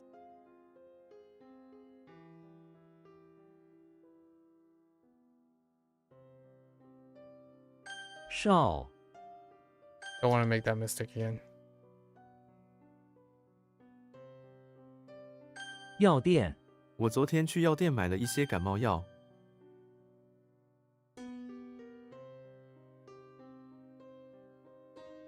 打倒，杰克一个接一个打倒他们。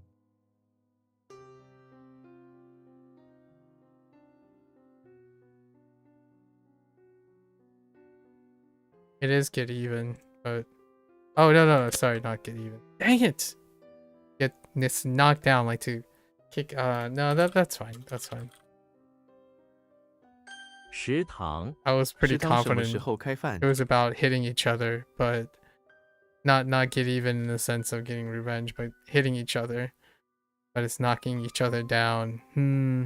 I should have thought about topple. I should have thought about topple.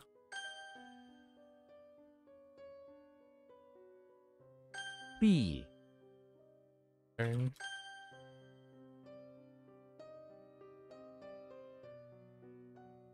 What the flip? Wait.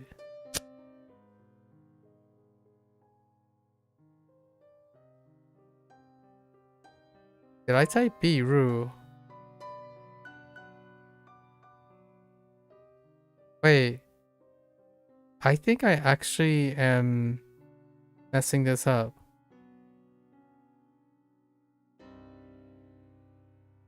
Wait. Biru? It's not 2.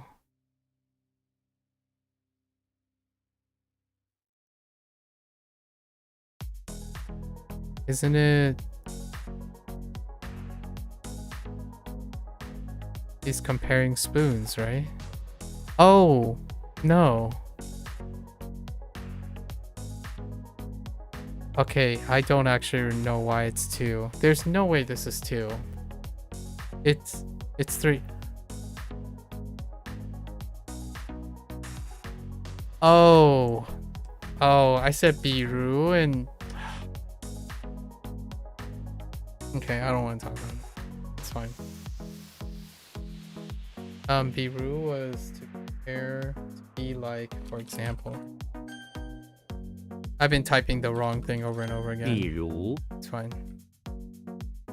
That one's a little bit embarrassing. I keep saying biru and I keep typing biru.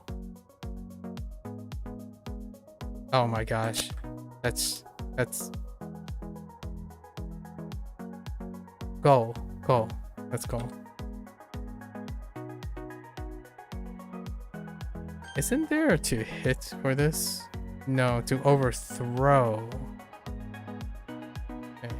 To overthrow.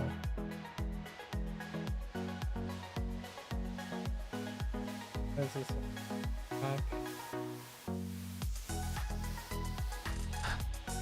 rack. I don't remember what this is supposed to be. Wired fence. Rack wire fence. Yeah. 讲话，他的讲话已经录了音。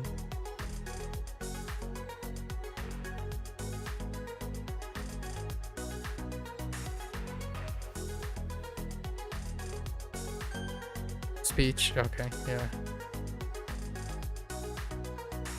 How did I screw this up? 不够。不够。不够， 10块美金。 当地，当地习俗。 Access locality.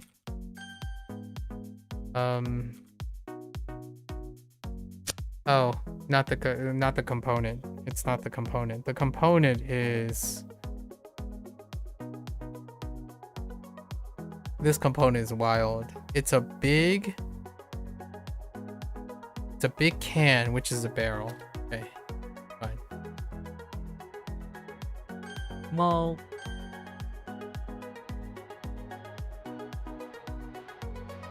能够，青蛙能够跳得很高。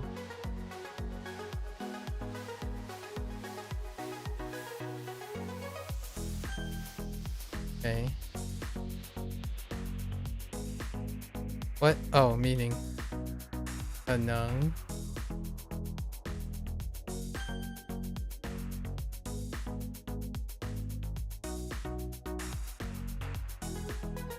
停留，我可以停留1晚吗？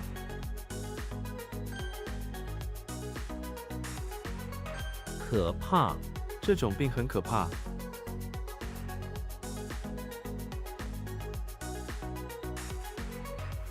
The paw afraid to dread, dreadful. Okay, that's fine.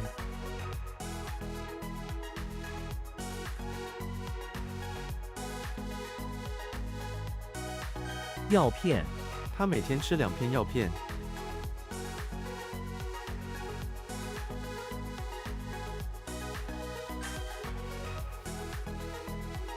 Power. This is a plow, borrow.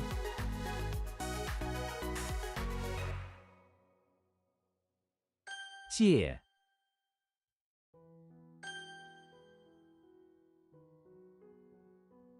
红茶，我喜欢喝红茶。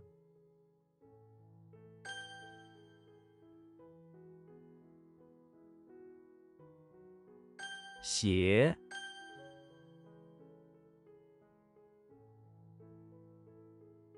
上游，他住在上游。 I gotta lock in, man. Dude, too much lollygagging. Oh my. Good.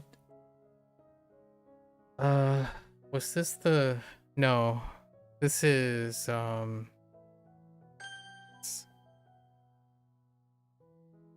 下游，船在向下游行进。 Gotta lock in. Must lock in.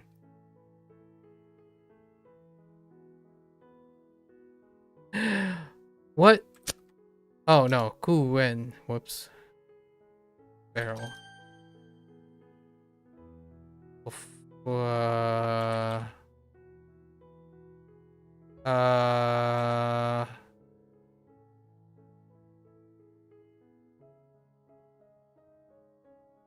Oh no, where are you?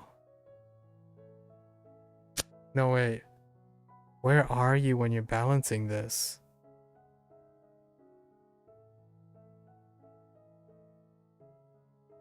I need a place for him. Is he in front of the house? 大哭 大哭不已，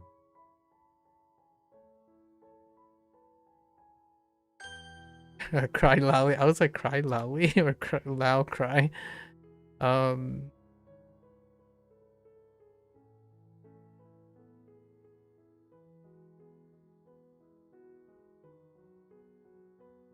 礼堂礼堂已经挤满了。蓝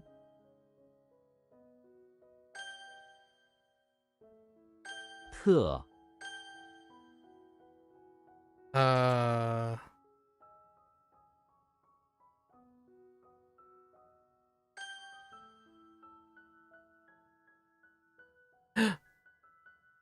What?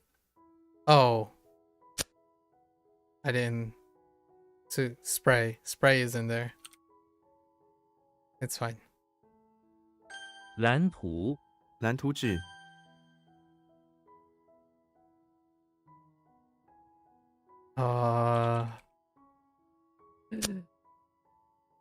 I typed 1 and 4 mix up.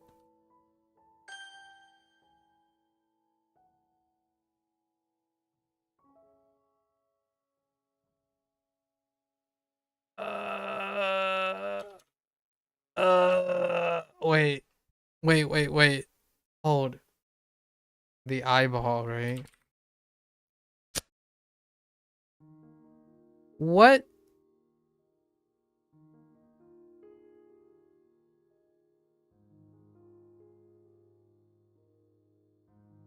Yen?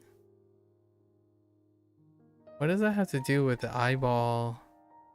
So, oh, yeah. No. I'm good. I get what I did there. 最近他最近太忙，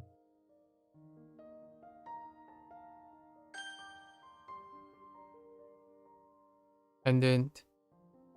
Dollhouse. Wrap it around. He was destroying things in his... Is that not it? Dollhouse.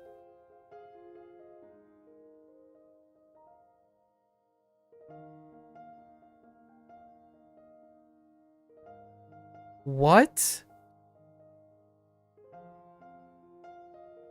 That's reality, right? So reality... I guess what he might have been at the beach house. No, what kind of place would he be in?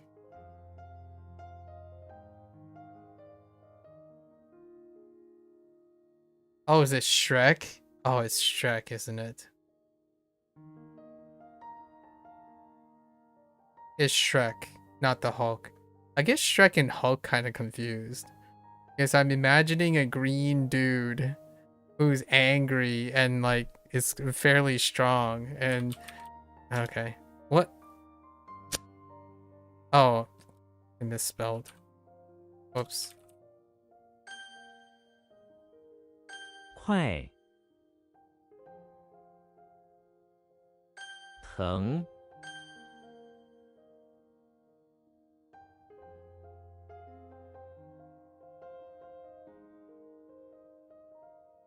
早已他早已打定主意，好早已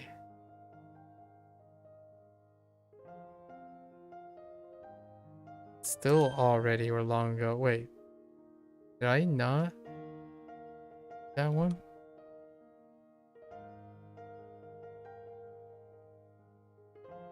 合成这些颜色可以合成新的颜色。 Oh. Wait. I need, okay, I gotta slow down. Hold up. I gotta slow down. I keep not reading the left side of the characters. Okay.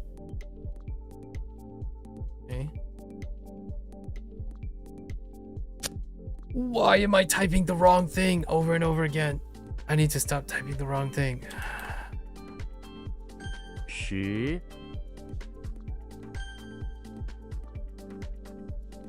Okay. Yang? When? Oh no! Oh no! My gosh! I did it again. I typed wrong. Again. Gu Ren. Please type Gu Ren. Please. And then this is the one I read this incorrectly too. It's the Capitol building cooler, and I have no idea who it is that has the Capitol building cooler.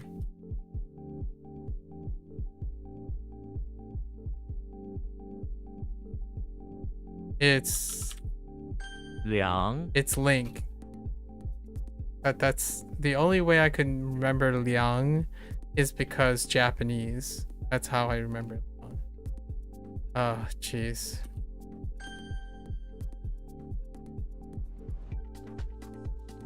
静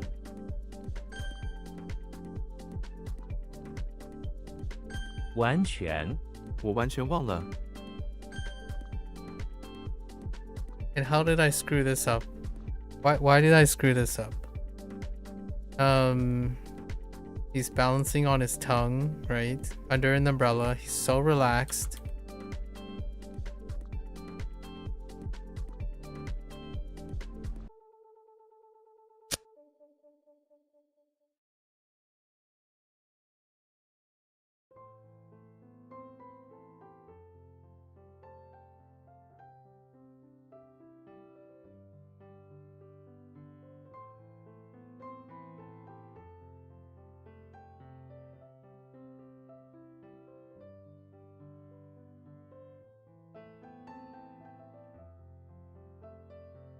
Heckin' Sherlock.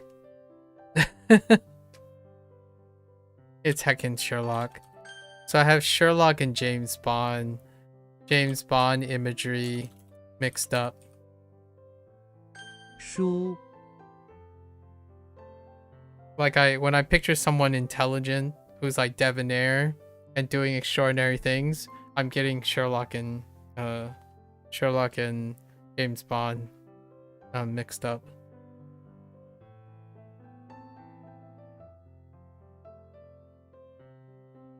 And that's another typo to the pile. And this is the water.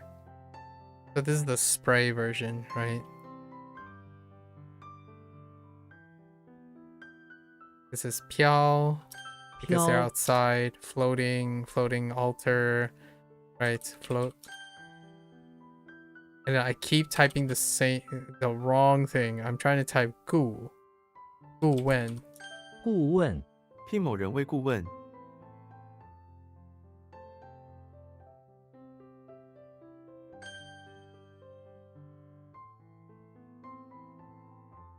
生 And then I type out this too.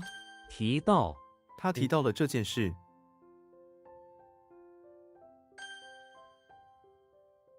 参 It's participate or attend. Okay. All right. I think I got my bearings back. Right? And it's gone. I don't have anything for the right. I don't know what that is.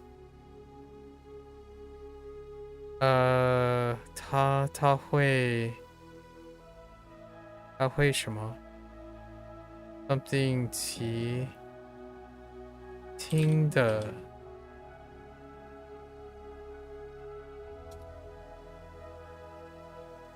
Maybe I can figure this out.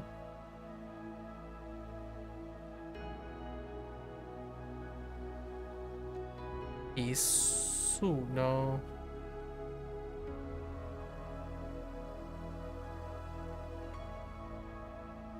What is that? Magic stick? Oh no, it could be...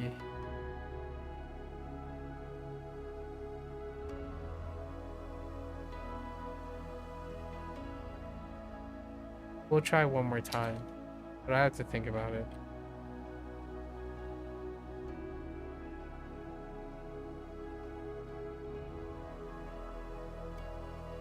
公斤，我体重刚好50公斤。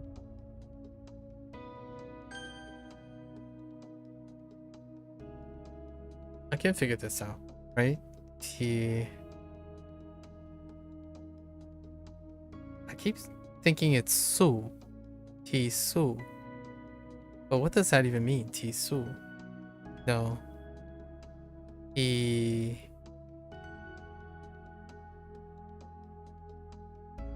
T Su. No.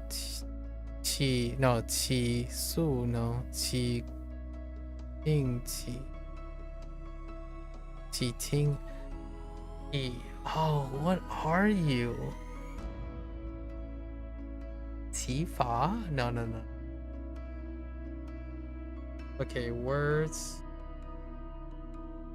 We have words, a hoe, possibly a hoe and a magic stick.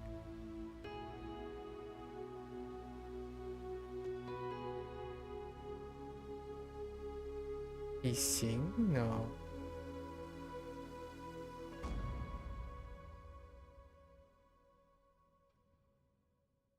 Just have no idea what that is. There's nothing to go off of. It's just complete blank. To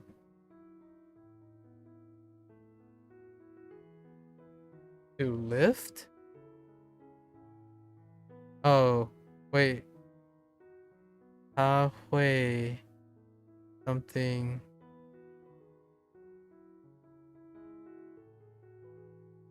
I have no idea. My best, I guess, thing is T.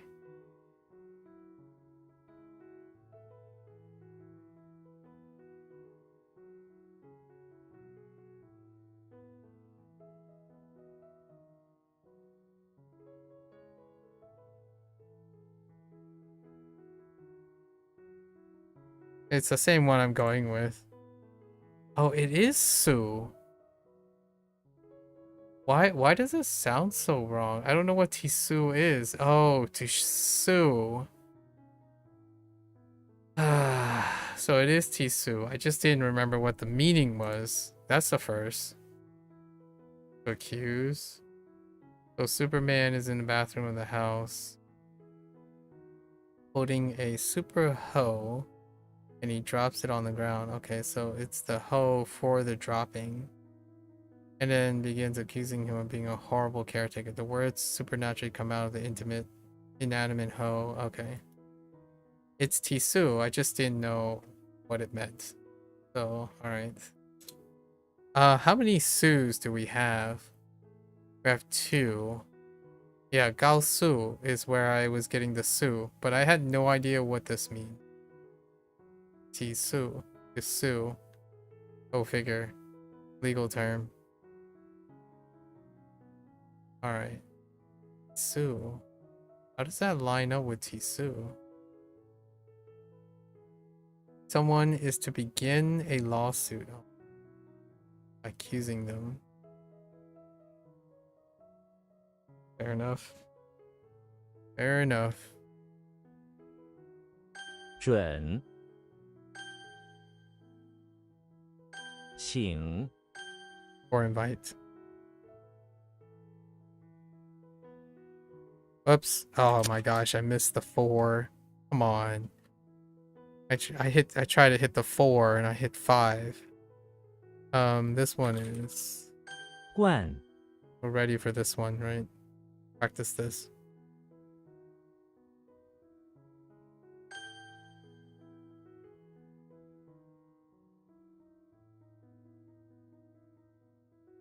"认清，认清是非，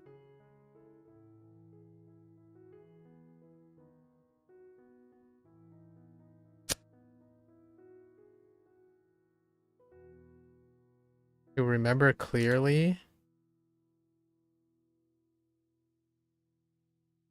It could be just clearly, to remember clearly, to know clearly. I don't know how to place it.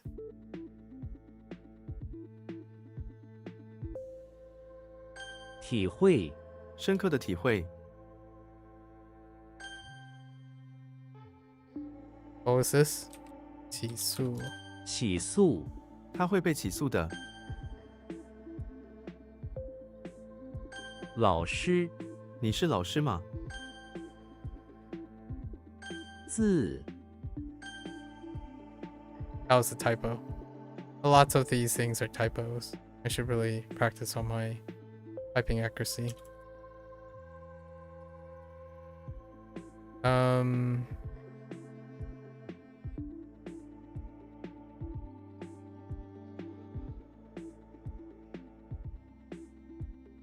意思，什么意思？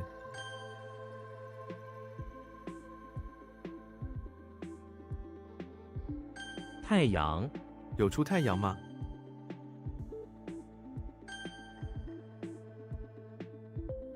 it could also be that I'm very tired.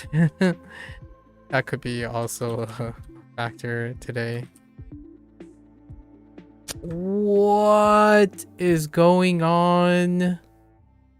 What did I do here? Oh, I typed the wrong number.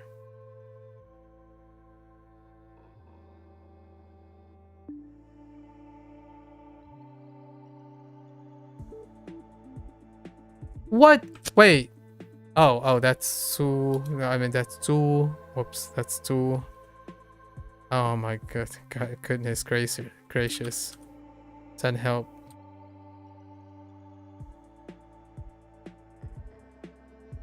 举重，我讨厌举重。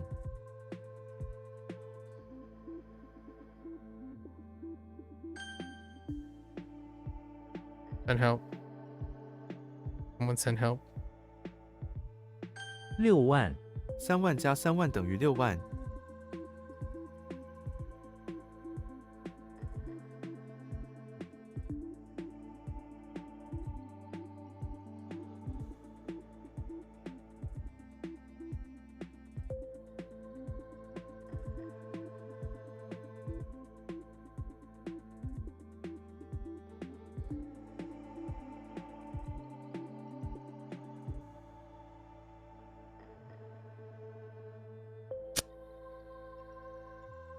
60 million? 6.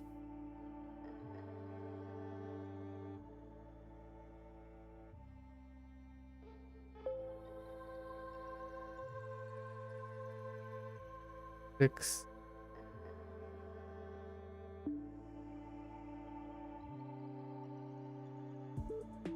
Oh, this isn't two. This is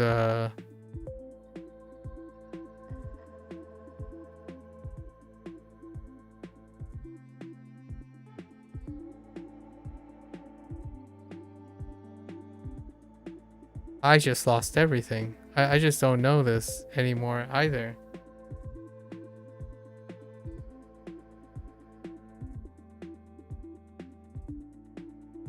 That's supposed to be grain, right? But that's not. Yeah, it is, right?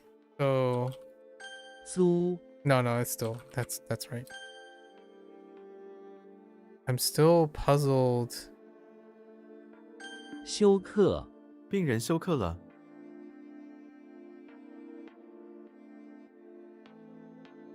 What? To overcome. Oh, shock. Sorry, shock.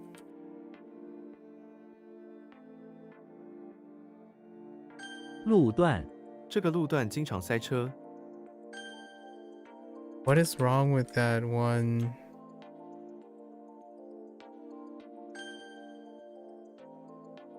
Renqing is to see clearly. Oh, okay, that's fine. So it's literally to see clearly. That's fine. 其他，有些语言比其他语言难学。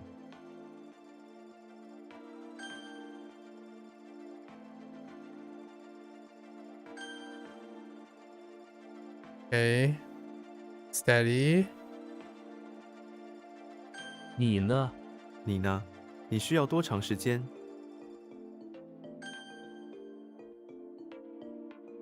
So what the heck did I do here? Oh. 顺眼，不顺眼，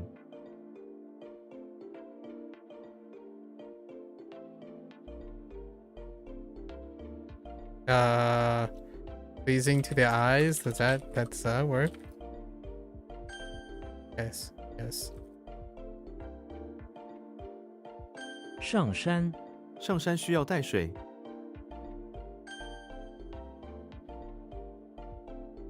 So what the? Wait. So 10 and 1.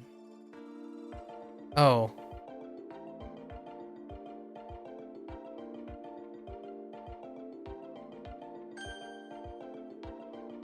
Okay, it's fine.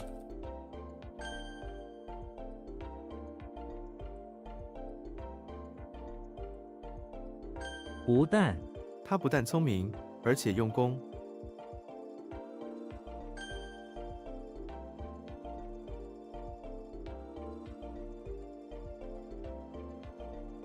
成，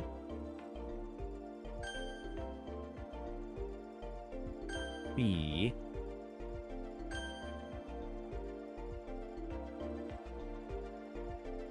主要，主要任务，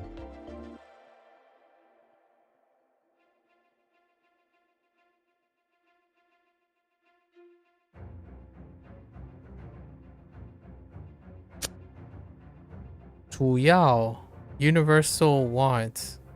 So you must have it. Or it's very important. Or you must main. Oh my goodness.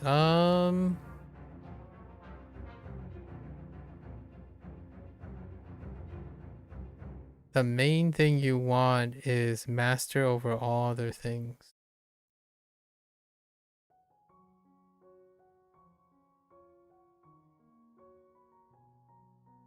I'm gonna place important.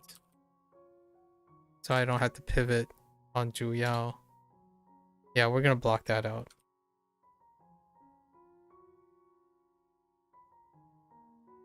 Oh my gosh, I wrote the wrong accent. Today has been a struggle. But it's probably because I'm tired. Oh no, that's not it. Carve goat. Oh no. It's 刚， okay. 四， Occurrence, okay. Yeah, I mean, I'm not gonna concern myself with that. 黄色，一台黄色的车， 打工，假期时间我去打工。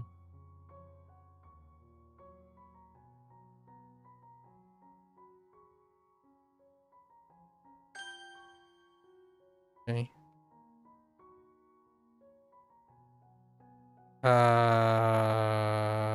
Yeah, yikes. Cocoon Man? Cocoon Man? Okay.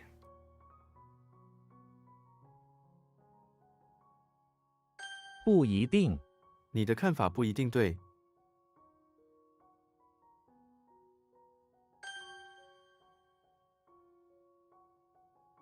天气，天气怎么样？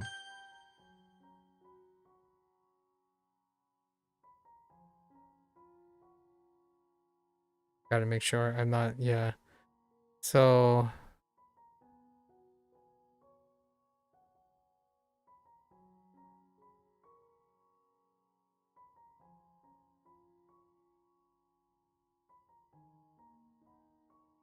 百般，百般阻挠，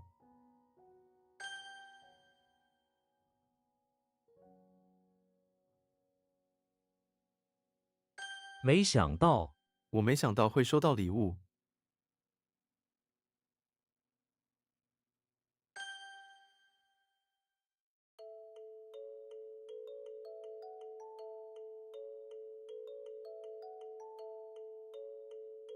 王位，王位继承人，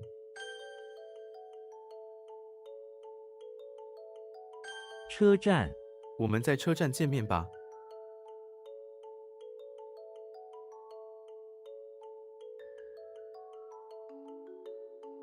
It is that. Like a bus station or or a transportation station or a transport station.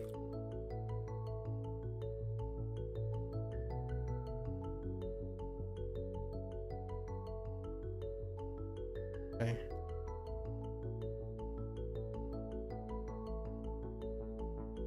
清晨，他每天清晨6点出工。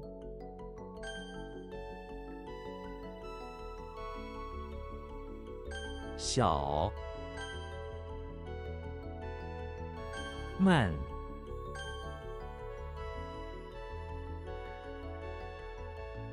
喝， I usually type bus station, but I was trying to capture everything. 粗，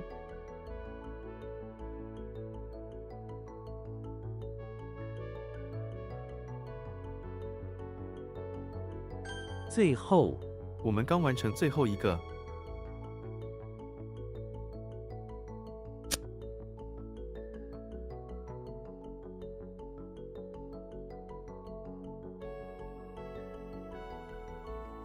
最后一个 Yeah, the very last. The final. Yeah, the last. The very last. Last. Yeah, 最后一个 the last one, the final. Still the same.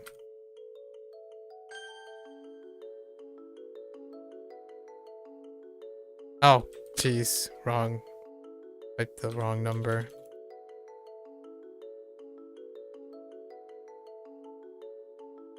不客气。不客气，谢谢，不客气。 The heck was this, cricket?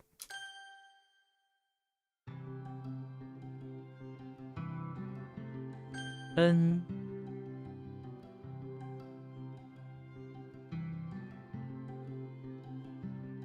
大腿，我的大腿痛。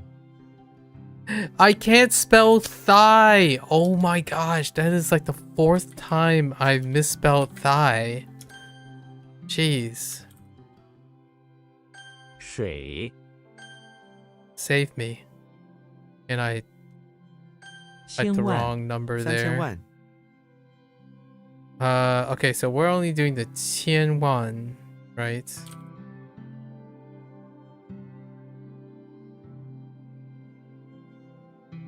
Wait. Oh my gosh. Wait. Wait.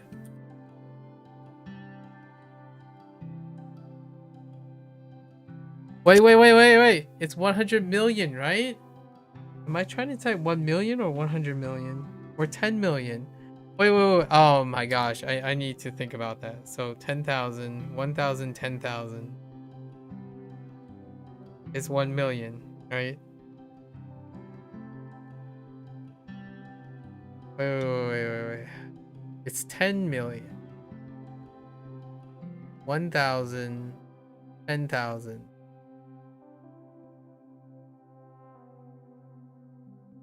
10 million.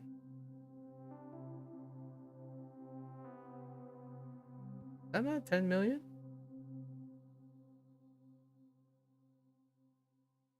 $10 million. Okay.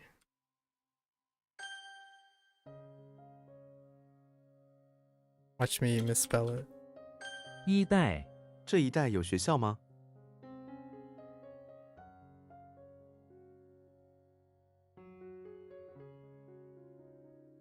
这一带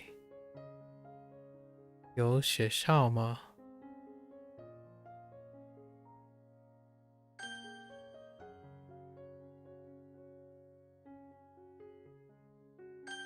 Okay, alright, I'm not going crazy. It's fine. I'm going crazy! I didn't read the left side again. It's like spray. Spray just doesn't exist for me today. I've ignored spray 6 times today. Send help. Oh my gosh, let's not ignore that. Good thing that's the only one. Jen. Why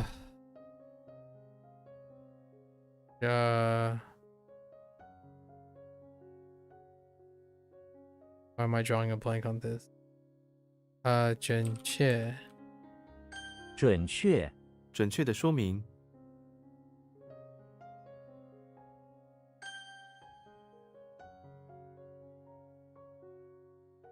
套哦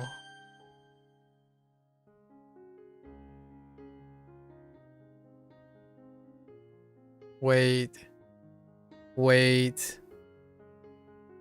So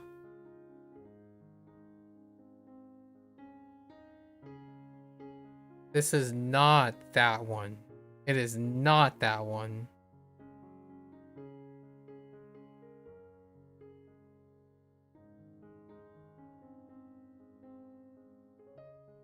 E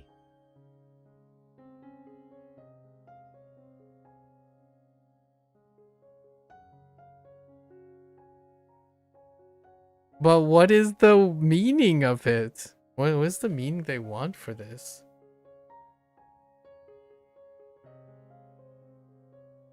Oh, right.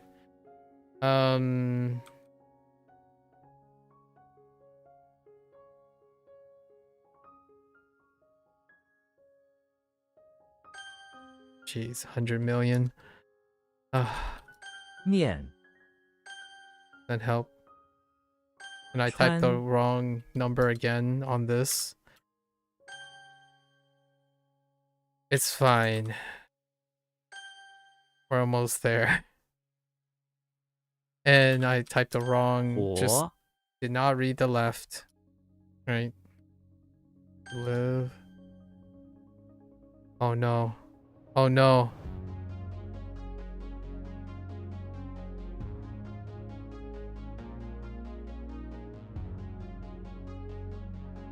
Oh, I can't. Wait.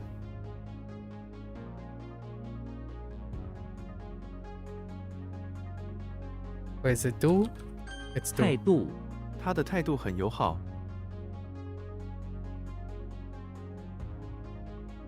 Is that still attitude? Okay.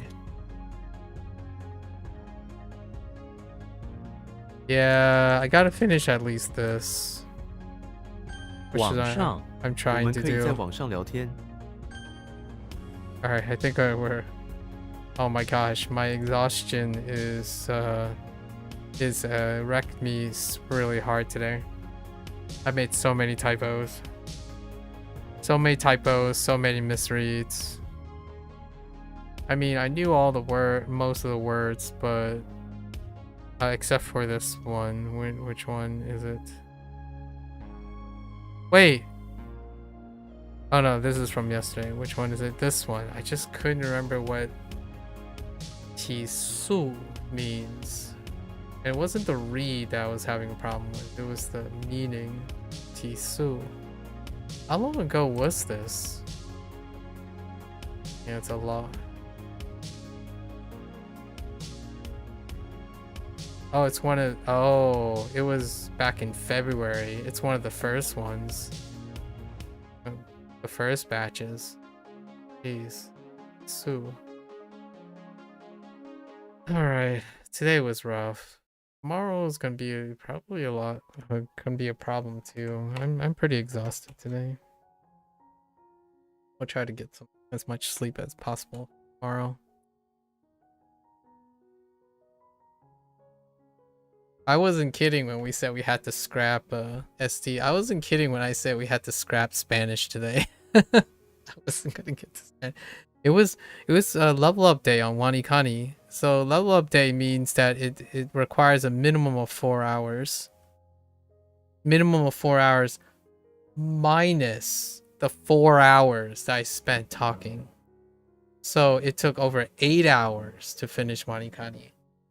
There was absolutely no possible way that I could spare 4 hours and still get Spanish done. And tomorrow is gonna be the same because today is day 100.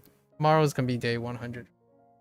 So this portion is gonna take 6 hours probably. It's gonna be 4 hours for the review thing. Maybe I'll try to be a little take some inspiration from my WaniKani one and then be a little bit quicker about it.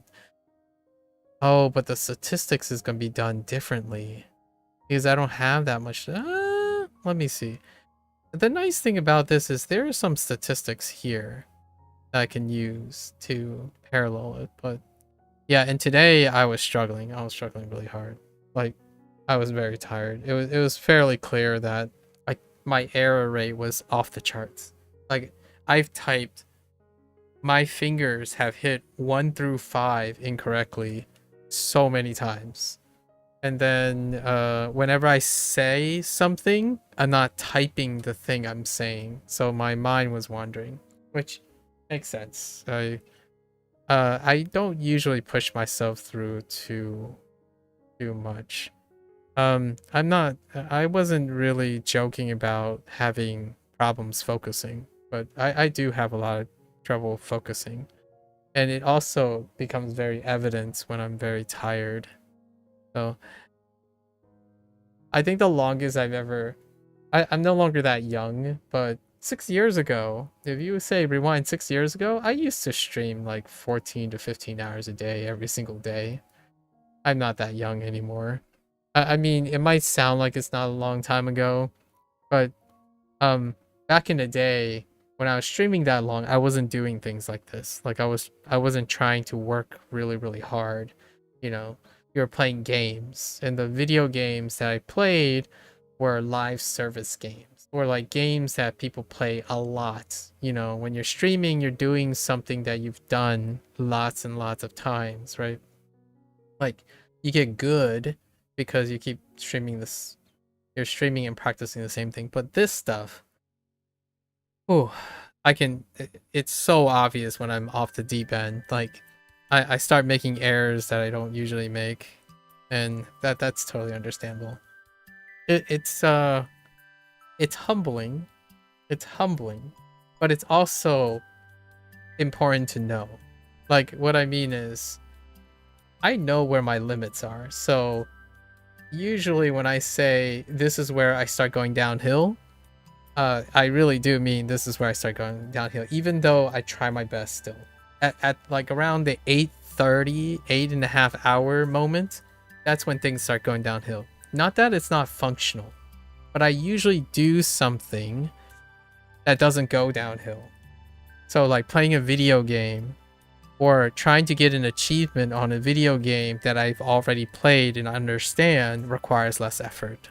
But when I am trying to learn really hardly and I'm tired, it's obvious that I'm struggling. But it's not a place of negativity. But yeah, I don't know if you've ever done it. This is one of the points that I make to myself and to a lot of people a lot of times. When you're tired and you want to like be at your best, to do your best, right? Try not to be tired when you're doing that. It's kind of like going to lift weights tired, right? If you can't exceed past where you are, you're not making, there's a lower chance of success.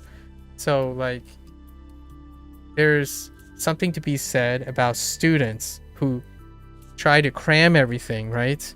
But after a certain amount of time, that cramming, consecutive cramming would not work anymore.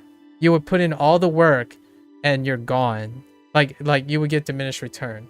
So oftentimes when someone says, oh, I forgot to study and I only have 2 days left, instead of cramming 2 days straight, you cram with breaks. You got to take some breaks. Because even a 10 or 15 minute break in like an 8-hour session is far more beneficial than going through that 15 minutes. So I tried to take a break today and it's still okay. I remember days when I see someone like try to study 14 hours straight, and my thought was, if you spent the likelihood, this is not to guarantee it, but if you likely not being distracted, right? Not being distracted. If you're free of distraction because you're already cramming for something, 2 hours on, go lie down for like 10 minutes. Like stare out the window for 10 minutes, then come back, and 2 hours on and off. So that, in my opinion, is illustrating how important resting is. If you push through something, sometimes your retention just goes off a hill, and that's kind of what I tend to try to avoid. Agreed. That's why you try to do all your work when you wake up, when you have the most energy. Exactly. You want to put in when you're good, when you're solid. So whenever you see me in Spanish, it's because Spanish, the nice thing about Duolingo, right? I know this is going to sound like, well, you don't learn as much. It's like, well, yes, that's true, because Duolingo is less stressful. There are more aided things. There are more context things. So what happens is, right now, it's kind of like I'm trying to normalize it, but I also want to normalize the energy that I have. And usually, I have thought about like swapping the order, and that's also a thing too. You can like switch the order and whatnot. But generally, if I don't pass 8 hours while trying to learn something, I'm pretty solid across the board. I tend to pace myself fairly well. After 10 hours, loop zone. We get into loopy zone where like, okay, I better be like playing a video game or just chatting or something, because that's not gonna happen. I remember one of those cram days, like secretly I wrote in a very lot of documents before, where I had, you know, back in the old days, in the young days, where you cram, you plan out exactly how much time you need, right? This isn't procrastination. It's a little different from procrastination, but it's kind of procrastination if you look at it in the detail.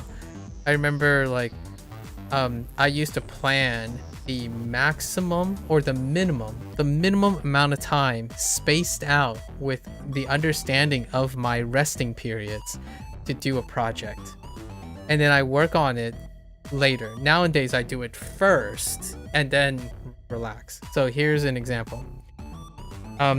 You brainstorm. I forgot what that's called, but you background process most of these things. Like, oh yeah, there's a project, I need to type up like a 20,000 page review of this thing. All right, I'll just brainstorm, do whatever I feel like that's kind of related to it. Just keep thinking ideas, but then I map out how long I need. So I need like 10 days, at least a 6-hour rest period between them. I can allocate these things, and you get kind of excellent at doing that after you do it for so long. Like sometimes you fail, sometimes it doesn't meet your quality, but after a while you get used to putting it at the end. So oftentimes I would be like, okay, so they gave me 6 months to do this, but I can pretty confidently do it in 2 weeks. But the 2 weeks are not a cram period. It's a 2 weeks with the ideal minimum amount, the minimum, not really necessary, the minimum amount of rest periods do I have. And since I've added those rest periods, my work is nearly on point to do that. In the old days, when you procrastinate, is different. What you do is you cram everything, and you never planned on the time that you rest, plan on the time that you be working on something, and plan those things out. So there is merit to that. The alternative way nowadays for me is you do that in the beginning and then just work on whatever after. So nowadays it has swapped. But yeah, definitely.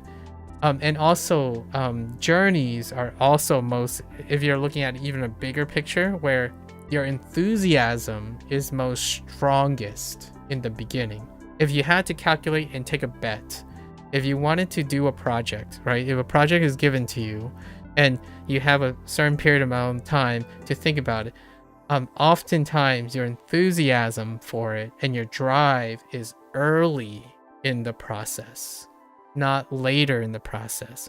So then if you can combine all of that, rest periods, when you're optimally functional in the beginning of the day, you can just choose, like, the chances of your quality, in my opinion, being better with whenever you take, say your optimal period is like 3 hours in the day, right, in the morning. So you have a project that you estimate will take, let's just say 30 hours, right? You could choose to say, oh, I'll do 6 hours in 5 days, across 5 days. Or you could choose to do 3 hours in your optimal time across 10 days. And to me, this is anecdotal. For others, you are statistically likely, I would say, that if you were to take that project, that total 30 hours, and you work during your optimal times, because you were given, it's a 30-hour project that you need, you estimate, but you were given 1 month to do so. The idea is you choose the time when you're working your optimal, because in the long run, you are still losing a total of 30 hours in both cases. But the idea is you are not working, you are working suboptimally, right? Suboptimally. So it can lead to dissonance and deterioration of quality. And planning this stuff is so much less stressful when you space it out. Like, you could even choose you can even make it even more optimal and do 1 hour a day at your peak, near your peak, across 30 days to get you to that 1 month 30-hour period. And then all the other rest of the time you can stagger with other things. So in the you probably heard this before, where like you can start small, start at 1 hour periods, but then when you do 1 hour periods, you can push for slightly longer periods, like 2 hour period or in between 2 hour periods. Then your peak time, your optimal peak time, becomes spread to 2 hours. So it's kind of like a progressively making yourself more durable. And over time, my peak, maybe 4 hours consecutively, I would say would be a peak. But when I go past 8 hours in the day, it's like downhill. It goes off the deep end. But that's kind of when you hear like the life hack that people talk about, where if you look at a project and you notice that, oh, this is going to take you 300 hours of work, or you might even be as more general as like, oh, this is going to take me 6 months of work. Well, the idea is you got to break it up into smaller chunks, right? Into smaller chunks so that it can seem manageable. And even on top of that, break it up into your optimal chunk. How can you get it so that the most of your time is during your optimal work environment, your work energy? So oftentimes that's kind of like saying you go to the workout, like if you work an 8-hour job, right? If you work an 8-hour job, 9 to 5, if you make your life be better or more efficient during that time, your work productivity will go up. This is for something you can control. Obviously, your employer could help out and make this 8 hours more optimal, but that's not in your control. You can ask your employer for like better work environment or something. That's up to them. But for you, if you want to improve your work performance, it often ends up then improving your overall aftermath. Like when you come home from work, your levels might be elevated and you might get rewarded and that stuff. So oftentimes that's kind of what people tend to neglect. So what they do, and this might sound like a lot of kids, their peak hours are when they are lazing around, you know, your afternoon days. And they plan to be in the worst condition worst conditions during classes, right? And you might be thinking, well, you don't care about the classes, that's why you want to be in the worst condition. But the thing is, if you are optimal in your work classes, right, when you're peaked, like you fix your sleep schedule, your nutrition, you time it so you're most alert in a class, because you can't change your class time, or you can after you pick them, but once they're set, you want to make your life routine most, because if you do that, the stuff you're doing, you might actually reap most of the benefits of the relaxing part, because it's downhill. You're not required to expend energy per se, more energy for that. And this might sound counterintuitive, but generally speaking, if you focus on optimizing the other way, you would likely have more energy overall in the long run on spending or wanting to do things that you've been putting off, like hobbies. It's crazy. This sounds crazy. The first things you do really does impact the rest of your day. So, like when someone comes home and say, work sucked, now I don't even want to play video games. Well, didn't suck because you are already prepped for it. You are less likely to skip what doesn't suck, which is what comes after, largely because of habit formation. And that's the thing about association of habit formation. So if you start the day negative, and then you get negative feedback because of your work, because of obligation, then by association, anything that comes after is compensation. Or in other words, for the edgy kids out there, it's coping. You cope. You cope with your day. So what happens to all the things you love, your hobbies? They're only meant to cope with your problems. They don't create extra energy. And then when you go to bed, you're likely to start the day again incredibly exhausted.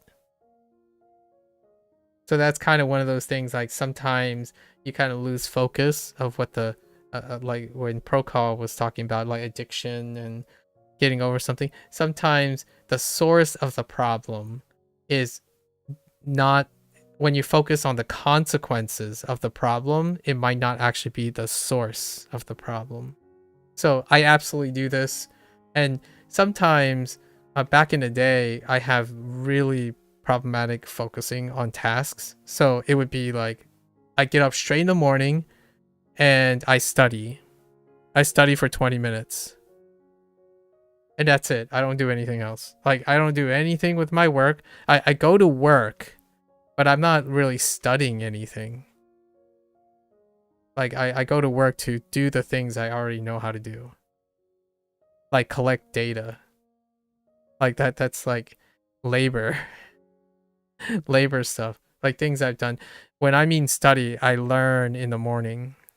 And that sounds like crazy talk, because most people would say, well, when you're in the morning, no one wants to learn classes in the morning. That's not true. Why do formal education want to be in the morning? The idea is not that you are going to raise in the morning. You're going to try to get yourself up in the morning. The idea is the first thing you do when your energy is technically high, when you're prepped for it, right? When you have excellent sleep hygiene and whatnot, is that is your peak time. In fact, sometimes some people would argue if you take a nap, right? If you're really tired, you've already hit my 20-hour limit, right? I walked away from my studies when I'm cramped, like when I need to study from exams. I take 5, like every 20 minutes. I take 5 every 20 minutes. So like in a matter of hour, right? In a matter of an hour, which is 60 minutes, I would have quote unquote used up an additional 15 minutes for 3 breaks. And that's kind of how I did it. and then I continue to build. So if I can do 20 minutes, can I do 25 minutes? Now, it goes a long way, because now that I can do 8 hours, the thing is, I see my old self when I'm tired. Like, I just cannot focus on things anymore. And today was pretty noticeable. I would say something like, oh yeah, I made this error. I know what it is now. And immediately when it comes up, I make the same exact error. I'm like, okay, I know what this is.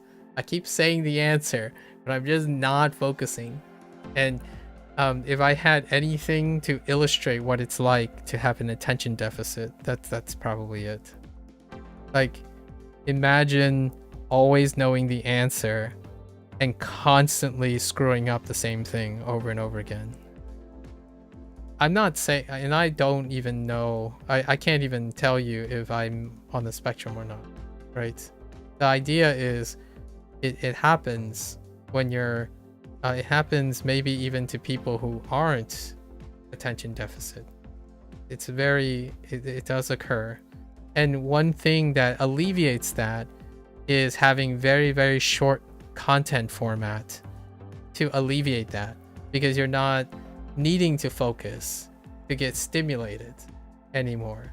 And I don't think any human does not find that enjoyable.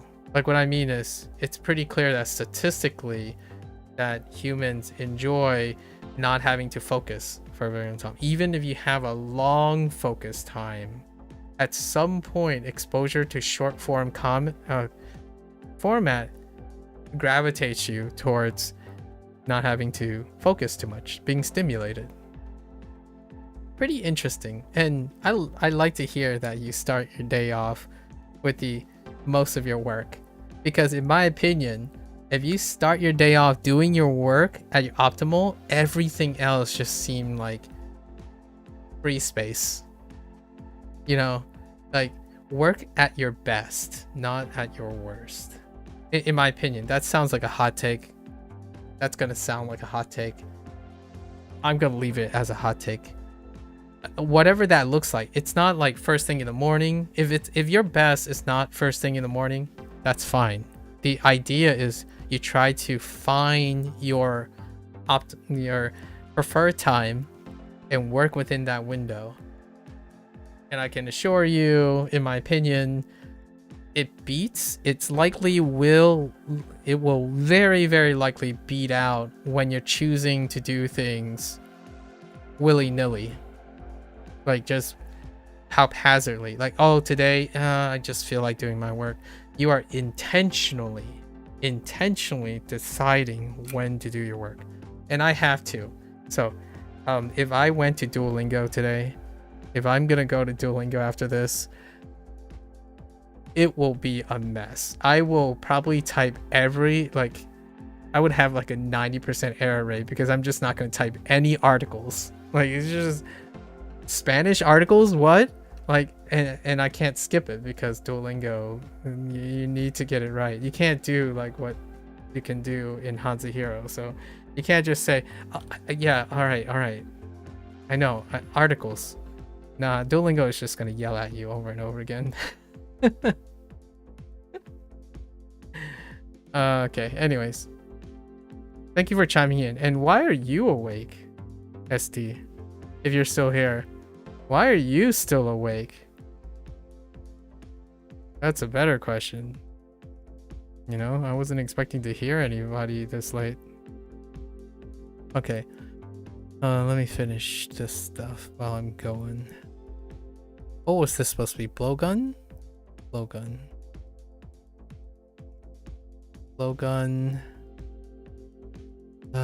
Small white spring.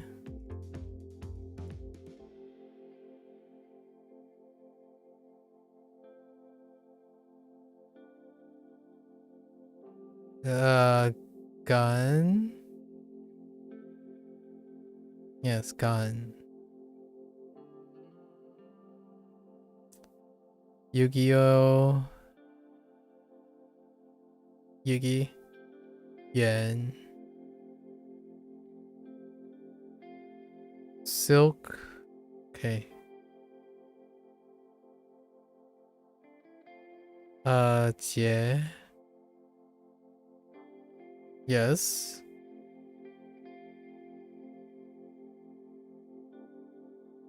Who's being observed? Goofy is.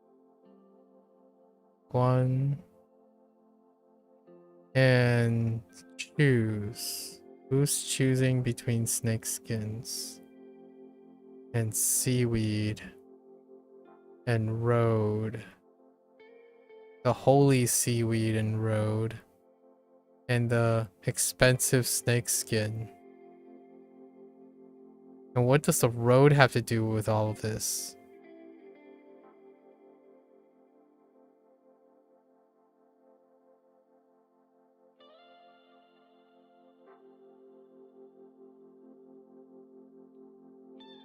Professor X?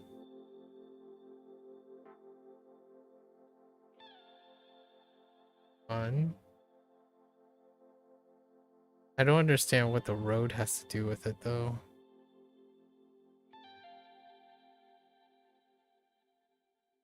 Yeah, I have no idea what the road has to do with it. Jeez.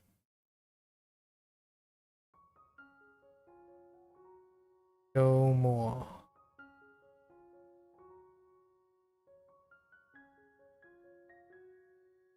Oh, Jing. Oh. Oh, yeah, 靠近。歌词，歌词，词典，我也词典，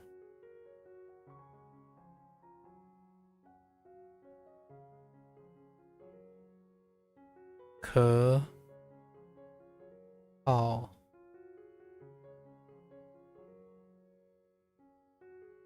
下午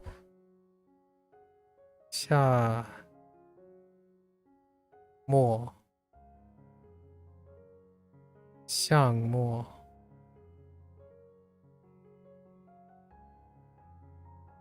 回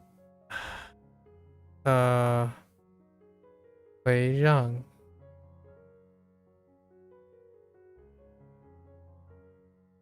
return 回让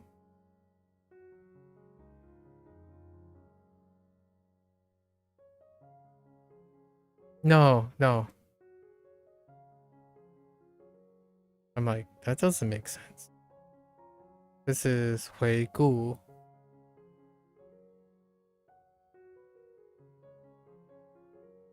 yeah to review 红色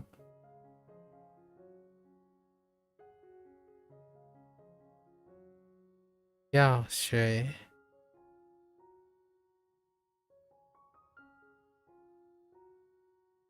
找药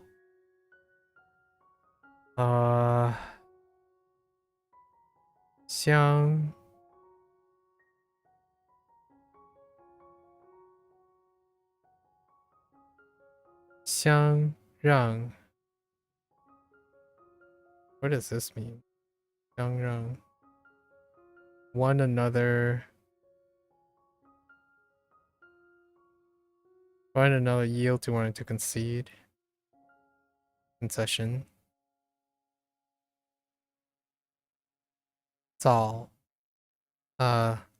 堂 okay all right let's do these so Gandalf basement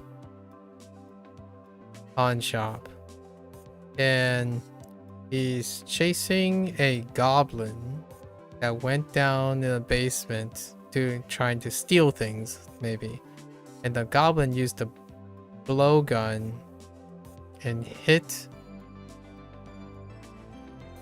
Gandalf in the heart, where then he falls down and he can't feel anything anymore. He's paralyzed. Right. Feel. We have Yugi inside the pawn shop.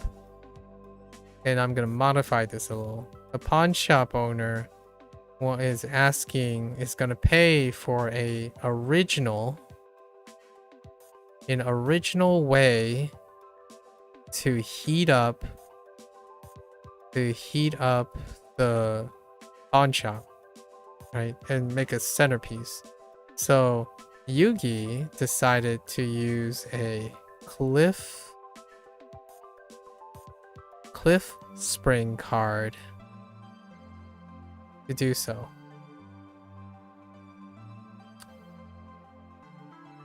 Then Jimmy Neutron is inside the electricity plant, and he's trying to steal electricity for his experiment, but then a soldier found him and tied him up with some silk, and then he kept complaining, so he also tied up his mouth. Okay. Then we have Goofy outside of the pawn shop, slacking off, but he can't really slack off. Or they know he's slacking off because the walking eye surveillance from the pawn shop and the stork. Oh my gosh, how do I do a stork? Boombox. Is it boombox and then turkey? Yeah. Turkey are observing him for the sake of the pawn shop, right? The stork is a delivery stork that works for the pawn shop. That works. Okay. And then we have Professor X in the basement of the pawn shop. And what is he doing in the basement of the pawn shop? He is checking out some expensive snakeskin.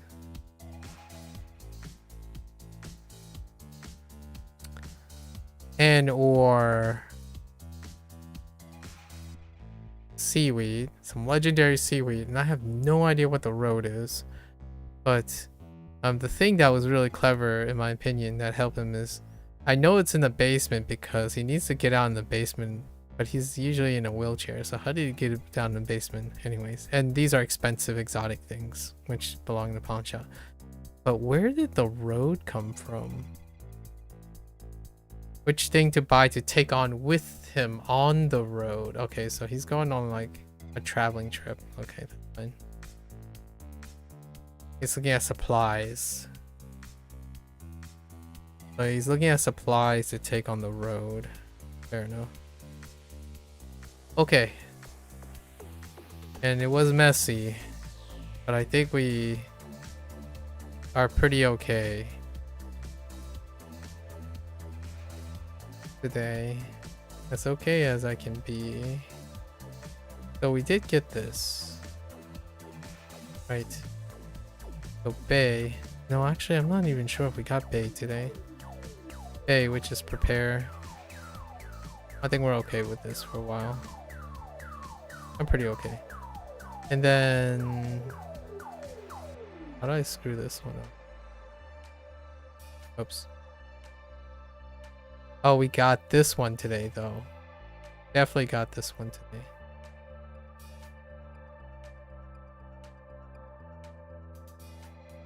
Guan,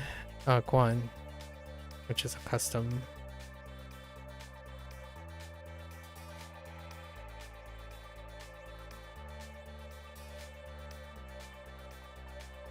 A custom. That's fine. Yeah, I think we're pretty good. And we have this one today as well.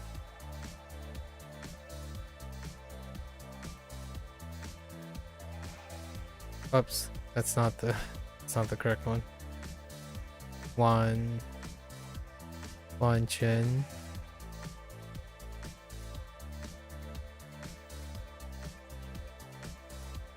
This one was fine. completely or wholly. There was one that was kind of rough, and that was main, right? Main that I could practice here, which was 主主要. This was a bonus one. 主要. Which was main or primary. But something that's main or primary is important. It's the main point or the main thing.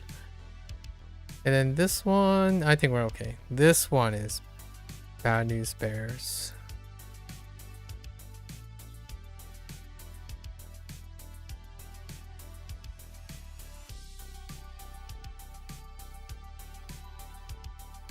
Oh yeah, this is what they're using, right?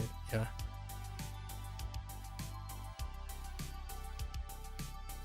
Largely because of gu. I mean su. I lost what qi su. Qi su. This is to sue, which was supposed to line up with sue because it sounds like suing. Qi su. I think one thing that was missing is also I wasn't thinking of this as accuse, but more so begin or start. I usually think of this as rise, so it didn't help me out. Like to raise up or like to get up, like 起床. So I need to keep on reminding myself that this is begin or start. Because if I could with the start, it would tell me that it's something else. As in, instead of constantly trying to think of something that deals with something else. Alright. Anyways. Alright. So that's a wrap for HanziHero today. It's kind of a long day. Tomorrow's gonna be semi-long, about this amount of time. Hopefully it won't drag out like this a little bit. But it will, the lesson will be, you know what? I might do the review afterwards as opposed to beginning the lesson. So maybe try to do the lesson, the WaniKani lessons, then the HanziHero lessons, and then do the 100-day thing afterwards, because I think that has more flexibility in how well I get through my lesson for the day, as opposed to overviewing stuff and then doing the lesson at the end. That's probably what we'll do. We'll wrap up with the lesson, so I'll try to pace myself as due diligence as much as possible, and then we'll end the day with lots of the stuff, because it can go as long as possible. I've already sorted out what I was going to say and the things I was going to pay attention to. It's going to be somewhat like very mirrored to WaniKani's stuff in order to draw comparisons, right? And it's going to have even less things that I would change per se, because I've already started doing them. Yeah. We'll just describe most of the stuff that's changed since then. WaniKani's a little ahead, so in the last week I pretty much implemented and moved to that type of movement. There are other things I want to consider in the future to do in the HanziHero thing. That's a little further down the line. It's even past the next 100 days. And and things have changed in HanziHero on the back end, on the coding end, that WaniKani has not. WaniKani has not changed anything. Like the first 100 days, there was outside of content, right? And the content certainly was changed for both sides, but the availability stuff did change over time. That's why HanziHero does not have a remarkably, I'm not like considering other ways or other automation or something. In fact, I might even consider turning on more things and whatnot. Yeah, I'm not actually using all the features in the experience. We'll have to consider that, and I'll make note of that tomorrow. Yeah, so we'll do WaniKani, then HanziHero, and then we'll do the lesson wrap of the day 100 thing. So truly, after 100 days of lesson. Okay, that's it for today. Dinner, rest. No Duolingo Spanish today, of course, and then no for tomorrow as well. But I think Spanish is in pretty wonderful space. It's still in the review process, so taking a day or two off will not be too detrimental. And I'll probably end up doing some Duolingo Spanish while I'm eating anyways, as a practice to keep up the stuff. The volume is still significantly less than HanziHero. HanziHero is by far the one with the highest volume and density. Then comes Duolingo actually, and then WaniKani is the lowest volume, interestingly enough.